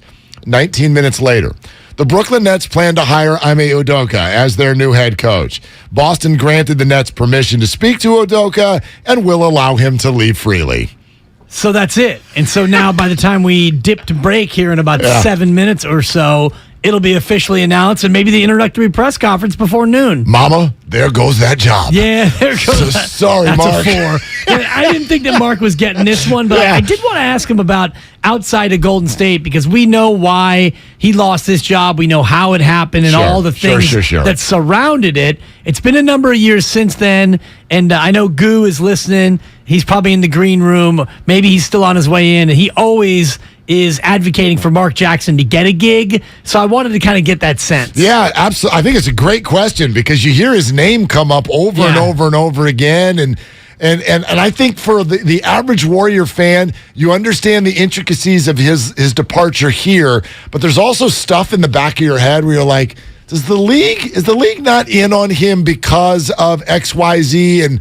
And people can't even really put too many words to that because his name, it's not bad enough that his name doesn't come up. You heard Slates just say that, sorry, I got to ask him if he's even okay with being called Slates. I asked him once and he's all right with it. He's okay with it. Kapler calls Slates. Anyway, we heard him say he was probably second place for the Kings. And if that's the case, then in league circles, people are thumbs up enough on Mark, but he doesn't. Yeah, well, second place. Shout out Dibs. Set of steak knives, by the way. Shout out Glengarry Glen Ross. But he hasn't. It's been a long time.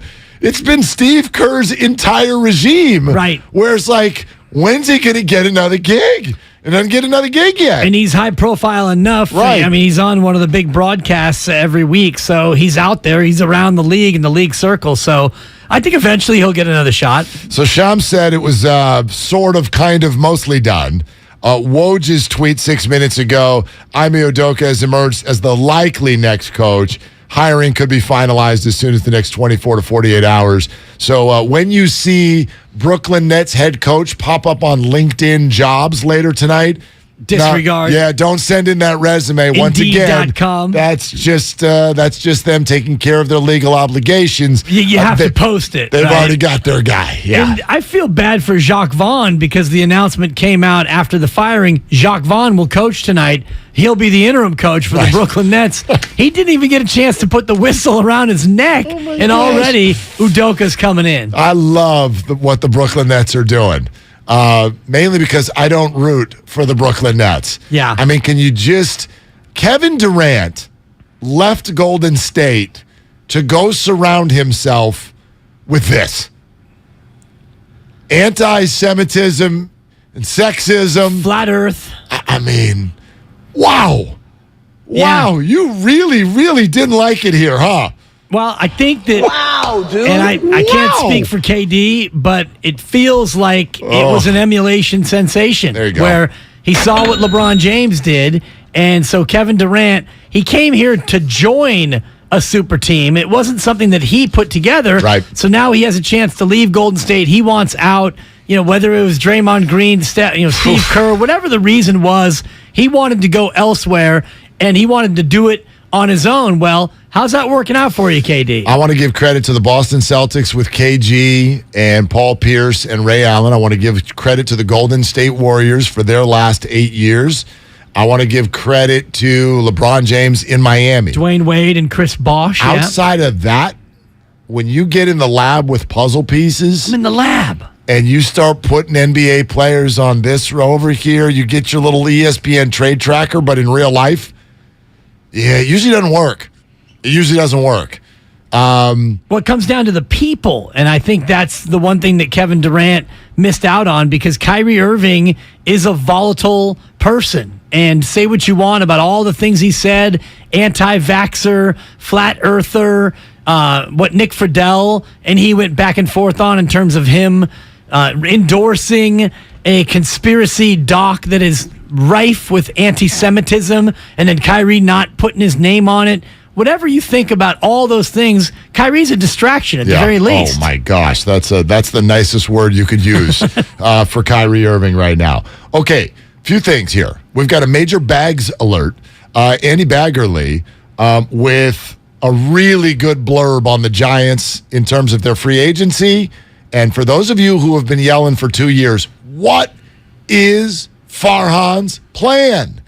Well, I think he does a really good job of maybe describing some things that I've been trying to describe for a couple of years so he can tell you what the plan is, but also which parts of it didn't work and what's going to happen next. So we have that coming up.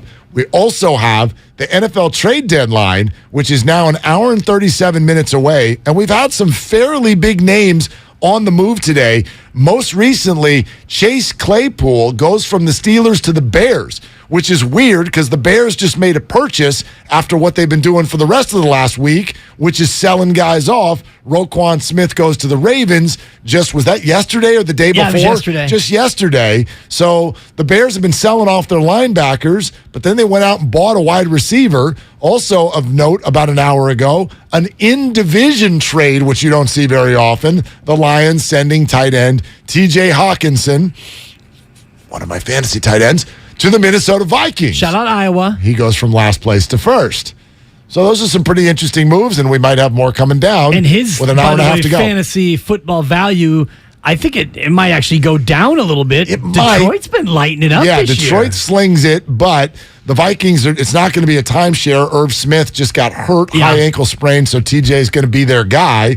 And obviously they can throw it around a little bit as well. So pretty interesting stuff. We'll keep on following that. Yes, plenty of room for your phone calls on anything that we've been going through with Warriors and the 49ers, the quarterback situation, the cap.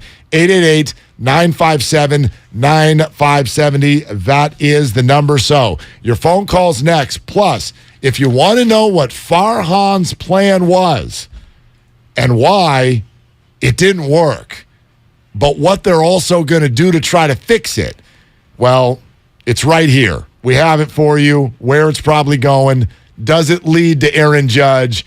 We'll explain all that coming up here in just a moment. It's Willard and Dibs on 95.7 The Game. Hey, you like 95.7 The Game, right? Yes. Then you'll love our brand new merch store. We've got custom t-shirts, long sleeves, and hoodies with your favorite quotes from the show. Let's put the rat on the table. What are you doing? Check it out at 957thegameshop.com. That's 957thegameshop.com. There's a reason Comcast Business powers more businesses than any other provider. Actually, there's a few. Comcast Business offers the fastest, reliable network, the peace of mind that comes with Security Edge, helping to protect all your connected devices, and the most reliable 5G mobile network. Want me to keep going? I can. Whether your small business is starting or growing, you need Comcast Business. Technology solutions that put you ahead and give you serious savings. Comcast Business, powering possibilities. Get started with fast speeds and advanced security for just $49.99 a month for 12 months with no annual contract. Plus, ask how to get up to a $750 prepaid card with a qualifying bundle. Offer ends 12/5/2022. Restrictions apply. New Comcast Business 50 megabits per second internet and Security Edge customers only. EcoBill and autopay required. Equipment, taxes, and fees extra and subject to change. Most reliable based on RootMetrics US report. Results vary, not an endorsement. California, you deserve more. And with United Healthcare, you'll get more. Annual enrollment is October 15th through December 7th. So call United Healthcare today. With the United Healthcare Medicare Advantage plan, you get more from your Medicare dollar, now including better than ever dental, vision, over-the-counter, and prescription drug coverage. Call United Healthcare at 1-888-CALL-UHC today and speak with a licensed sales agent. Benefits, features, and/or devices vary by plan and area. Limitations and exclusions apply. The following is an attorney advertisement. If you get sidelined by a workplace injury, the workers' compensation attorneys at Boxer & Gerson can help get you back in the game. Our team of skilled attorneys will fight by your side for the treatment and compensation you deserve. We care about justice for injured workers. That's what makes us Northern California's premier workers' comp law firm. Call Boxer & Gerson at 510-345-2341 or visit boxerlaw.com for a free consultation. Boxer & Gerson, your life is worth the fight. Elise and Carl's Bakery needed a small business loan fast, but instead of going to On Deck, Carl called Lone Falcon! Really? Carl? There's a better way to get a fast small business loan. Go to OnDeck.com, and if approved, get your loan as soon as the same day. Your loan is on deck. Depending on certain loan attributes, your business loan may be issued by OnDeck or Celtic Bank, a Utah Chartered Industrial Bank member FDIC. Limited eligibility for same-day funding. OnDeck does not lend in every state. All loans subject to lender approval. Start your celebrations with Outdoor Supply Hardware. Get ahead of the season with holiday inflatables, artificial trees, and LED lights. On sale at Bosh now. Plus extension cords and light timers to brighten with ease. Cozy up al fresco evenings with propane patio heaters, smokeless fire pit, fire and tables. Bosh is talking turkey. From roasting racks, turkey fryers and smokers to specialty rubs and spices. From Traeger, Bad Bones, Dizzy Pig, and more. Turn holiday meals into mouth-watering memories. Find it all at Outdoor Supply Hardware's 14 neighborhood stores. Home, hardware, and happiness. Fremont Bank. If there's one thing we understand more than anybody, it's that it takes a local bank to really get the needs of local businesses. And more than anything, local businesses need access. Access to a knowledgeable banker and access to a full suite of business services. Can't come to the bank? We'll come to you. Our devotion to our clients ensures your business never misses a beat. That's why Fremont Bank remains the right choice for local and family-owned businesses. Learn more at fremontbank.com. Member FDIC. When back to the office means back in traffic. We unfortunately have a really bad situation going on in Hayward. You can rely on your Northern California Honda Dealers Traffic Center. Traffic is still jammed from Whipple, but I can see it starting to improve now that you have... From your traffic leader, KCBS. AT&T Fiber presents a straightforward moment inspired by straightforward pricing. And now we just cube the pancetta as such. So what's on the menu tonight? This carbonara I found online. It's fire. You gonna love it, Mom. I hope you hold on to this AT&T Fiber, son. It's nice. Yeah, you should settle down now that you're a good gillionaire. Oh, I am. I finally found the one internet I've been looking for my whole life. So, no more one-year stands? No, I'm done with all that. With AT&T Fiber, there's no price increase at 12 months. What about equipment fees? Nope. Those were never any good for you. Exactly. But now, everything's completely straightforward. Well, in the spirit of being straightforward, I never liked any of your old ones. Me neither. Blah. Y'all never told me that. But we're being straightforward now, which feels good, yeah? Yeah. Now let's get straightforward about that girl he's been seeing. Straightforward is better. No equipment fees, no data caps, no price increase at 12 months. Live like a gagillionaire with AT&T Fiber. Limited availability in select areas. Visit att.com/hypergig for details. Without the ones like you, who work tirelessly to keep things running, everything would suddenly stop. Hospitals, factories, schools, and power plants, they all depend on you. No matter the weather, emergency, or time of day, you're the ones who get it done. At Grainger, we're here for you 24/7 with supplies and solutions for every industry and access to product specialists ready to help. Call, click Grainger.com, or just stop by. Grainger, for the ones who get it done. Hey guys, this is Kenan Thompson. I have a problem with you. Yes, you. None of y'all told me that AutoTrader has millions of new and used cars that I can shop from home. I thought we were friends. I put smiles on your face, but I'm not smiling. No one told me that with AutoTrader, a dealer can deliver cars to my home or that I could shop by price on AutoTrader. No one. Consider this friendship that you just learned we had officially over. Finally, it's easy. AutoTrader.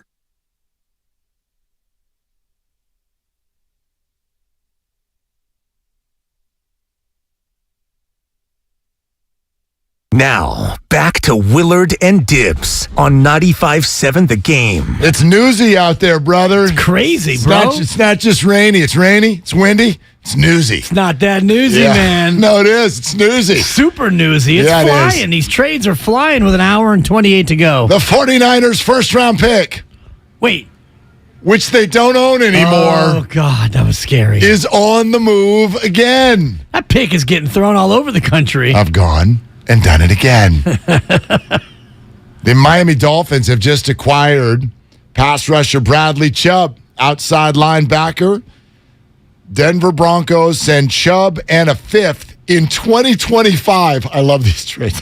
I wonder if we'll even be around for that draft in 2025. Al Shanahan.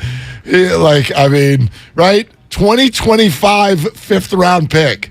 Is there anything in the world that's ever been traded that a fan would care about less than a fifth-round pick 3 years from now? That's pick about 175 2 years from now. 2 years. 2.5 years. 2.5 years, yeah. 3 drafts from now. Okay, so Chubb and a very future fifth.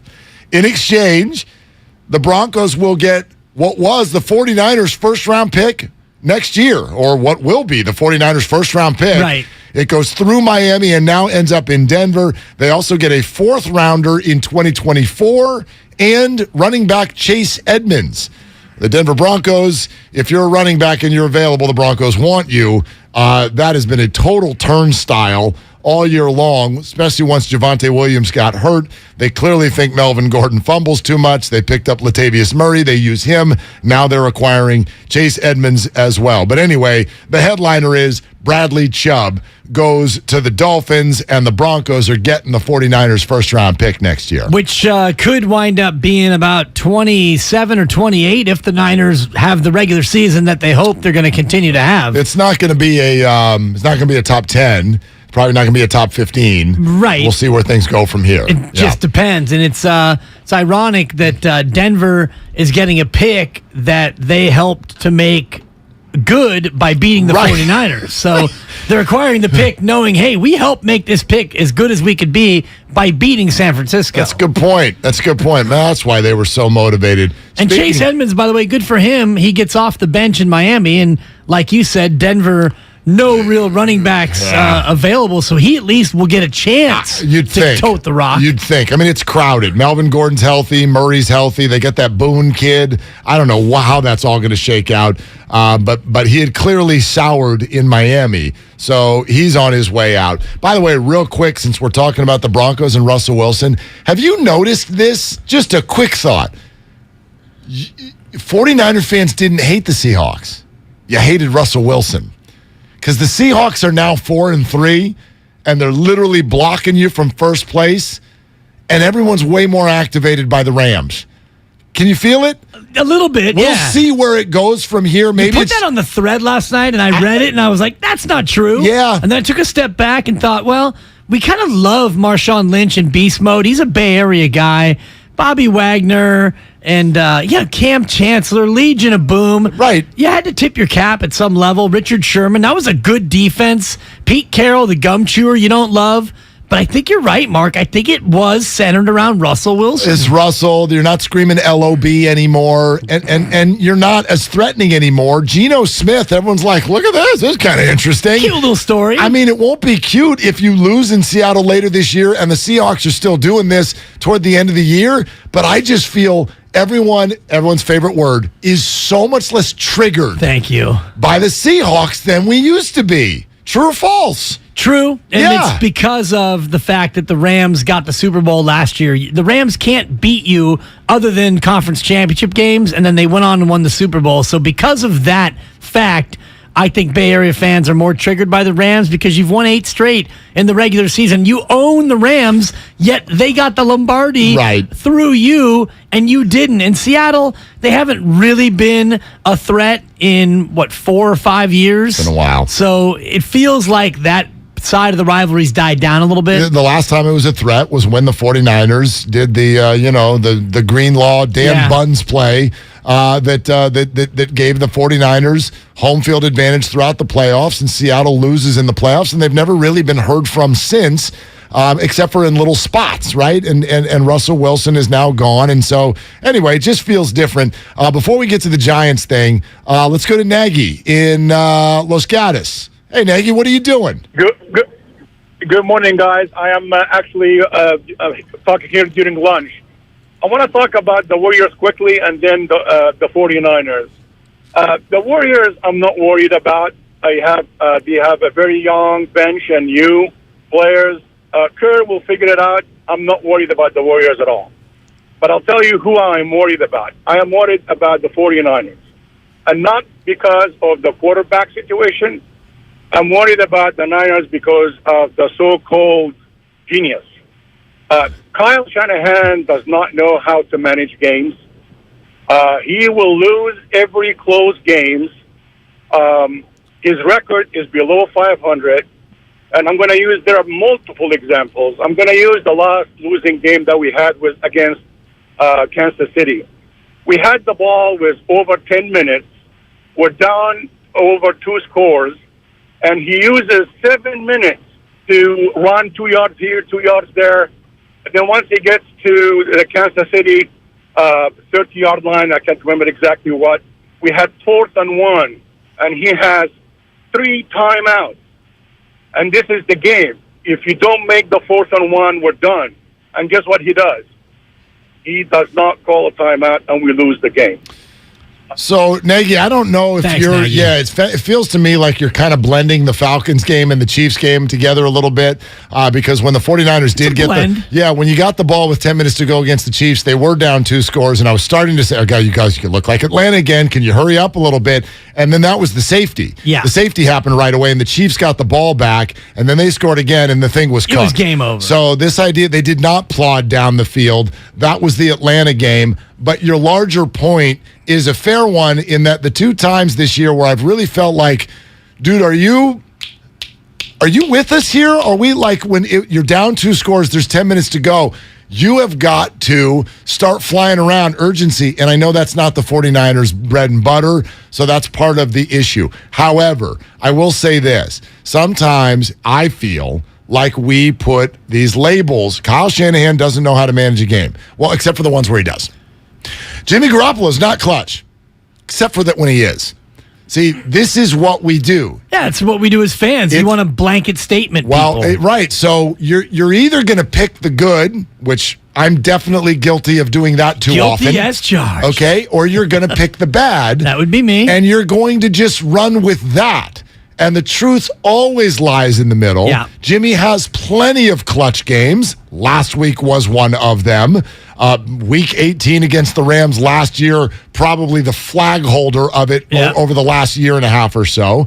And he has plenty of games where in the fourth quarter, they've looked like junk. And Kyle's had weird play calling moments. And then he's had games like last week, which were an absolute masterpiece, and they were losing on the road in a gotta-have-it game and came out another best half of the year. So you can label them if you want, but there's going to be a bunch of examples that disprove you. And that's the nature of being a fan, though, is you react to new information, and a lot of times you overreact to that new information. And so when Kyle and the offense plods their way down against Atlanta, it's Kyle can't manage a game. And then when he comes back, like you said, in the last game against the Rams, second half adjustments, and all of a sudden they managed that thing beautifully, it's hard to then come back and say, well, Kyle's great at managing games. Right. But I thought you said last week or 2 weeks ago he was bad at managing games. So a lot of times we plant our flag in the ground, like you're saying, and once it's disproven,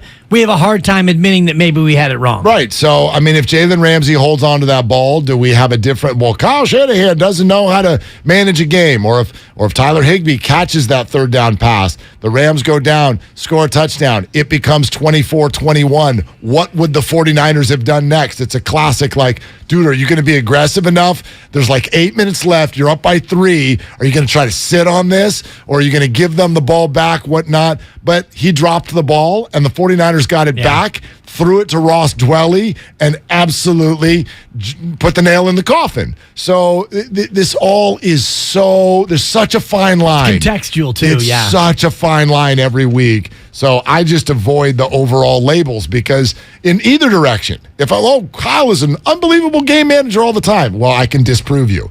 Kyle doesn't know how to manage a game, I can disprove you. And even when you look at his record and say he's below 500, oh, stop with that one. There's context to it. Totally. You look at his first year and you look at the roster that he inherited, and it was dreadful. Or you can look at that first year and say he lost his first 10 games. The guy's a bum. Right. It's all about how you look at the context. Yeah, that one always gets me. He's got a record that's below. Fine, go back to before he was here if that's what you like.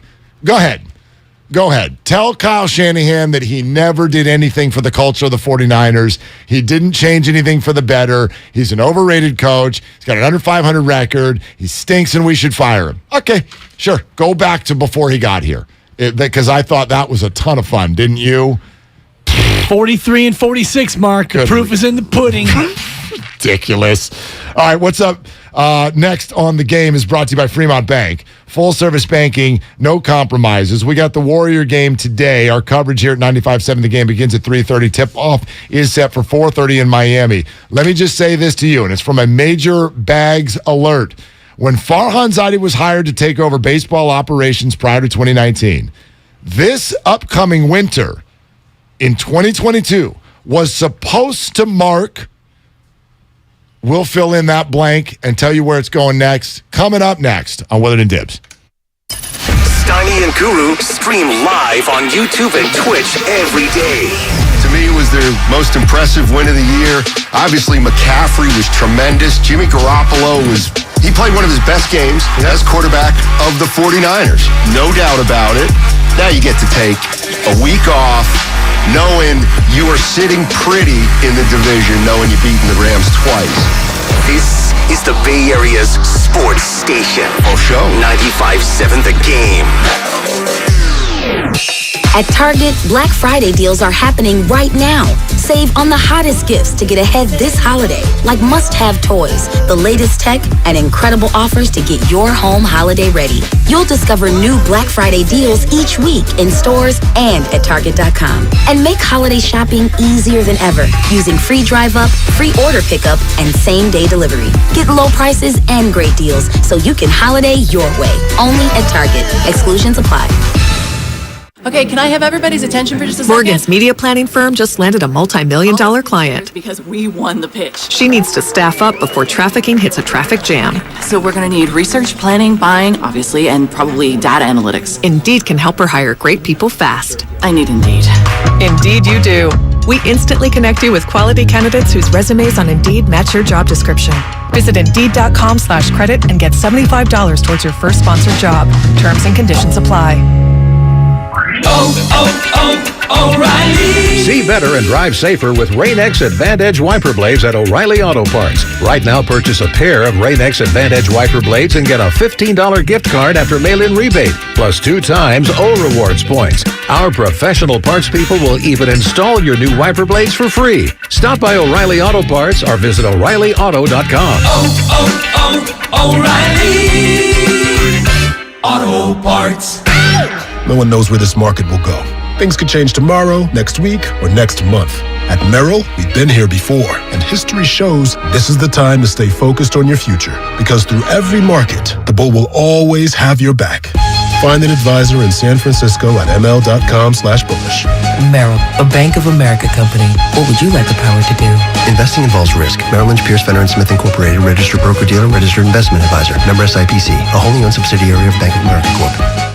Okay, smile naturally. Perfect. Cam's Photography knows wedding season ramps up in a flash. Smidge closer. They need to say I do to a studio assistant before clients go full bridezilla. I'm so sorry. I have to get a different lens. I'll be right back. Indeed can help them hire great people fast. I need Indeed. Indeed you do.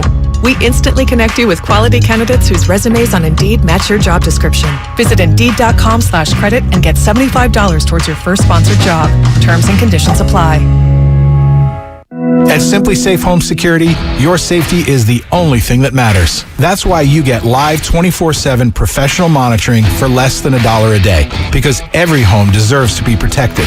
Right now, get 40% off the whole home security system named the best of 2022 by U.S. News & World Report. Visit simplysafe.com/holiday to save big today. Advanced home security, 24/7 professional monitoring for less than $1 a day. There's no safe like Simply Safe. Score big with Xfinity Internet. It's made to do anything, so you can do anything. Supercharge your home with the game-changing speed of supersonic Wi-Fi. With 3 times more bandwidth, it covers the field and then some. And blocks billions of threats with advanced security that helps keep you protected at home and on the go. If you're keeping score, that's internet that does it all. That's unbeatable internet from Xfinity. Learn more at Xfinity.com.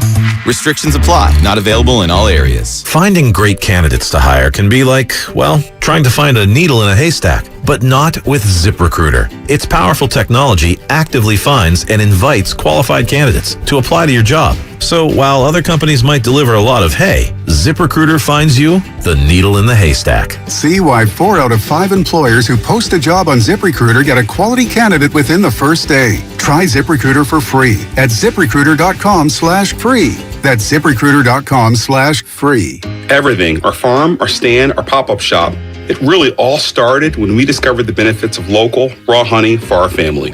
And then we decided to turn it into a business. We were looking for something to help us get up and running. So we got the Chase Business Complete Banking Account. It's more than a bank account. It comes with Quick Accept, which lets us take card payments anytime, anywhere in the U.S. using the Chase mobile app. Plus, we get same-day deposits at no extra cost. For us, it's more than honey. It's about sharing a little sweetness with the world. Get the Chase Business Complete Banking Account with the essentials you need to help get your business going. Learn more at chase.com/business-complete-banking. Chase for business. Make more of what's yours. Quick Accept is not available in U.S. territories. Enrollment required. Usage subject to approval. Same-day deposits available for payments before 8 p.m. Eastern Time, Sunday to Friday. Fees and rates apply for checking and processing. Limitations and restrictions apply. Participants compensated. Merchant services provided by Payment Tech LLC and WePay Inc. Subsidiaries of J.P. Morgan Chase Bank and a member FDIC. In Walnut Creek, some rain, highs near 59. Weather brought to you by one thing. Cut up 6-pack rings and reduce your use of plastic to help keep it out of our waterways and oceans. Join Odyssey, and together each of us doing one thing makes a greener tomorrow.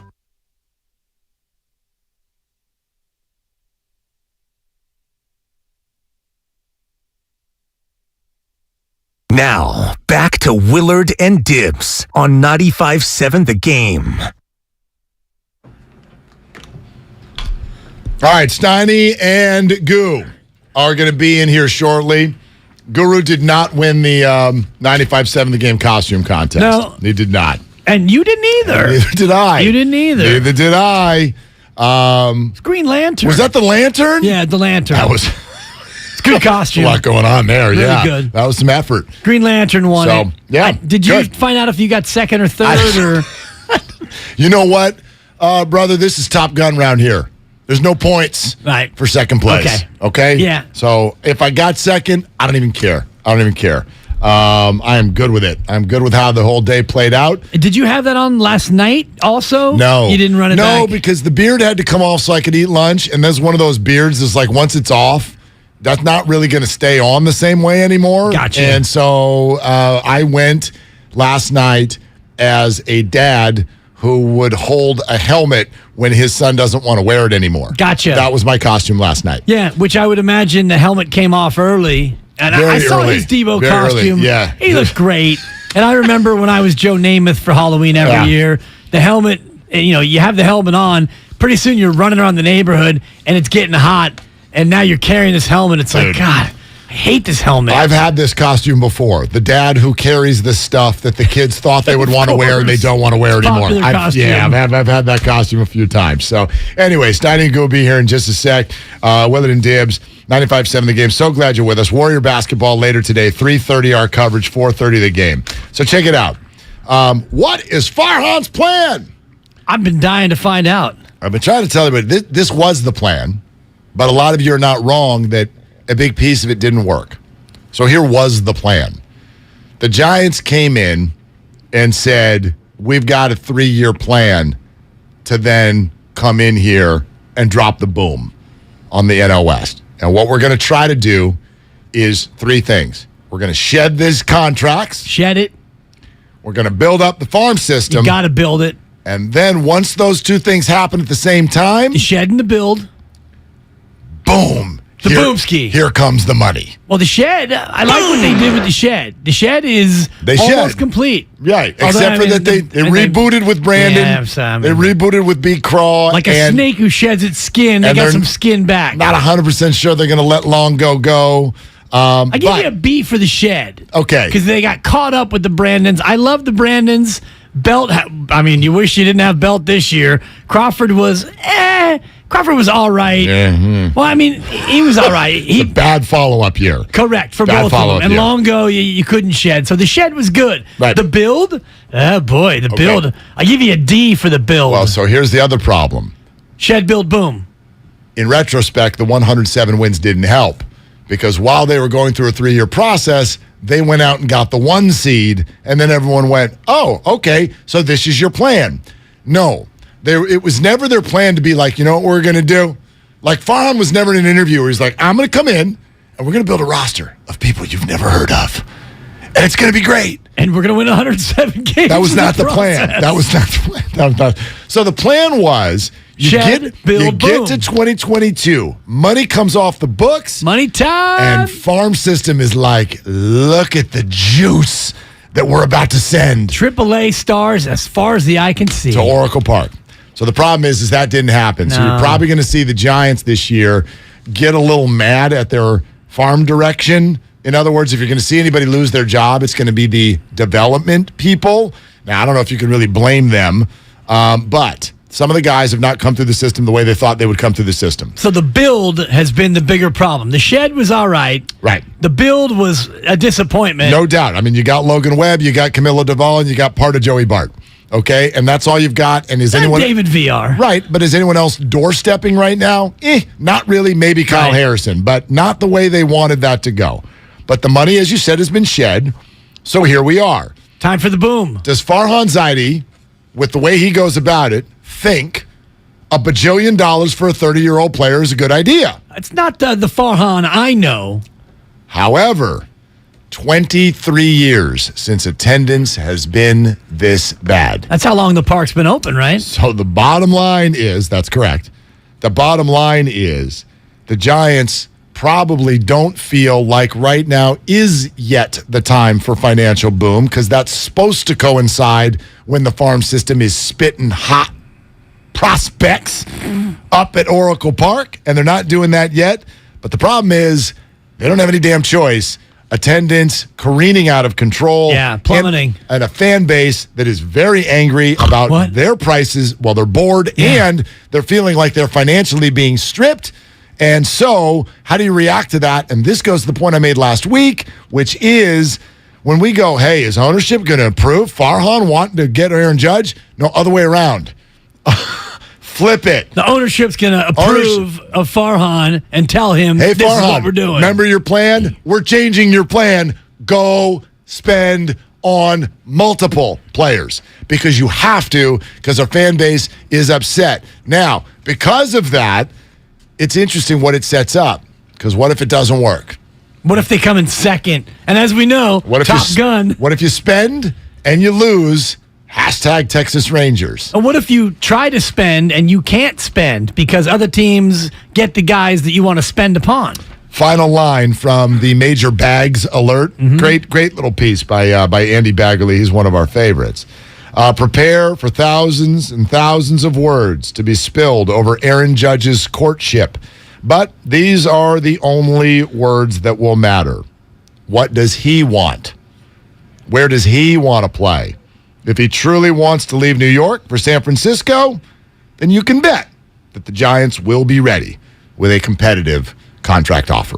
I love it. What does he want? How do we find out what he wants, Mark? I mean, who's got the juice right now? It's not the Giants, and it ain't the Yankees. It's Aaron Judge. It's Aaron Judge. He is the juice. Yep. And if he decides, I want to be a San Francisco Giant, and he knocks on the door, and the Giants answer it, and he says, guys, I really want to be a Giant, then they'll basically say, tell us how much, Aaron, because you know how desperate we are for you. Yep. And if you want to be here, then it's not an overpay, Mark, because right now, you mentioned it, attendance plummeting, fan interest, not at an all-time low, but it hasn't been this bad, certainly since 2014. It's also interesting. He writes, it's fair to assume that Farhan would have reservations about signing a 30-year-old Judge to a monster contract, but it's also fair to assume he knows the score. The Giants need a compelling addition this winter, and Judge, given his stature within the game and his roots in nearby Central California, is the obvious pursuit. And you talked about the score. He knows the score. Right now, the score is Warriors championship, 49ers, a big-time trade, acquisition, and excitement. And the Giants right now are not on that same level. Okay, as we bring Steiny and Goo in, we have breaking news. We do not have the breaking news sounder, nor do we want to go through the process of that because it takes about 20 seconds. Let's just say breaking news. The 49ers have traded Jeff Wilson. The 49ers have traded Jeff Wilson to the Rams. The Miami Dolphins. Whoa. There you go. Mike McDaniel grabs his guy. So just within the last half hour, Miami, who's already good, they're already good. Now they get Bradley Chubb on defense. Man. They add Jeff Wilson to the... So you got Jeff Wilson and Raheem Mostert split in the backfield because they sent out Chase Edmonds. That was Raheem Mostert's backup. Now you got Raheem Mostert's new backup, and it was Raheem Mostert's old backup. So no idea on compensation as of yet, but Jeff Wilson is gone from the 49ers to the Miami Dolphins, and we welcome Steiny and Goo into the room. You know what that tells me? What does it tell you? Tells me they think Elijah Mitchell's coming back at full strength. Well, but after the bye was always supposed to be the target date for Eli Mitchell. I guess the next question... I think it also tells me, I'm sorry, Mark. No, go ahead. I think they're happy with what Christian McCaffrey showed. You think? I mean, I don't want to be the guy to take... Winner, chicken dinner. Can I go next step, though, and say that it feels like they might have some sort of optimism around Ty Davis-Price? Because... Christian McCaffrey could get hurt. Eli Mitchell always gets hurt. I mean... And you got Debo. It's not a weird thought for the 49ers to end up on their third running back. And this is a team that's all in on winning a championship. And so would you hand your backfield to a situation where it's like, look, we got McCaffrey, we got Eli, and that's great. But we've got to, we need a third stringer too. And Jeff was really good. Jeff was good even against the Rams. What did they get back? We don't know yet. Compensation update like that. Just when I said it was 38 seconds old. 5th round pick. That smells like a 5. I was going to say it smells like a 5. Yeah, 5th round pick from the Miami Dolphins. Is that the 5th round pick that they just got from Denver? The 2025 5th round pick? I hope not. I hope it's a pick in 2023. Yeah. But we'll find out. So, man. Today is drunk. That got off. Yeah. 1 hour to go still, too. You guys got an hour to pick through additional trades. And Shanahan made it sound like they were done. Like he does the never say never. But he said yesterday, he goes, I don't think anything's going to happen. What did he say? Anybody call us? Well, less than anything. Big old liar. But they won this. Yeah, the trade deadline. Well, just by getting McCaffrey. This is incredible. Yeah. I mean, a week and a half ago. Change of fortune. Well, now if you think about it, they got Christian McCaffrey for a second, a third, and a fourth because they gave up a fifth and they got a fifth back. Right. And you also, traded Jeff Wilson Jr. as well as a part of it. So now the pick compensation, at least for McCaffrey, not as great because you got a fifth rounder back. Yeah, no doubt. Well, but you lost a player too. You did, but if you weren't, if he was going to fall to third on your depth chart when Elijah Mitchell comes back, all of a sudden you're not losing that much of an asset when you have McCaffrey come in. Fair enough. One more trade. Remember you used to say that? We'll get back to the Jeff Wilson thing here in a second, but one more trade that just came down that's super interesting. And he's laughing. Well, this one's weird. Get ready for weird. The Atlanta Falcons are trading wide receiver Calvin Ridley. He's out for the year. Right, suspended. He is being traded to the Jacksonville Jaguars in exchange for a complex draft compensation return that can be worth at a maximum a 2023 fifth rounder and a 2024 second rounder. Ridley suspended at least through the remainder of this year. Calvin Ridley, who's been through he got a raw deal. He got a raw deal. If we do that, revisit that. But remember, there were also the prior year. There was a lot of stuff going on from injury to mental health with Calvin Ridley prior. Okay. So I don't know. But the parlay really is what he's suspended. I mean, Atlanta by drafting Drake London, who was already moving on at the wide receiver position anyway. So that one is fascinating. And boy, we know the Jags love them some wide receivers. It feels like they acquire and sign a few every single year, and it's always a new group. Every 2 years, you get a whole new receiving core. So who knows? Christian Kirk and Calvin Ridley might be the deal next year in Jacksonville. Who lost to Denver, by the way. In London, yeah. So, by the way, also, you're listening to 95.7 The Game, KGMZ, FM, and HD1 San Francisco, always live on the Odyssey app. All right, go ahead. What's up? I was just telling Steiny in the green room, I just hate, again, I don't play football, shocker. I hate that there's a bye. And I think the Niners, that's a big win. You get your new toy with McCaffrey. I guess you could tell me Debo gets another week to get healthy, right? Yeah. But I just kind of hate to stop the party. Then we watch the rest. I think when they get to 18 weeks, I would like them to emulate the old Arena Football League. 2 buys.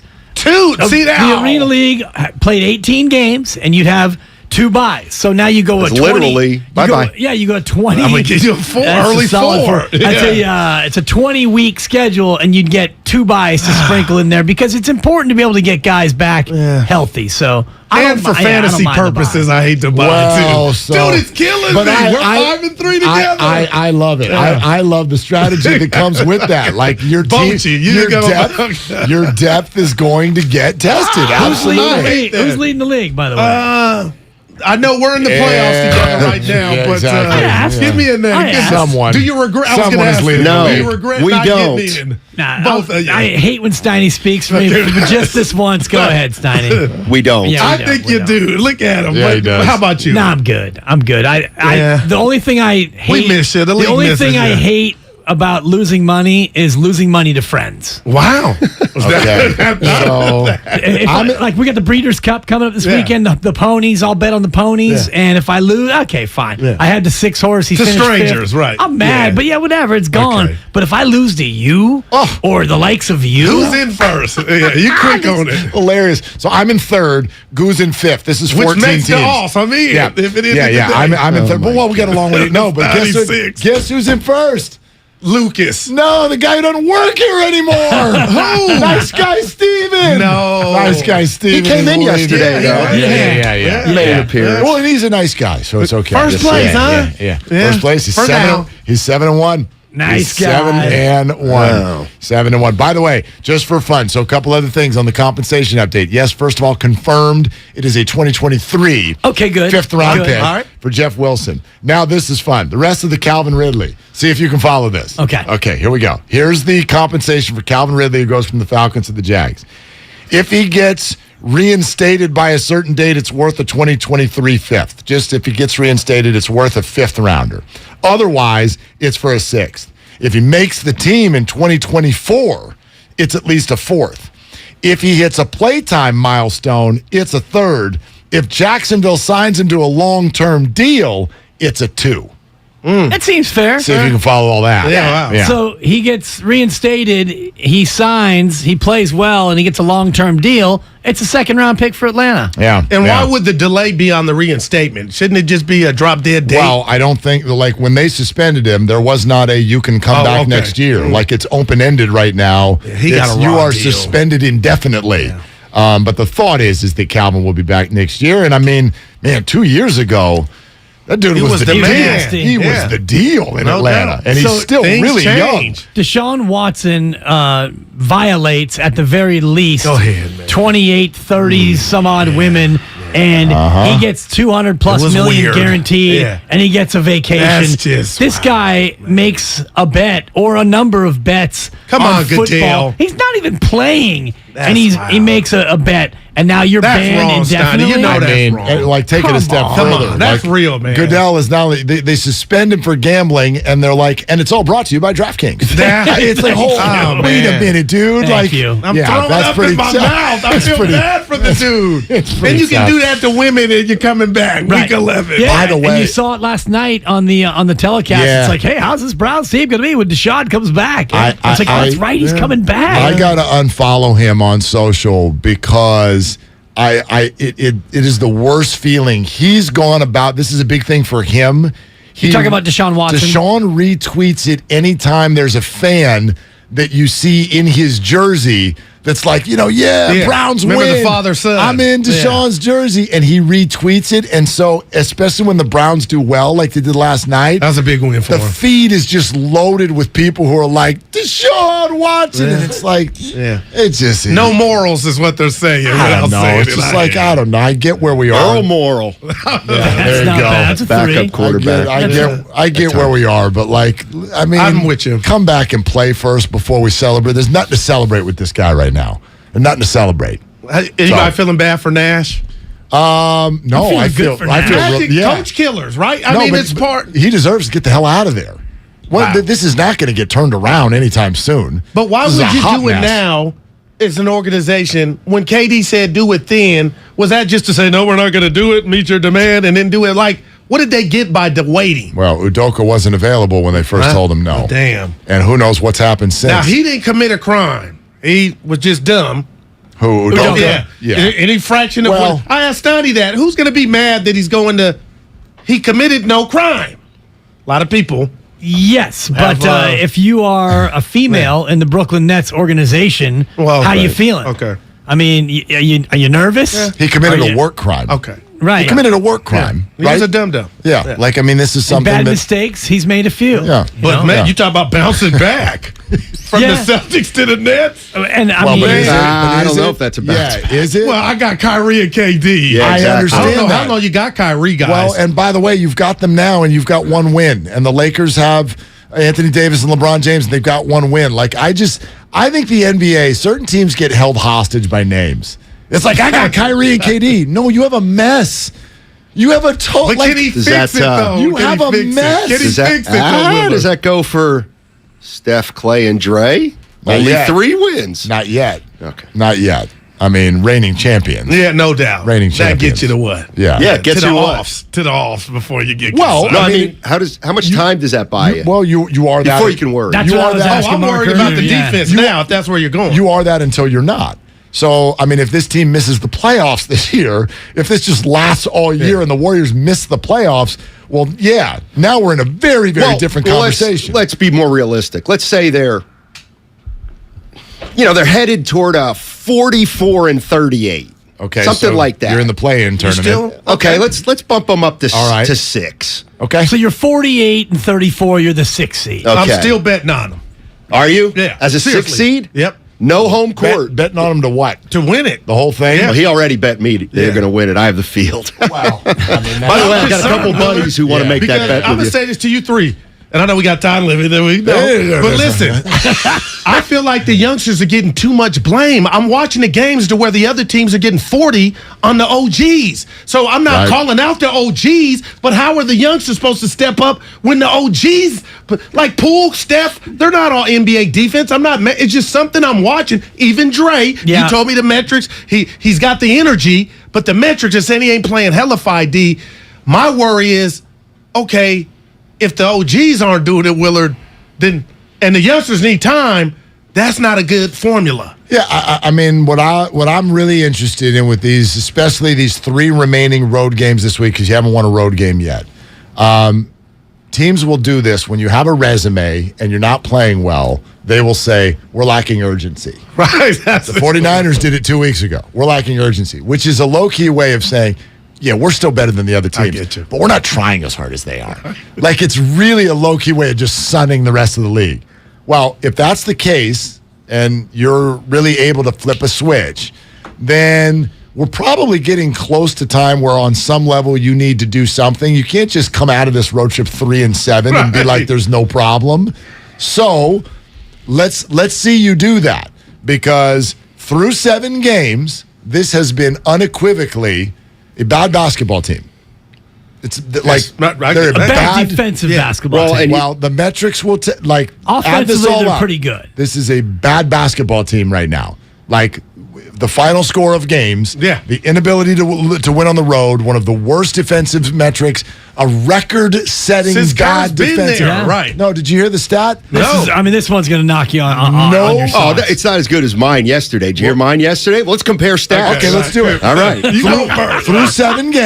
Through 7 games, no reigning champion has given up this many points ever. Oh, that's scary. That's wow. Period. That's a homer. I'm not going to put it. Yeah, I forgot. You gave one from yesterday. Warriors are 1-13 in their last 14 overtime games. Yeah, that's weird. That's weird. But it is. That's weird. But it really means weird. nothing. What do you mean? They can't finish. A bunch of chokers is what they are. Come on, Steph had last possession in Charlotte. That's right. Steph had that was a bad last possession. Dude, I just knew he was going to cook Dennis Smith Jr. He stayed down. Yeah, and that was your play. Go ahead, Steph, be the best player on the floor. That wasn't good enough. Let me ask you guys something. Steph's played 7 games. Give me a grade for Steph. B plus. Okay. I give him a B minus. B minus. Yeah. I'll go B plus. Yeah, I think he's playing pretty well. Yeah, I'm going to give him. I'm going to say both of you are too low. Okay. I'm going to say he's an A minus. Yeah, and they're already getting a grade. And they're 3 and 4. That's what worries me a little bit. Is Steph's playing pretty damn well, and usually when he plays well, they win. That's what you said yesterday that really he's struck just me. not getting enough help. Yeah. Right. Defensively, he's not. And defense comes down to intelligence, enthusiasm, help, determination. They're not helping either. Well, they overhelp at times. They're not showing much interest in playing defense, and Steph included. And you guys all can fall in love with his offensive game. Good little player on the offensive end. Could that be a cop-out? Like if we're saying, they're just not into it. Like I'm watching like, it's possible. Is that it? I don't know if it's a cop-out. It's the head coach saying we're terrible in transition. And when it comes to transition defense, that is effort. So you lose the ball or you miss a shot and you don't get the rebound.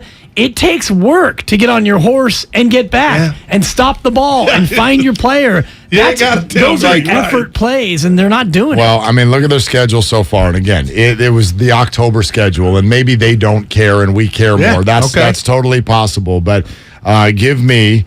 I'm going to take Jokic off the table.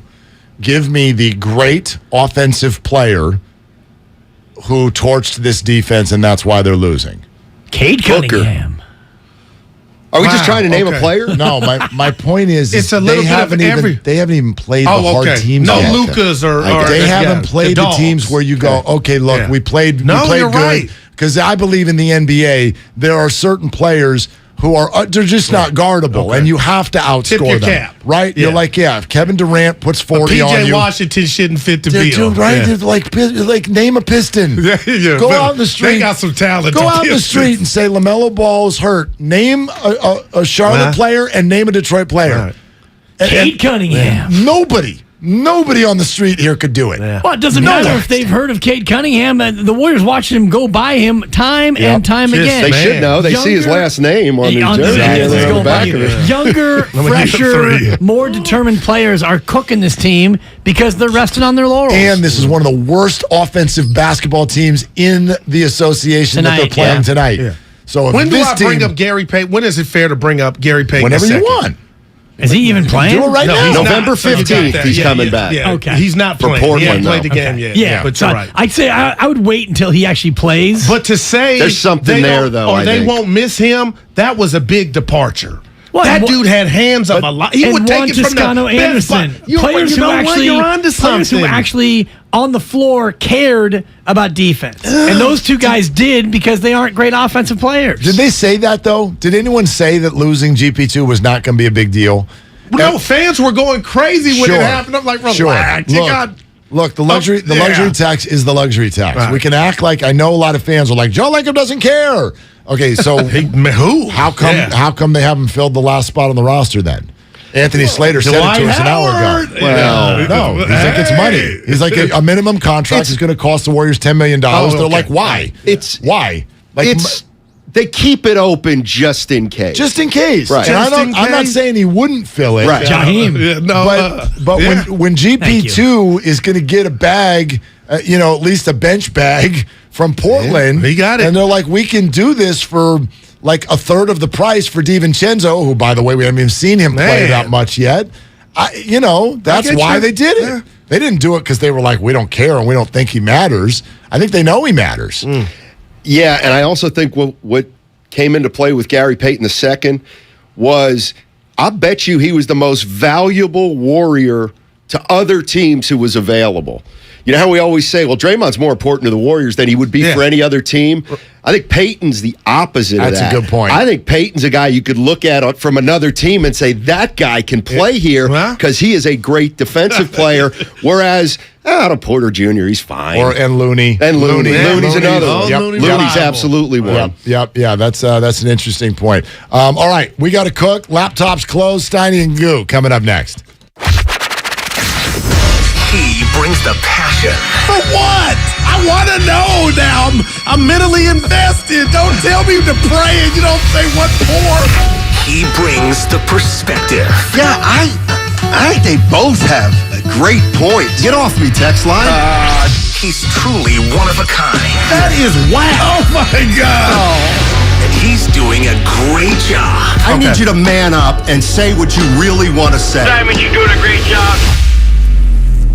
Together, they're Steiny and Guru. Yeah. On 95.7 The Game. What is up? My main man, Daryl, the Guru Johnson. Matt Steinmetz with you. We'll be here for the next 3 hours. We got Ross Tucker. Ross. Hey, Philmo Mike, he's all our favorite. Ross Tucker, he's our favorite here, right, Philmo? I'm a little stunned. Oh, why? I don't think 5 years of doing radio with you've ever called me your main man 20 seconds into the show, so you are in a good mood. Well. Yeah. Willard is over there smiling. Well, I try to bring positivity in here. Right. It's easy to come in here and complain all the time and talk about what teams can't do. I don't talk about what teams can do. Well, McCaffrey's brought all the positivity. You ain't kidding. And I'll repeat what Mark Willard said about 15 minutes ago. The 49ers have traded Jeff Wilson Jr. to the Dolphins for a fifth-round pick. Fifth-round pick. To me, that tells me they like McCaffrey. You think? And it also tells me that Elijah Mitchell is probably on schedule to return. Yeah. And they felt like if it gets to that point, they can go to Davis Price. No doubt. And I get it. I understand it. Jeff Wilson will be playing meaningful football in Miami. But, this trade, it's an embarrassment of riches now if we get Elijah Mitchell of last year, Steiny. And then you talk about Debo. You could put him on that depth chart, running back whenever you want to use him. But, again, I know a lot of teams are scouting, right now trying to make a trade and improve themselves, but nobody's done it like the San Francisco 49ers. And I know they have a week off, but I was just thinking about it yesterday. There's not anybody in the NFL arena that is not looking at this team before C-Mac And you know where I was at, Super Bowl or bust. But Steiny, this is the Kevin Durant impact of adding him to your team. Kyle, we're watching you. The Warriors obtained Kevin Durant and won 2 straight titles. And they did it free agency. Careful. But Niner fans are excited. They should be excited. Look, and feared. Look, the bottom line with the Niners right now is they look like they're poised to get it going, right? There's no doubt. No doubt. Nobody expects them to come out and not beat the Chargers when they play the Chargers after the bye. Chargers going to be it's going to be a fun game, you would think. But you got to go out and win it. Hey, here's where I wanted to start today, Goo. And I want to take your time. Oh, I'm going to take my time because I'm going to get it right. So, take your time. Warriors at 3-4. All right. Now they've won 4 titles, and they won last year. Yep. They're 3-4. They're not playing well defensively. But I got a question for Warrior fans, and it is what and when is my question. What is the most concerning issue for you, if you have one, about the Warriors right now? And then 2, tell me when or how long this can go before you get panicked. Gotcha. They're 3-4 right now, and you think the defense is not very good. All right, how much longer can we go like this? What if we're 6-8? Yeah. Well, is that still too early? What if we go to 10-14? I love this. Now what? So I want to know, and again, here's the thing, and John Dickinson and I have talked about this a lot. Warriors won it all last year. They started 18-2, they floundered, then they came back and won it all. Because they won it all last year, there is going to be a lot of benefit of the doubt. No doubt. And you earn that. I agree. But this is different. Let me go ahead. No, please. go ahead. You asked me. I told you the other day that I felt like the youngsters, Kuminga and Wiseman specifically, were getting the brunt and the criticism of a bad defensive team. But then when I looked at it, these last 2 games, excuse me, wow, I'm like, they're out of the game and they're still bad. So my concern now is, guess what, Steiny? And this is no shade. Well, Poole's not a good defender. Curry's an average defender. No. Clay right now is an average defender.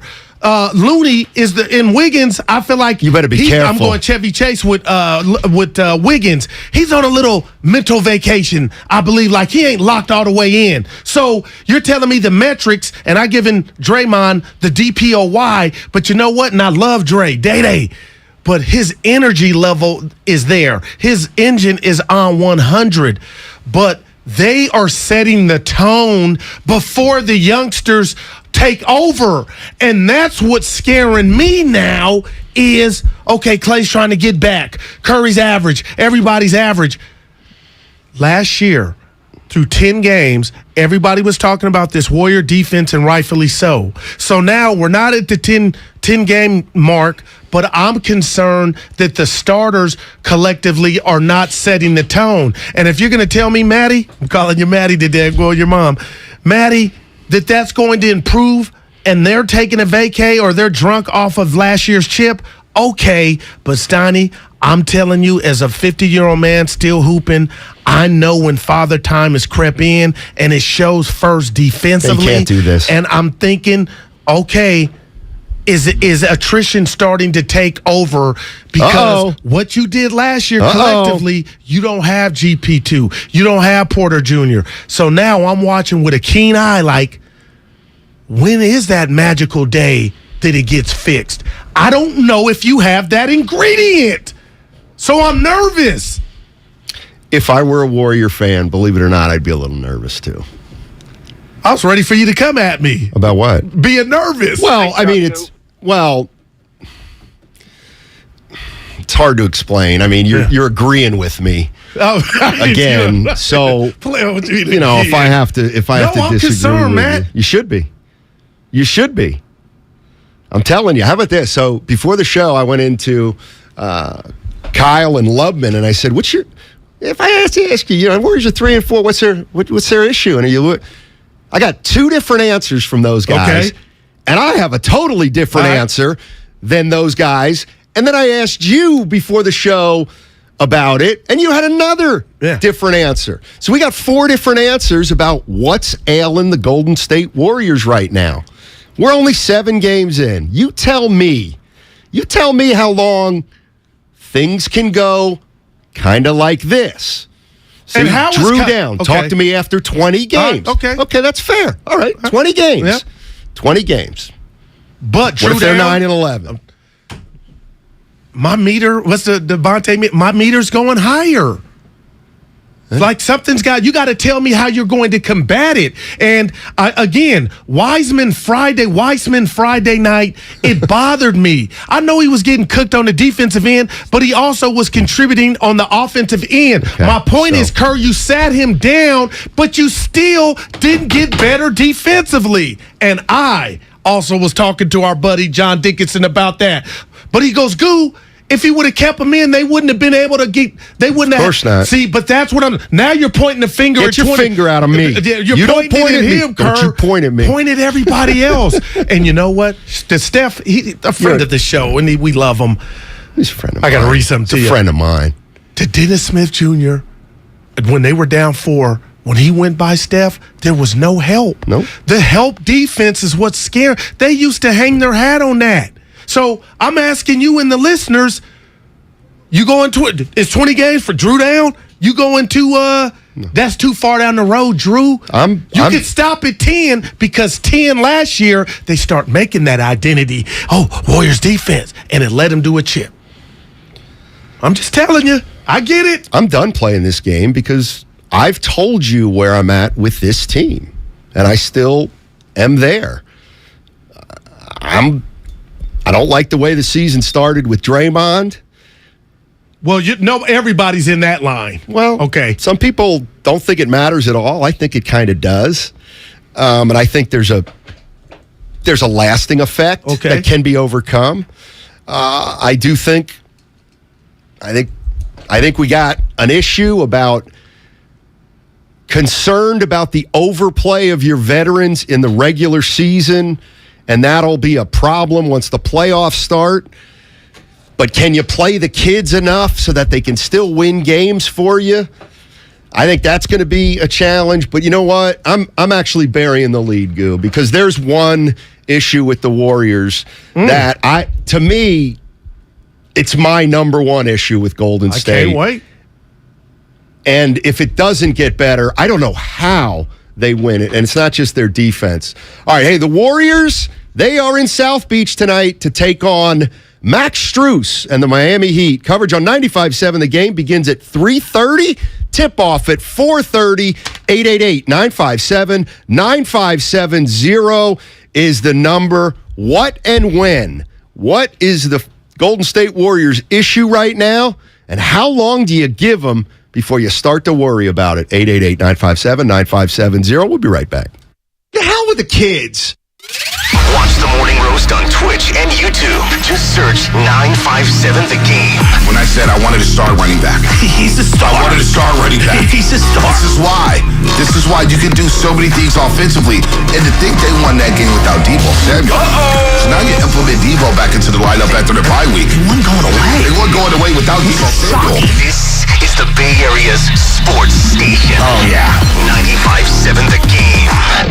Hi there, I'm your host, Dog, filling in for the human who's normally here and bringing you the smells and sounds of the holidays, courtesy of Beggin' Dog Treats. We wish you a begging Christmas. We wish you a begging Christmas. Dog rest ye merry Doberman, let begging you acquire. Deck the halls with strips of begging. Arf, arf, arf, arf, arf, arf, arf, arf, arf.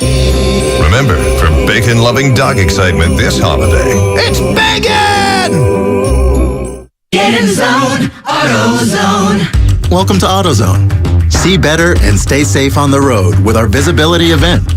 Right now, you can earn up to $20 in bonus rewards when you buy a pair of Rain-X Quantum Wiper Blades and Sylvania Silverstar Ultra headlights. Take advantage of the rewards from October 31st until November 13th, in-store or on AutoZone.com. Get in zone, AutoZone. Restrictions apply. Offer available to AutoZone Rewards members.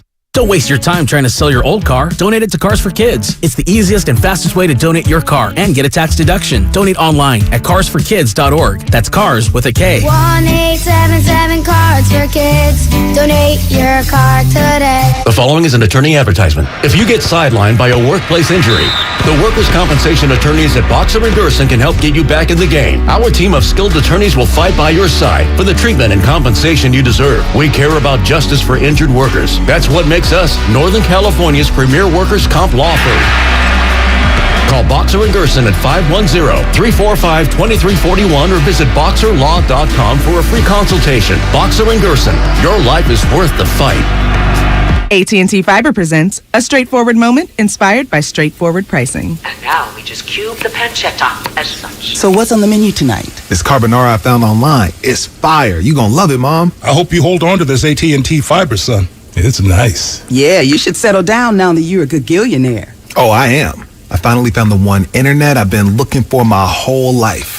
So, no more one-year stands? No, I'm done with all that. With AT&T Fiber, there's no price increase at 12 months. What about equipment fees? Nope. Those were never any good for you. Exactly. But now, everything's completely straightforward. Well, in the spirit of being straightforward, I never liked any of your old ones. Me neither. Blah. Y'all never told me that. But we're being straightforward now, which feels good, yeah? Yeah. Now let's get straightforward about that girl he's been seeing. Straightforward is better. No equipment fees, no data caps, no price increase at 12 months. Live like a gagillionaire with AT&T Fiber. Limited availability in select areas. Visit att.com/hypergig for details. When cold symptoms keep you up, try Vicks NyQuil Severe for max strength nighttime relief. Just one dose of Vicks NyQuil Severe starts to relieve 9 of your worst cold and flu symptoms to help take you from 9 to none.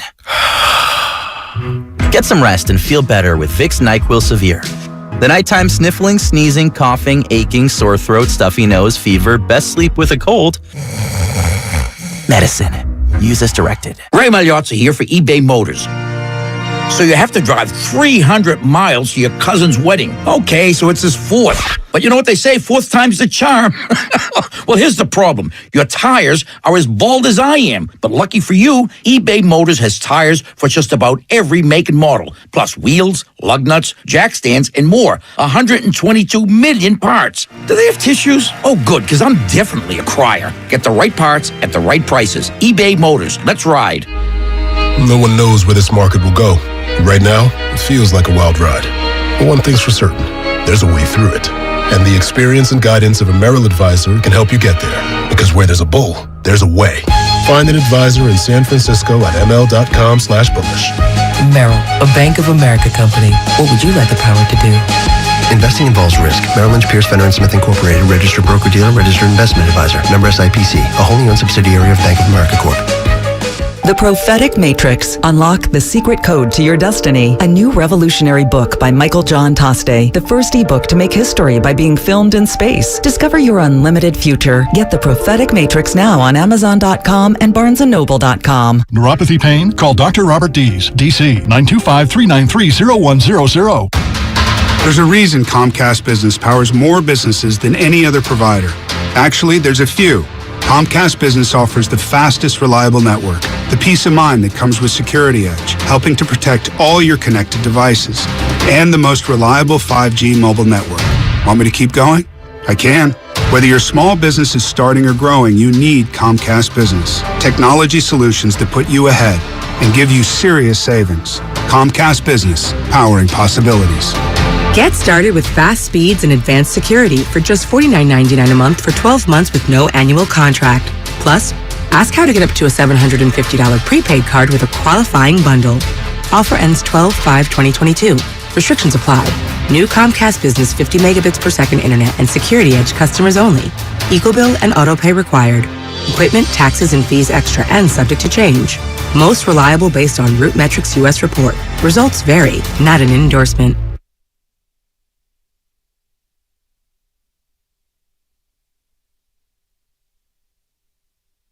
The only thing Curry's got on me is a better handicap in golf. Now back to Steiny and Guru. Take it away, Steiny. Well, the other thing I had on Curry. The chef. up until about 6 months ago was I had a diploma and he didn't. But now he's got a diploma. You. But you're happy. Oh, yeah. Remember that day I talked about athletes getting diplomas? I took a L. What? Remember, I was like, it's not really a diploma because you're already rich. Right. That one in the bar. That's Steph Curry's such an angel that I'm sure that diploma means more to him than his $1 billion contract with Under Armour. Look at you. I wonder if he got the message from Barack. Steph. Don't. See you on the links and tune in to Steiny and Guru. Okay. This is Barack Obama. I love it. You're terrible at it. Dude, it feels good coming out the top. I want to do comedy. enable that. I'm starting to think just get up there, have a couple told drinks. One good joke in the last week, dude, and that was if I was coming in like a radio guy. And even that great joke I didn't get till after. That's my all-timer, man. Go ahead. Anyway, right. You did a hell of a tease. Let me ask you a question. And it might come back to me a little. If I say to you, tell you one thing I'd be a little worried about with the Warriors is da-da-da. Okay. Does that sound like a hater? No. To just say some things that, like, every season's got challenges to overcome. Okay. Well, what's wrong with talking about the challenges? And nobody's saying they one, can't. Yeah. And they presented one with the fight. Correct. All right. Before the game's even the ball tipped. Yeah. But nobody here would tell you that. That would be fraudulent. What? That you're a hater if you got some concerns. All right. You know what I'm worried about most with the Warriors? It's not their defense. I think their defense is going to be fine. Why? Oh, go get to it. Because I'm giving them I'm going to give them the benefit of the doubt. All right. It's a long season.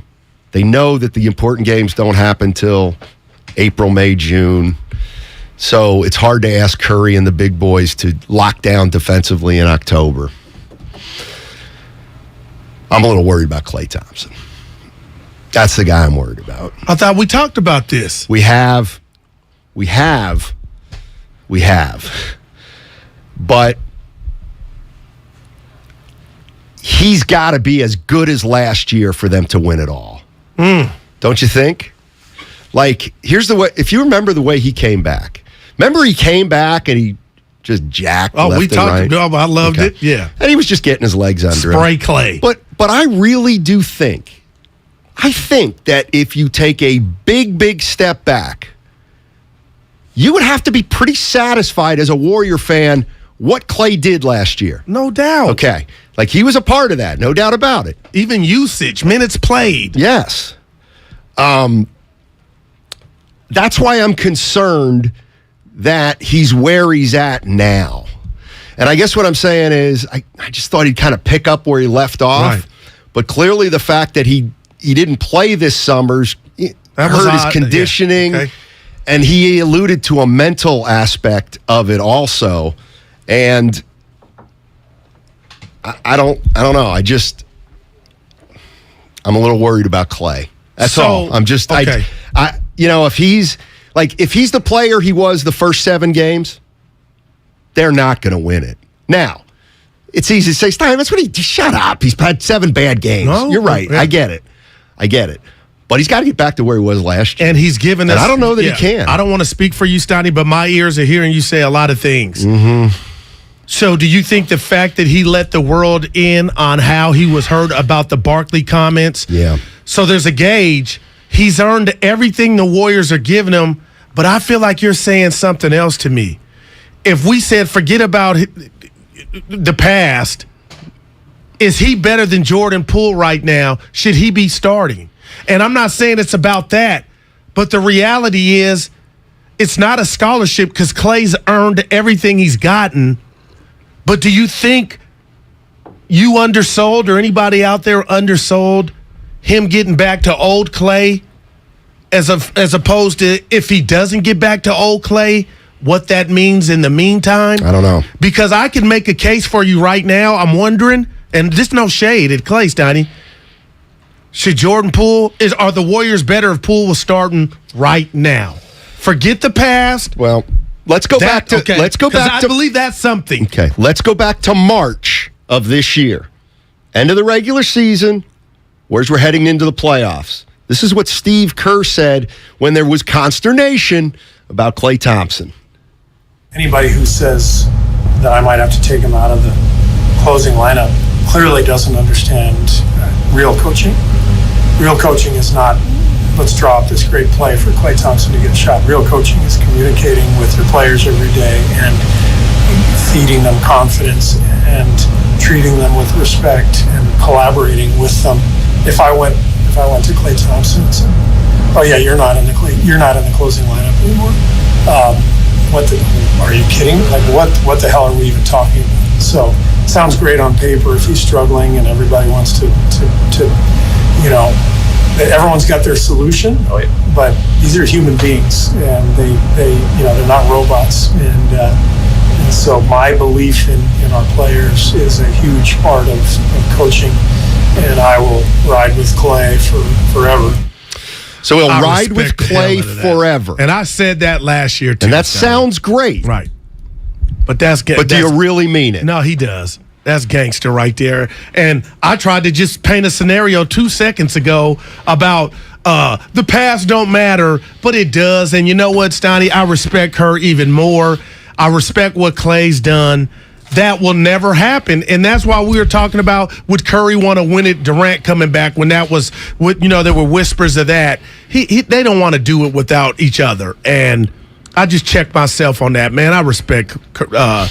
He just said, what would that look like? What would, I know even what if it made sense on paper, what he's meant and done, I'm going to go to my guy and say, you know what? So I hear what you're saying, but so does that mean? I'm checking myself. Does that mean you would watch Klay struggle in fourth quarter after fourth quarter? He's earned it, though, man. How long?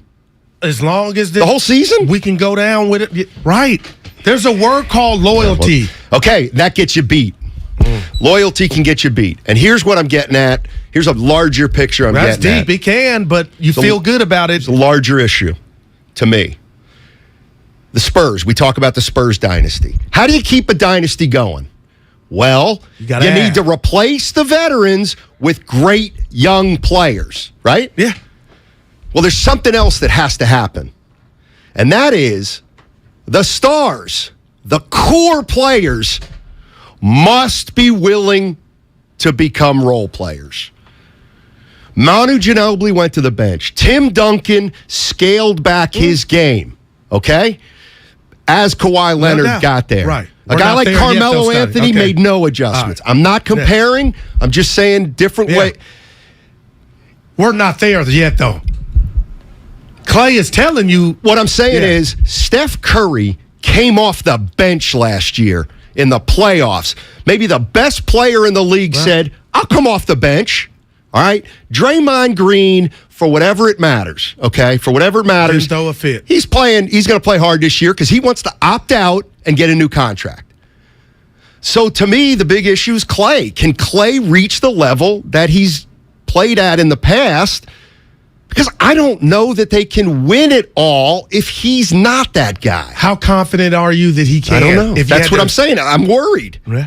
I'm worried just because of it's real, man. I get real. Like, here's the thing. I give these guys all the championship pedigree in the world because they have it. There's just no doubt about it. But there's another side, and that's these two injuries to Klay are no joke. And maybe, rehab and getting stronger is coinciding with getting older, and he might not be able to push through to become, I don't know. But it's something that we've got to watch. Yeah. Where is, like, Curry? Okay. It looks like Curry and Draymond can still play at a pretty high level. No doubt. Whether it's as high or Klay. And by the way, the last 5 games of last season in the playoffs, his shooting, we're only 7 games in. But his last 5 games of the playoffs last year he shot the ball atrociously. He shot 30% from the field in those games. So please don't take this as I'm saying Klay's done, because I would never say that. But I think it's absolutely fair. I think it's absolutely fair to monitor his game and hopefully it continues to get better as the season goes on. You know what? And it's beyond fair. my thing to you and anybody listening, no matter how it goes, if it were to get worse, if it was to get bad, if it were to get ugly, Steve Kerr just told you nothing will be done. That man will ride out this season as a starting two-guard for the Dubs. In fairness, good point from Drew Down on the YouTube. Did Kerr not bench Dre in the finals? Yeah, I guess he did. And you wouldn't have dreamed of doing that. So that's a fair point from Drew Down, meaning we never would have thought he would have taken Draymond off the floor in crunch time, and he did. So I guess if he had to, even though he made those strong statements. But you know what? You know why I feel good about this whole thing about Klay? He, even when he's healthy, we've done the pre and post game. I always remember that. He always notoriously gets off to slow he does. starts. I'll give you some of those numbers in a sec. Go ahead. No, so that's what has me like, okay, that's why I'm not as worried. I'm not worried. Dude, I'm worried about the team defense more than Klay Thompson getting back. And if Klay was at a 90, can you get to 84% of that 90? And that's what I'm still saying. Rolling. But if it's 74 or 5, then, Steiny, we're not the same team. See, I actually think, like, when we talk about 5 percentage points, 10 percentage points, and I know we're all just guessing. Yeah. Nobody knows. Like gambling. 10%? That's not good. That's a big drop to me. Yeah. So I don't know if they can afford 10%. Okay, Klay Thompson. Here's a great stat about Klay Thompson. Over the course of his career, and this is a good one for Warrior fans, because this is where Warrior fans can say, Steiny, see, shut up. During the course of Klay Thompson's career, in October, 33 games over the course of his career, all the October games. Okay, wow. He shot 34% from three-point range. 34%. Below career average. Yeah. Every month after that, November, December, January, February, March, April, he shot at least 40% in each of those months. And it's the first today. Correct. They got a game. Absolutely. Wow, okay. Right. Correct. So he has started, although he's shooting 28% from three, not 34. All right, but okay. So there you go. And yes, that's why I brought it up. It's November 1st, baby. Doubt. Right. This is a big month for him. You know it. Now, if we get another 28 or 33, then what you're saying just gets louder and it becomes real. I think so. Yeah, but nothing will be done. And it's like the mob movies and why I keep watching them. Cooley High, you know, why I like the Whispers and New Edition groups, because there is that loyalty element, Steiny, and maybe you don't get to the mountaintop, but you don't get to the mountaintop by being loyal, and you wouldn't trade it. You know what I mean? You wouldn't do it any different to disappoint. You know what I'm saying? I actually don't know what you're saying, because it kind of sounds a little like you're willing to ride with the guys who got the 4 rings, even if it costs you a 5th. And that's what I'm saying. Well, I think that's ridiculous if you have a chance to win 5. I wouldn't do that to my comrade. Okay, and I'm being so real, Steiny. Right, so so Klay Thompson is off to a bad start. Gotcha. November looks a little better.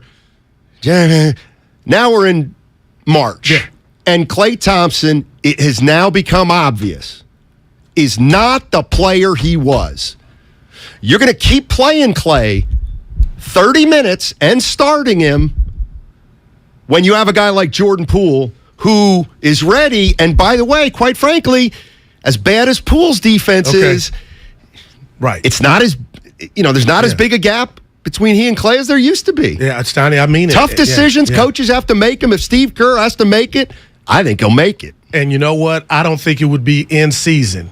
The 2 seasons and the almost 1,000 days of this man, Klay Thompson, not being part of the organization. See, that's still part of the story. That's not on the court, but to the people that care, to the people that have the power to minimize his minutes or whatnot, he's got that. And I hate to use the word scholarship, he's earned that. So maybe something in the offseason would be done for 2024 season, Steiny, but I just don't, no matter how ugly this got, and especially hearing that soundbite, Steiny, I don't see.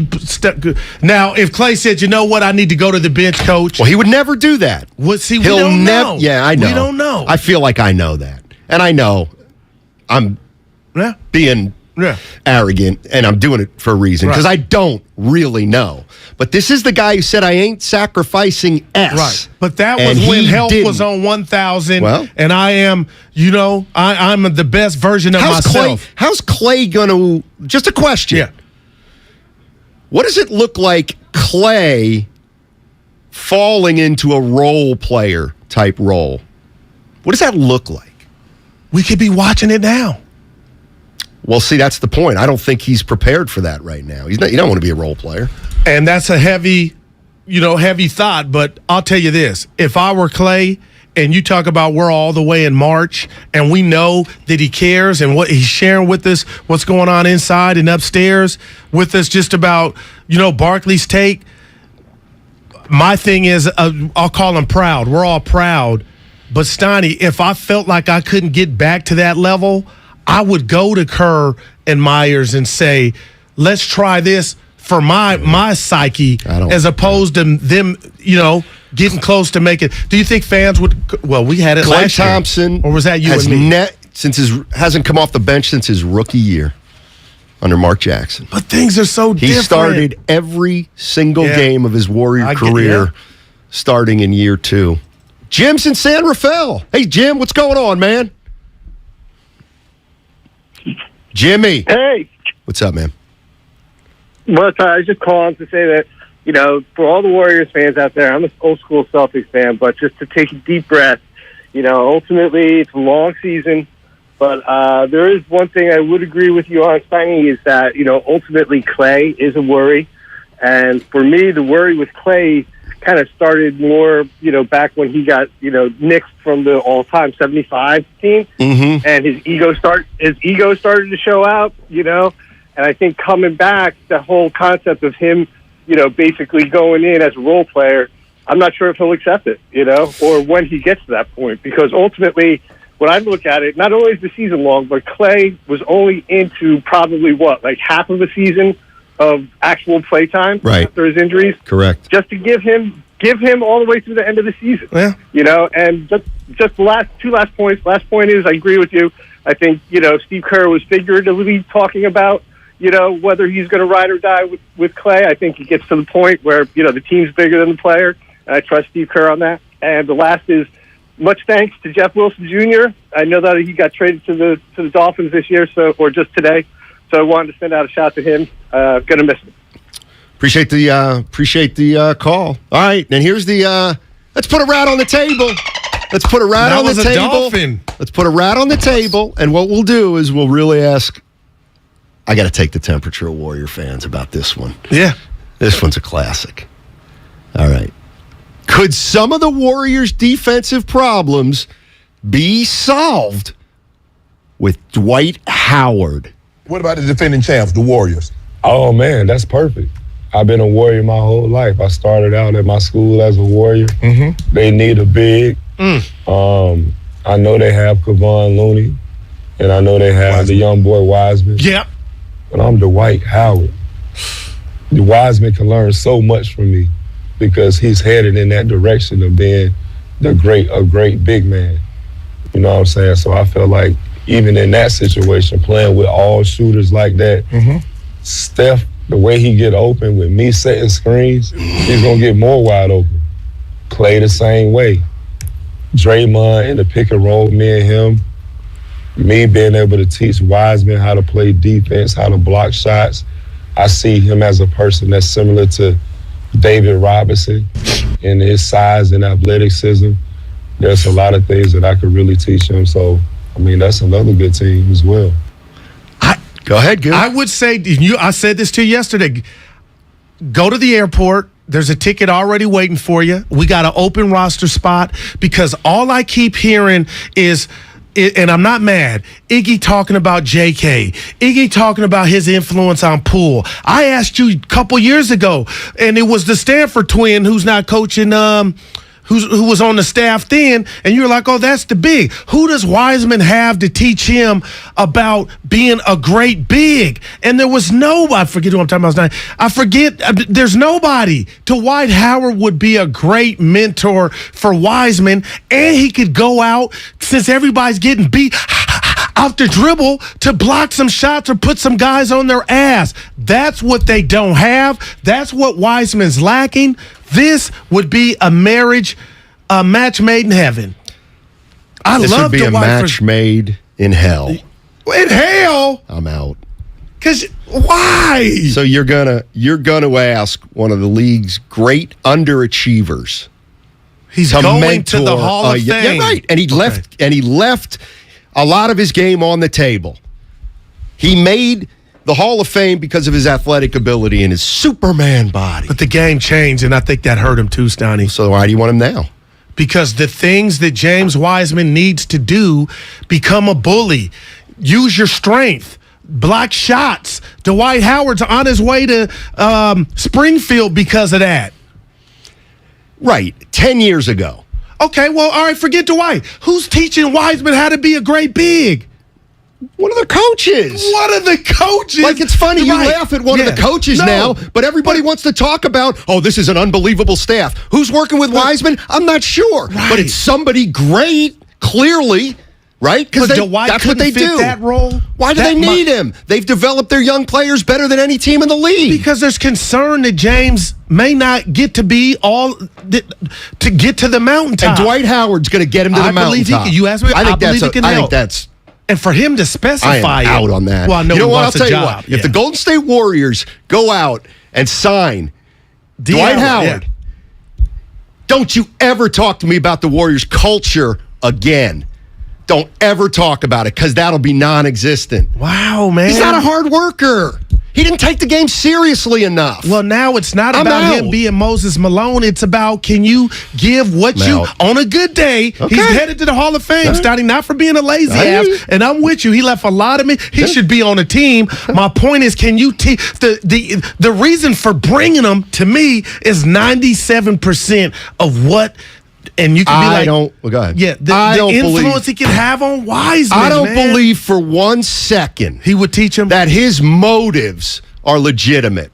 He doesn't want to work with Wiseman. That's different. He wants to be on a roster for another year, go out on the road, have fun in different cities, only play 10 minutes a game. Maybe get another cheapy ring. But if you were wrong and he really was trying to take him up under his wing, you don't think he could teach Wiseman and help him get better? No. Oh, I believe you know the game too much to know if he were being sincere. I don't care if he's sincere or not. He's 40 years old or whatever. But that's better than some coach's name that we don't know. And here's the other thing. Where it all sounds great until Howard's playing 18 minutes a game and Wiseman's not playing.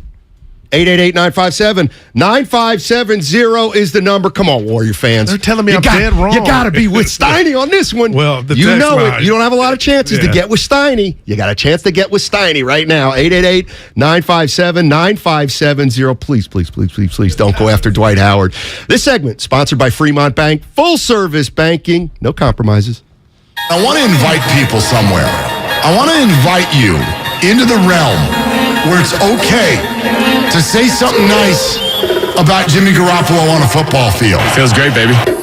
Because what I'm noticing is you're either a Jimmy guy or a non-Jimmy guy or girl, and once you've selected a side, it's like you're not allowed to visit the other side. Hear Willard and Dibs from 9 to noon. Let me go ahead and be the doorman on the Jimmy side. On 95.7 The Game.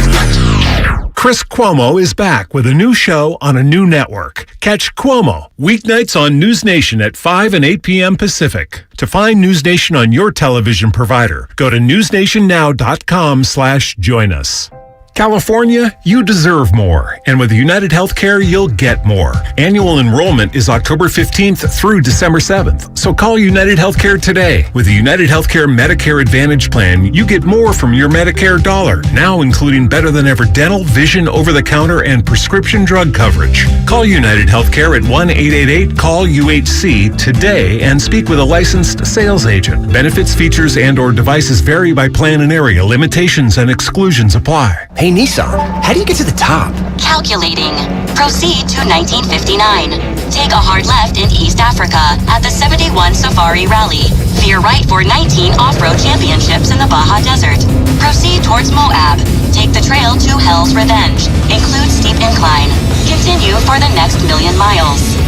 Where to first again? 60 years, millions of miles, and the capability to take you anywhere. This is the new Nissan. Tune in to 95.7 The Game for Warriors Live, 60 minutes before tip-off of every Warriors game. Brought to you by Xfinity. Supercharge your home with supersonic Wi-Fi. Unbeatable internet, only from Xfinity. Are you interested in new career opportunities in the Bay Area and want to make a difference in your community? The SF Sheriff's Office is looking for people considering a job in law enforcement right now. If you're at least 20 years or older with a high school diploma or equivalent, the SF Sheriff's Office wants to hear from you. Enjoy full benefits, flexible schedules, and opportunities for growth and promotion. For employment announcements and more information, visit sfsheriff.com. That's sfsheriff.com to apply today. It's the bottom of the ninth, the game's on the line, and your small business needs a loan fast. What's your move? Go to OnDeck.com, America's largest online small business lender. With OnDeck, you can apply in minutes, and if approved, get your funds as soon as the same day. Go to OnDeck.com. Your loan is on deck. Depending on certain loan attributes, your business loan may be issued by OnDeck or Celtic Bank, a Utah Chartered Industrial Bank member FDIC. Limited eligibility for same-day funding. OnDeck does not lend in every state. All loans subject to lender approval. Start your celebrations with Outdoor Supply Hardware. Get ahead of the season with holiday inflatables, artificial trees, and LED lights. On sale at Bosh now. Plus extension cords and light timers to brighten with ease. Cozy up al fresco evenings with propane patio heaters, smokeless fire pit, fire and tables. Bosh is talking turkey. From roasting racks, turkey fryers and smokers to specialty rubs and spices. From Traeger, Bad Bones, Dizzy Pig, and more. Turn holiday meals into mouth-watering memories. Find it all at Outdoor Supply Hardware's 14 neighborhood stores. Home, hardware, and happiness. Not sure how much you know about Progressive Insurance. You may know us for insuring your home and auto. You may know a couple of our commercials. But what you may not know is that since 2013, Progressive has been honoring veterans with vehicle donations through the annual Keys to Progress Veteran Vehicle Giveaway Program, giving back to those who gave so much. Now, you probably didn't wake up today saying, I really wish I knew more about Progressive Insurance, but this seemed like the type of thing people wouldn't mind hearing about. Find out more about how we're dedicated to our customers and communities at Progressive.com. Progressive Casualty Insurance Company and Affiliates. Anywhere fans go to cheer on their team, there are behind-the-scenes MVPs, ensuring everything is game day ready. We see you, Joe, fixing seats so every fan can enjoy every game. And Allie, who keeps her stadium running smoothly from the moment the first game starts to the last play of the season. At Grainger, you're our MVPs, and we're always here for you with supplies and solutions for every industry and 24/7 customer support. Call, click Grainger.com, or just stop by. Grainger, for the ones who get it done. When you can't stop, there's Vicks VapoRub. Vicks VapoRub sends powerful medicated Vicks vapors right to the source of your so you can experience cough relief and breathe easier. Generations of families have trusted Vicks VapoRub to help relieve the worst cold symptoms. So next time you have a cough, reach for the Vicks VapoRub. Vicks VapoRub. Cough relieving is believing. Charging a cell phone can be like getting a booster shot. A booster is given to enhance or restore protection after a primary series vaccination, which wanes over time. Schedule an appointment when you are eligible. Sponsored by Pfizer and BioNTech. When a cold comes on strong, knock it out with Vicks DayQuil Severe for max strength daytime relief. Just one dose of Vicks DayQuil Severe starts to relieve 9 of your worst cold and flu symptoms to help take you from 9 to none. Power through your day with Vicks DayQuil Severe, the daytime non-drowsy, coughing, aching, fever, sore throat, 9 to none medicine. Use as directed. Why wait to save? Dell Technologies' Black Friday event arrives early with select deals on top tech to power business productivity. The savings start now with up to 48% off performance business PCs powered by 12th Gen Intel Core processors. Don't forget special pricing on the latest monitors, docks, and accessories, including free shipping on everything. Call a Dell Technologies advisor at 877-ASK-DELL for Black Friday deals. That's 877-ASK-DELL. You're listening to 95.7 The Game, KGMC FM at HD1 San Francisco. Always live on the free Odyssey app.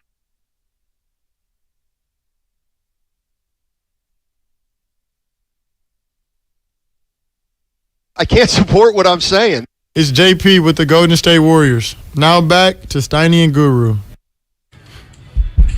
You owe somebody an apology. What'd I do? You owe Dejan Milosevic an apology. Okay, what happened? He's the Warriors' big man coach. Right. And listen, he's worked with Jokic. Okay. I love that guy. Well, say you're sorry to him. No, it's then. not. I didn't do anything. I didn't say anything bad. I want to get to my Christian McCaffrey 22 thought I had.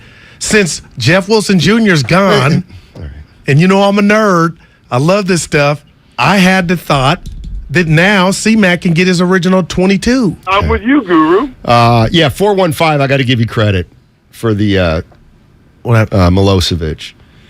Is Milosevic a Hall of Famer? That's no, but he's developed Jokic. Yeah, Dwight. I don't know. Have you ever heard of Nikola Jokic? Yeah, we're talking about Wiseman. Might be the most skilled big man to ever play our game. Yeah, you never have too much. Dwight Howard, I believe, could be if he's sincere, he could help James Wiseman. Now, I'm not telling you you're going to be an all-star on the court. I'm telling you, you got an open spot. Just watch. Let this thing keep getting out of hand. 120, 130 every other night. Yeah. You brought it up. Milojevic. How did you... say it again. Milojevic. Thank you. That's Evan. Okay, gotcha. Because I don't like to be wrong on guys' names. But you take pride in that. Hopefully they understand that Serbian's not my first language. Damn it. Let's go to... Dude, a lot of people agreeing with you. They don't want Dwight. I told Guru during the break, thank you for taking the side of acquiring Dwight Howard. I needed to get back in some We don't good do graces that radio, with though. some You didn't Warriors. have to thank me. No, I know. rebuked it. Yeah, I know. went Mutombo, who... No. No, you want Dwight Howard. Yeah, but I didn't him. take the side for our show. No. That would be acting. No, but I'm thanking you for being genuine and really wanting him. Because I think that's cuckoo talk. And I think a lot of Warrior fans are like, let's go to Bobby. What, dude? Bobby in San Jose. Bobby. Hey, how's it going, fellas? Man, it is going good, man.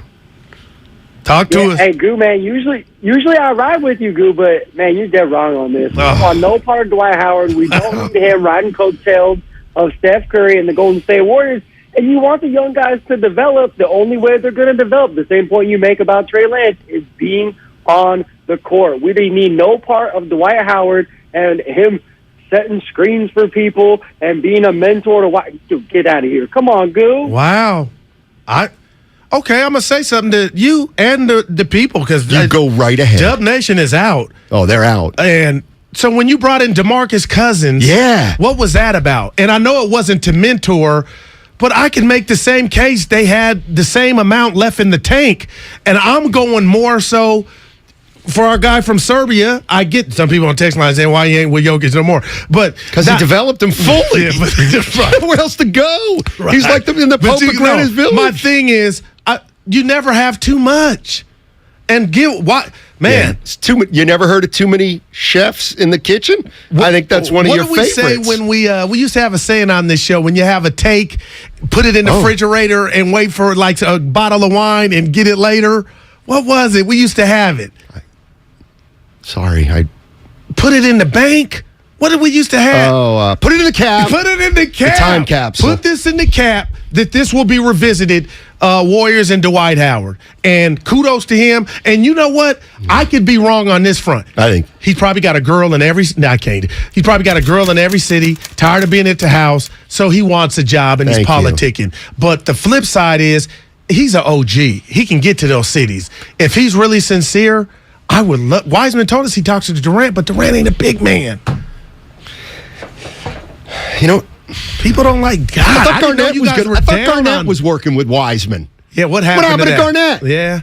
Hey, what happened to Area 21 too? He used to have that on TNT. Show was terrible. It was bad. Hey, I love it. Was bad. Show was what terrible. Was bad about it? Kevin Garnett. Oh my! He's not very likable. I don't think Garnett's very likable. Dude, that's me. I used to want to like it. I'm like, this ain't working. It's gone. Guru must have lost his damn mind today, Carlos in Concord. When people in the Bay, when fans in the Bay don't like a person's personality, it's a wrap. Saran. Yeah, like you guys are missing the most important part of this. Which is Weissman. What he can take from a future Hall of Famer. Think about Orlando Dwight Howard. They took that team to the finals. That's what this is about. That never goes away. Yes. And he could get them stronger. Don't talk about his physique. He helped the Lakers get that bubble chip. Going out there defending Jokic and moving Warrior dudes fans, off their spot. Help me.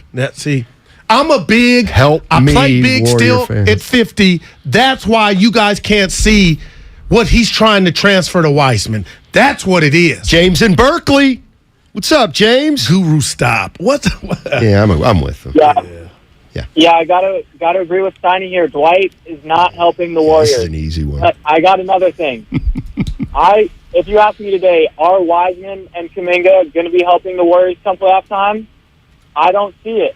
So, but what I think they struck some gold last year taking that championship. I think you can thank GP2, Otto Porter playing big roles on that team, but I would almost pivot at this point, try to get the value you can get for Kuminga and Wiseman now. Trade them. I hate to say it, I'm as big as the next fan on the young guys, but Steph is 34, turning 35. It's time to start stacking rings. Thank you guys for the time. Have a good show. Thanks, James. I appreciate it. How could you? And I look. You know what? Please, Steiny. That's like saying Trey Lance is a bust. What is? They're getting rid of Kuminga and Wiseman saying they can't help. Not necessarily. What if you could get? Yeah, I'm listening. Yeah, you got to include them in a package for Giannis. Well, come on. I drive them. You know what I started to think about today? I can't believe Warrior this. fan. I worry. I think about everything. That's all I do. I live and breathe Warriors. Hasn't served me well at times. Other times it has. Here's what worries me a little about Wiseman. He got that whisper down. Here's what worries me a little about Wiseman. In the Steve Kerr era, right? They've never had a center who scored. They don't want a scoring center. They have no interest in a scoring center or a lone post. They want their big man to be atop the foul line, the top of the key, to be able to throw a pass here and there. Think about their big men. Bogut didn't score. JaVale McGee didn't score. Kevon Looney doesn't score. Okay. Draymond Green at 5 doesn't score. Who else? Who else didn't score JaVale for McGee? them? I had him. Zaza. Oh, Zaza. Yeah, Zaza. We got him on tomorrow. Yeah. Hey. So there's a little issue. No, man. You're missing the boat. Oh. They chose James Wiseman. They could have got what you're talking about in the NBA thrift store. They wanted something different, like Kyle wanted a different quarterback. And scoring's a big part. I'm hearing too much about James's lack of defense as I am his feathery touch and his offense. That's what's killing me. And this is my bigger question. Let's set Howard aside. If it's about later, it's going to get greater. You take some L's early. Why is Kuminga and Wiseman, and I want to hear from Austin from San Jose about the Dwight Howard. I don't know why I just thought of him, because he knows the game. But listen, why would you stop them from playing, even if it ends in an L, but you get the experience of getting your ass kicked or something that you can work on and we can look at on tape? I don't like them being on the sideline as the team still gives up 130. That's not adding up to me. So, guys, how's it going to get greater later if they're not a part of it, but yet you're still losing? Just help me tonight if it happens. You got to get in there. The argument is a philosophical one that we are never going to we're never going to solve. I've never heard because you say I'm going to tell you, we know they can't play defense. We know Wiseman and Kuminga right now are bad defensively. So my feeling is, and I guess Steve Kerr's feeling is, you ain't playing until you show me you can get better defensively. And that's in practice? Yes. And in the game. You know what? Well, the game for sure, but you got to be in the game. Hey, man, he put Kuminga in against Charlotte. He did. And first play of the game, he went right by him. Right by him on the baseline. Who can work like that, though? Do you want this to be a championship culture or not? Of course. Okay, then they can't play. Then they can't play without having earned it. Antonio in Oakland. What's up, buddy? Oh, man. I know Dwight Howard's probably going to be in the Hall of Fame one day, but his style is kind of different than Wiseman's, so I probably would say no, because he's kind of goofy and stuff, and this will almost be like, well, the Niners, they have some injuries at corner. Should we go get Josh Norman? It's like these guys are way past their prime, so I don't think we should bring him in. Wiseman, he needs to work on his free throws and his mid-range. That's what we want at the center position, so that's my take on that. I'm with you, Antonio. Thanks for your support. And his mid-range is fine. Thanks for your support. The alley-oops they're throwing. I'm talking offense. But defense, man. Steiny, I'd much rather have DeMarcus Cousins than Dwight Howard. I just can't believe what we saw from him in Denver. Speaking of, he must really Ross be Tucker, 15 minutes, a-hole, Steiny. Our favorite. Yeah, but he must be you said that while I was talking. He's not. Who? DeMarcus Cousins is not an a-hole. He played okay well, why is he was okay against the Warriors because big in men, the offs. So go ahead, big man what? Okay. He was okay against the Warriors. I was like, he still got something left. See, here's the other thing, Goo, that I think we're losing sight of. You bring Dwight Howard in here or DeMarcus Cousins. Okay. What if they're both better than Wiseman? You might stunt Wiseman's growth with Dwight Howard because you realize that you have to play Dwight Howard because he might be better than Wiseman for what you're trying to do. Nobody wants to do that, do they? Nobody wants to put Wiseman on ice for another year. Well, when you say it like that, you're not telling me Dwight has nothing to offer. No, I am. His bigger thing coming to town nothing to offer. Would be his mentoring Wiseman.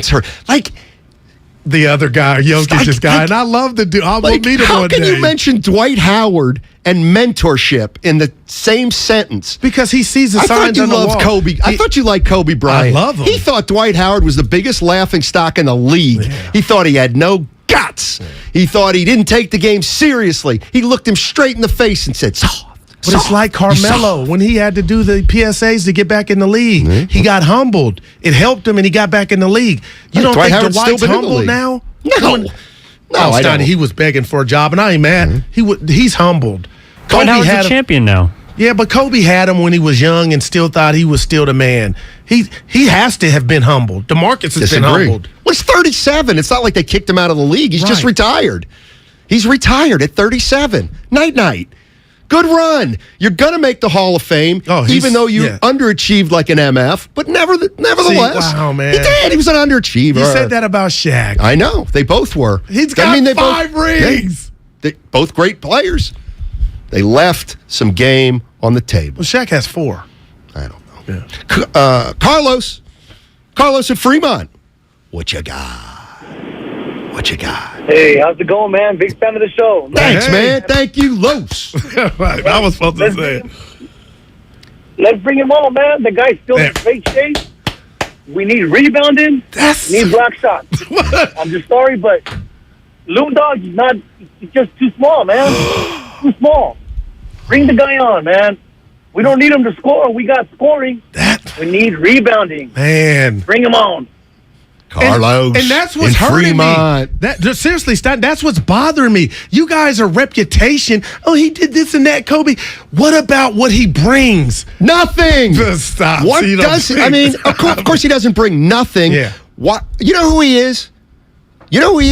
He's this guy who didn't fit. He's a 7-foot Nick Young. You want a 7-foot Nick Young on this team? Well, he who ain't clearly didn't. You want another Nick Kelly tried to Oubre? shoot the ball. You want a Kelly Oubre? They shot. They had to shoot it, and that's why they didn't fit.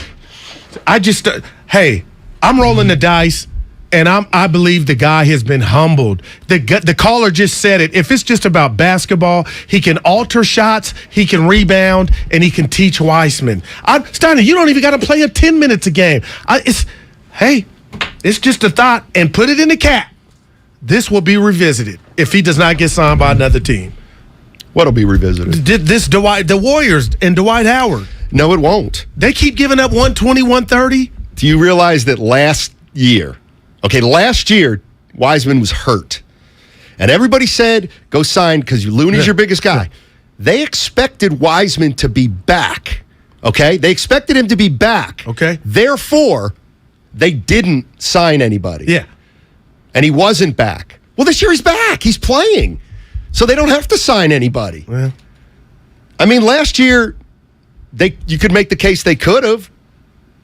Xfinity mobile text line. Don't do this. Don't do this. You see it, the 707. Howard torched the Warriors last season. He torched. Yeah. I'm just telling you. I know hoop. Hey. I just think he would be a good addition, and he's not. Those days are over. The high maintenance. He's done. You don't know that. He's begging for a job. You're okay. If you're allowed to say he's been humbled, okay, which I really believe now. Okay, well, you know what? Obvious. I really believe he's the biggest clown going in. So you think he's just using this to get on, and then he'll be a prima donna? Well, I don't know if he'll be a prima donna or not. His motives are not. His motives are bad. His motives are not good. That's what. And you could get on me for saying, how do you know? But since you said he's been humbled, I can say it on the size matters. Man, Bob. Oh, here you go. 510. He's exactly right. This is true. And I got you here. Well, I didn't, but the 510. People who are humbled don't talk in the third person. Mm-hmm. He did say out Dwight. Yeah, 510. Thank you very much, 510. Appreciate that. That was that's the kind of nugget that I love. Dennis on YouTube, Guru playing too much 2K. Well, that's true. Dude, I ain't played video games since the pandemic. The football one. Madden. Yeah. I ain't played that in years. Dude, I used to be a gamer. Well, you are 50 years old, so it might be time to... Well, if that was my era. Shelf your childish It's ways. like Dylan. You don't replace him with a new Dylan. No, you don't, Goo. No, there's new ones around. He's got a new book out. I wouldn't read it. Was it with Jay-Z? That was that a one? Because I said Jay-Z's my Dylan. Have you read the book or purchased 650, rather take Cousins if he's still free. Yeah, me too. Oh, don't bring up Cousins because I brought him up. But would you buy his book, Dylan? Like, why? You know everything Because about him. The book is his albums. Like Prince. I feel like I know him and Michael. Right. But it's another genre. I guess I'm saying he's a little overkill. First of all, I'd love to read his autobiography. I mean, are you kidding me? Bob Dylan? The life he led? Will Chamberlain, you think? Will.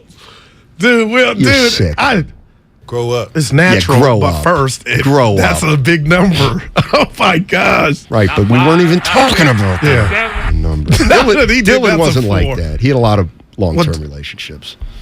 You don't know that stuff. Oh, my God. You sound like somebody in denial. How many? Yeah. It didn't stop your boy from getting a new job. Who? That was low. Ime. Oh, yeah, Ime Udoka going to He didn't commit a crime. Not that we know of. Right. I have no sources. You said we would know more about what went down. It was, dude, they swept that thing up on You ain't kidding. And when you go to another job, you have that disclosure to where the job can't talk about you. It's just, he worked here. Yeah. Yeah, he did work here. Coach Duran. In the Yoon, I believe. Yes, sir. He's in the Yoon. Yeah, Steiny Guru, the creme de la creme, cream of the crop, radio specialist. What's up, fellas? Hey, my man.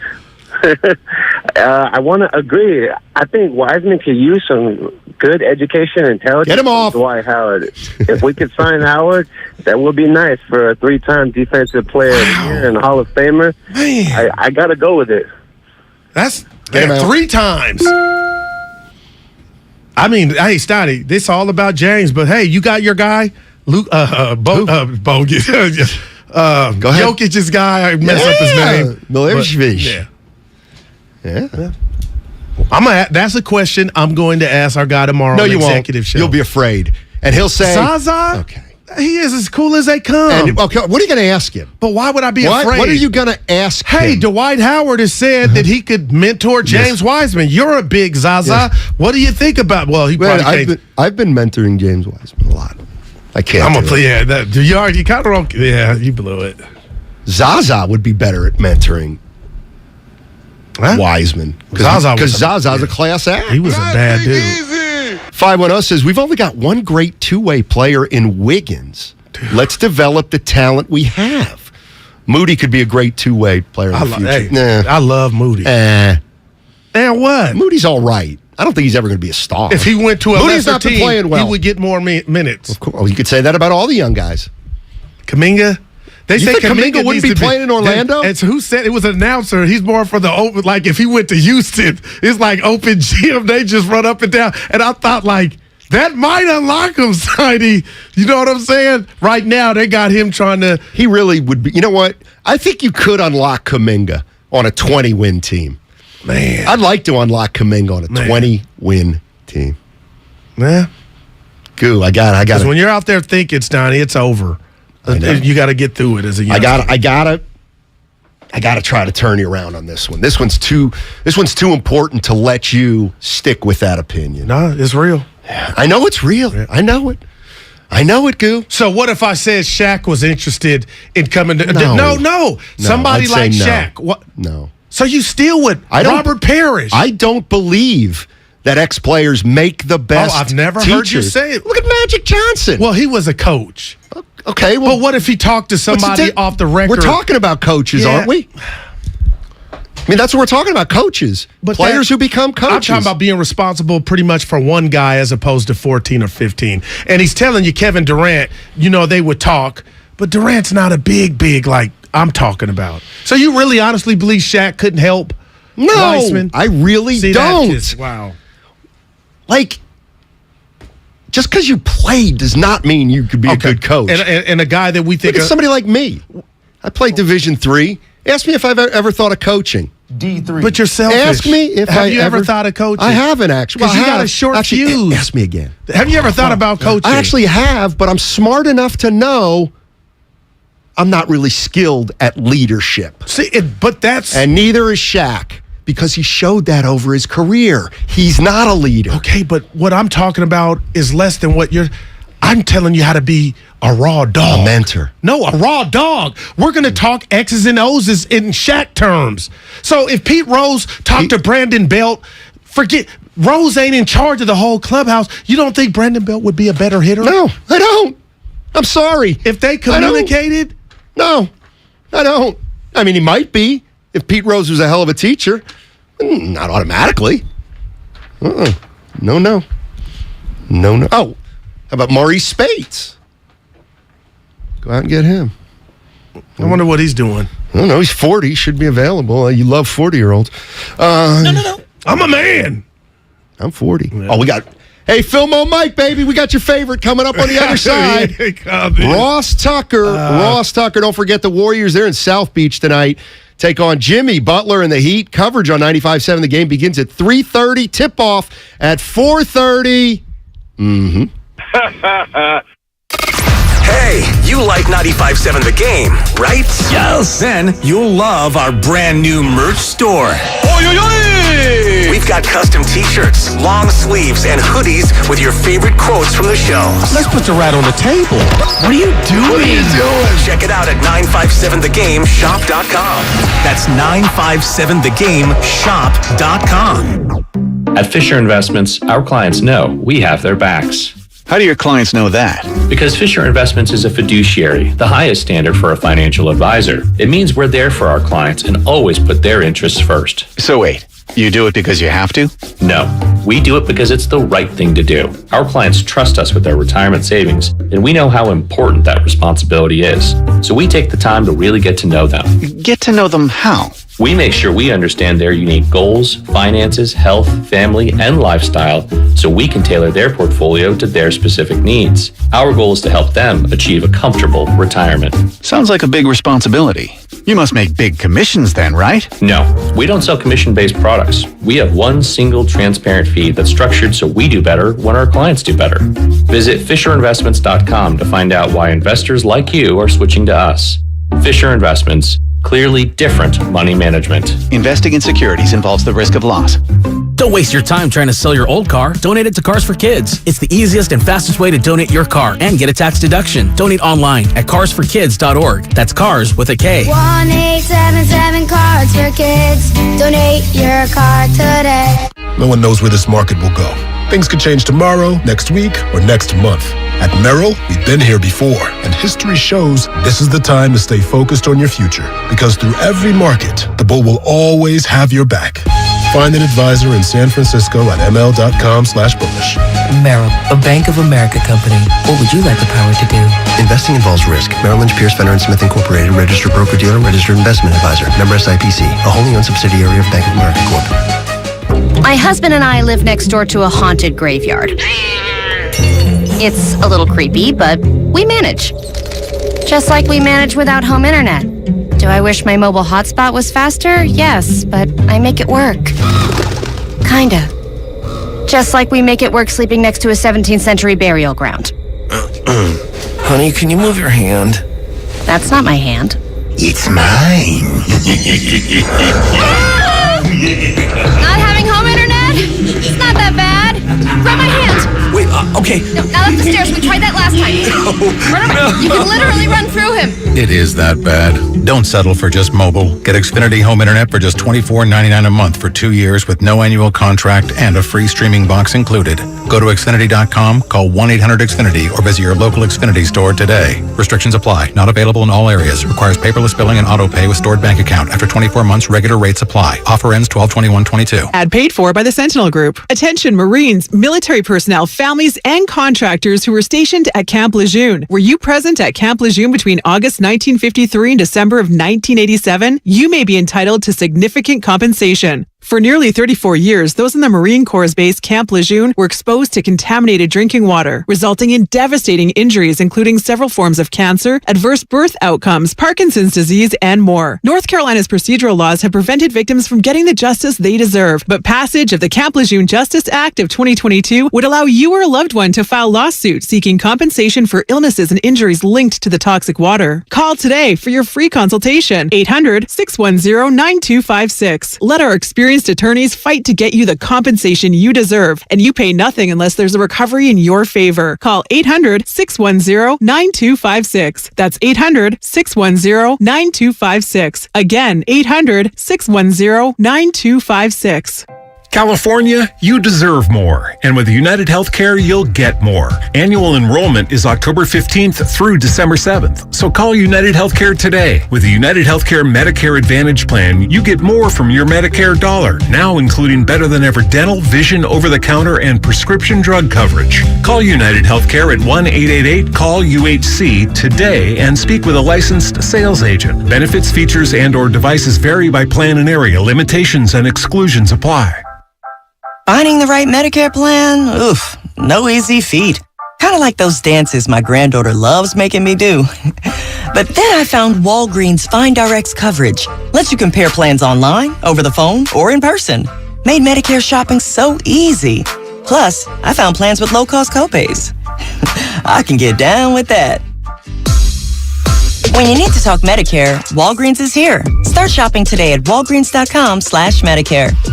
When people have a craving to explore new and traditional Asian cuisines, they head to P.F. Chang's, where scratch-made dishes come from the 2,000-year-old tradition of wok cooking. P.F. Chang's wanted to explore new possibilities for their website. They turned to AmericanEagle.com. AmericanEagle.com re-architected P.F. Chang's website, integrating multiple third-party systems to create a unified digital experience. The results? Improved page speed and performance, personalized content based on users' location, intuitive online ordering, an increase in organic search visibility, and a 40% increase in new users. For scratch-made Asian cuisine, visit your local P.F. Chang's or go to pfchangs.com for website design, development, digital marketing, and hosting that produce efficiency, revenue, and results. Visit AmericanEagle.com. P.F. Chang's and AmericanEagle.com. Another example of the best businesses in the world, turning to the best in the business for websites. Go to AmericanEagle.com or call 877-WEB-NOW1. That's 877-WEB-NOW1.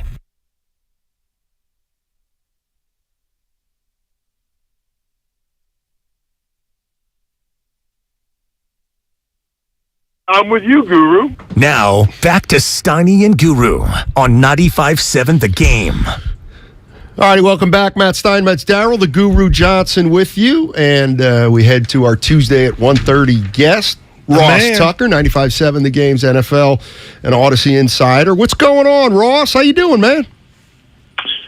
I am doing fantastic. I'm assuming you guys are doing pretty well as well after that butt whooping of the Rams on Sunday. It's actually kind of remarkable that the only time the Rams can beat the Niners was in that NFC Championship game last year. And that still shouldn't even have happened. I'm with you. No, the 49ers up 10. Yeah. Let me just ask you a little bit about obviously what you saw from Christian McCaffrey, and then the 49ers also traded Jeff Wilson Jr. Today, which tells me maybe Elijah Mitchell's going to be fine. But is there a philosophical shift that just happened, kind of, or is that overstating it? 5 years of Kyle Shanahan, they've had a different leading rusher every year. He likes to do it by committee. And now they went out and got Christian McCaffrey, who's going to touch it quite a bit. Is that a drastic change or not so much? I think it is, Steiny. I think you're onto something there. Now, I think maybe he would argue that he hasn't used the running back that much in the passing game because they haven't had a guy like that.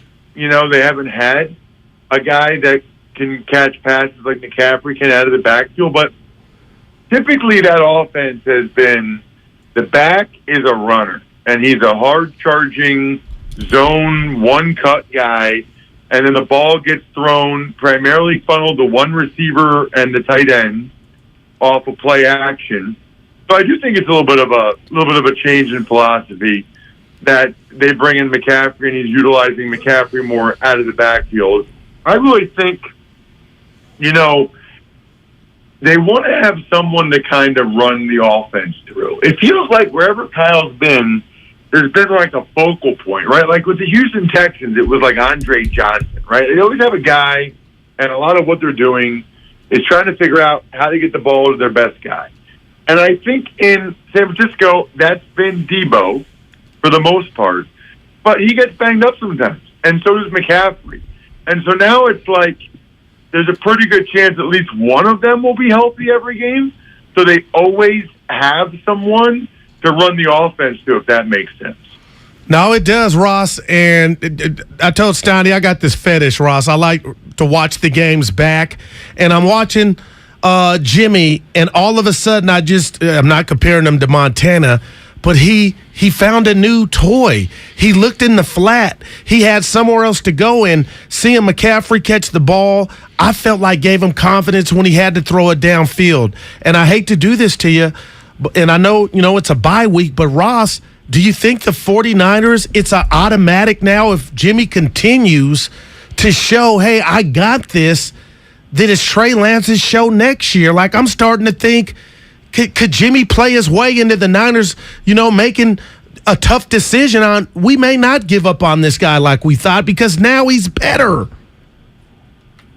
Yeah, I mean, it's like, I always look at questions like this, and let's take it to the extreme, right? If the Niners go 6-11, Jimmy's gone. If the Niners win the Super Bowl, they're not getting rid of Jimmy. The real question is, if they go to the Super Bowl, are they getting rid of Jimmy? Yeah. I don't know. The flip side of that is, Jimmy's going to want a ton of money then. And I wonder what the market will be like for him. And it's just a shame they haven't been able to see more of Lance to know whether or not they feel comfortable moving on at that point. And that would be the end for Kyle. If they went to the Super Bowl with Jimmy, which, by the way, is a possibility. Like, the NFC is winnable, okay? I know people that think the Niners are a real threat.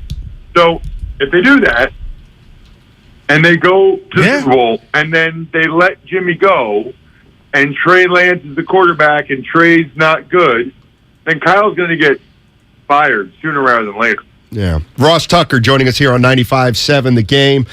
Let me ask you this. I don't know if I want to ask you the long term, but, Deebo Samuel held out. You paid him this offseason. Now you've got Christian McCaffrey, who's a dual threat. Is there overlap there between Deebo and Christian McCaffrey that everybody can live with? Yeah, I think so, because I think you can use them in similar ways, but also, they can use McCaffrey a little bit in some of the ways that I don't know if Deebo loved that he was getting used at times, because McCaffrey, I don't know that he's quite as explosive as Deebo, but he's got some similarities. So I really do think that they're both better off for it, because they're not guys that you want to be giving. Like, even Christian had, 26 touches on Sunday? Yeah. I don't know that they want to be doing that every week, right? Like, I feel like ideally Deebo's 8 to 10, Christian's 15 to 17. I don't know, with both those guys' injury history, you don't want either one of them getting that many touches. So I think that's part of the beauty of it. Ross, I was telling Steiny, did the bye come? Obviously we don't play, but did the bye come at a wrong time? You got your new toy, and I'm just like, man, they're hot. Talk us and walk us through what a bye week is like in the NFL, because you've experienced it. Is it just totally get away from the game? Well, it depends on your coach. It depends on when it is during the year. I mean, I can remember one year in Buffalo, we had an early bye. We had practice on Friday. We practiced on Friday, and then, we basically, and we had to be back Sunday night because Monday morning we had meetings. Because we did something with the, skits, and I called it, and the coaches were there, I called it the bye day instead of the bye week. I called it the bye day. Because we drove home Friday to Pennsylvania, God's country, Daryl, by the way, Guru. And I went to my high school game that night. They actually got smoked by Muhlenberg. It was very disappointing. The next day, I went to a Westchester University College game so I could see my best friend's younger brother play and tailgate, which was amazing. And then Sunday, I had to drive back up to Buffalo. I got one full off day. Nowadays, they get a lot more from that. Ross Tucker joining us on 95.7 The Game. Hey, if I'm putting you on the spot here, I'm seriously sorry, but there were 10 trades made today. And I know that the trade deadline just ended, but do you have a most impactful trade or one that stuck out to you? Yeah, I think the difference maker trade is the Niners getting a 5th-round pick for Jet. No, I'm just kidding. I think it's Bradley Chubb. No, I think Roquan Smith to the Ravens is a good move for them. I kind of like the Vikings getting Hawkinson with Irv Smith out for 8 to 10 weeks. But the move is Bradley Chubb, because I think the Dolphins are one of the 8 best teams in the NFL. Like, they're tier 2 in the AFC. We all know the Chiefs and the Bills are tier 1. But the tier 2 teams that, maybe have a chance would be the Dolphins, the Ravens, and I would say to a lesser extent a little bit the Titans. And so I think it's interesting that the Ravens and the Dolphins more or less made moves, guys, to try to get into tier 1, or at least give themselves a chance in January to make a run and be able to beat the Bills and Chiefs. What tier do you have the Niners in, Ross? Tier 2, which is pretty impressive, actually, because tier 1 is the Philadelphia Eagles in the NFC by themselves, just the Eagles. And then tier 2 is the Vikings, the Cowboys, and I think the Niners. And now the Niners aren't there record-wise, but if you're asking me who I think is in the next group of teams that is that good, I do put the Niners in the same category as the Cowboys and the Vikings. Ross, I got to ask you a question, man, and this is non-Niner question, but Sunday I was with my pops. We're watching the Carolina-Atlanta game we had on the Red Zone, and I jumped out my chair when Carolina, a hell of a throw, a hell of a play to Moore, and I'm sitting there like, oh, my gosh, this is going to change their season. you got to make the extra point. But the flag for the helmet off, Ross, I'm not a player, man, but I just hate when you penalize grown men for playing a sport to where you could die if you get hit the wrong way. I'm kind of like, understand the timing and why the helmet came off. What did you make of that flag? And I know the kicker missed 2 kicks, but I just thought that was like, come on, man. The guy was out of the end zone. Did you have to throw it and ruin a moment? I understand the thought process, Guru. That they got to have that rule. Because if you remember, okay, I don't know if it was 10 years ago or whatever, but somebody figured out that a great way to get a lot of face time on TV was to take your helmet off right after you scored a touchdown. And so what ended up happening is guys were doing it every time they scored a touchdown. And you can't have that. Like, you can't have guys taking their helmet off every time they score a touchdown because they want the face time. The real issue isn't the professionals. It's then you see the kids in college do it, and then the high school kids do it. Then you got a Pop Warner kid who takes his helmet off at the 8-yard line because he thinks he's going in for a touchdown. I mean, you just can't have that. Now, the thing I will say about it, DJ Moore was not trying to draw attention to himself. DJ Moore is from Philly. I saw him play in high school. He's never done that before. He knows the rule. He, lost his mind. Right. He blacked out because of the moment, and I've done that. I've done that in multiple games where, I was standing up, and I didn't lose consciousness, but I lost consciousness, if that makes sense. Wow. I don't even remember what happened because I was in an altered state. That's what happened to DJ Moore. I think it's unfortunate, but ultimately, how about making the kick, bro? Oh, that's just the worst. He missed a 32-yarder in overtime, and we wouldn't even be talking about this. Yeah. And also, if you're DJ Moore, they should practice, okay? Every touchdown celebration, run over to the sideline and then take your helmet. Yeah. Yeah. But he wasn't thinking, man. He lost his mind. I get it. Their season's over. Not yet. That was a blow. If they won that game, Ross, they had action, man. No, I'm with you. But on the Even Money podcast, I had the Panthers getting 4.5. Oh, look, there you go. Amazing moment for me. Because even after he missed the extra point, I knew I was still going to win the bet and cover. So, DJ Moore, listen, he did it. He did all I needed him to do. There you go. All right, Ross, we'll talk to you next week. All right, see you, dude. All right, that's Ross Tucker, Filmo Mike's favorite guest on 95.7 The Game, and you see why. You ever have a moment like that? You black out, but you don't black out? My wedding day. I said I do. Something happened, Steiny. Nobody knew. But, yeah, something happened. I mean, I've you don't remember. Frozen up a little bit on TV. Nice. Is that the same thing? Because you damn sure done that on radio. Oh, my God, another one. Did you get it? I said you damn sure. Hey, somebody said I used fetish wrong. Like watching the game. But you kind of get my. I saw It's something you like to do. Yeah. Get your head out the gutter. Make who? You said something interesting on the text thread last night. You said... I get nervous. This is the group text. Yeah, okay. All right. Guru said, this is a question that Guru asked. Does the acquisition of Christian McCaffrey mean, or is there a connection between the 49ers getting McCaffrey and Jimmy Garoppolo being the quarterback next year? Please explain. I listen, you are more ready-made now than you've ever been, the Niners. And I just don't know if you have the time to get Trey Lance up to speed.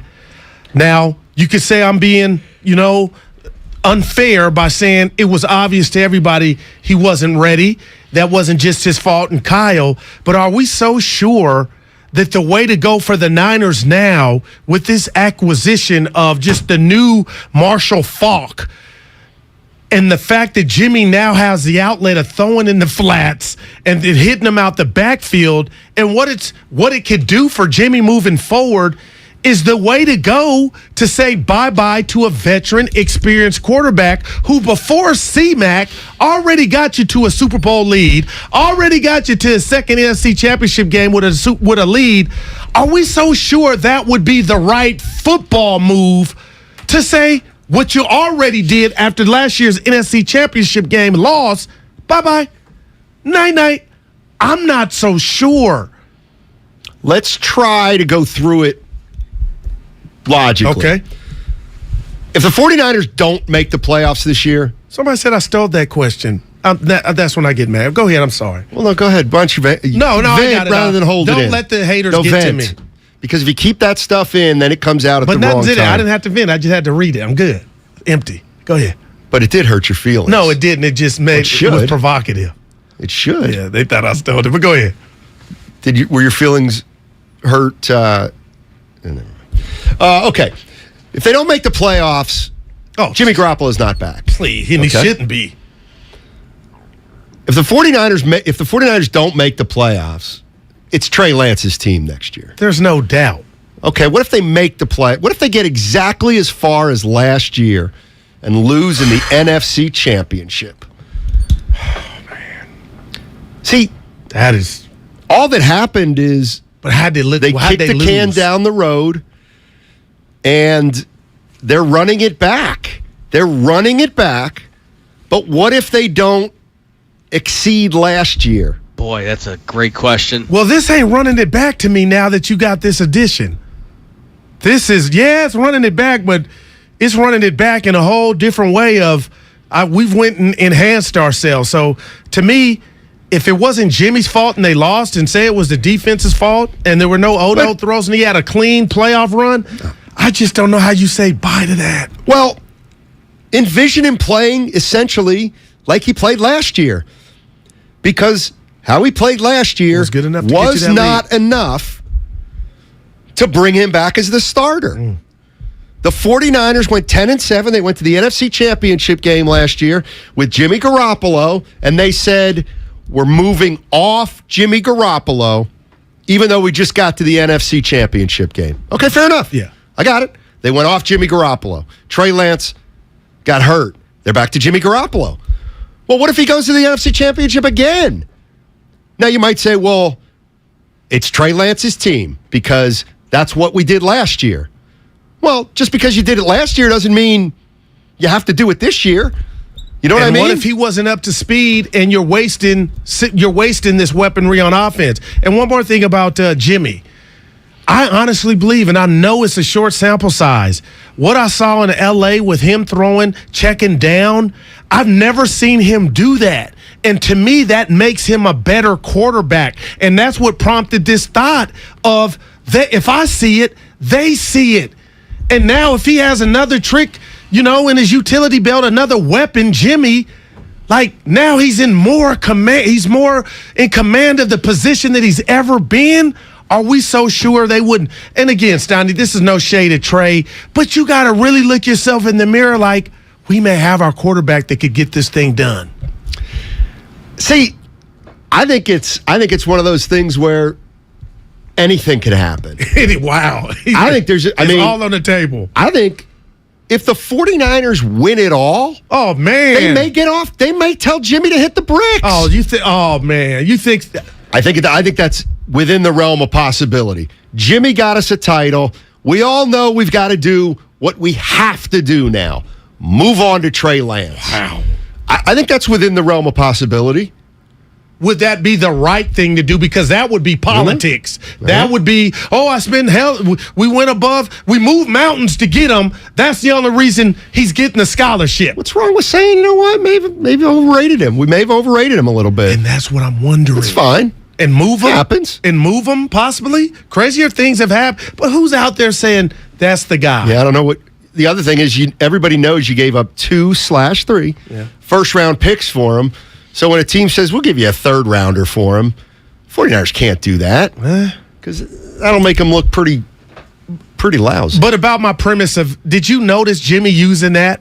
Using what? The outlet of throwing the Roger Craig or the Ricky Watters, whatever you want to. It was incredible. Like, that's never, to me, it's been there. You just haven't utilized it. But now, it's like I can see Jimmy say, default. Here you go. Like, he could take it to the house on those things. Steiny, that makes Jimmy better, man. But why didn't Kyle get a receiving running back earlier in his tenure if it was obvious Garoppolo needed that kind of outlet? You know what? I don't have the answer for that. And maybe they overlooked it to where, it just, Jimmy would mess it up. But I'm telling you, if I'm in the NFC, I'm looking at this Niner team and the fact now Jimmy's still going to mess up. We saw him mess up. He threw the pick to Ramsey that Ramsey dropped. So, I know I'm not saying he's not going to make any mistakes, but, man, I cannot wait to watch their next game to see him utilize that. And I've seen the great ones do it. Montana, Mahomes does it to where you just hit that dude in the flat and that you can just keep moving down the field. You just compare Garoppolo to Mahomes? No, they use that. Mm-hmm. And I'll tell you who didn't do that. In the NFC Championship game at Seattle, Kaepernick had the running back in the flat all day, and had he just Super Bowl against the Raven, they could have. He didn't look there. The great ones look there. Like, I ain't got to go hit a home run every time. Let me throw it a half yard. Go ahead and get it. Let me tell you what the worst thing to ever happen to the NFL was. McNabb? And the worst thing to happen to fandom is they let people watch the All-22 and act like they know what they're talking about. I get it from Montana credentials, the All-22. But you feel like a coach, but you want to watch it. I don't know. You never watched the All-22? No, I haven't. I love watching football the way it appears on television. But Steiny, you do forget that. Like, wow. Not a part of that elite club. It really is chess, E. All right. I'll let you use my credential. For what? Like the All-22? No. I won't. You know you want to break down O-line play, Steiny. Think he does. You want to take a deeper dive on Trent Williams. You know what? And use check. Especially use check. Yeah. Use check had his best game this past weekend. You like that? Well, you like that? You know why? It wasn't a negative. Mm-hmm. Been missing blocks left and right. Nobody sees it, though. All-22. Hey, my boy Marky just texted me. I don't know who Marky is. Marky from the Yoon, a.k.a. Phil. He said, what is it, Mark or Phil? Those are two completely different names. The street name Phil, real name Mark. But listen, they got McKinnon. Kyle wanted that guy. He just was hurt for 2 years. Yeah, good point. Yeah. Good point by your buddy. /Phil. Not you. And I'll have to give credit to the text line. Somebody saying that's what they try to do with Joe Williams. Remember? From Utah, I believe. I think his name was different. Joe Williams. It was Joe Williams. We can bet on it if you want. You're going to win $100 when the Warriors of the field. Win it. Warriors of the field. Who winning tonight? We got a game right after we get off. Not right after. Why do I do that, dude? Why do I do that? Oklahoma City. Such a horse. Just steal my thunder, man. No, but why do you said, hey, right after the game? It's like it's 90 minutes, and I got to be right after. You don't like seeing me happy. I said that. No, I'm a jackass. Yeah. Cut it. You know what? Cut that. Just lay out right now. I mean, it's not easy living like a jackass all the time, Goo. I feel sorry about it sometimes. There you go. That helps, man. You need to do that more. Self-reflection from the Steiner. I know. What kind of an a-hole would actually try to correct you when you said, Warriors playing right after work today? Like, what kind of jerk does what I just did? Well, not really right after the game. 90 minutes after the game. Keep going. Well, a lot of people enjoyed this, Steiny. You know what? I'm starting to You're growing, man. I'm starting to get it. I'm starting to get why nobody likes it. Right. But I think you like nobody liking you. No, I actually don't. Sometimes it wears on me. Okay. Late at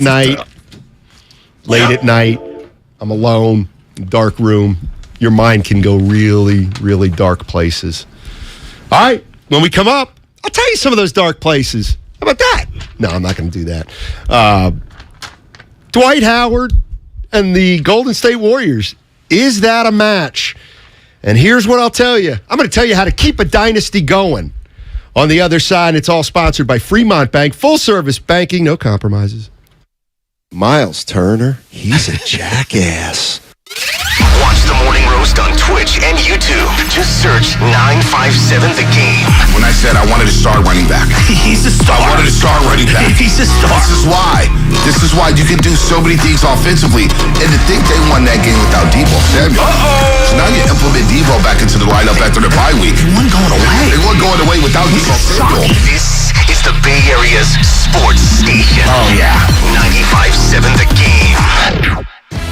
Tune in to 95.7 The Game for Warriors Live, 60 minutes before tip-off of every Warriors game. Brought to you by Xfinity. Supercharge your home with supersonic Wi-Fi. Unbeatable internet, only from Xfinity.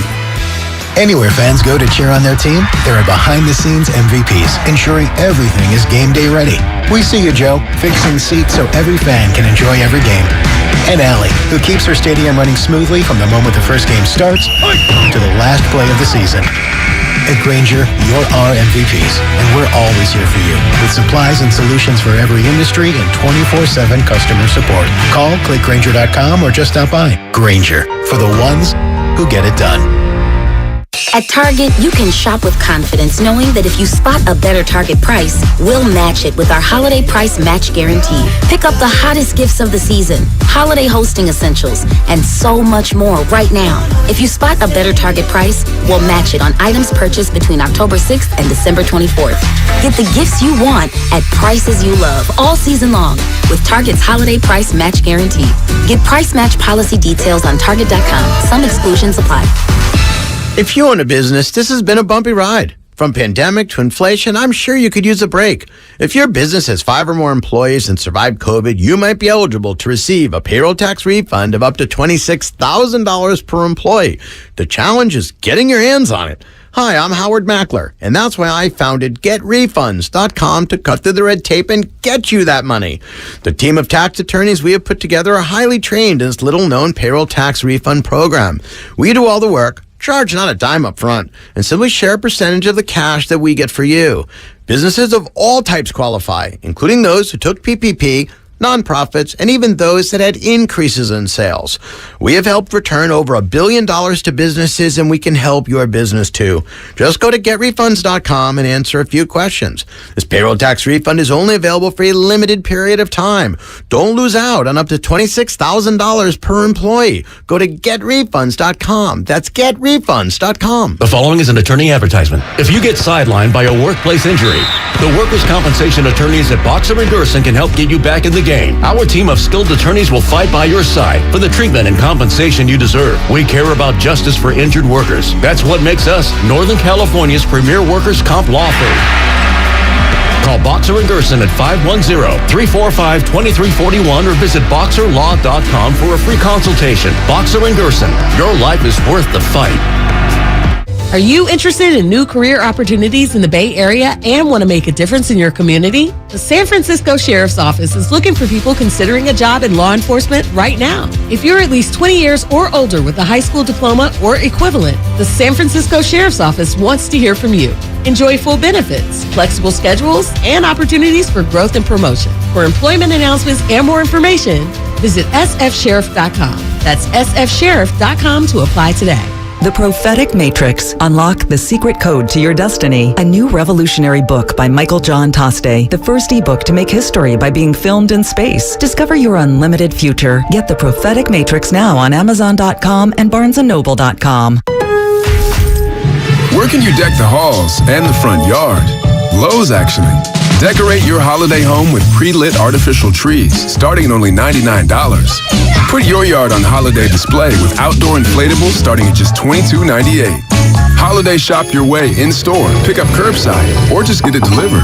And check back daily for deals during Black Friday month. Start saving now at Lowe's. Home to any possibility. While supplies last, selection varies by location. You're the one who protects the flock, and that requires an eye for detail. Because when safety and well-being are on the line, it's the details that can save lives. Even when no one else is watching, you see everything. Grainger gets you, and we're here for you, and all the ones who get it done with a wide range of safety products and solutions, plus board-certified safety consultants here to answer your questions. Call, click Grainger.com, or just stop by. Grainger, for the ones who get it done. What's your retirement look like? With Fidelity Income Planning, a dedicated advisor can help you create a flexible income strategy to grow and protect your wealth so you can stop worrying about the future and enjoy whatever comes next. Investment minimums apply. Fidelity Brokerage Services member NYSE SIPC. 2000, 2008, 2022. When it comes to the economy, those are some scary years. Dot-com crash, housing crash, and the roller coaster we're going through right now. It's a dangerous time to not know your numbers. But over 31,000 businesses have the confidence and clarity they need because they rely on NetSuite by Oracle, the #1 cloud financial system. NetSuite gives you visibility and control of financials, inventory, HR, planning, and budgeting. Manage risk, get reliable forecasts, improve margins. Everything you need all in one place. So, how do you prepare for uncertain times? The answer, NetSuite. NetSuite helps you identify rising costs, automate your business processes, and easily see where to save money. That's why 93% of customers say they improved their visibility and control when they upgraded to NetSuite. What are you waiting for? NetSuite is offering a one-of-a-kind flexible financing program. Head to netsuite.com/radar. netsuite.com/radar. You're listening to 95.7 The Game, KGMZ FM at HD1 San Francisco. Always live on the free Odyssey app.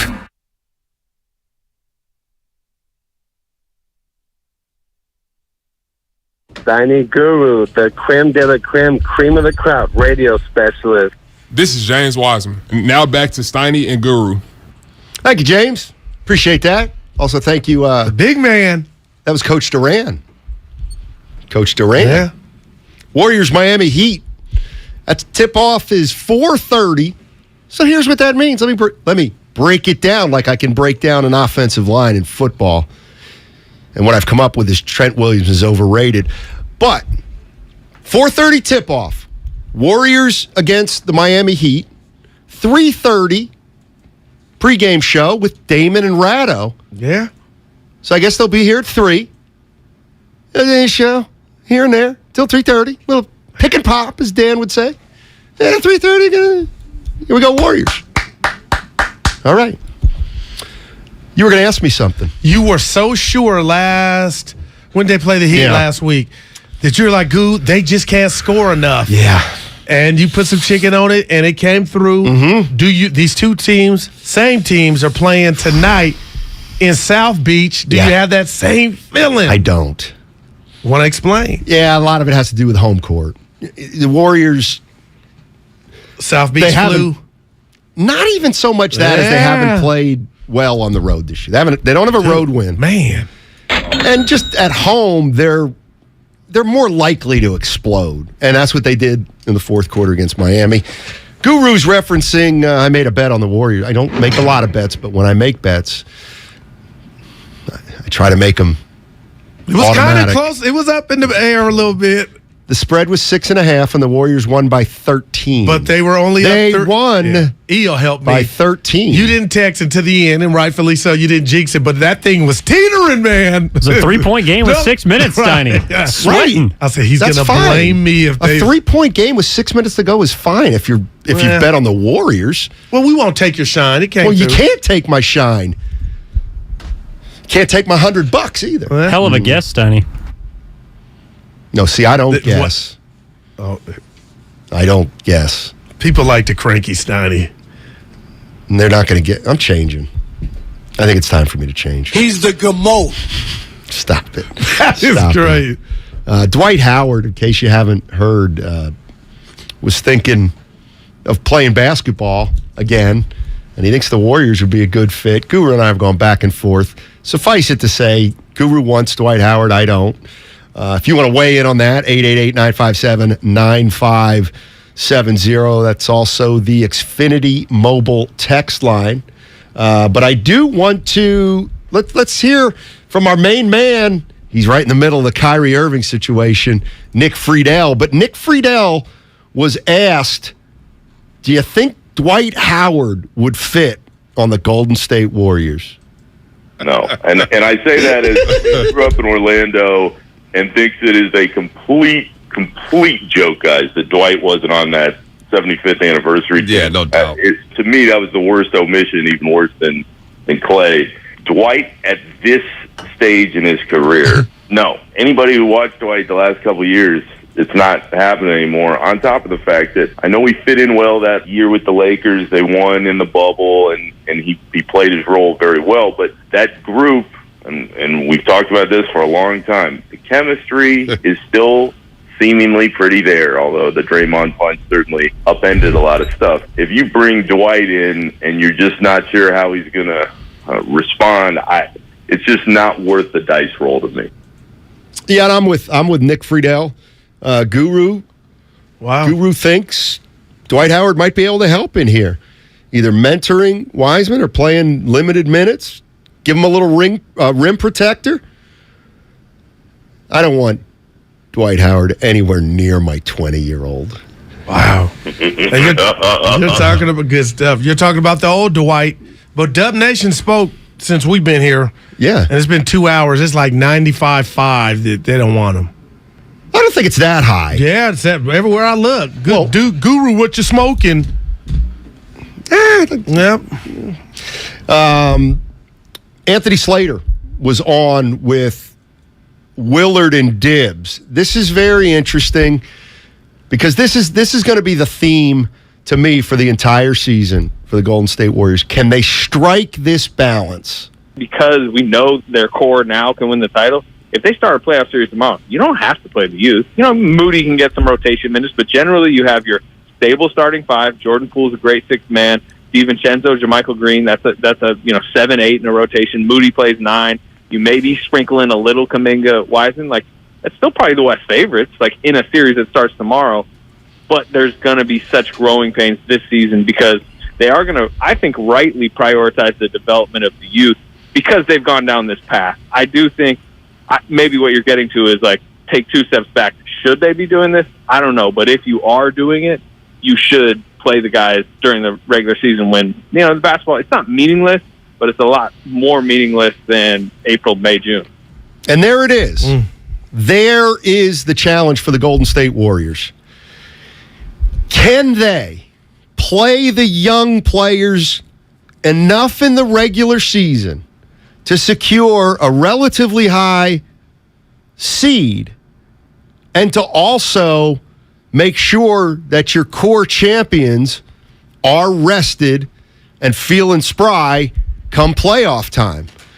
That's what they have to do. They have to figure out a way.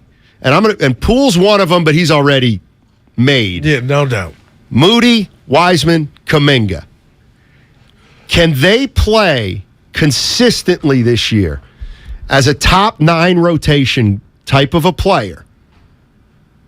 Keep the Warriors at about a 50-win pace, because that's a little 50. 50 will do it. Yep. So that Curry, Klay, Draymond, Looney, Iguodala are ready and raring to go for the playoffs. That's where I think Slater was talking about you're going to go through some growing pains if you do that. Yeah, and again, it's only 7 games, and I'll lay off on the record. Hey, you know what? They've earned it. I'll give them the benefit of the doubt. But what I am seeing is when you talk like you just did, Steiny, you're telling me I'm going to see Wiseman and Kuminga finish games. But then on the flip, even when they're not good. So it's not really that, because when they're not good in the games, they sit on the bench, and then you tell me and the listeners, I've heard it from others, they got to impress in practice. So it's not going according to what we thought. Hey, you know what, Kuminga, if you get beat back door or your shot's not falling, you get lost, you're blown assignments, James, they're coming and getting cement feet on the bench. Yeah. I don't like that. It's too much of that early on. I love it. And you're still not winning by keeping them from being seasoned. And that could be. Hey, your boy Jerome playing, though. Jerome who? Ty. Kersey? R.I.P. Jerome Kersey. Who? Ty Jerome. Who's he? The Lucas licking guy. He looks like Lucas hooping. It's a compliment, Lucas, but he knows what he does. He's trying to do on the court, but he's making, I'm just telling you, Steiny. What are you telling me, Goop? Tell me again. What have you seen when Kuminga and Wiseman have been in prison? When they are not coming in the game in the third and fourth quarter, I didn't have that as an out. Like, what's that? That's not working, and it's why you're 3-4 too. First of all, the idea that Wiseman or Kuminga would finish games is preposterous. That you ain't seeing. Even if they are playing pretty good. And I Wiseman's not going to get to the 6-minute mark of the fourth. They ain't even getting to that juncture, Steiny. It would be nice if they could do something positive once in a while. So you really think Wiseman's more than Kuminga because he's playing more? Okay, you really I know. think his defense is that porous? Yeah, it's not very good right now. Right now. Notice I said right now. By the way, I forgot to tell you this. So before the show, like I said, I had 2 questions. What and when? Like, what do you think is the big issue for the Golden State Warriors? And then, like, how long before you would panic about it? So get this. I said my biggest worry for the Warriors, and you can jump in here at 888-957-9570. The biggest concern I have about the Warriors is Klay Thompson. Right. It's not their defense. Not the youngsters. Not the youngsters. It's Klay Thompson because he's the most important player of all the youngsters. Anyway, but I went to Kyle Madsen. Yeah. Is he back there? I don't know. There's a shadow. What made you think of him? I just said I went to Kyle before the show and asked him what he thought the big issue was for the Warriors. And you know what he said? Tell me. Now, he likes to imitate me at times. So he said, yeah, I know what my biggest worry is. And I said, what? He goes, Wiseman's got terrible hands. Maybe Wiseman's not that good. And then Sam Lubman. Nobody loves their Bay Area sports teams like Sam Lubman. I love Sam. He said his biggest concern is Kuminga, that Kuminga might not be ready to play. Evan, I didn't ask you, and he's not listening. What's your concern, Goo?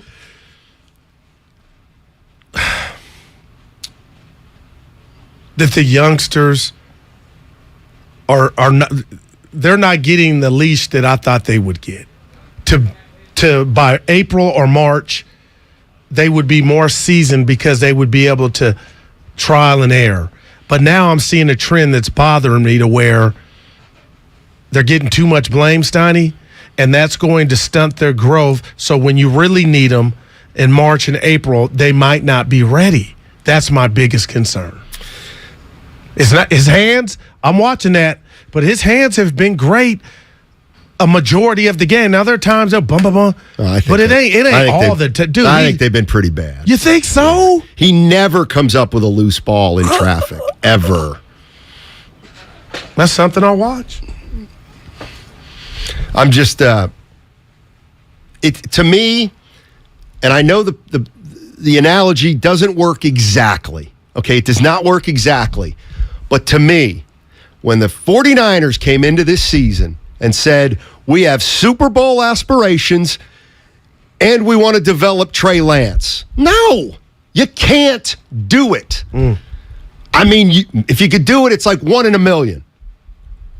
I don't think the Warriors can win a title and develop those 4 young guys. I don't. Now, can they win a title by limiting them? Yeah, they can.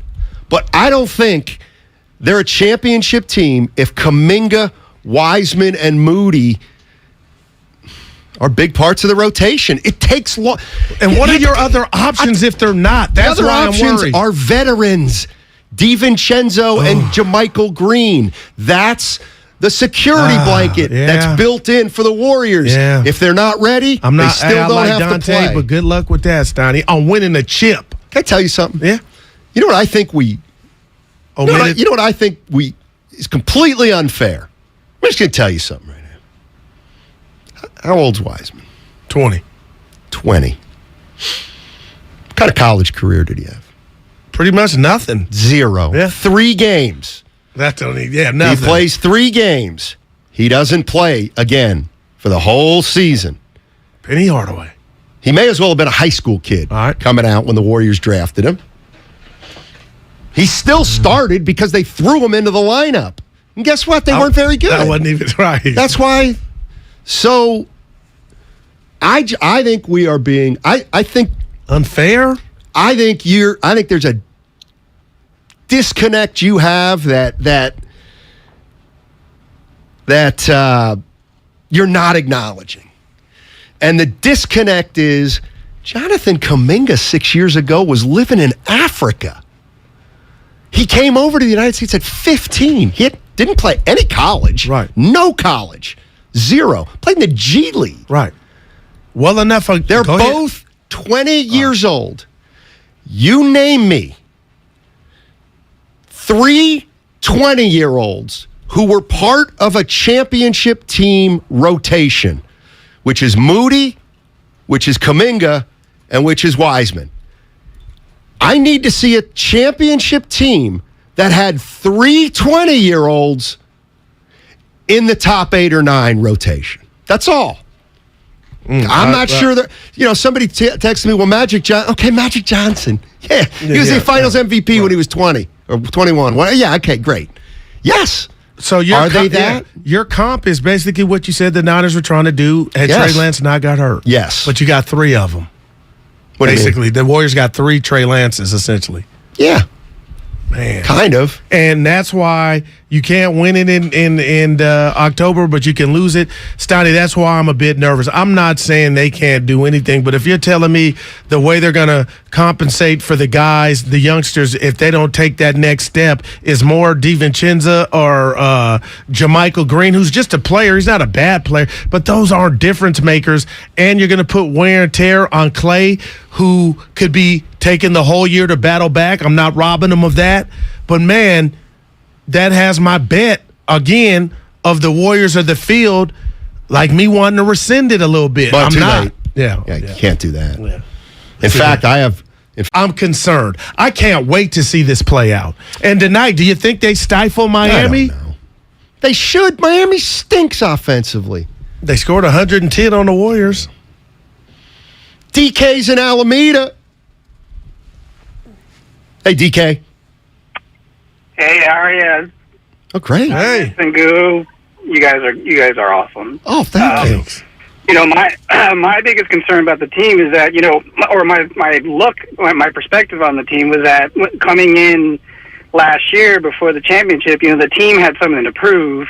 This year, they've won the championship. So every single team, especially teams with young players, no matter what the record, are going to come in here and say, "Hey, we're facing the championship. I'm a young up and coming player. I'm gonna ball out. I'm gonna shine during this game." And the Warriors just haven't responded well to that challenge. And it's just a different dynamic this year.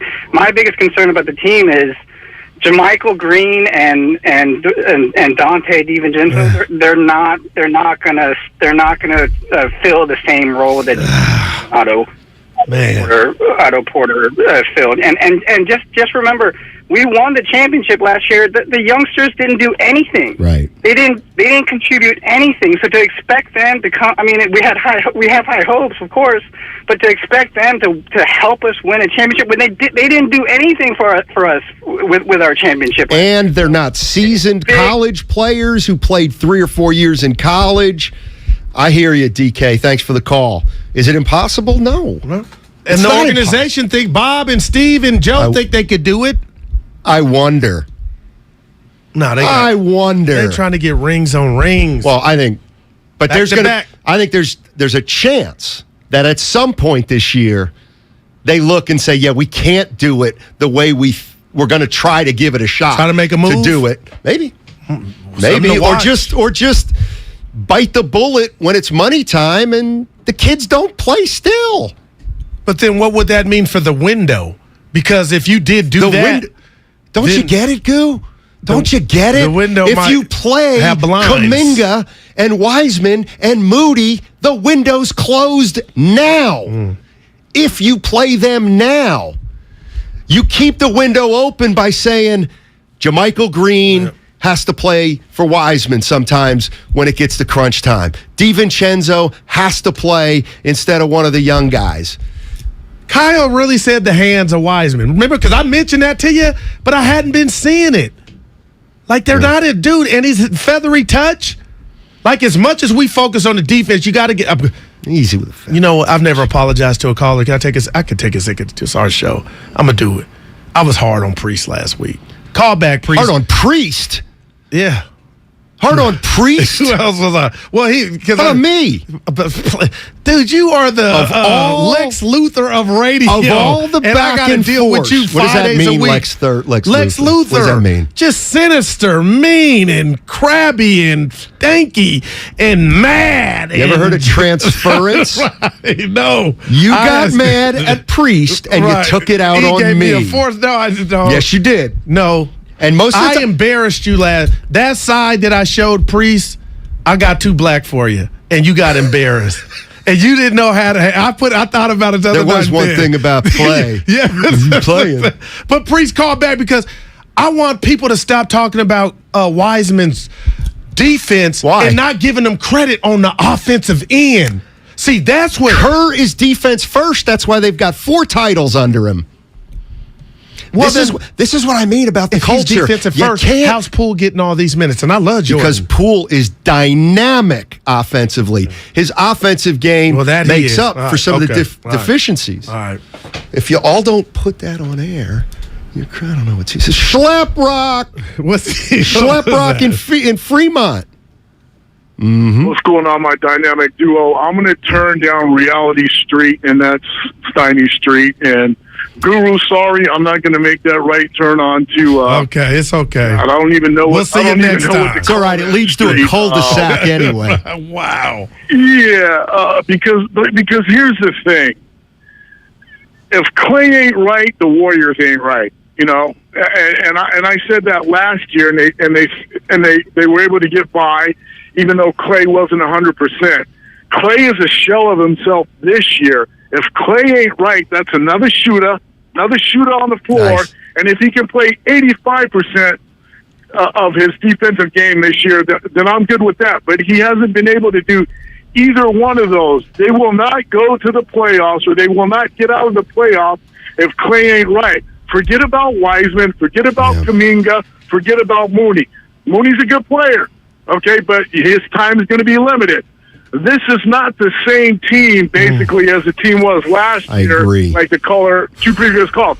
Where's your Toscana Anderson, who kept them in games and winning games in those first 18 games of the season when we had a bunch of injuries? And then you got GP, Gary Payton too, and the other go, Otto Porter Jr. This is not the same team. Thanks for the call. Appreciate it. I'm right with you. And you know what it comes down to? I'm going to tell you on the other side. I'm going to give you one word why the Warriors can't just give minutes to the youngsters. Because they're not doing it now. Nor should they be.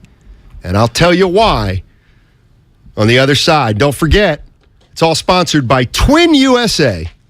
I want to invite people somewhere. I want to invite you into the realm where it's okay to say something nice about Jimmy Garoppolo on a football field. Feels great, baby. Because what I'm noticing is you're either a Jimmy guy or a non-Jimmy guy or girl, and once you've selected a side, it's like you're not allowed to visit the other side.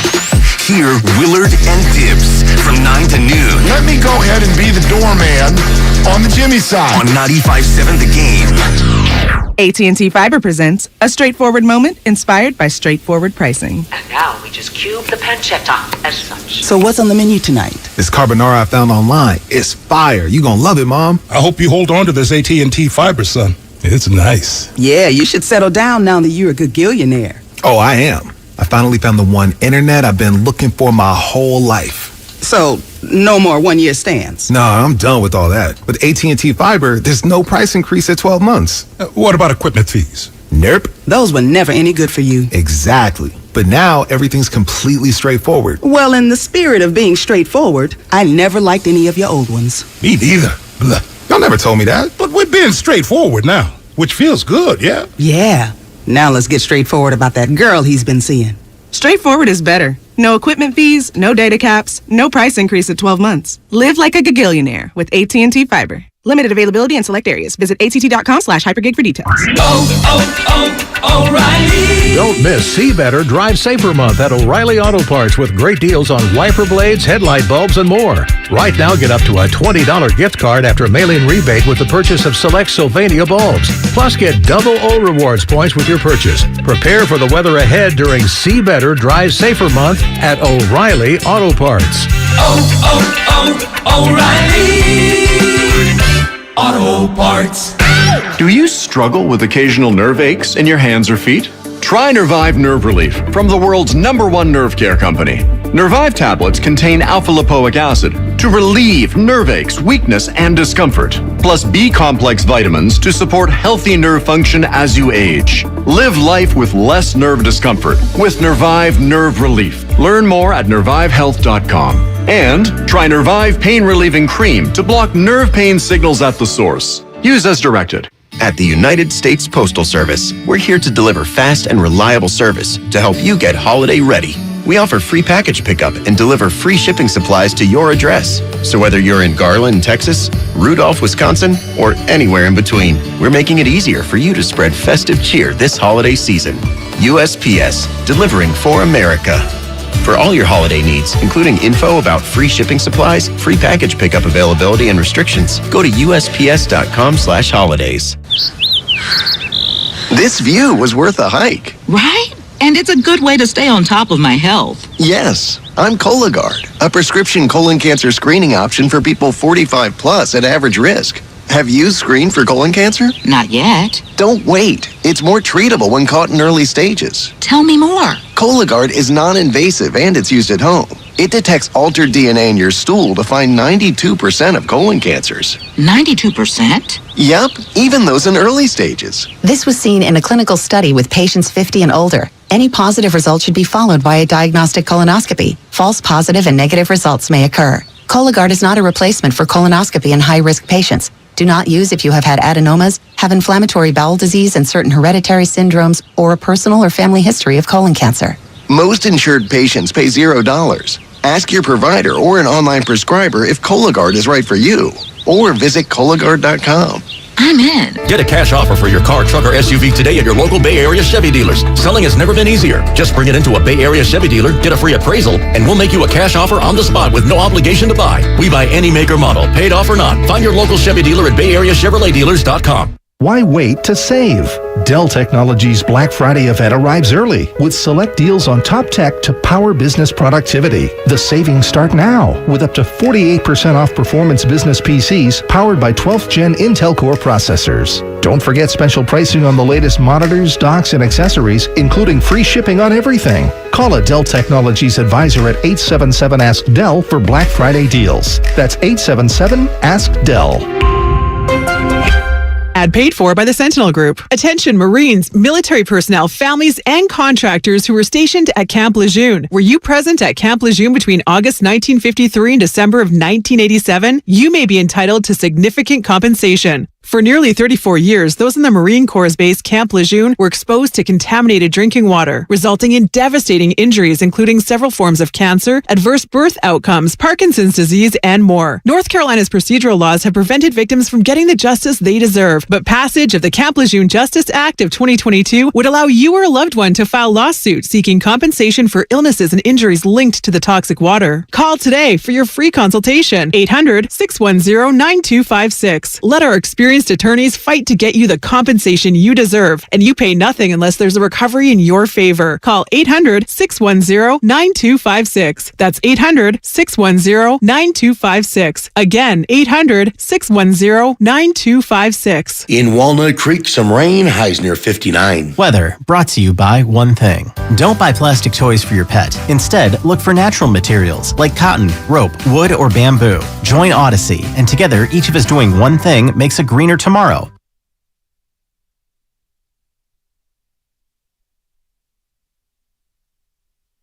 I'll be there when I be there. Hey, it's Jermichael Green with the Golden State Warriors. Now back to Steiny and Guru. Take it away, Steiny. Our guy. Wait, who is that? Jay Green. Jermichael Green? The other Green, the Green brothers.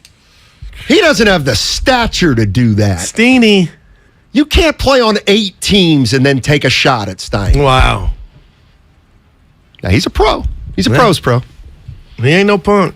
No. How about this? D3. What if I said shame on us? What if I said shame on us? You would have to elaborate. And I've got to give this one the credit. I got to get this one right because this guy is absolute money. I was talking about what I said, you know me, I can sometimes be boisterous with the B. Where's with this the B, person at? What not a B. venue? It's on the Xfinity Mobile text like line. Homer Fudd, right? Shoot. It was great. It's great. And I got to give the guy the credit. Tell me you find Maybe it. it wasn't. Well, I can. Oh, no. Yeah, well, while you look for it, I got something for you. Okay, yeah, thank you. That's teamwork. Why? I need you to walk me through this. I've never played in the NBA. I've never come back from a hard ass injury like Kawhi Leonard. Why am I mad at him? Why are they saying he's not going to be playing multiple games? Do you really think something's wrong with the knee? Of course. Or is this their version of load management and we'll get you? Doesn't matter. The league is losing. I think it's funny, though. Klay sits out the second of back-to-backs. He doesn't make you mad. And he played last year. Wow. I'll give you that. That's you still ain't I'm found it? so distracted. And E called us old earlier during the break. Who? Remember Who's E? Our producer. The guy that puts this thing this extravaganza together. Do you see how distracted I am? No, you're making us look old. Dude, just this is not it. Okay. 510 says, worse. Dude just said if Klay ain't right, the Warriors won't win at all. And he wasn't right last year. But they won it. They don't have those other pieces, person. And Klay's not the player he was last year right now. Klay has been a slow starter even when healthy. Blows me away how many people are overreacting and think he's washed. I never use the term washed. It doesn't happen in the snap of a finger. Right. That's not the way guys decline. God, I can't believe I can't find this, and I want to give him credit. Yeah, I was just saying you guys are rubbing off on me as far as the memory. That's why I'm upset, because that hit me. I didn't like it. My bad. You know what? I'm going to use this, and whoever said it to me. What was it? What was the subject I'll matter? tell you exactly what it was. Remember when I was like, you name me a team with 3 20-year-olds in the we rotation. got some examples, too. So somebody on the text line, I'm so sorry, I can't find it right now, said, hey, 75 Warriors. Phil Smith and Jamal Wilkes. Wow. That's right. But we got some more recent comps. No, I don't know if we do. Evan said the 2011 Thunder. He Googled under 25. So the Sonics had their 3 leading scorers. Dennis They were Johnson, all under 25. They Gus weren't 20. Williams. You wanted to do this, didn't you, after he came in and said the 3 guys? I watched that finals. Which one? Against the Washington What year? Bullets. 79, Jack. What about the year before that? Downtown Freddie Brown. Who was in 78? I was 6 then. Who won it? How old was I? Who won it that year? 79. Washington. And the Big E, Wes Unseld and Elvin Hayes. What you smiling at? You love me when I go JD on you. I don't think you're right. I watched that with Pops. Is he right? Yes. Dude, come on. No. Washington and Seattle played back-to-back years. Seattle won in 79. Washington won the first time. Lenny Wilkes. Seattle won the second time. Now, So 78 was the year, I'm talking 79 when Seattle won. So they won after that's the Washington second won. year. Yeah. Right. So 79. Yeah, 78 was Washington. I had nothing for you 78. I have everything for you 78. Oh, yeah. Just and you know find the what? text. Something that happened in 1978 that makes me mad today. I've said this before. Evan, you got a basketball reference up? Inflation? I don't know what happened. You got basketball reference up? I do. Can you do me a favor? Can you go to 1978, Game 7 of the NBA Finals, and look at that box score? I think I know where you're going. Yeah. 1978, Game 7, Washington, Seattle. How did Dennis Johnson play for the Sonics in that game? This is it. Well, it depends on how you qualify playing well. What did he shoot from the field? This is I know. 0 for 14. That's me in high Dennis school. Johnson was 0 for 14 in a Game 7 of the NBA Finals. The next year, he was the Finals MVP, and he retired. When he retired, was considered one of the most clutch players the league has ever seen. He goes 0 for 14 in 2020. Oh, the trolls would be drilling him left John and right. Starks, yep.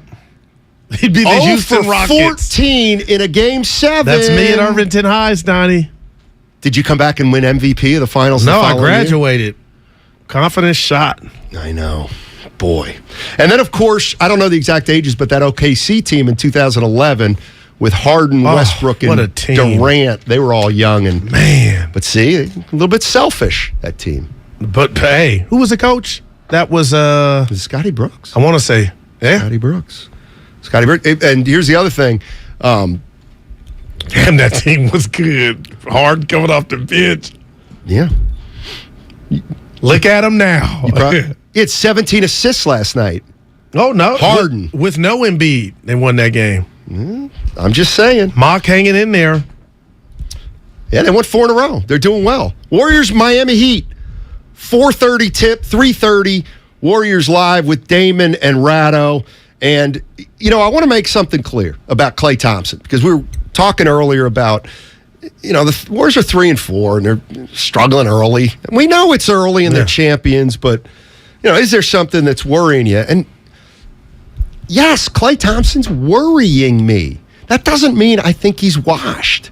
That doesn't mean I don't think he's going to help at various times. Where are you at on your meter? Worry, though. Just about Klay? Yeah, 1 through a 10. I'm at a 6. Yeah, I'm at an 8. I'm not mad at you. You were honest. I'm at an 8. All right. And I know. What you think the organization's at, Steiny? Honestly. Well, they have a better feel for where he's at. I just okay. But him responding to Barkley, that supersedes their field. That plays into it a little bit. That told me he's really, you know what I'm saying? There's some doubt. And what did Bob? Well, it could have kind of the way it looks. He could have had off the court stuff with his family. But remember, Bob had mentioned to us on the executive show that there were some other things going on, but that may be more than his physical. Right. Yeah. I'm rooting for him, man. Well, of course. We all are. But somebody said Sam Cassell in Houston. He don't fit the bill. Of what? When they went to under 25. When Hakeem and he came off the bench. Yeah. But yeah, you're talking about one guy. Yeah. And Sam Cassell was a point guard. Really had a heady play. How old was Kenny then? Very smart. He had been in the league. Go ahead. Yeah. About Klay. You can't. I mean, it's just they might be too young. The Warriors might be just a little bit too young. But they still can make a move if they need be. I was listening to Slater with Willard and Dibs, and he said right now there's nobody on the radar. I get it because it's only 7 games. You hear who might be available? You playing or are you being real? No, I'm being real. Jakob Poeltl. I've always liked him. He plays for San Antonio, people. Dude, he's a big man. San Antonio's in it. Surprise team. Okay. Then in Utah early. I'll bet you the Warriors have a better record than both those teams. Who you bet? Put your money on where your mouth is. No, we got one. The Warriors. Dude, I'm getting nervous. Yeah, the Warriors are the field. I know. Come on, play some D tonight now. Who? The Warriors. Play some D. They right now, they've got a lot of subpar defensive players. Steph's got to step it up a little bit. And that's why I say the OG, that's why you say, Guru, what's your concern? The OGs are, they've never been mistaken for defensive player of the year outside of Draymond. And you scared, I'm giving you this, but Steiny, I swear my eye test sometimes, forget the nerds. Draymond's energy is on 1,000. That does not mean he's playing great D. So, you know what I'm saying? When you said, hey, for his metrics, but man, I need Wiggins to step up. Oh, I've heard that before. We used to say that all the time upon his acquisition from Minnesota. Yeah, but offensively, he's let it go. He knows they need him. He is letting them jumper, 3, go to the rack. Your boy is. He's not playing as well as he was played in the playoffs last year. Well, it's still early. Big homie's going to be fine, bruh. Joe's in San Jose. Wants to talk about Klay Thompson. What's up, Joe? Hey, what's up, Stein? Man, what's up, Guru? Hey. Hey, let me ask you a question real quick. Yeah. If you guys would know better than me, if Klay is coming down the hill, is Steve Kerr? I mean, his personality. You guys know all that stuff. Is he a guy that would try to hide Klay, or would he just dump him on the bench and then next play that soundbite for him? Yuma. That's a great question, Joe. Play that sound from I don't Kerr. have to. He said he's going to ride or die with Klay. And there you see. And that's loyalty. That's the other thing. I appreciate that. I'm sorry. Relax. The world won't end if they don't go back to back. No, that's great. That's not a sports fan. Who sent that in? That's our job. They're already saying it's cool if they don't win it.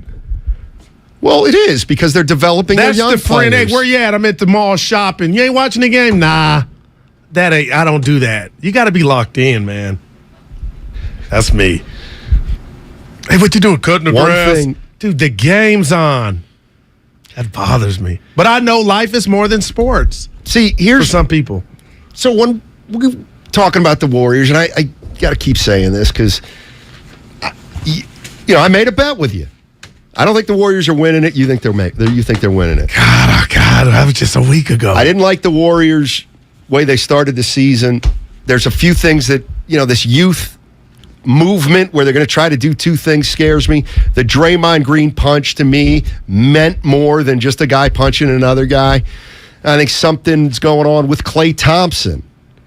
So I know it's early, but I don't like these signs. And having watched basketball for a long time, this can sometimes be the way it ends. Okay. I'm not saying it's going to end this year, but this is going to be such a hard thing to piece together. And for the people who hate hearing that, Steiny, and again, you're saying it. You don't know if you're right. It's a feel. But in the back of their mind, even without you saying and stating it that way, that's how you got to be watching this team. You just have to. I think, oh, dude. What? The Xfinity mobile text line. This is when I love them. I have that up. You said you had one word. You didn't give it. For what? The Warriors. You teased. You said, I got one word that's going to surmise the Golden State Warriors. You didn't say it coming back. I said that. Yeah. Help me out, Evan. And this is when you love the text line. You said, I got one word. No, didn't I say I know how to keep a dynasty going? No, you said you teased one word. And I go, let me see what word it is. One word? About the Warriors. And then when we came back, we didn't get to it. Leonis. Shout out Leonis. Hold on a minute. I don't know. This is why I love it. Xfinity mobile text line. Ronnie in Oakland. Can the Xfinity mobile text line at 888-957-9970 please? Can you be more specific about what I said? Because I forget. I'm telling you. You go, Goo, when we get back, I got one word that surmises the Golden State Warriors. No, I don't think it was surmise. No, well, I'm using surmise. It's not the way you use surmise. I wouldn't use surmise like that. But you had one word to talk about the state of the Warriors. And I was on edge, and then we got back with you missing the text, misreading it or losing it, and it threw you off. But this person they're waiting at lunch on their job before they go back or get out the car. I'm sorry. See, this is what I mean. Steiny, did I miss the word regarding the Warriors, Chef A? And Evan has no clue what's going on. I mean, Evan did, yeah. Ronnie is in Oakland. We're old, man. Ronnie. Hello? Yes, you're on, buddy. How you doing? Dynamite. Right on the table. I want to go back to something you said earlier about Dwight Howard. No, man. I would never, ever want that dude on our team. Yeah. Ever. Wow. Tell Guru why. Yeah. Tell Guru why, Ronnie. He's not a good fit. You know what I'm saying? He's not. He okay, but he's not for our culture. That's right. Okay, Ronnie, what about his influence on Weissman, though? Showing him how to be a defensive player of the year, showing him how to throw that ass around down low, showing him how to get rebounds. What about that? Take care of his body. That part, Guru, I'm with you, though. he can't show him that because, you know what I'm saying, he's been in the league for a minute. He got some experience, but as far as fitting with us, though, wow, man. I didn't. Dub Nation. Yeah, Ronnie. Good stuff, man. Good stuff, Ronnie. He doesn't fit the culture. If there is such a thing as a culture. Well, there's new culture. You don't bring in Dwight Howard. Because Dwight Howard DeMarcus Cousins. You can bring in Dwight. Those two players are so different. And they're so D Cousins is not nearly he was a firecracker, the distraction and the issue Dwight Howard is. Yeah, but DeMarcus is not Cousins 2009. This ain't the same Dwight. He ain't in the dunk contest. He's a joke, dude. Well, he doesn't take the game seriously. But his portfolio is getting him to Springfield. Washed. Yeah, no he's doubt. Washed. So I'm not talking about on the court. You already have one player on the roster who doesn't play. You called him Haslam. And I agree with the 650 here. You're really denigrating someone here. You are really. Oh, wait, who? You are. You know what you're doing? You're insulting Kevon Looney. Oh, Kevon Looney can't be a mentor? Oh, no. Please. No, it's different. You ought to be ashamed. No, but Loon Dog is a friend of the show. No, he's not. This is different. This is as you sip your water. This is 650. Why are we discounting Looney? Here. Loon is the best teacher for a young all of buck. that. Thank you. Howard just wants to be on a championship team. You think of that word. He's a weasel. He's a weasel. He doesn't get, you know what? He doesn't get to weasel in on the Warriors dynasty. You know what that, hey, do you think, it's almost like, hey, do you think Dwight Howard could help? You know, he might be able to help for 5 minutes a game, but you know what? Ain't no way he's walking out of here with a championship ring on our watch. I get it, you're down on him. Steiny's forgetting the tease is a clear indication of his decline as a radio host. Why did I find that funny? No, it's because it's funny. That's why you found it funny. Dwight Howard's a walking comedy show. He's right there with Nick Young. I agree. Wow. Nick Young. I know. He got knocked out of the ring in a celebrity boxing match. I know he got knocked out the ring. Good. See, you don't mean that. Yes, it's boxing. You can root met for him, one right? guy. You guys know each other? No. Well, he came on to do an interview, and he was terrible. Oh, I remember. He was terrible. Yeah. But that's just his style. It wasn't on purpose. I just don't think. Everybody ain't media savvy like you. That's just kind of compliment. Yeah. Dude, the words. You got to remember for tomorrow. I'll text you tonight. Well, I know what it was. It was one word, though. You were juiced. Okay, I think it was probably sacrifice. Right? You think that's it? Yeah. Ride with it. Okay. He played the sniffle. I'll tell you. Like I said it early in the show. And it was a great point. It takes two things for a dynasty to continue. You need good young players. Yeah, you do. You think they got the good young players? They think they have it. But you real quick, Maybe that's what this year's about finding out. What you seen thus far? The problem is you also need your core / stars to become accepting of a role. Oh, Klay. Those are two different things, though. No, I know they are. Because if you're gonna play Kuminga and Poole and Moody, then Klay has to be okay with 25 minutes a game. Then they're not there yet, Steiny. That's not easy to mesh. The margarita mix is still in the blender. So you agree with me? I think it was sacrifice. I hope it is. I think it is. Is Klay willing to sacrifice? No. Steph Curry has already sacrificed. Sacrificing to me for Klay is saying Poole can start, I'll come off the bench. Other than that, there is no, and I love him for it. So that ain't no sacrificing. No. Or what? Hey, coach, 25 minutes a game suffice. 28. Like that ain't gonna. I don't see Klay. Last year he helped and he only played 30 minutes a game. So what the hell's 28? 28's fine. Give me a score tonight. No, you're Who's good. playing? Miami, Golden State. You think they're really winning? The Warriors? Or Miami. Dude, I don't like that South Beach flu. They had an off day. I don't like the game to bet. Okay, gotcha. This one feels like a Heat win, but I'm not betting it. All right. I only bet when I feel They just good. played a week ago. Less than that. That's correct. You still need to apologize to Looney. That's my guy. That's not his job. He's focused on his job. He's not your guy. He can't be your guy. He's not athletic enough to be your guy. I wonder why Jokic said bye to the big man coach. Because he had fully developed. You know what? Here's why. We need to get to I'm going to go check my sources. Jokic was looking over his bottom line and like, why are we paying this guy? Or the brothers Why are we paying this guy $380,000? Right. I'm going to know his name. I've already won the last 2 MVPs. But that's when you stay around with you see my finished product. Yeah. Just about time to go, guys. Damon Ratto until 4 o'clock. Then Warriors Live with Damon Ratto until 4:30. We got a game. Yes, we do. Have a good one, everyone. Starts at 3:30, sorry. It's not easy living like a jackass all the time, Goo. I feel sorry about it sometimes. Hey, you like 95.7 The Game, right? Yes. Then you'll love our brand new merch store. We've got custom t-shirts, long sleeves, and hoodies with your favorite quotes from the show. Let's put the rat on the table. What are you doing? Check it out at 957thegameshop.com.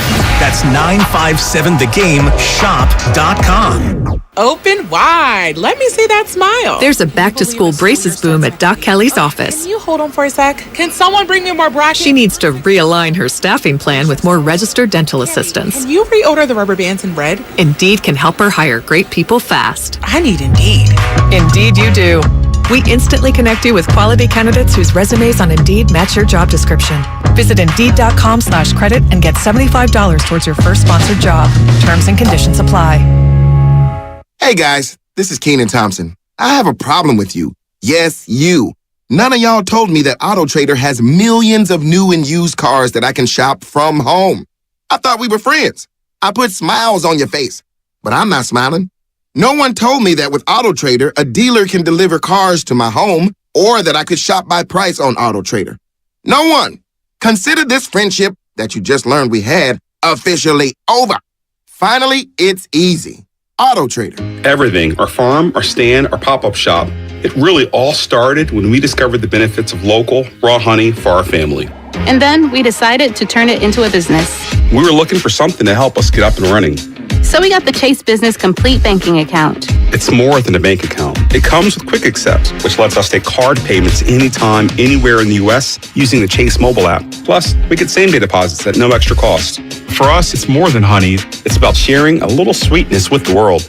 Get the Chase Business Complete Banking Account with the essentials you need to help get your business going. Learn more at chase.com/business-complete-banking. Chase for business. Make more of what's yours. Quick Accept is not available in U.S. territories. Enrollment required. Usage subject to approval. Same-day deposits available for payments before 8 p.m. Eastern Time, Sunday to Friday. Fees and rates apply for checking and processing. Limitations and restrictions apply. Participants compensated. Merchant services provided by Payment Tech LLC and WePay Inc. Subsidiaries of J.P. Morgan Chase Bank and a member FDIC. Tune in to 95.7 The Game for Warriors Live, 60 minutes before tip-off of every Warriors game. Brought to you by Xfinity. Supercharge your home with supersonic Wi-Fi. Unbeatable internet, only from Xfinity. The following is an attorney advertisement. If you get sidelined by a workplace injury, the workers' compensation attorneys at Boxer & Gerson can help get you back in the game. Our team of skilled attorneys will fight by your side for the treatment and compensation you deserve. We care about justice for injured workers. That's what makes us Northern California's premier workers' comp law firm. Call Boxer & Gerson at 510-345-2341 or visit boxerlaw.com for a free consultation. Boxer & Gerson, your life is worth the fight. No one knows where this market will go. Right now, it feels like a wild ride. But one thing's for certain, there's a way through it. And the experience and guidance of a Merrill advisor can help you get there. Because where there's a bull, there's a way. Find an advisor in San Francisco at ml.com/bullish. Merrill, a Bank of America company. What would you like the power to do? Investing involves risk. Merrill Lynch, Pierce, Fenner & Smith Incorporated, registered broker-dealer, registered investment advisor. Member SIPC, a wholly owned subsidiary of Bank of America Corp. When back to the office means back in traffic. Blocking the 3 right lanes, multiple emergency crews on the scene. You can rely on your Northern California Honda Dealers Traffic Center. On the shoulder now, so that's good. Traffic is getting by. From your traffic leader, KCBS. Hey, this is Kenny Mayne, host of something called Hey Maine. That's a podcast. We're working busily on season 2, but let's not forget about season 1. Remember Roy Wood Jr.? Wow, opening for Ron White, I've arrived. He's such a nice man. Maybe he wants a ride. Maybe he wants me to drop him off at the American Airlines terminal. Roy, I have a private jet. My pilot hangs with me like my homeboy. If you missed that episode of Hey Maine, check it out on the Odyssey app or wherever you get your podcasts. In this market, you'll find Fisher Investments is different than other money managers. Different how? Aren't we all just looking for the hottest stocks? Nope. We use diversified strategies to position our clients' portfolios for their long-term goals. You don't just provide cookie-cutter portfolios? No, we tailor our clients' portfolios to their goals and needs. But you still sell investments that generate high commissions for you, right? No, we don't sell commission-based products. We're a fiduciary, the highest standard of care for a financial advisor. It means we're obligated to act in our client's best interest. So when do you make more money? Only when your clients make more money? Yep, we have one transparent management fee structured, so we do better when our clients do better. Sounds like you really look out for your clients. We do, because our priority is helping them achieve a comfortable retirement. That might be why most of our clients come from other money managers. Visit FisherInvestments.com to find out why investors like you switch to us. Fisher Investments. Clearly, different money management. Investments in securities involve the risk of loss. There's a reason Comcast Business powers more businesses than any other provider. Actually, there's a few. Comcast Business offers the fastest, reliable network, the peace of mind that comes with Security Edge, helping to protect all your connected devices, and the most reliable 5G mobile network. Want me to keep going? I can. Whether your small business is starting or growing, you need Comcast Business. Technology solutions that put you ahead and give you serious savings. Comcast Business, powering possibilities. Get started with fast speeds and advanced security for just $49.99 a month for 12 months with no annual contract. Plus, ask how to get up to a $750 prepaid card with a qualifying bundle. Offer ends 12/5/2022. Restrictions apply. New Comcast Business 50 megabits per second internet and Security Edge customers only. EcoBill and autopay required. Equipment, taxes, and fees extra and subject to change. Most reliable based on Root Metrics US report. Results vary, not an endorsement. You're listening to 95.7 The Game, KGMC FM at HD1 San Francisco. Always live on the free Odyssey app.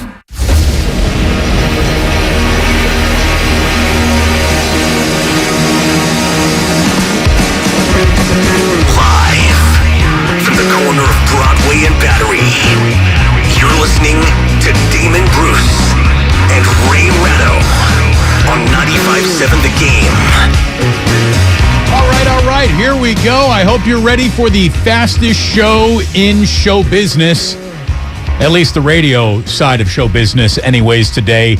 25 minutes of yours truly and the one and only Ray Ratto, followed by 25 more minutes of us, but we'll be talking exclusively Warriors basketball starting at 3:30, getting you ready with a little Warriors live. Warriors at the Heat in Miami tonight. Ray, they're still looking for their first road win of the year. I mean, I know it's early enough to where we're not worried about anything, but it feels like it's officially time to win a road game. You know what I mean? Feels like it's probably time for them to keep a team under 125 points. That'd be a good way to go about winning a road game, I would think. So, yeah, we both, I think, are knocking on the door of what the Warriors need to do, how they need to look, kind of how they need to play tonight. And we'll get into all of that coming up in about a half an hour from right now. But we've got a couple of other things to go through and not much time to do it. Are you ready, Raimundo? Let's get on with it. Let's get on with it. By the way, I'm coming to you live from Casa de Bruce, and Ray actually had to come into the studio. So you're even grumpier than normal. You thought you had a home day today, didn't you? I hate everything about this place and everyone in it. So it's going well. Okay, yeah. Good to know. Good to know. 49ers made a trade today that we're going to have to see how this one plays out before I can endorse it in any way, shape, or form. I thought that Jeff Wilson Jr. was going to play an important role for this team even after the acquisition of Christian McCaffrey. I thought he had a role to play. That role will now be in Miami. The 49ers get the Dolphins' fifth rounder in the upcoming draft for Jeff Wilson Jr. It reunites, obviously, the player with a former coach in Mike McDaniel. it's obviously going to open up a lot of opportunity for Ty Davis-Price and obviously Elijah Mitchell when he returns, and they must be feeling very good, Ray, about the prospects of how he's going to be responding, how his body is going to be, quickly just launching itself into an NFL season, because without great hopes for Elijah Mitchell, I don't think the 49ers do this trade. No, they did it to basically clear out the log jam at the top of their backfield. It wasn't about money. It was about somebody here is not going to get touches anymore. And if it's going to be, of the top three guys, Wilson is clearly third in that group. So here's the thing. It only takes an injury to Christian McCaffrey or Elijah Mitchell for third in the group to be second in the group. And now all of a sudden you're asking rookies who clearly don't have the confidence of this coaching staff to start toting the load as the price of admission goes up in these games going forward in the second half after the bye week for the 49ers. So curious move today by the Niners. I get why they did it. I know why they did it. I hope there's no regret that they did it a little bit further on down the road. And look, Jeff Wilson Jr., not exactly a household name with 49ers fans, but he had been with the team for the past 5 seasons. He was as tenured a San Francisco 49er as there was in that building. So to move on from him, I think is going to, that's going to hit the locker room in a way. People like Jeff Wilson Jr. This season, he had appeared in 8 games, 6 of them being starts, 92 carries for 468 yards and 2 touchdowns, along with 10 catches for 91 yards as well. Obviously, Christian McCaffrey is officially the prettiest running back in the room now, and he's going to get the lion's share of attention, touches, and I hope it works out well for everyone. I like Jeff Wilson Jr., and obviously we want things to go well for the 49ers, so, a good trade works out good for both parties. Hopefully it's a good start for Jeff Wilson Jr. in Miami, and the 49ers won't skip a beat once Elijah Mitchell is back in the room. I'll tell you, Ray, NFL trades in my lifetime, I don't even think I need to be as dramatic as in my lifetime. NFL trades in the past, not even decade, maybe not even 5 years, maybe this year, seem to be like a thing that we actually have to create a tracker for. An NFL trade was such a rare thing indeed, you hardly needed an entire army of web sleuths to track the action. There might be 1 or 2 trades, maybe, in an NFL season. Now it seems much more commonplace. I think it's got to do with 2 things more than anything else. The demands of winning now in this league are tremendous and almost impossible to satisfy. You can have a champion lose 3 games in a row and people are calling for jobs. The pressure to win in the NFL is immediate, and it's probably bigger than in any other sport on a day-by-day basis because the games are so few and far between. That, and I think we really have a devaluation of draft picks. Maybe not for everyone, but for the teams that are living in the world that the Rams occupied first, that the 49ers think they very much occupy now. What used to be considered a precious resource is now less precious around the NFL. Well, that and one other thing. There are a number of new school general managers now in the NFL after a long stretch where general managers, they didn't do trades because their predecessors didn't do trades. Right. I think the new generation likes action. And I think the owners like action too. And so when there's a chance to pull the trigger, I think the inclination is to do it rather than not. And that's in addition to, the fact that, draft choices are not prized as much as they used to be because, a draft choice is probably about 3-1 to fail or 4-1 to fail in whatever, round they're picked. So I think that's, there's the need for the right now. There is, the idea that draft picks are a longer shot than a veteran. And I think ultimately it's just new school owners and general managers wanting to, have the dice in their hand for a change. I mean, what was the biggest trade in NFL history? What is the biggest trade in NFL? Well, in history? When the Dallas flipped all those players or Minnesota, I guess, flipped all those picks to Dallas for what? Herschel Walker? Of the modern era, the biggest one ever was when the Chicago Cardinals traded Ollie Matson for 11 players because they needed the players, and Ollie Matson was desired by the Rams. So we're going back to the 40s for that bad boy, are we not? The 50s. Okay. Yeah, Ollie Matson was a great player. Oh, I know he was. Genuinely great player. 11 players. That's basically, we have one guy on this team. We need bodies. It's basically saying we'll trade you the entire side of a football field for one guy. That is impressive. In terms of numbers, that's big. We know what became of the Herschel Walker trade, so certainly that was big. It helped launch the Cowboys dynasty. Outside of, your moment and my moment, the NFL does not have a lot of big trade moments. So it feels like this is a new thing that has, it showed up in football, and it's staying around football in a way that it never lived around football before. And I do think you're right. The thing that I didn't really consider, a new generation of front office executives who are, they insist on looking upon the game differently. Well, they insist upon looking at the game differently, and they are modeling themselves after NBA and NHL general managers who move pieces actively.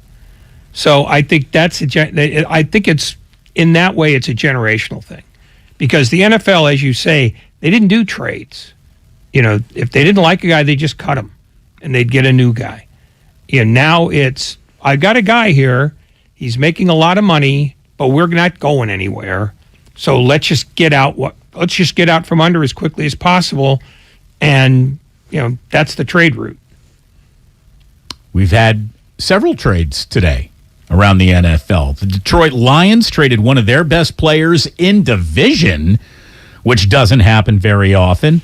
Although, in fairness, they traded him to a team that's so far away from them that, the only in-division trade the Lions could make is with somebody else in the Sun Belt. Oh, yeah. They're not really worried about, I think, how it's going to affect the outcome of their season, but it's certainly going to help the Minnesota Vikings that they now have T.J. Hawkinson, who is 2 years removed from a Pro Bowl appearance as a tight end. He's a good player. He's only 25 years old, 26 catches for 395 yards and 3 touchdowns on the season already for Detroit. So he is now a Minnesota Viking. And again, the Vikings are a very quiet and becoming more interesting 6-1. So that feels like it could be big.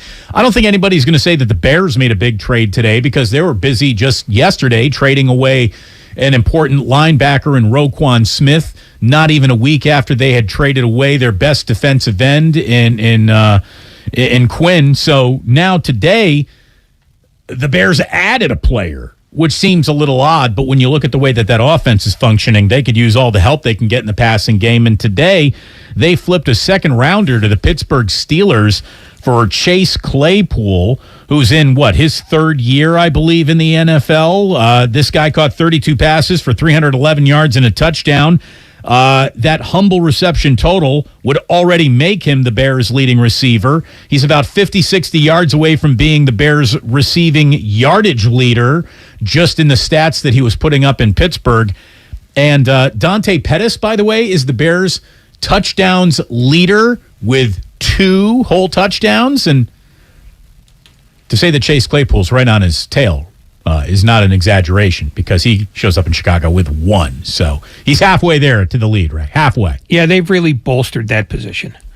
Look out. Break up the Chicago Bears after that trade today. I think the Bears have already done that. They have. They have quite effectively, without even making a single move into this year, have broken up the concept of the Chicago Bears in so many different and horrific ways. One last note at the 49ers, and we'll have much more of this tomorrow when we got a full show and we can get into really how wonderfully the schedule is about to open up for the 49ers. Everything that they could hope in a remaining schedule in terms of travel, in terms of not bouncing from time zone to time zone, in terms of quality of opponent, like everything is going to be coming up in the 49ers' direction. They have a very favorable second half right around the corner for them. So that's going to make things very, very interesting. They went into this game, went into the Rams game, and you heard a lot of talk about it from the broadcasters early on in the game, that they were going to be, looking at themselves and questioning themselves and their season. Look, this week as they're on their bye, they got to be looking in the mirror, and they got to see a healthier self. They got to see a more rested self. They are getting prepared for a second half with Christian McCaffrey wrinkles getting installed all during the bye week, and it's officially time to be winning time once the flag goes up on the second half of the year for the 49ers. Well, they won't have an excuse if they don't. I suppose if you could, if they get a catastrophic injury or 4, but as we said the other day, their next 4 opponents are terrible defensively, and if your problem is you can't score enough points, all of a sudden the road there is open because 1, they made themselves better, and 2, the schedule ought to make them better. So they don't really have, we were just unlucky, because it's November now and luck no longer matters. There's do or don't do. Do or don't do a web search of the hot merch that is now available at 95.7 The Game. It's all there for you. You can check it out for yourself. 957thegameshop.com, the perfect place to get something for the someone you feel above average about. We got a little breaking news that I just got passed along to me right here and now. And Ray, I guess this is where the show goes and maybe stays, depending on the history lesson you would like to give. But the 49ers have just announced that former general manager John McVay died today at the age of 91. The draft room that the team drafts in is the John McVay draft room. That was bestowed to him in 2016. He is the grandfather of Rams coach Sean McVay, and he spent over 2 decades, 22 years with the San Francisco 49ers, a general manager before the Damon Bruce era in San Francisco began. What can you tell us, Ray, about John McVay? He at one point was the head coach of the New York Giants when the Giants weren't very good, and he couldn't turn them around. But once he got to San Francisco and hooked up with Bill Walsh, he was sort of Walsh, the good angel on Walsh's right shoulder, because Walsh could be as great a coach and player personnel guy as he was also kind of tortured in that he agonized over everything. And McVay often had to play the adult in the room and calm him down. Just say, don't worry, we'll fix whatever's bothering you today. Just relax. And he was also the go-between between Walsh and Eddie DeBartolo, because Eddie was pretty mercurial as well. He was basically the grease gun that kept those two gears from grinding on each other too often. Was Bill Walsh a little bit of a prima donna at one point? I think he was, but he also, had like a huge self-esteem issue where when things didn't go well, he just went into these, horrible tailspins emotionally.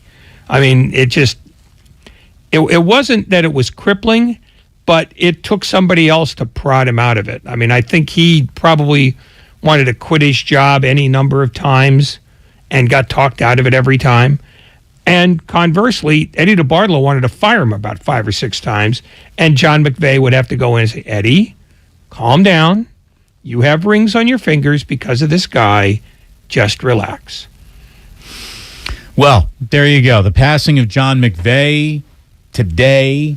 49ers saying it's a tough day down there, and for those who were around him, I'm sure it is. He was a huge figure in the franchise's history. So there you go. You've got that today. We got a World Series today. Unless it's raining again in Philadelphia, I believe Game 3 is going to happen tonight, and we're going to get nothing but baseball until this World Series is decided. Is there one day off? Are they going to have one day off here? I think they're still planning to have a day off, and then they're going to bump Game 7 to the Sunday they were hoping to avoid. Oh, going up against the NFL. Yeah, that well, would work I mean, well. it really But would be you know going, what? up against one game. If Game 7 can't sell itself, then it can't sell itself. You know, at some point you just have to say, this is the showcase. We'll do what we do.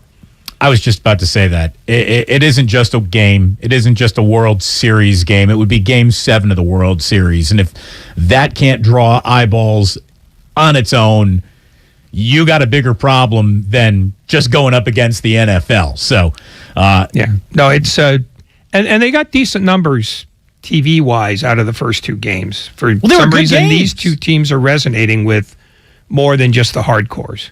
Very good games. The first two games were incredibly entertaining. I know the first game got off to a little bit of a slow start there for the Phillies. It was 5-0, but then, you know, Philadelphia comes roaring back. Second game, also a good game, and just, you know, good atmosphere. And the atmosphere is going to sell itself in Philadelphia. I mean, that place is just going to be going bonkers. So, Lance McCullers against Ranger Suarez tonight. Your World Series is tied at 1, and Game 3 is tonight. We've got Warriors Live coming up right around the corner. Ray and I will be hosting that for our pal John Dickinson, who normally has the duties, but whenever it falls under the purview of our time slot, you and I will go ahead and do that. So mostly when they're out and on the road, we'll be doing that. There is one other thing, and I want to talk about it here now, even though it's NBA, and it would feel like it might fit the next show more than our show. We can do both. It's not Warriors, and that's Warriors Live, and we'll be fixating on the Warriors. The Nets today fixated and fired on our dear old friend Steve Nash.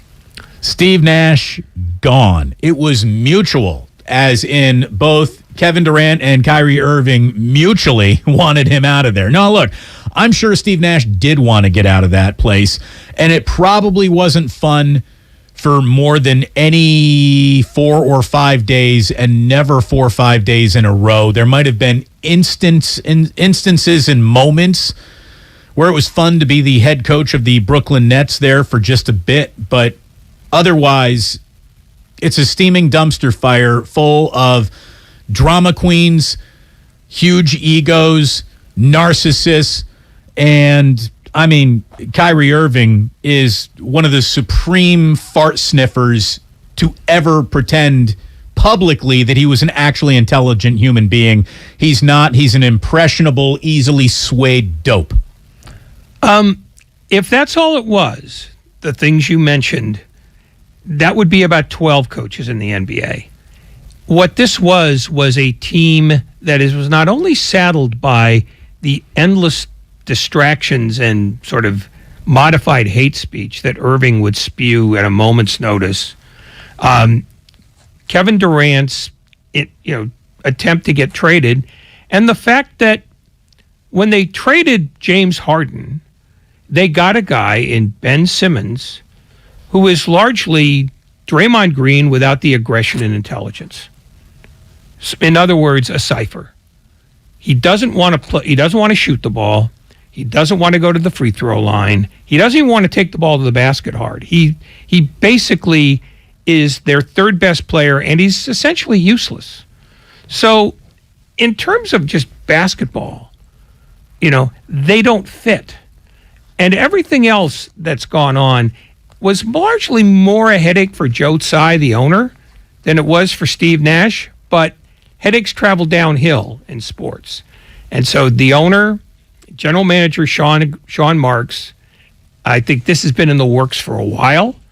I think when Durant used Nash as a stalking horse for his trade demand, that sort of set the clock running on all this.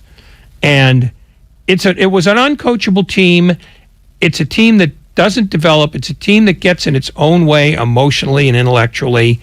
And the only thing you can hope for at this point, that they don't all of a sudden start listening to Ime Udoka and say, hey, we can fix ourselves, because that would be a reward that nobody associated with that organization deserves at this point. Is something finalized on Udoka? Everything points that way. I mean, Jacques Vaughn is the interim guy because they're playing tonight, but nobody is expecting that to last. I mean, with Quinn Snyder out there, I would also talk to him too. Remember, I told you that the reason why Boston didn't just outright fire Ime Udoka was because they were afraid the Brooklyn Nets would jump right on him. Look what's happening. And the body of Steve Nash isn't even room temperature, much less cold. He got fired just, at lunch today, basically. I think Udoka was probably hired before Nash got fired. I think that's how long this has been in the works. Well, there's got to be some sort of compensation, you would think, going back and forth, because Ime Udoka is still, under contract, a suspended contract, but under contract with the Boston Celtics. He's under contract, but the Celtics want to be rid of him as desperately as the Nets want him. And I'd have to think that if they really wanted that, Ray, they would have fired his ass. So that's not true. No, but this is it. But, the Nets can basically say, okay, well, then we'll just stay with Jacques Vaughn till the end of the year, and then we can get him. So the Celtics don't have as much leverage as it seems they do, and I would not be surprised if they just released him from his contract and let him go. Well, the Nets are off to a 2-5 start. Kyrie is off of his COVID BS and right onto his anti-Semitic BS. It's like when one brush fire goes out, he instantly lights another. He is a massive distraction. He's a talented point guard, but more than that even now, he's an impressionable idiot of the first degree. And they're keeping him away from the media tonight. Nick Friedel, with just a level of honest and open question, so eviscerated Kyrie that it was embarrassing for all involved, except for Nick Friedel, who did a hell of a job maintaining professionalism while Kyrie is up there talking out of both sides of his mouth, talking about how, I'm an important influencer. At the same time, you all keep putting words in my mouth and I can't speak for myself. Like, it's just, the guy's, he's insufferable. I mean, that's the only way to describe him. Kevin Durant, I mean, at this point, you almost got to feel a degree of sympathy for the basketball player, but for the guy who made the choices to put himself into this position, no sympathy will be avoided or afforded to him there. And look, Steve Nash should take a 6-8 week vacation, walk on back into the Warriors gym, just whistling like he never left. Like, he shouldn't even make a big deal out of like, hey, I'm back. He should just go like up to Draymond at a free throw line in practice and be like, hey, man, you want to bend that elbow, just to bring that elbow in 2 degrees there. I just want to see that elbow a little bit, have it addressing the basket. I want that there. And just start helping with free throws again. That's how all this started in the first place. Let me be the first to welcome Steve Nash back to the Golden State Warriors. Well, let's see if the Warriors can play defense before Nash gets thrown into that, because he looked at the one team in the league that's worse defensively than the Nets. And that's something we're certainly going to talk about right around the corner, all under the guise of it's early. But we will be covering this story because it is indeed factual, and we are all over the facts today. I hope you enjoyed this Damon and Ratto. Some of our best work, Ray, done in under 25 minutes. But stick around because there are 25 more minutes of us coming up on Warriors Live. We got Warriors and Heat an hour away. Warriors Live is next. It's presented by Xfinity. You can supercharge your home with supersonic Wi-Fi. Unbeatable internet only from Xfinity. Man, good work from us today. It's halftime. If you do say so yourself. We'll be back for the second half, which is all Warriors Live next here on 95.7 The Game. In Pleasanton, cloudy skies overnight, lows in the high 40s. Weather brought to you by Pfizer and BioNTech. This fall, there are now updated COVID-19 booster shots designed for recent Omicron variants. Learn more and schedule your updated booster at vaccines.gov. Traveling, volunteering, spending time with family. What's your retirement look like? With income planning from Fidelity Wealth Management, a dedicated advisor can help you grow and protect your wealth. They'll look at your full financial picture and help you create a flexible strategy that considers things like market conditions and healthcare expenses, so you can stop worrying about the future and enjoy whatever comes next. Visit fidelity.com/income planning. Investment minimums apply. Fidelity Brokerage Services member NYSE SIPC. Are you interested in new career opportunities in the Bay Area and want to make a difference in your community? The SF Sheriff's Office is looking for people considering a job in law enforcement right now. If you're at least 20 years or older with a high school diploma or equivalent, the SF Sheriff's Office wants to hear from you. Enjoy full benefits, flexible schedules, and opportunities for growth and promotion. For employment announcements and more information, visit sfsheriff.com. That's sfsheriff.com to apply today. At Harris Ranch, we do beef, just like we've done for over 50 years. Beef that's raised locally right here in California. Tender steaks, awesome burgers, and California classics like tri-tip roast. The flavor you crave, the quality you trust time after delicious time. Come on, it's time to get out and grill. Harris Ranch, we do beef. Legendary beef, legendary quality. Chris Cuomo is back with a new show on a new network. Catch Cuomo weeknights on News Nation at 5 and 8 p.m. Pacific. To find News Nation on your television provider, go to newsnationnow.com/join us. If you own a business, this has been a bumpy ride. From pandemic to inflation, I'm sure you could use a break. If your business has 5 or more employees and survived COVID, you might be eligible to receive a payroll tax refund of up to $26,000 per employee. The challenge is getting your hands on it. Hi, I'm Howard Mackler, and that's why I founded GetRefunds.com to cut through the red tape and get you the money. The team of tax attorneys we have put together are highly trained in this little-known payroll tax refund program. We do all the work, charge not a dime up front, and simply share a percentage of the cash that we get for you. Businesses of all types can qualify, including those that took PPP, nonprofits, and even those that had increases in sales. We have helped return over $1 billion to businesses, and we can help you too. Just go to getrefunds.com/sports,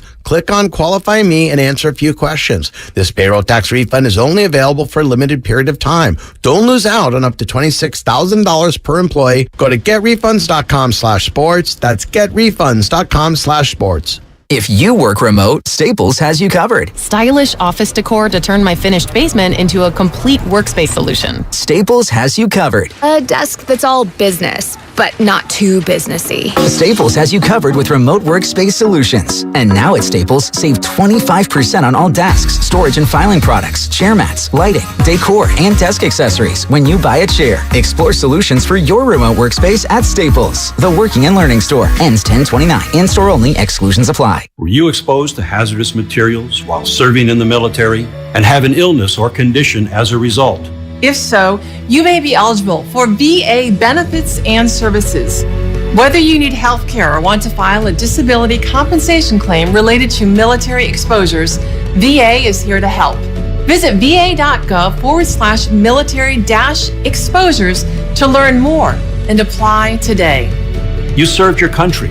Now let VA serve you. Neuropathy pain? Call Dr. Robert Dees, DC, 925-393-0100. Traveling, volunteering, spending time with family. What's your retirement look like?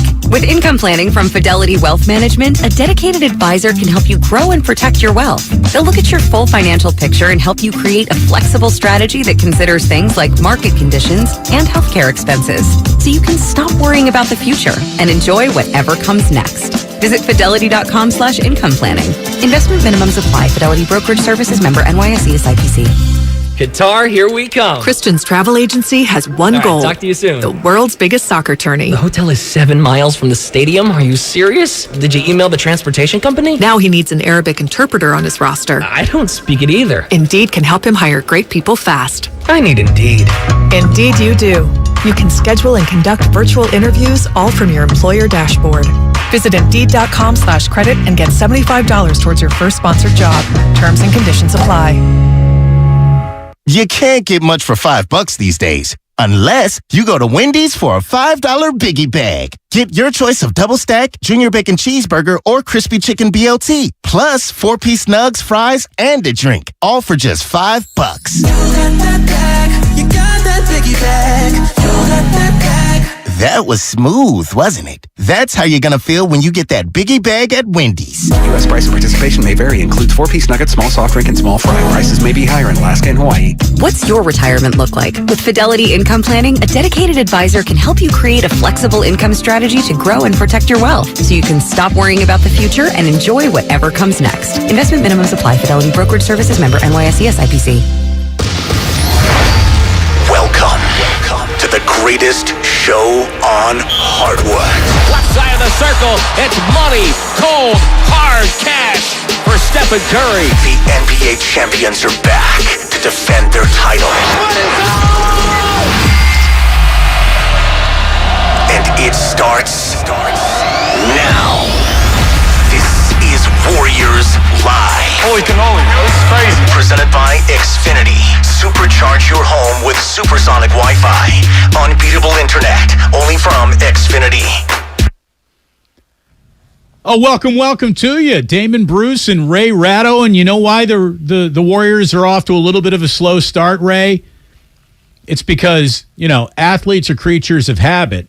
And this is the very first Warriors Live that you and I are hosting this year, which means everyone can get back to their natural habits. I'm not blaming the, uninspired start on John Dickinson, but it might have been all John Dickinson. So we are here to save the day. And having said that, with such a flowery open, they better damn well win tonight in Miami. Hi, Ray. Well, John Dickinson is and has been the team cancer for a while now. So I'm not surprised that they have failed with him doing pre-games. And I'm not surprised that they had to call in two guys who already worked too hard to have to work some more. I mean, here we are to save the day. We'll put on the capes. We'll make it happen.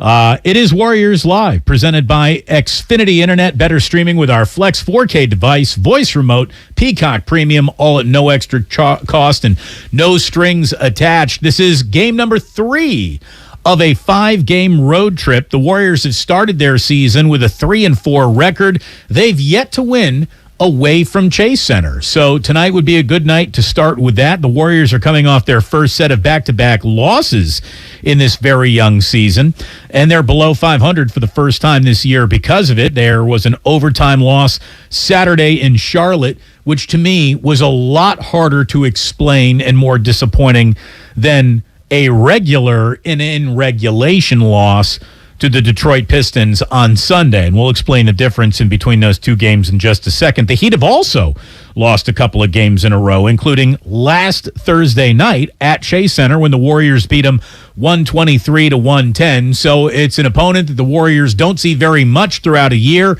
but are familiar with because they have just played them, just had some success against them. And even in that success against them, Ray, they still allowed Miami a higher point total than they're averaging all season long. As a matter of fact, I think that's how every game is pretty much played out. The Warriors are an invitation to have as good of an offensive night as you're having all year so far this year to just about everybody they played. And that's why, it's starting to rub on guys the wrong way. They all know that how you're playing on November 1st doesn't affect anything in June. But they're not used to seeing such, really at times futile defense from a team that supposedly, has it ingrained in its culture. Well, half-hearted defense really is probably the best way to describe it, because the one thing that stands out, and Steve Kerr has been harping on this, is the number of fouls they commit. And usually that's because you're a half step or a step behind. So it's not even about reading the play correctly necessarily. It's getting to the spot. And when this many guys are having that much trouble getting to the spot at the right time, and whether it's the veterans or the young guys, that's not excusable. They gave up 128 to a Detroit team whose average age is about 12. And, you're asking for it there, because there has never been a Warrior team that has won in this last decade that wasn't good defensively. And they can score as many points as they want, but if they can't keep the other team from scoring, It's going to be a long year.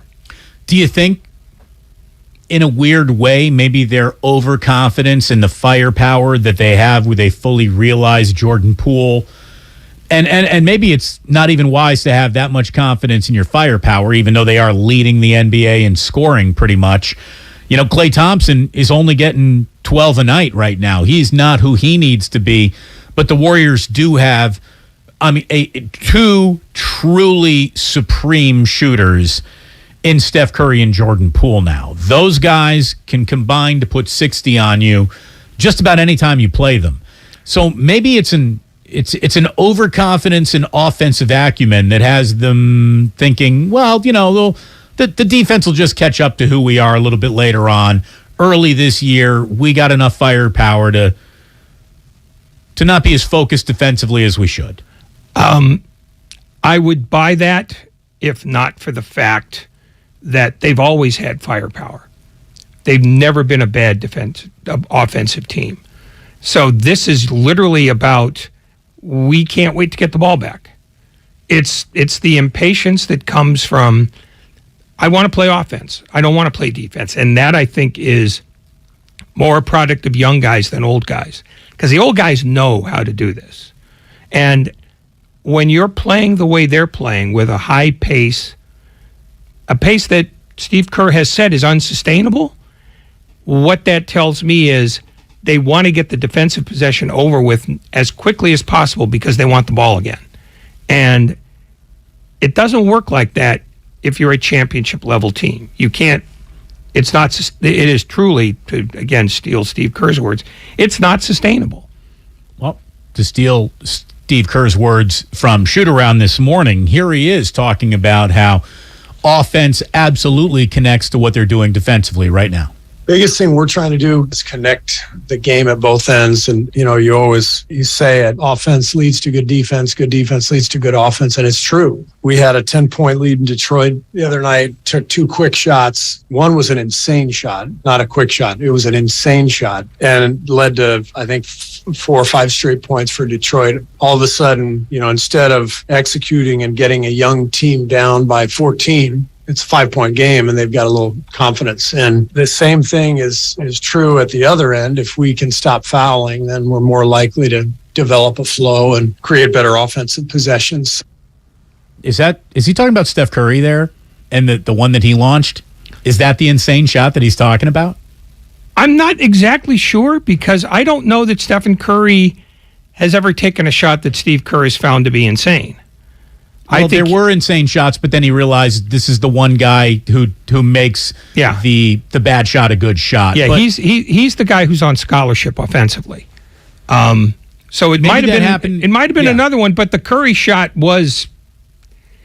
it bordered on lunatic, no question.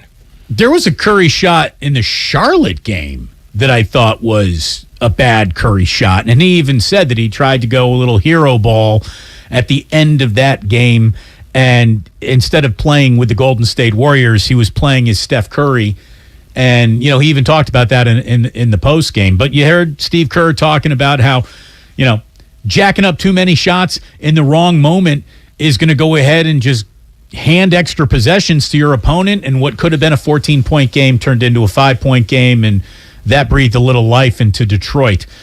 Here's Draymond Green talking after the Pistons game about that connecting basketball, and right now how they're so pedal to the metal offensively, it's hurting their defense. Our offense is killing our defense. And, whether it's floor balance, whether the ball doesn't move and, guys get stagnant, the 2 ends aren't connecting. In order to be a great team, those 2 ends have to connect. We've all seen good offensive teams, great offensive teams that don't play defense, and they usually go home. We got to connect those 2 ends of the floor, and right now we're not doing that. Look, I'm not going to get too much into metrics here. We're just going to use rankings. Right now, the Warriors are dead last in the NBA, allowing their opponents to score 122 points. You want to talk about unsustainable, Ray? There you go. That's unsustainable. Yeah, they've allowed 120 to 5 opponents so far, which is more than any other team, including teams like Detroit that doesn't play defense either.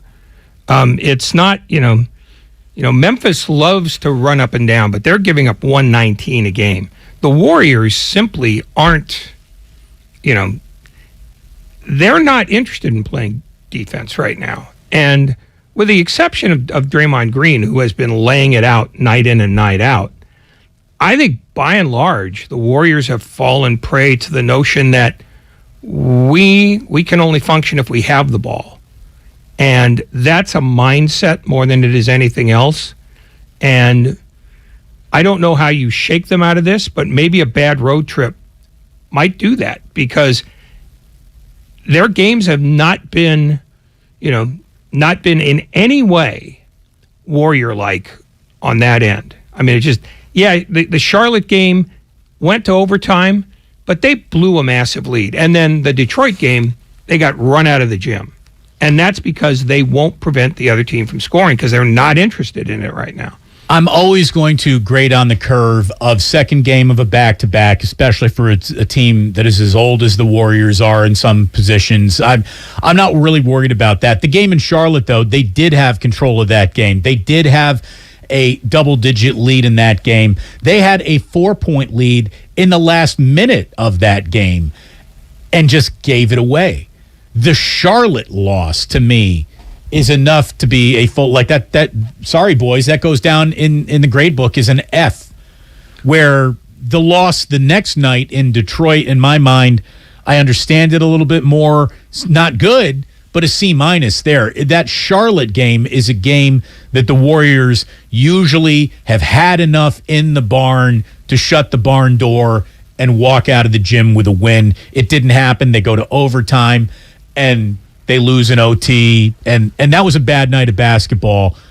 Considering it had been a halfway decent night of basketball, where really they never found the sneakers that they needed to be wearing when they were in Detroit. Well, the only quibble I would have with that analysis is that the Warriors got blown out, not in the fourth quarter because they had heavy legs, but they got blown out in the second quarter while they should still be relatively fresh. And that's the thing that stood out to me, is that they go up by 8, and then they go, we're home free. These guys aren't very good. And they stopped defending entirely. I mean, it's the reason why Steve Kerr has been as exasperated as he has been, not only on the bench, but in the pressers too. It frustrates him when something that he thought he had sort of inculcated them in over eight years plus is suddenly missing. And it's not just kind of here and there. It's full-on missing. No, and it really is. And Steve, who we know is a student of NBA history, if he was listening to this show right now in Miami, probably pregame ritual, he knows that we're doing Warriors Live tonight, so he's excited. He wanted to tune in. He doesn't have to hear us say this to know this, because Steve is a student of history. And right now, through the first 7 games of a defending champion's following season, they've given up more points to their opponent than any defending champion ever. It's not good. It's one thing to be bad. It's one thing to have a slow start. It's another thing entirely to be so historically bad you are the worst ever in the history of 7 games after having won a title. Because hangovers and championship hangovers have occurred in the NBA in the past. The Warriors aren't the first team to come out without their P's and Q's and their I's dotted and their T's crossed defensively in the early month of a season after winning a championship. They're not the first. They're just the worst. No, and the other thing that gives them away, it's pace, because they want to run up and down the floor, and to run up and down the floor, you need the ball, so they're not paying attention at the other end. Here are the 9 teams who have the fastest pace in the league so far. The Lakers they have the highest pace. Then the Warriors, then San Antonio, then Minnesota, Indiana, Sacramento, Charlotte, Oklahoma City, and Houston. What do almost all those teams have in common? They're bad. Yeah. I mean, San Antonio is overachieving right now. They're 5-2, but I don't know how they're doing it, because their point differential and their rating is negative. Indiana's brutal. Sacramento's brutal. Minnesota's about 500. I think they're 4-3. Charlotte's not very good. Oklahoma City's brutal. And Houston might have, I believe, has the worst record in basketball. So, when Steve Kerr says we're playing too fast, you take that to the bank. Damon and Ratto here on Warriors Live, presented by Xfinity Internet. Better streaming with our Flex 4K device, voice remote, Peacock Premium, all at no extra cost and no strings attached. Time to look at where the Warriors do have an advantage here tonight. Where do the Warriors have an advantage? Brought to you by United Healthcare, offering Medicare Advantage plans. Go to uhc.com for more information. The Warriors have to have an advantage over the Miami Heat on the offensive end. I mean, we're just ripping them for what they don't do defensively. Offensively, look, they're tied with the Suns for the most points scored per game, with 118.7 right now. Miami is 26th in scoring. So hopefully they don't see an opponent and just think, well, we don't need to play defense. We can just outscore them, because that opponent might be Miami, where they would look at them and see that because they need to be better defensively. But there is an advantage. They do score with so much more ease than Miami, who needs basically a perfectly run half-court set to get what it wants. And the other advantage that the Warriors have, and I told you this the last time the Miami Heat were in town, Miami's defense is better at the rim than it is at the perimeter. They're very good defending at the rim and in the paint. The Warriors do not set their entire game plan to be in the paint or at the rim. So what the Heat do best, the Warriors really aren't that interested in doing in the first place. So that tips to their advantage, as does the scoring. The Warriors allowed the Heat to put up 110 points last Thursday, which isn't great, but it's the second fewest points that the Warriors have allowed in a game so far this season, with the Lakers being 109 on opening night. So duplicating Thursday night, although not beautiful defensively it may be in Steve Kerr's eyes, I think he'd be more than happy with that tonight, just to get that first win of the year on the road. It hasn't happened yet, and this is the third game of this 5-game road trip with back-to-backs waiting for them. Well, the other thing that they have going for them is that Miami likes to play at a relatively pedestrian pace, which probably works in the Warriors' favor, even though they might try to push the ball up the floor again. They've shown that pushing the ball up the floor and ignoring defense is counterproductive. So maybe the way Miami plays helps the Warriors focus at the end of the floor, where they've been not only unfocused, but uninterested. Time for a quick injury report, brought to you by Boxer & Gerson, Northern California's premier workers' compensation law firm, helping injured workers get their lives back for over 40 years. For more info, visit boxerlaw.com. The Warriors are missing two tonight. Well, one that you expected maybe, the other we haven't even seen yet, but he's coming. Andre Iguodala, still, the mystery that is out there. He says he's got a return date, but he's still out. It won't be tonight. Dante DiVincenzo, dealing with a left hamstring strain.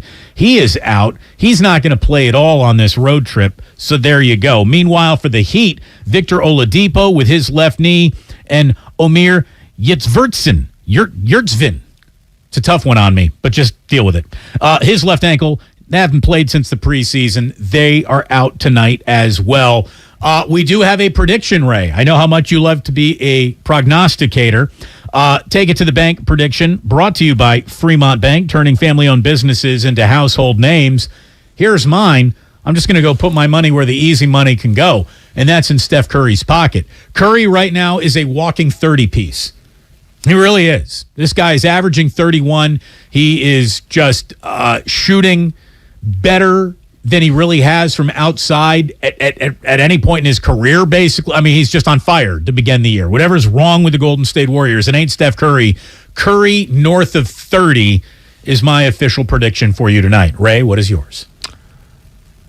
That the Warriors will take it upon themselves to finally pay attention to defense and hold Miami under 100. It's Heat -1 over under 226. Would you dabble with either? If it's over, the Warriors have failed again. So I think if the Warriors are to have absorbed the lessons that have been drilled into their heads, they'll keep that under. Kyle Lowry, Tyler Hero, who's still looking for his sneakers the last time Steph put him in a blender.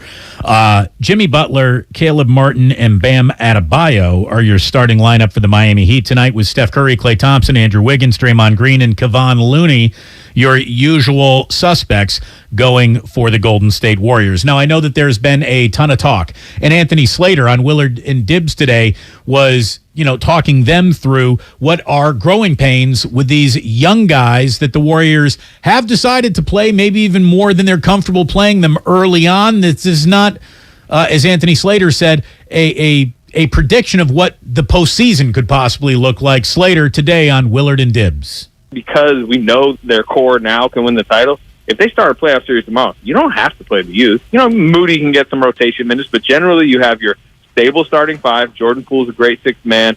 DiVincenzo, JaMychal Green, that's a 7-8 in a rotation. Moody plays 9. You maybe sprinkle in a little Kuminga, Wiseman. That's still probably the West favorites, in a series that starts tomorrow. But there's going to be such growing pains this season because they are going to, I think, rightly prioritize the development of the youth because they've gone down this path. I do think maybe what you're getting to is take 2 steps back. Should they be doing this? I don't know. But if you are doing it, you should play the guys during the regular season when, the basketball, it's not meaningless, but it's a lot more meaningless than April, May, June. And what is meaningful in terms of what the Warriors really think of their younger players, struggling or not. They basically picked up every rookie contract extension that they could just yesterday. Jonathan Kuminga, Moses Moody now on their 3rd-year contract. They're picked up.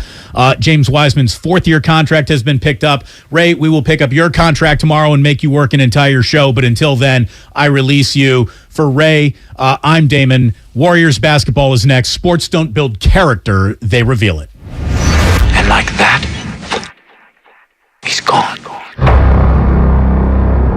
Why wait to save? Dell Technologies Black Friday event arrives early with select deals on top